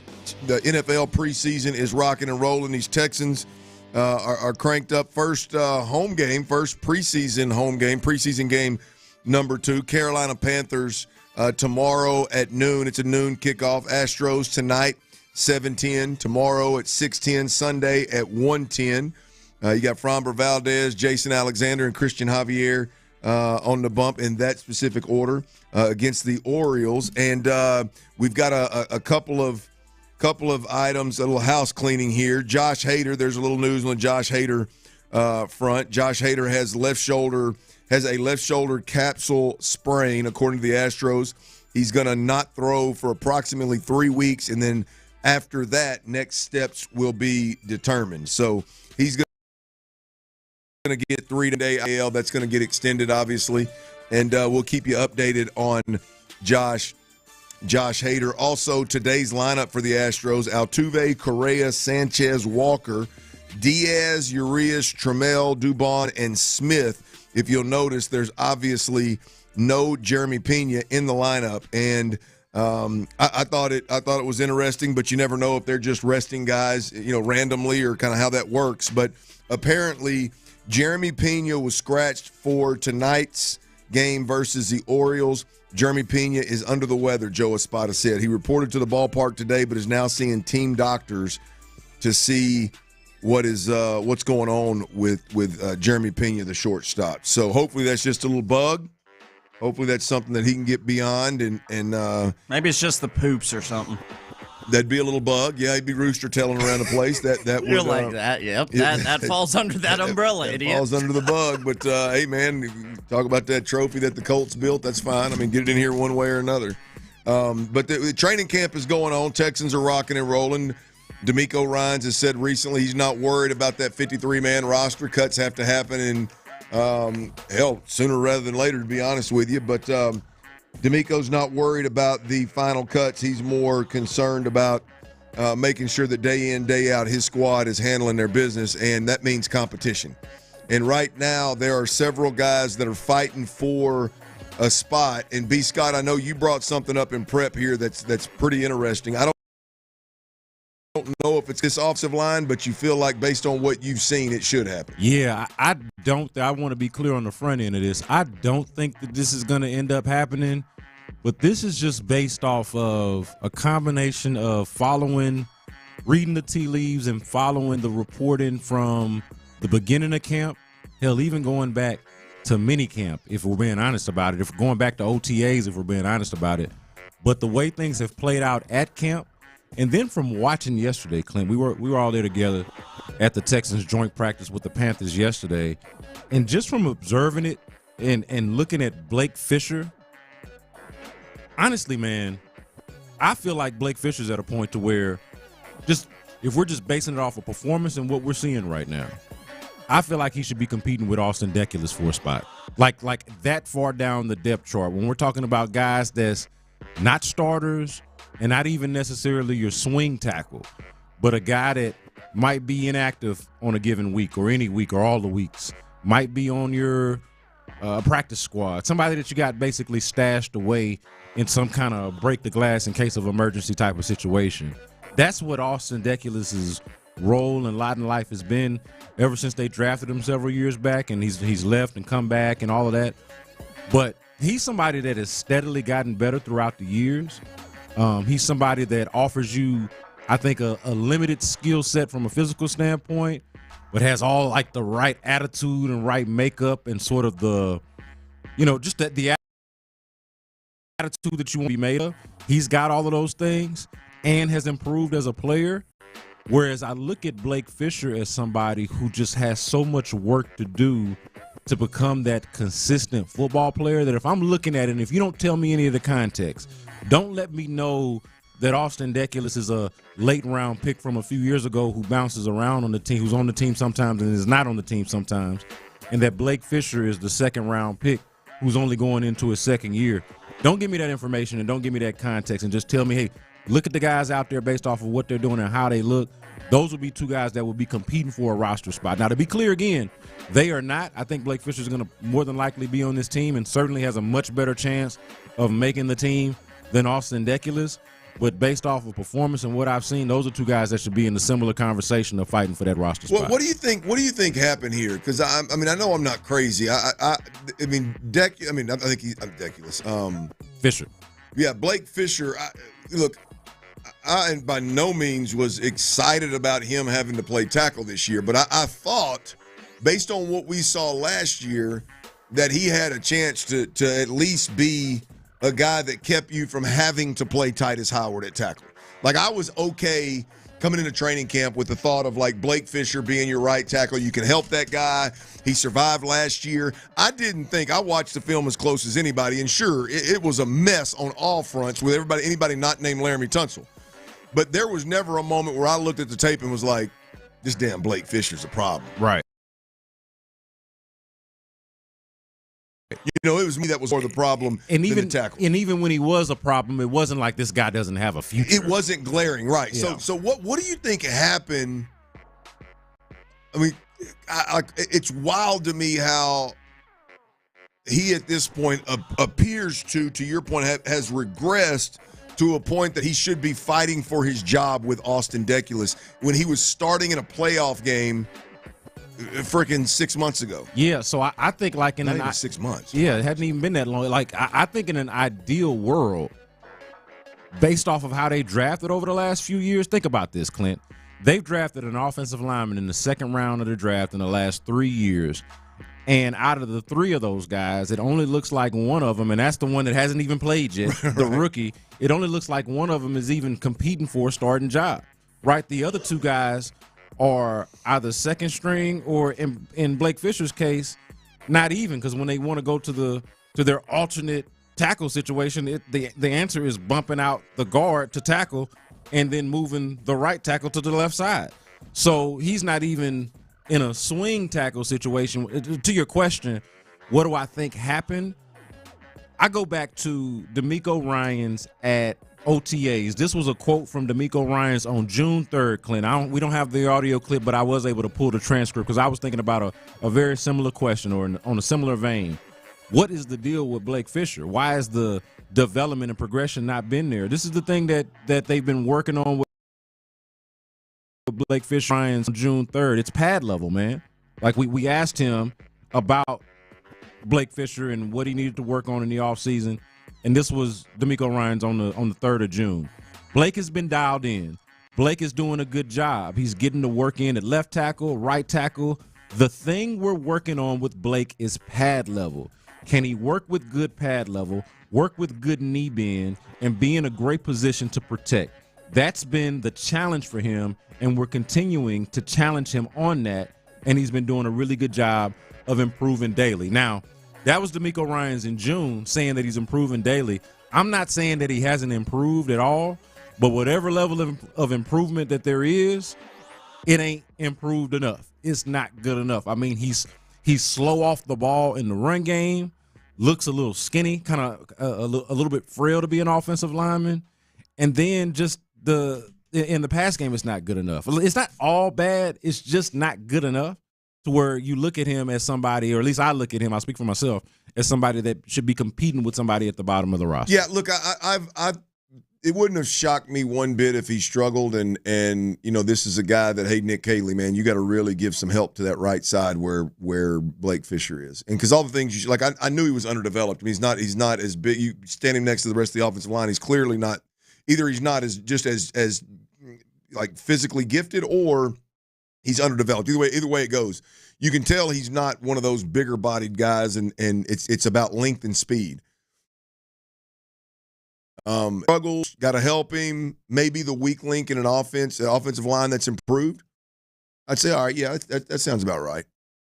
To be so bad to where they've got to abort the mission of Titus Howard inside to solve your interior O-line problems and play Titus Howard at right tackle, you got to be awful. Yeah. Like, he has had to be awful for that to happen. So that I did not see coming. Yeah. Bad, need help, be the weak link, cool, all the above. So bad you got to call Titus Howard from guard to back to tackle. That is a tough pill to swallow right there. John Mechie, wide receiver, versus Justin Watson, wide receiver, I think is another roster competition there. I had the wide receiver room. When I went home last night, I sat down and thought about this for a while. It's not John Mechie and Hutch and Berrios. To me, it's John Mechie, Justin Watson. How do those guys match up here? Miles Bryant versus Rush Yeast. I don't know if that's as much a roster as it is a playing time situation at that safety position. And then the other question is, where does Jalen Mills, the new safety they signed, veteran safety, where does he end up fitting in long term? Is he a guy like, just an older player that may or may not make the team and ultimately never see, or is he a guy that they push out there and he actually helps his team sooner rather than later? We'll see down the road. All right, we got B. Scott did not get a chance to get on air yesterday with his joint practice takeaways. Big picture, I'm giving him 3 chances, 3 takeaways from joint practice, Texans, Carolina Panthers yesterday. What are they? B. Scott will give them to us next. Before we get there, something that I can't just limit to 3 of them, being completely honest with you. I got to tell you about these cold Coors Light. Look, whether you're stopping at that local watering hole, Twin Peaks down the street, maybe you're taking that exit, hitting that C-store, maybe you're going to Kroger, maybe you're going to H-E-B. If you are a beer drinker here in the Lone Star State, damn it, you ought to be drinking cold Coors Light for several reasons. It's a cold beer that's made to chill. It's what we do here. We chill and we watch our teams, Astros, Texans, whatever's going on. It's a beer that's made to chill. It's known as the world's most refreshing beer. We like to surround ourselves with greatness, right? They sent the first 23,000 cases ever brewed directly to a distributor here in Texas. That's an unbelievable sign of respect that they paid.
partner. It worked for me, and I know it can work for you. This is one student's experience. Individual results vary. Ain't nobody in here acting like no bitches.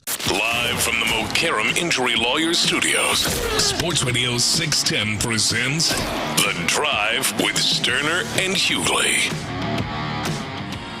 B. Scott in for Run the Show. Hughley, Clint Stoerner in the studio. I got you. We tease heading into this segment.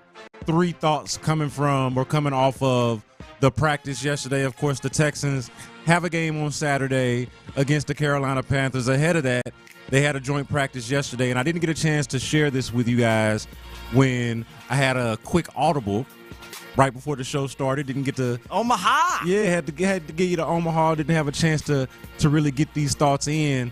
But there was something that I observed at practice, T-Mill, that really, really got me thinking about roster cuts, about roles, and just about the overall team itself. And that was watching Braxton Berrios make plays. Clint Stoerner and I were talking about this earlier in the show, about Braxton Berrios just being a guy that adds a very specific element to the offense. And I think personally that this is going to be the guy that's going to be their kick returner. Like, I think Braxton Berrios is going to be the Texans kick returner. And I think that that Jalen Noel is going to be their punt returner. And so if that's the case, okay, where does that leave Damian Pierce in the pecking order? And mind you, we're watching with Damian Pierce on the sidelines with a backpack and his slides on. He's not even dressed, right? The only time he's even been dressed was for a walkthrough, I believe, last week at the Greenbrier. And so the point of that, of me bringing that up, is Damian Pierce, it seems like, is going to have to make this team for whatever it is he can offer them at the running back position. Right? Like it talked about this. Like, is he just going to be a forever kick returner now? Like, is that going to be his new role as, at least for the Texans, as it stands on this team? And I don't feel like that's going to be the case this year, because they found the guy that I think that they like more, somebody that's more accomplished in that role. I don't think we talk about this a lot, but Braxton Berrios was an all-pro as a returner several years back. So, like, he's a legit accomplished special teams guy, as opposed to kind of finding a role for Damian Pierce and just fitting him into that role because he had kind of lost favor at running back. So it really made me think about, okay, what is this running back room going to look like, and where does Damian Pierce factor into it? And for that matter, all of these running backs at the top end of it that you think about, from Nick Chubb, starting with Joe Mixon to Nick Chubb and Damian Pierce, you know who the top 3 running backs should be on this team, but all 3 of them have a significant either injury concern or question, or a performance question in the case of Damian Pierce. Like, it's both performance and injury. I like either one or the other is going on with him. So it really just got me thinking, like, we think about guys competing within their own position group, but in some ways you got to look across positions and figure, okay, how does that leave the next guy as the odd man out if that's not the other thing that he does anymore? If kick returner is not the other, if he's the backup kick returner, okay, that means he needs to be, at least if he's going to be the second back, he needs to at least not Joe Mixon and the Pips, right? Joe Mixon and let's just throw out Dario Gumbawale and J.J. Taylor and Damian Pierce, and he's just in the mix of the guys. Like, he has to have a much more clearly defined role in the running back room if he even makes sense on this team. And that is one of the major things that stood out to me from watching camp and kind of just realizing the impact that I'm expecting Braxton Berrios to have on this team. Well, Braxton Berrios, you and I have the same from a takeaway perspective of a joint practice, and I couple it with last week's game as well. Braxton Berrios is on both of our short list of if the top 3 takeaways from joint practice. I just see the ball always finds him, and when it finds him, it seems to be in the red zone or around the end zone. We've seen that multiple times now. The further we get into camp, the more ramped up we get joint practices or preseason games. All of a sudden, the veteran Braxton Berrios, the weapon, is showing up and showing out. Now you've got it on a running back. By the way, on the point you were making about Braxton Berrios and the special team dynamic affecting Damian Pierce and his special team dynamic, also in that running back room, I don't think we're giving this enough run. British Brooks. Yeah. I heard maybe the guys earlier, maybe it was you, but the guys earlier I think were talking about British Brooks and the fullback role and him and the Jakob kid that's done really good. Yeah, Jakob Johnson. Yeah. That was in the loop because I heard the same segment. Well, look, and that's fine. British Brooks, if he and deliver blows the way we saw him last week. Yeah. Then all of a sudden you're looking at Dameon Pierce going, can you do those things? Because I know I'm not saying that British Brooks is a guy that's going to get run at the running back position, but I tell you what, I'd like to see more of over the next 2 weeks. Well, the issue though with that, I would just say the issue with British Brooks is that he just hadn't had the opportunity. He's somebody that they liked last year, wanted to play at fullback, and then he got injured. Yeah. Right. So that's somebody that's kind of always been in the background of their interest, somebody that they've always been interested in, and then, as we saw in that game, like what you're talking about, the hit that he delivered, he's a multi-dimensional guy, right? Like he could be your fullback. He's obviously a running back by trade, but can also deliver hits, right? He's a more of a complete football player, if you will. Well, he appeared to last week on a fourth down be a natural catcher of the football. You look at last year's preseason when he did get some run, and him and John Mechie ended the season with exclamation points, preseason with exclamation points, and proved that they can play their respective position. I think bought themselves some more time. Yeah. The point is just don't leave him out of the conversation of can do multiple things on special teams and also happens to play running back. So it's not just Dameon Pierce, and maybe he's not the return guy, and Braxton Berrios is, which I agree with, by the way, but it's also British Brooks, and maybe he's a better overall special teams guy than one of the other running backs, and because British Brooks is a better special teams guy than Jordan, Dameon Pierce, if Dameon Pierce isn't returning. Yep.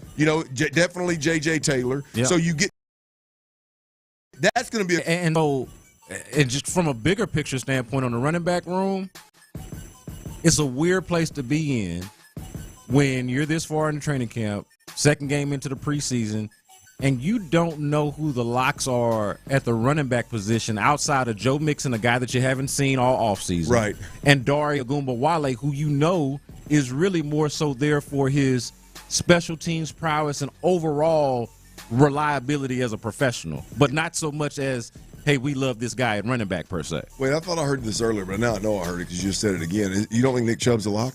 No, man, I don't. I don't think that he's a lock. I don't think that he's based off of camp. I think he's a lot, and this goes back to your earlier point of, am I relying too much on the Nick Chubb name? I think that if he's a lock, it's really just based off of the fact that he's Nick Chubb, which I'm actually okay with because I understand who Nick Chubb is. Yeah. Like, you don't have to explain that to me. I'm just going based off of what we've seen, and and the fact that he was out for a little bit. There's been a little bit of injury here and there, and he's already dealing with injury, and it just has not been obvious and apparent of why it is like the thing I did earlier. Drop me out of the sky in the practice and don't give me the context of who Nick Chubb is. That's not somebody that's just an obvious, clear, this person is going to make the team. Now maybe he is because he's Nick Chubb and they like him, and you understand why. But that's not as clear as day to me. Yeah, if Joe Mixon were out there, I may be able to lean into it. But I love Joe Mixon. Yeah, me too. One, I think Nick Chubb stylistically is not a guy that's going to jump off the practice field, especially the way that you practice in 2025 in training camp. Number one, I don't think you're ever going to see anything out of him at camp that's like at practice. It's like, yeah, we got to have this guy. But the part of Nick Chubb that I think right now is absolutely irreplaceable is simply the veteran that you can trust in pass protection, the veteran that you can trust to not turn the ball over. I just think, and I know Dare Ogunbowale is ultimately that reserve running back that can do those things, but Nick Chubb is a different tier than that. Yeah. So I think that part of him makes him untouchable at this point in time. And I don't even know if I could get there if that wasn't the case. But But see, I think you're talking about the Nick Chubb as we know and understand him. Even a backup, I think that's even if he's a 400 or 500 yard guy that is a backup guy that's just spelling Joe Mixon, like George from a trust perspective. Yeah, Jordan's not doing that. No, not at all. And there's no way you're going into the year and Dare Ogunbowale is in the plans at running back. No, but see, I think that Woody Marks is going to make the team. No? Okay. I think that, and so it does come down to a question for me, Clint, of, and this is a tough thing to ask, especially given where Dameon Pierce is and the fact that we're talking about Nick Chubb here, okay? Right. But who is a better football player right now, Nick Chubb or Dameon Pierce? You don't have to sell me on Nick Chubb, the career, but I'm talking about right now going into the 2025 season on August 5th, year of our Lord. Who is the better football player, Nick Chubb or Dameon Pierce? I don't have a clear-cut answer for you because one guy has been hurt for most of the time, and the other guy is trying to work his way back from injury. Well, I don't have a crystal ball, but I can tell you what I would bet on. Nick Chubb. Absolutely, 10 out of 10 times. That's fair. But I think that Dameon Pierce, if he's right, has an argument. Yeah. As a younger player and as somebody that we have seen be good best before. Best version of Dameon Pierce is that. Could that be comparable to or better than the worst, whatever version? I doubt Nick's a virgin, but whatever version of Nick we get into that could be possible. But I think it's you take Nick out of the deal. I just don't know what Dameon Pierce has got in the tank. I don't. There's too much for me. I'm confused. Yeah, that's a good way to put it. I'm confusing. Completely lost with that. I would have bet $1,000 that Dameon Pierce would be a 1 or 2 running back, 1A, 1B running back on an NFL team for 10 years after what we watched in that was that Lovie Smith or was it Culley Day? But yeah, that was Lovie Smith. I would have bet a huge amount of money. Like whatever went on last year. It's really about the 69. And the year before that, like I got to believe it's bigger than football, and I'm lost. But anyway, we'll get there. We got 5 o'clock fire coming up next right here on Sports Radio 610. Before we do that, though, I got to tell you, you want to talk about fire? How about Twin Peaks, baby? I'm talking about the menu, y'all. I'm talking about the menu. Made from scratch, baby. Homemade, made from scratch.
I said, oh, Lord Jesus, it's a fire. H-Town, baby. I'm with Cal.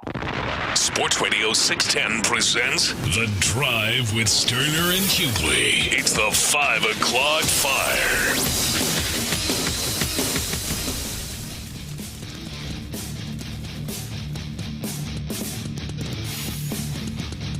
Ryan Hughley is out. B. Scott is in. You're listening to Sports Radio 610, Houston's sports leader. And we got a little 5 o'clock fire for y'all. What's going down in the city? What do you need to know? What can you not live one more minute without learning? Well, we got some Astros updates for y'all. Some Astros updates here. Starting up with Josh Hader. Astros fans, it's not positive, right? A little medical update here. Left-handed pitcher Josh Hader has been diagnosed with a left shoulder capsule sprain. Not strain, sprain. As a result, he will not throw 3 weeks while rehabbing his shoulder. Once that time period is up, the next steps will be determined. B. Scott, are you surprised that this is going to be a little bit longer than 14 or 15 days? And just your thoughts on Josh Hader, the Astros, and moving forward without him. Yeah, I don't think we're in a position to be surprised based off of how the injury history for the team overall has gone, and then based off of what we heard from Joe Espada after this, saying that, you know, it's probably going to be longer than the 2 weeks, probably longer than the 15 days. Well, longer than 2 weeks, 3 weeks sounds like it's longer than 2 weeks. You know, that kind of just makes sense that it would be at least 3 weeks that we're talking about of him being out. Now, we're just talking about, it turns out to be 3 weeks of him not throwing. So probably out more than that. You know, he's not going to just be resting for 3 weeks and then they're just going to throw him out there in the ninth. So, I don't know what the timeline is going to be, what exactly we're looking at. If I'm just being real about it, okay, I don't want to be negative. I don't want to bring the vibes down. But if I'm just being real and honest with you, it's not a good feeling. It is not something that I'm just optimistic about. I'm not saying that the dude is out for the rest of the year because I obviously don't know that. But it's hard not to be fearful of that when you get this type of news, especially late in the season. You know, when we were seeing these injuries earlier in the year, a lot of the glass half full perspective would be, would you rather it happen now than closer to the trade deadline or after the trade deadline, or certainly as you're trying to make that push to win the division, to position yourself with seeding. The worst time for it to happen, not just in terms of convenience, but also in how you feel about it, because you're kind of running out of time for a guy to be figuring out an injury, you know, an injury that looks like it's going to have him rest him for 3 weeks. Right. Well, the Astros have the next 20 games. You know, it seemed to be a little bit of a lull in the schedule. Really, you can say the rest of the way. There's not. Would you say there's 3 teams have a lease? What a weaker schedule. A weaker schedule. In terms of strength of schedule, Tankathon does this for all of the leagues. And according to them, only 3 teams have a weaker schedule remaining than the Astros, and all 3 of those teams are National League teams. Yeah, just a few over 40 games left. So maybe Josh Hader can get this thing right, get a little ramp-up period, and get a couple of appearances before the end of the season. I think that's best-case scenario. We shall see. Without Josh Hader, look, I think Brian Abreu in the ninth. I'm confident in Brian Abreu. There's no reason not to, whether you're looking at the stats or you're looking at the performance. He's been good when he's been asked to pitch the ninth inning. Not been good. He's been great. I don't think he's given up a run. So, look, I like Brian Abreu. Now, the gap between the starter and the guys you trust just got a little wider. Now you got to get to the ninth, and you don't have anybody but Abreu to get to, where you were getting to the 8th with Abreu and the 9th with Hader. So that gap's got a little wider between your starter and your closer, and we'll see how that goes down. But Josh Hader looks like he's going to be out for at least 3 weeks. Now, also, Jeremy Pena was planning on playing today in the first game in a 3-game set here at home, Orioles, and Jeremy Pena has been scratched from tonight's game versus the Orioles. He is under the weather, Joe Espada said, reported to the ballpark today, but is now seeing team doctors to see what is wrong. Hopefully this is just some kind of bug, as Tyler said. Hopefully there's a little food poisoning or just a little bit of a chest cold, head cold, something going on that he'll get over pretty quickly and be right back. Yeah, I don't even have it in me, Clint. Just to be honest, man, I don't even have it in me to be worried about Jeremy Pena. You know what I mean? Because if Jeremy Pena is not right, then what are we? I mean, we're really, working left-handed here, operating left-handed here. If we don't have, your all-star caliber shortstop. So, look, this is probably a stomach bug. I know we were talking about, before we heard about the stomach bug, we were talking about load management, them trying to just manage him properly after the rib injury, not be too hasty with him, especially given the fact that he was a workhorse leading up to that injury. But, yeah, you hope that this is just a stomach bug and that your boy will be out there not too long from now. The Astros, they'll crank up a 3-game set here at home versus the Orioles, and the starting pitching looks like this. Framber Valdez tonight in Game 1, Jason Alexander tomorrow night in Game 2, and then Sunday afternoon at 1:10, it looks like Christian Javier is going to get his second start. Go ahead, B. Scott. Can I give you this quote from Dana Brown on Josh Hader? I don't know if we have done this yet, but I've not done any. I just mentioned the Josh Hader injury update, so go ahead. Yeah, so Dana Brown spoke not that long ago. This was put out there by our old friend Dana Brown on the Josh Hader diagnosis. He said, this is a quote, "I personally view it as good news because anytime you can rehab, that's always a better option.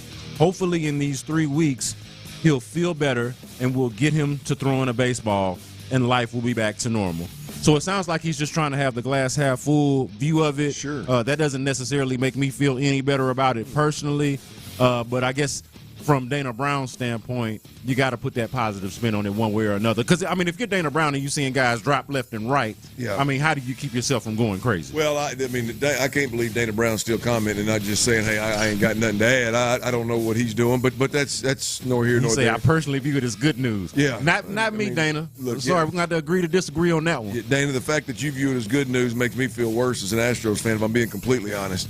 Again, I kept it real as a true professional myself. The Astros crank up that series versus the Orioles tonight. The starting lineup for tonight, Jose Altuve is leading off. He's a DH. Carlos Correa is batting second, playing third. Jesus Sanchez is batting third, playing left field. Christian Walker is batting fourth. He'll be at first base. Yainer Diaz is catching. He'll be batting fifth. And Urias, he is batting sixth, and he'll be playing second. Trammell is in center field, batting seventh. Dubon is at shortstop, batting eighth. And then Cam Smith will be batting ninth. In right here, from Valdez is on the bump. 5 o'clock fire. Texans training camp. Texans training camp right now we are off today. There was a joint practice yesterday, and we've got a preseason game 2 tomorrow. B. Scott, just your thoughts on what you hope to see tomorrow with the Texans joint practice. Typically, this is a game where starters play. I would say offensively for the Texans, this is a game where not only do they play, but hell, they need to play and get some run. But just your thoughts. Texans kick off tomorrow at noon against the Carolina Panthers. Can the early part of the game look similar to the early part of the game against Minnesota? Like, a lot of what I saw, kind of the reaction to that game was, look, if this is what the others look like in this offense, if they can come out and give you a clean operation and look like a well-oiled machine the way they did, led by Davis Mills, does it look the same way with C.J. Stroud? And we anticipate that the answer is yes, but they have to actually go out there and do that. I'm looking forward to watching the offense as one that's being remade, as one that's being reimagined, with a first-time play caller, okay? Like, all of these things, now we actually get to see it, not just for the first time like we did last week in Minnesota, but for the first time with all of the important pieces to it. So I want to see exactly what that looks like. I'm really curious.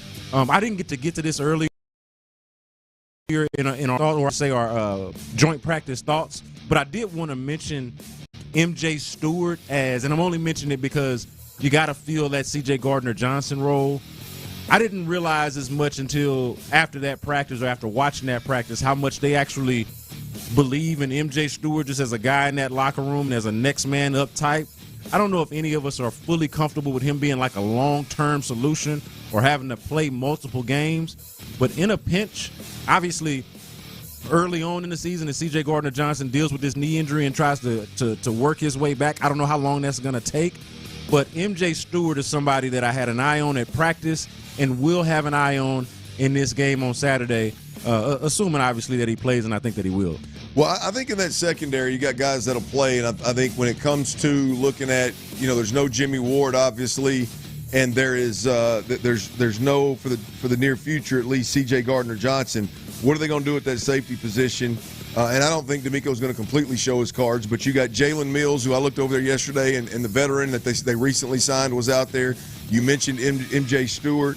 Yep. I think the Yeast fellas got and not necessarily at that same position, but I'm just talking pieces that they have that they can move around out there. Russ Yeast, Miles Bryant. I think these are all pieces, even Jalen Petrie. Again, guys that are kind of interchangeable and can do some different things in that secondary, which if it's not one guy to pick up, and MJ Stewart say to pick up the slack with C.J. Gardner out, then I bet it's multiple guys. I just mentioned, I think offensively, this is more about offense. I think for me, defensively, with the exception of what you just mentioned, I really don't care to see any of those guys, any of the starters. I mean, if they need it, cool, give it to them, but I don't. It was the only one defensively I could point out. Yeah. Because everybody else, I feel like we can put the money in the bank. We know what we're getting. Absolutely, man. I think the depth at linebacker on the defensive side of the football is absolutely tremendous, that most of those guys will play. Again, the depth guys, not the starters, and they need the work. I like Darrell Taylor at that defensive end position. He'll get some run. I think Jalen Smith in that secondary will be somebody to watch that could potentially help this team down the stretch. There's a lot to watch on defense. I just don't need to see Will Anderson and Daniil and Aziz and all those guys. Offensively, though, I think there is a method to the madness of those guys getting some playing time. And where I'm going with that, Texans fans, is I could see Stroud getting some extended time, Nico Collins, Christian Kirk, Nick Chubb, Titus Howard, Dalton Schultz. I doubt very seriously that I go 6 for 6 and all of those guys play, but I bet you that they get a lot of the starters some run tomorrow. Given the fact that that we saw, I think we saw a different C.J. Stroud. I think we saw a different offensive unit after they had a little success yesterday in that joint practice against Carolina. A little more pep in their step. I think they need it. They're installing an offense. They need some clean reps. I think it's a great time to get it. Clint, don't you think it would be good to get some clarity on two position groups on the offensive side of the ball? Running back and wide receiver. Absolutely. And I'm talking about the depth. We know who's on the top end. Nico Collins, by the way, just worth mentioning. Real clear superstar at yesterday's practice. Like, just obvious. Again, drop me out of the sky. I don't know nothing. Who is a dude? Nico Collins was just an obvious dude to me yesterday. Yeah, one of the few of those. But, like, outside of that, the depth pieces, when we talk about I think Xavier Hutchinson has separated himself a little bit. But when we talk about the John Mechie's, Justin Watson, I think you and I both like Braxton Berrios. But, like, how is the back end of that position group going to play itself out? Are we going to get some clarity on that? Then, of course, I've talked about the running back position as well. I want to see that. Yep, we will get to it. Texans-Panthers kickoff tomorrow at noon. Stay plugged into Sports Radio 610. Seth and Sean will have the pregame show, which I think it cranks up around 9 o'clock. And then Sean and myself, we do the postgame show for the Texans. Boy, I'm getting old when you start counting up how many years I've been doing that damn postgame show. Yeah, you said 6-7 years? I think it's actually 6. I think I was wrong. I said 7 out of the gate, but I got to counting the other day just players and how far I could remember back. I think it's actually 6. I think I gave myself 1 year credit that I didn't earn. So, but yeah, man, it's definitely been 6. I mean, I've been with you since 2019. I can remember personally being down there for the first time, doing one in 2019. Yeah. So however many years that is, that's for sure. Well, I know there was 1 year with Deshaun, which means Bill was there. And I think that was the year Bill got fired. Not fun days. Well, 2019 would have been the last full year with Bill. And then the year he got fired, we were all locked in COVID. So that's why we didn't have play. That's right. I was wondering, why can I not remember? Because I can remember vividly. That's how I was counting the years. I was like, that's right. Yeah, 2020 is going to be the lost year for us all. Everybody that will be old enough to remember COVID, it will be kind of the dark year, 2020. Because I can't even remember how we this is year 7. There you go. 19, 20, 1, 2, 3, 4, 5. Year 7. Yeah, you do a full year with Bill. Yeah. A half year with Bill. Yeah. But that was Beal and Romeo Crennel. Yeah, but a weird year because it was 2020. Right, but that's 2. That counts. And then Culley, Lovey. And then these are 3 with DeMeco. And then this is the 3rd with DeMeco. Yeah, so it is 7. This is year 7. You start and I'll be damn. See there? Yeah. Oh, wily vet, boy. I tell you what. Man. I bet you're enjoying these shows post, pre, whatever with Sean talking Texans a lot more now than you were back in them Bob or Culley days, huh? Well, I don't. I'll be honest with you guys, man. I mean, and you know it if you're listening or working. Like, man, I can get down in the weeds on action, man. Like game action, like breaking down the game. You're a football head. But I just whether you or anybody listening or whatever, whether you like it or think I'm good or not at it is irrelevant to me. Like I can get good and juiced up. Like those are the moments when I'm like. I'm passionate and kind of out of body, out of mind type stuff. I don't give a damn. I mean, I can attest to this. I've been sitting next to you the entire time. So now that I'm thinking it through, this is my 7th year too. This is both of our 7th year. Just like obviously you doing the post game, but me also being around and part of the team. I can tell you as somebody the whole time, his energy and passion for what we're seeing has not fluctuated based off of the quality of play. Maybe the commentary itself has because of what we were watching. You got to be careful sometimes. But in terms of the passion for the game and the X's and O's, like you're talking about, it's been the same, pretty consistent. Yeah, it's fun, man. I enjoy it. Working with Sean's really cool, and getting to do that once a week is fun. So stay plugged into Sports Radio 610 pregame. Obviously, the game with Vandy and Andre Ware and Johnny Harris and company, and then myself and Sean for that post game. We'll be knocking it out. Hey, let's get back on this Astros stuff real quick. And before the Astros and the Orioles tip off tonight, there is, if you look at the games that are left, look at the Astros schedule, there is a huge opportunity here for the Astros to put an exclamation point on this season.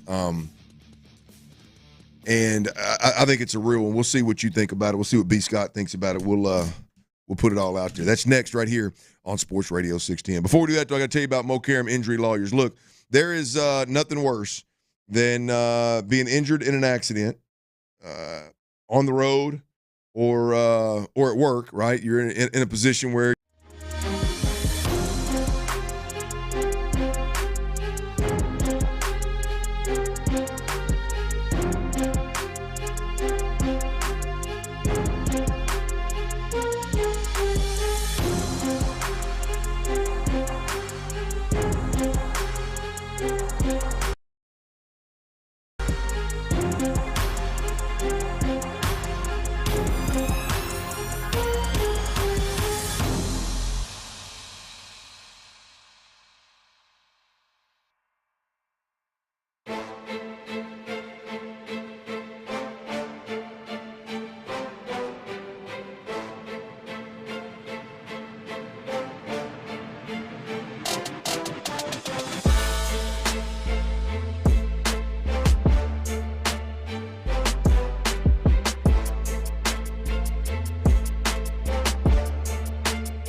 all of the country. Houston's Marconi-nominated sports leader is Sports Radio 610. Sports Radio 610 presents The Drive with Stoerner and Hughley. Ryan Hughley is out. B. Scott is in. Tyler Milner's on the ones and twos behind the glass, baby. You're listening to Sports Radio 610, Houston Sports Leader. I want to remind everybody out there, download that Odyssey app, man, AUDACY. Download the Odyssey app. You can use the rewind feature right now to go back and listen to Texans ownership was in the building with us. Cal and Hannah McNair at 3 o'clock, 3 to 3:30. They spent a little extra time with us. You can go back and listen to that. There's a cool feature on there, that rewind feature. That's big time. All the podcasts are there as well. And, hey, man, we just appreciate it if you download it and keep us on your hip, man. AUDACY. Download the app, right? We got Texans preseason game tomorrow versus the Panthers. Kicks at noon. We'll be there. Sean Pendergast, Seth Payne with that pregame show. Me and Sean with that. Stay in the Sports Radio 610 all day tomorrow as well. As you know, it's the home of the Houston Texans, and we got you covered there. Now, the Astros start a 3-game series right here at home, Daikin Park, against the Baltimore Orioles. And B. Scott, I did a little bit of digging for what it's worth. I did a little digging here on the schedule. There's roughly 40 games, 41, 42 games left in the season. And the next 20 games in particular, I think there's a real opportunity for the Astros to separate here a bit. Right now, the Astros have a game-and-a-half lead in the division over the Mariners. And the next 20 games, B. Scott, 14 of them are games that they'll be heavily favored in. And look, as you mentioned, they've got one of the weakest strength of schedules remaining this year anyway. So the whole year, really, you don't need to break it down to get to a strength of schedule advantage that the Astros have here. But I'm just looking at the next 20 games. There are no head-to-head matchups with Texas or Seattle in the next 20. And really, the Yankees and the Detroit Tigers are really the only two teams that you're going to face where you're not going to be favored. And depending on what happens when you run into the Yankees, hell, you might be favored when you run into them. I'm sure you will if status quo stays, right? I mean, I can say as an Astros fan, and y'all can back me up on this. Yeah, the last got to come here. That's right. I believe that's right. But either way, I mean, based off of the history, got a little Astros arrogance when we go against them Yankees, baby. Yeah. I ain't never scared. With the point considered that they are legitimate, that they are the Yankees. I'm not discounting that. I just like, advantage Astros. Right. I agree. I feel good with all of them, really. But in the next 20 games, the Astros have 7 of them versus the Orioles, who are a ish show. You got 3 versus the Colorado Rockies, who Tyler is stupid for not betting every night. Oppo and them suckers. Worst team in baseball. 4. I'm sorry, they do have the Angels in this mix. I said we didn't. No, I didn't. I said the Rangers and the Seattle Mariners. Yeah. You have the Angels, 4 versus the Angels in this mix as well. Point is this: the Mariners have, I would say, tougher schedule over the next 20 than the Astros. Probably a significantly more difficult schedule than the Astros.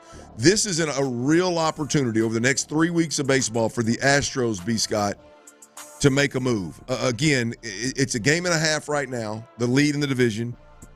With the opponents that they face over the next 20 games, I don't see how they can't stretch this thing out to 3, 4, 4.5.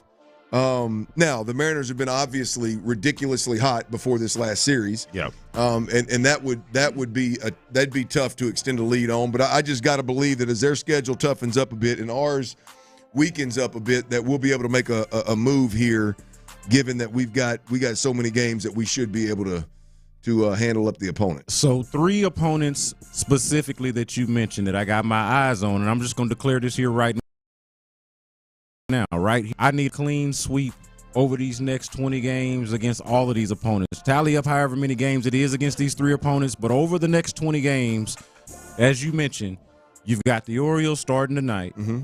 At some point as well, you've got the Rockies and the Angels. That's right.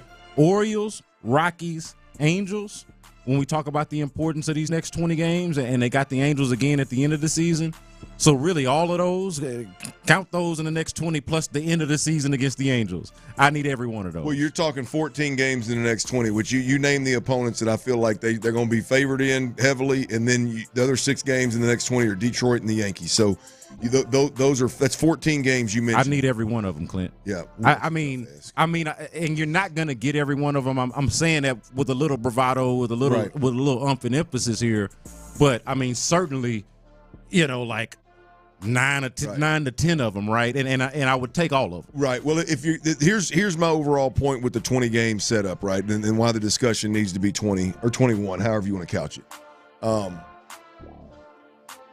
I think on the last 20 to 21 games in the season, you've got the Rangers in 2 series, you got the Mariners in 1 series, and as you mentioned, you got the Angels, I think, and the A's to finish it out. But the head-to-head that could be a problem for the Astros, record-wise, when it comes around, is the Rangers and the Mariners. Right. Those 2 teams right there, it could be neck and neck. And this is the opportunity for the Astros to extend their lead, to give themselves a little bit of grace. Those head-to-head matchups come around to where it's not so painful if you can't win a series, right? It's not so – as long as you don't get swept, you can still maintain a lead in the division. So, to me, again, breaking this thing up in 20-game increments, I think this is just a big-time opportunity for the Astros.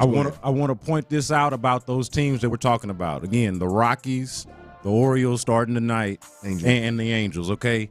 All 3 are in the bottom half and at the very least bottom 13 in the league in run creation. It's an advanced stat for how well you are at creating runs. Sure. All 3 are at the bottom, and the Rockies are the very worst. They're at the very bottom. So, and then on the other side of that, the Astros, for as much as we complain about the injuries, for as concerned as we are right now about the Josh Hader situation, the Astros are still the team that leads the majors in strikeouts, 2nd in the American League in WHIP, and then 3rd in the American League in opponents' batting average, 4th in the American League in ERA.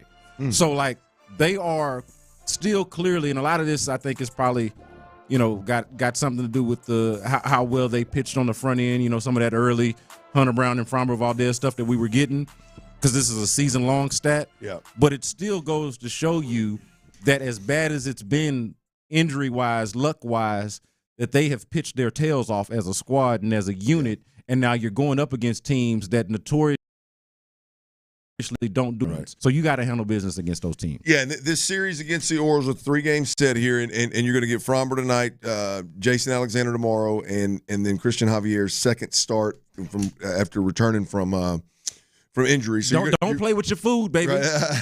Don't play with your food. Those 2 guys, Jason Alexander and Christian Javier, those 2 guys, it's a fascinating watch, man. One of them, obviously, we know what he's got in the tank, but it's just a matter of how quick was his first start as an Astro. I'm sorry, when his first start back from the injury, was that real, or do we have some kind of backslide? What does Christian Javier look like moving forward? And then can Jason Alexander make this real, where great outing against the Mariners, great outing against the Yankees? Can he keep this thing rolling? We'll see. I mean, I think those 2 guys right there are going to go a long way in what kind of noise can the Astros make over the next 20 games. I feel pretty good about their ability to do so. All right, as I mentioned, the Texans, they've got a they got a preseason game tomorrow, kicks at noon. This is a game where the starters should play to some degree. We don't know exactly how long. We don't know if everybody's going to play, but we expect to see more starters this week than we did last week. What do we hope we know Sunday about this Texans team that we didn't know or that we don't know today? We'll do that next right here on Sports Radio 610. Yes! Ready! Texans football is back at NRG Stadium tomorrow.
Sounds like it smells amazing.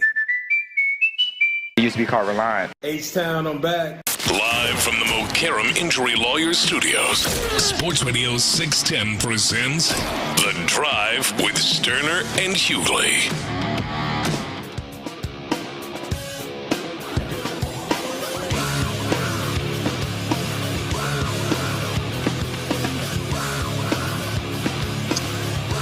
Ryan Hughley is out.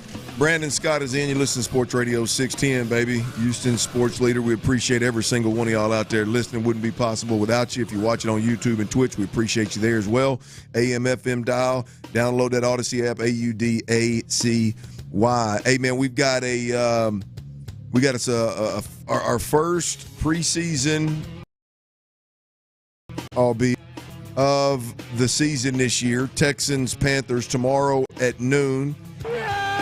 Cal McNair told me yesterday and reiterated today right here in this studio. Wants everybody to come on out. Come out early, tailgate your tail off, get good and loud. Come on in the building, and let's see a little bit of that home field advantage that we've created over the last couple of years. Let's see it come to life a little bit tomorrow. Just give us a little peek of it tomorrow in the preseason. B. Scott, this is a big time of year for the Texans in a roster building standpoint. From a roster building standpoint, now this is a beautiful thing with the Texans. Is if we sat down right now, I'm not real big into guessing rosters here. Who's going to make the roster? Who's not? How many of this position they keep? How many do they don't? I'm not real big into that. But the overall point is 2 years ago. I mean, I think you probably had about 30% of the roster that you could that was just locks to make it.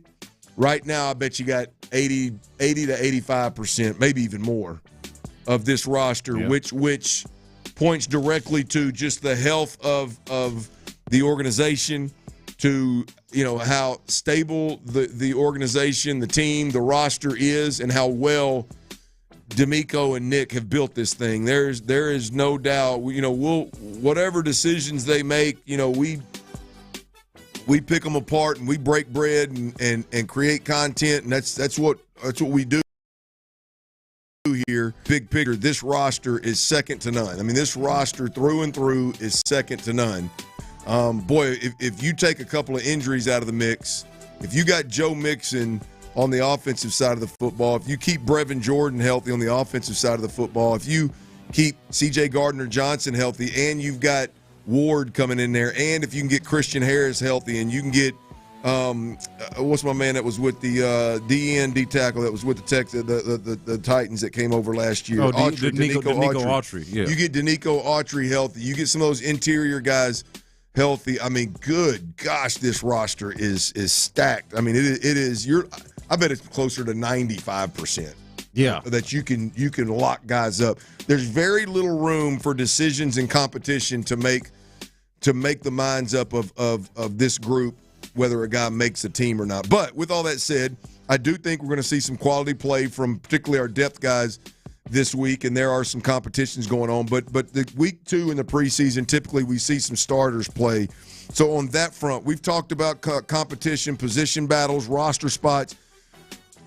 If the starters play tomorrow, what do you hope to see? What do you hope to know Sunday, B. Scott, about the Texans that you don't know right now as we sit? I'm going to answer your question, but just listening to you talk did get me thinking about the potential of, because DeMeco Autry's been hurt and we haven't seen him, but the potential of a pass rushing situation of Darrell Taylor,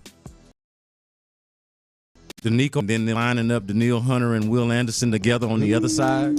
Like, put a pin in that. That's not nothing to watch out for tomorrow. I'll get to that in just a second. But put a pin in that as like a potential thing, right, as a pass rushing just boss type of situation that could present itself. You saw the DeMeco Autry, Will Anderson to one side at a joint practice yesterday that got you. Or Danielle. Who did I say? DeMeco Autry. I meant Danielle. But even that would be scary. Right. I mean, either one would be scary. But yeah, all of that though. So that is just something. And I did see that yesterday. Got me intrigued. I even asked Will about it.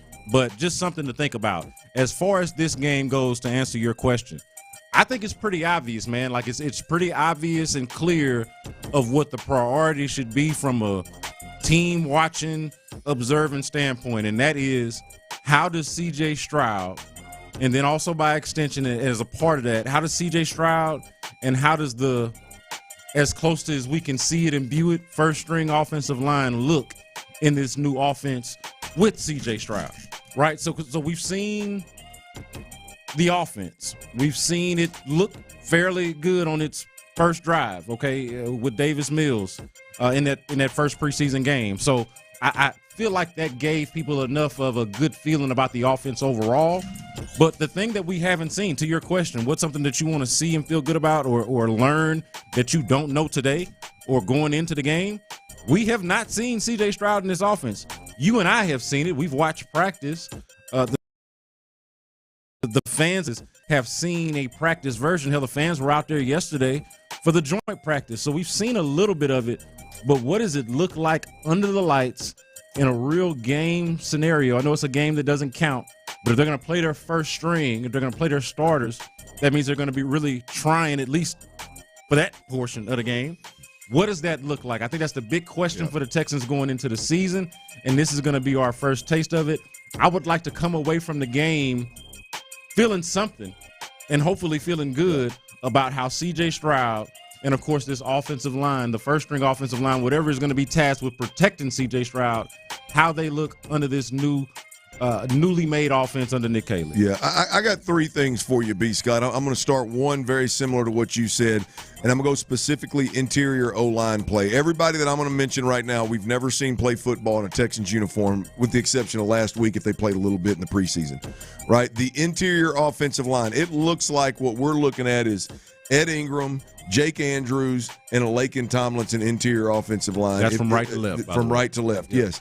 Those are all guys that we have not seen in a Texans uniform play, again, unless, and I think Ed and Jake may have played a little bit last week. Anyway. But not with C.J. Stroud. Right. Point being is, if those three guys can shore up the pass protection and give C.J. Stroud somewhere to push up in the pocket, give C.J. Stroud good vision, and give him the ability to step into his throws and finish his throws and somewhere to escape to, that protection, that is going to go a country mile for the Texans this year. And I know if it does happen, everybody's going to say, well, it's vanilla and it's just a preseason game. Trust me, we watched vanilla preseason type level players and play get home to C.J. Stroud last year during the regular season. So the interior O-line play, particularly guys that we've never seen play extensively in a Texans uniform, and can they give C.J. Stroud, it'd be real easy for us all to see.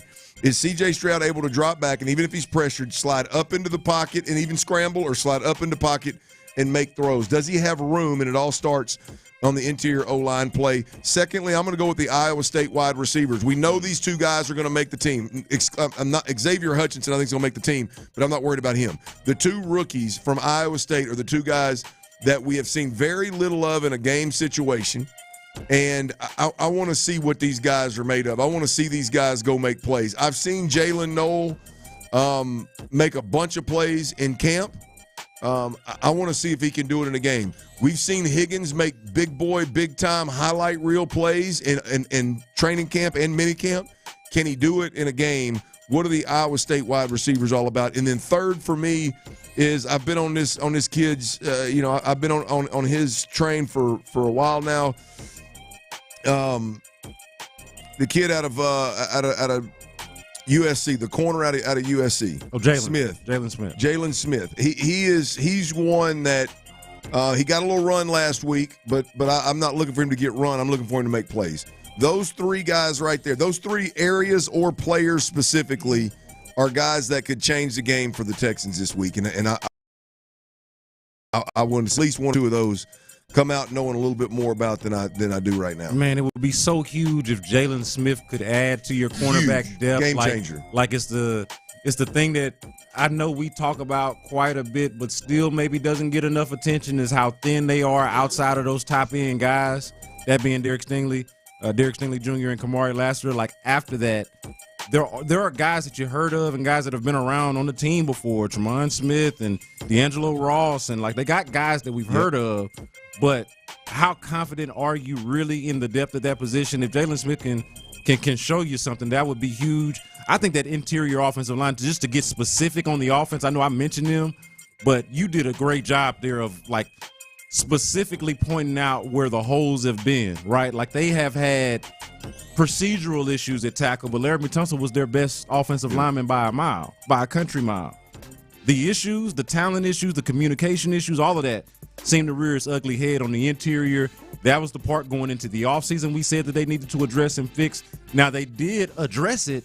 The question now becomes, did they fix it? I don't think we're going to know that for sure based off of this game, but we will get some insight into it going into this game or after this game. Well, we can damn sure get a peek at Ed Ingram, who in the advanced stats world is not a good pass protector. We can get a good look at Jake Andrews, who obviously was released by the Patriots and picked up by Houston, and immediately the starting center kind of deal.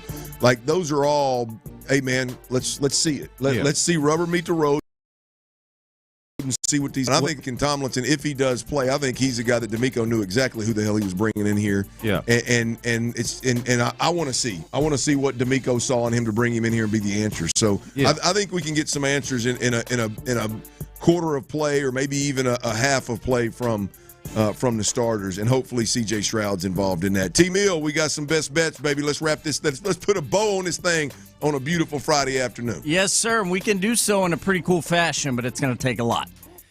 First 3 days this week weren't great, weren't awful. We hit the green last night on a Thursday, and now with these Friday picks, if I give you 6, which I'm going to do, if we hit all 6 of these, we need a perfect Friday night. We will have a profitable week. No pressure. 60%. No pressure. I never feel it anyway, Dirty. I hear. But here we go. 6 bets for you, up from 5.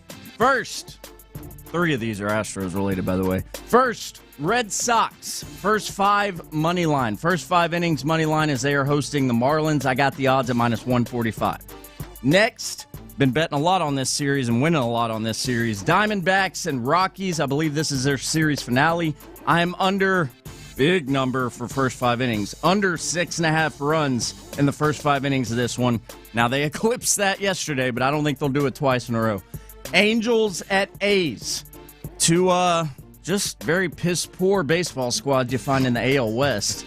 Angels at A's, under 10.5 runs. Those bats ain't that good. Here are your Astros bets, 3 of them. For Amber Night, so I'm on the Astros game against the Orioles. I'm on the over tonight over at Dyken Park, which is set at 7.5. Astros O's over 7.5. Lastly,